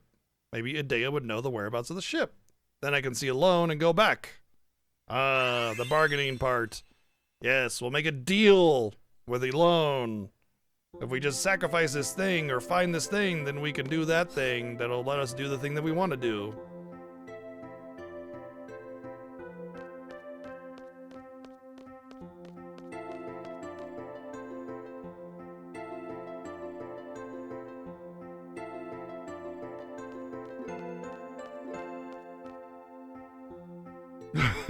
Yeah, I did just get paid.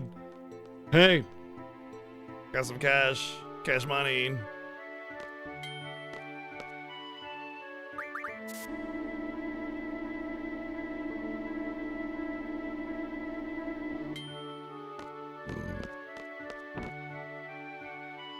Dollar bills, y'all.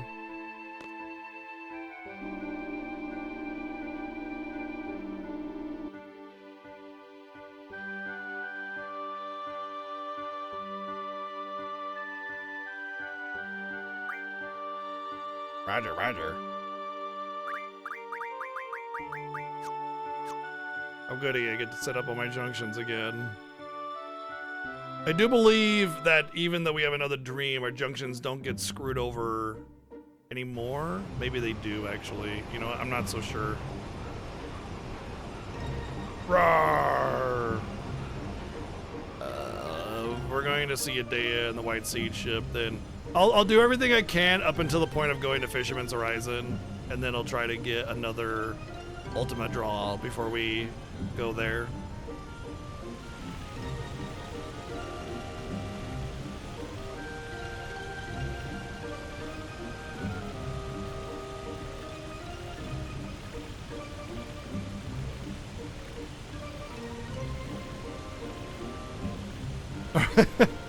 It's like ultimate plot convenience.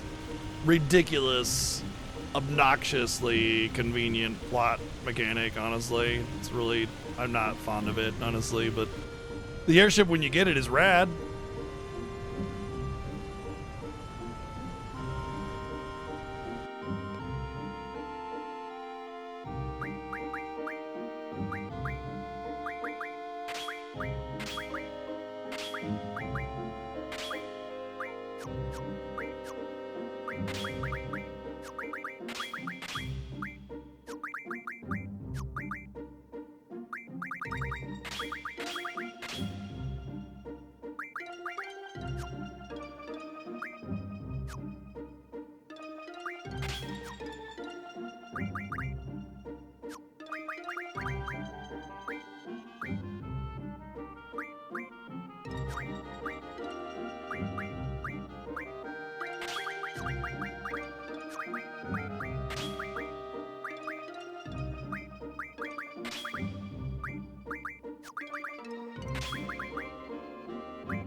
Seems right. Seems fine.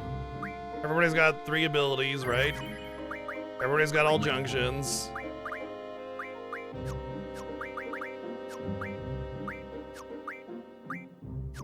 Good enough for me. Okay, so what am I missing? There's like Doom Train, obviously. Eden, Bahamut, Doom Train.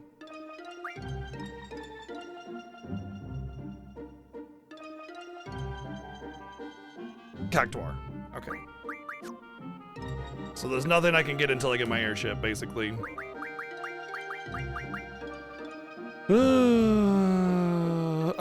Let's check my GF learning, make sure we're good there. That's gonna change soon. You're done.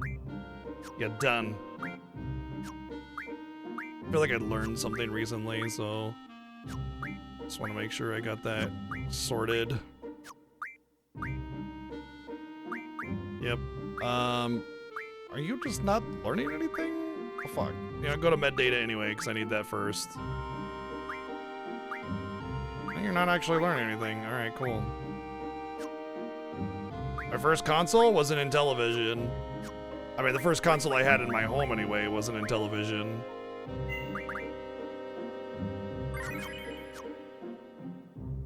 Honestly, it's one of the biggest flaws of the game there's a few too many ultra plot convenience, and really the whole airship part of it is really just can't abide it, you know. It's called in television. It's all one word.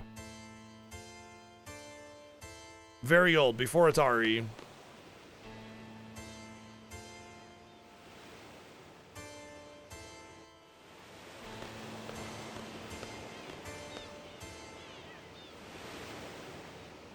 The White Seed ship, the one he loans on.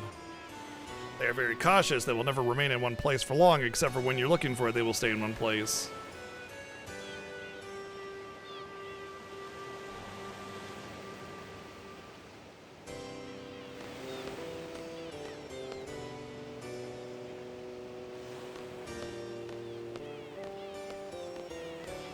Television, then Atari, then NES, Super Nintendo, PlayStation, N64, so on and so forth.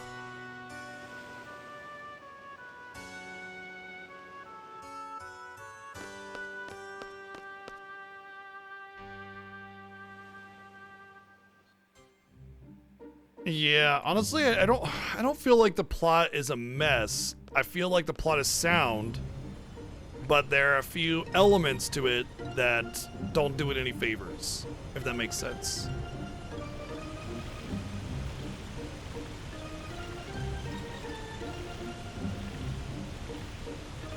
So this ship is like super fucking hidden. I mean, like you really gotta go know exactly where it's at. Because you could be like, okay, where's the ship? Oh, it's not in here, it's not in there. But like you gotta go all the way around. Look at that. You could just be like, no, I don't see it over here. Definitely not in there. You know, like you really gotta find it. Do I buy every console? I buy every console that I can, usually, except for Xbox consoles. I don't have any interest in those. They don't have any games I want, so I don't have any Xbox platforms. I have technically, I mean, I do have a 360, but it's given to me, so there's that. We meet again.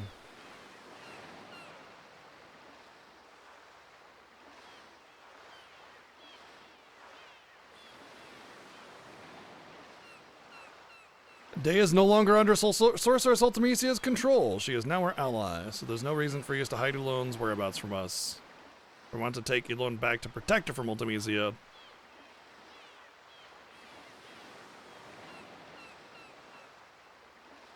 No, thanks for coming, but we have no reason to believe you. Bye! Let's talk to all the NPCs. I normally talk to nobody, so this might offer some unique lore that we don't normally get, so yeah.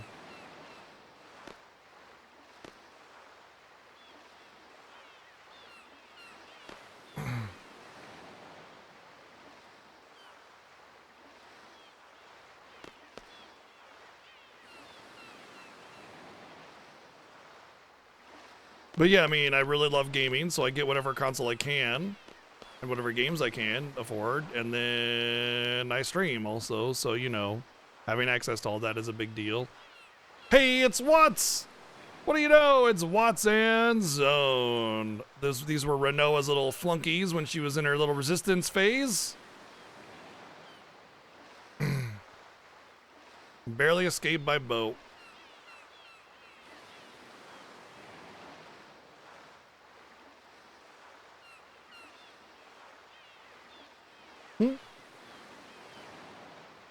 Where's Renoa? Renoa fought with us against Adia, but for some reason she went unconscious after the fight. She's resting and guarded. I don't know what happened. We couldn't protect her. I'm sorry. Ah, I'm gonna flay you, son of a bitch! I don't want to freaking.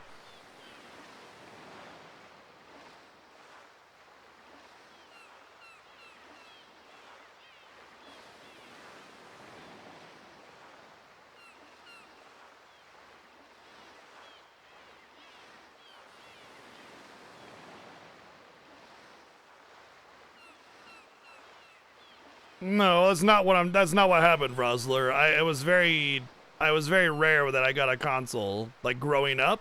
When I'm talking about I get every console that I can, I'm talking about my money. I'm 42 years old, okay? My mom hasn't bought stuff for me in like decades. You know what I mean? Like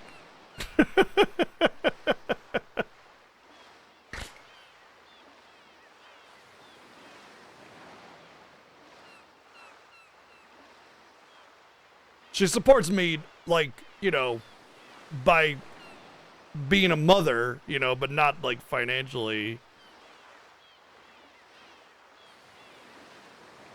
When I want a console, I save up and I get it, you know?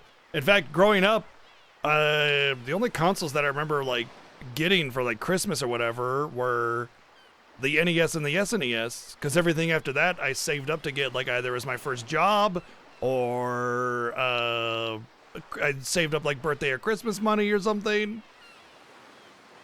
That kind of thing. So yeah.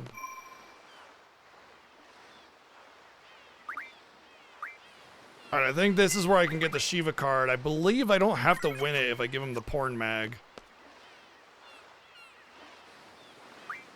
This is after the lady named Adia left, there haven't been any adults on the ship. So far it's only been kids. She left when the other ships came. Uh-oh. Their soldiers. Ah, man. To think that they're going to work so hard to get a loan from Esther, and then she went right back. Now we don't know what the hell's going on.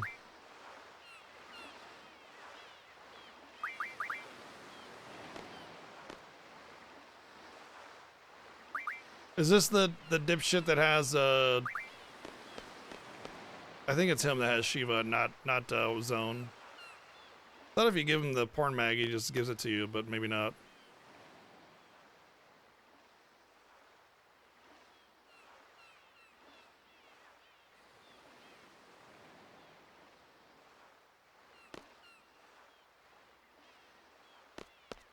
There's also a holy draw down there, but I don't think you can go back for it. Not that it's really worth it.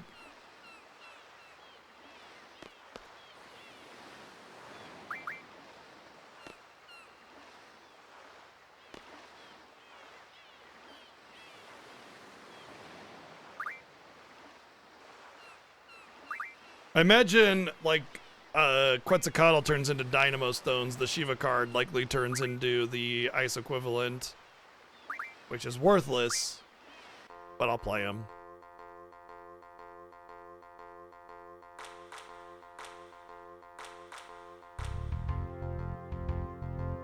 Oh, we got same.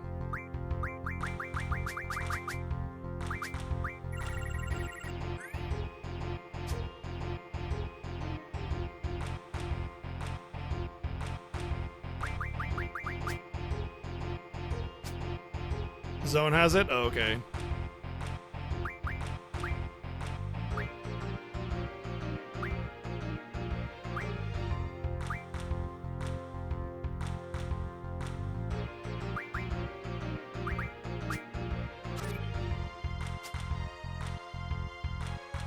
Interesting placement.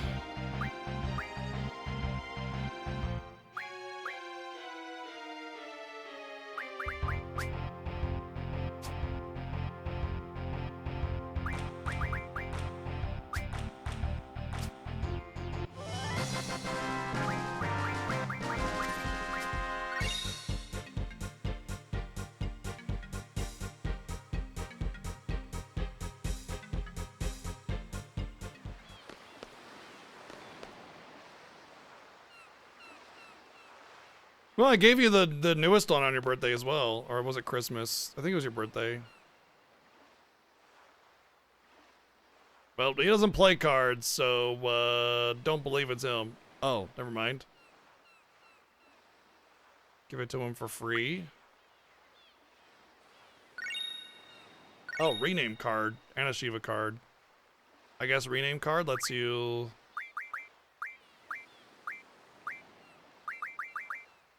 Oh, change a GF's name. Darn. That's lame. Alright, well, there we go. Got the Shiva card. Huzzah.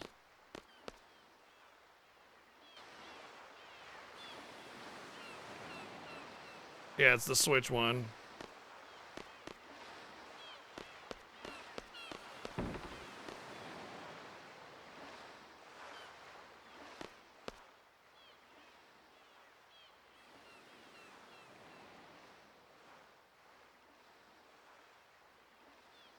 So they were raised by a Dea too, and they call her matron as well.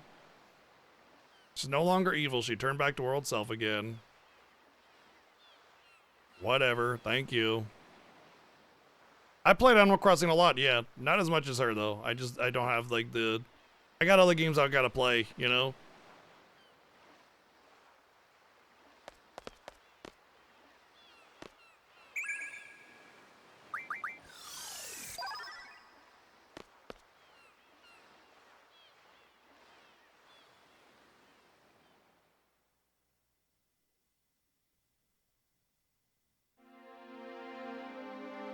So Alone's no longer on this ship, despite us looking for her.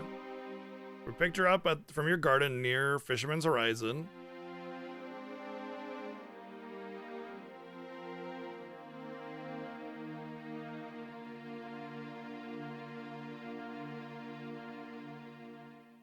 After that, we headed east, as far as we could from Medea and Galbadia.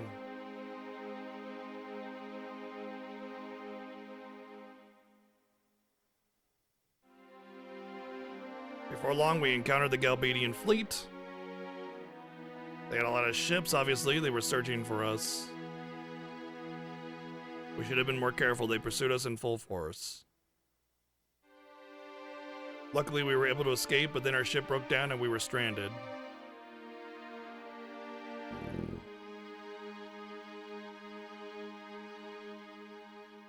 was no way we were going to let the Galbadians take Elone. Eventually, the Galbadians caught up to us, and we had no choice but to prepare for battle. Then an Esther ship appeared.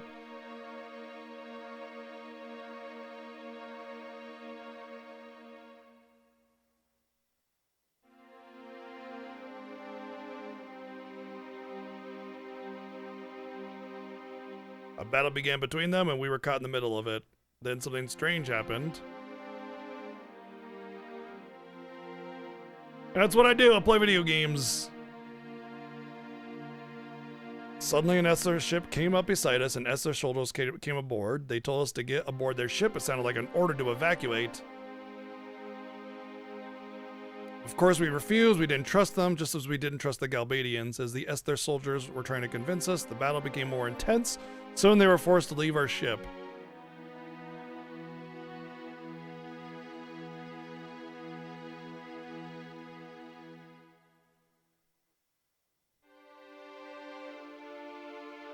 As their ship was pulling away, Elone yelled something out, then all of a sudden she jumped onto their ship.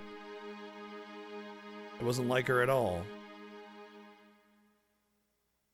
To this day, I don't understand why she did that. After all, Esther's fleet withdrew. After that, they withdrew from battle and fled. I mean, Galbadia had no idea that Elone was present, so that's why they kept looking for her. And of course, their purpose was to get Elone anyway, so as soon as they had Elone, they were out of there. After our ship is fully repaired, we plan to go to Esther. Sorry, we couldn't protect her. So Elone's in Esther. We believe so. So Elone is in Esther. Once again, I said before that our next objective was going to be go to Esther. Well, now we know. And it's like, why do we want to go after Elone? Like, specifically, you know, once again, xenophobic Esther. Yeah, the area's terrain is not really suited for flying the garden. Set a course for Esther anyway. Can't.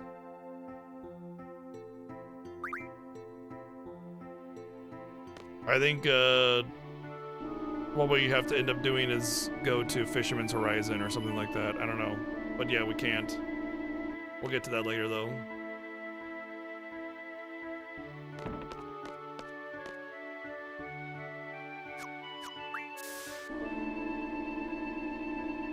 Sure, yeah, easy. eBay, you can get plenty. They're a little pricier than they used to be, but yeah, no problem.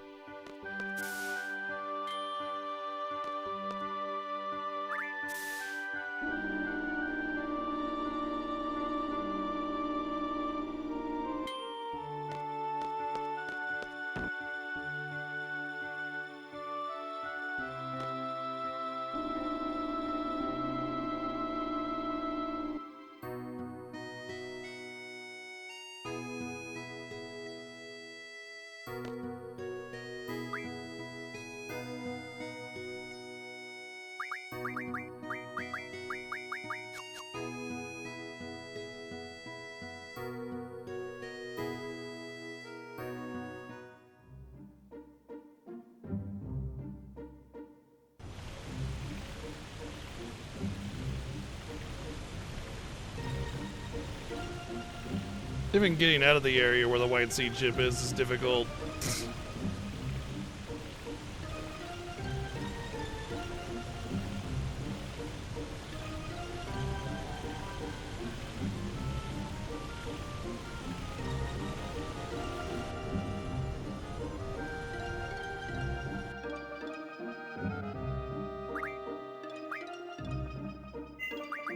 All right. We're gonna wrap it up today. That's it. 9 o'clock, late. We had a good, nice, long, normal length of stream kind of thing, you know. All right, yeah, it was slightly messed up earlier. Ugh. Still keep on getting that stream key issue. Don't know why. We had a rough start, but anyway, everything went fine. Oh, at the end of it, so whatever.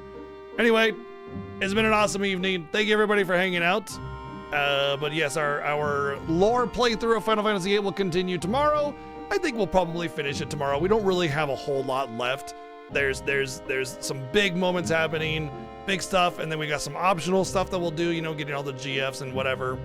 But realistically, there's a few big moments, and the shit's gonna hit the fan. So we'll see you tomorrow and finish out our lore playthrough of Final Fantasy VIII and find out what we're gonna play next, because we got a whole mess of just like crazy things that we want to do this year. New games that are coming out, old games that we want to finish, all sorts of stuff. So yeah, you can count on some stuff happening here.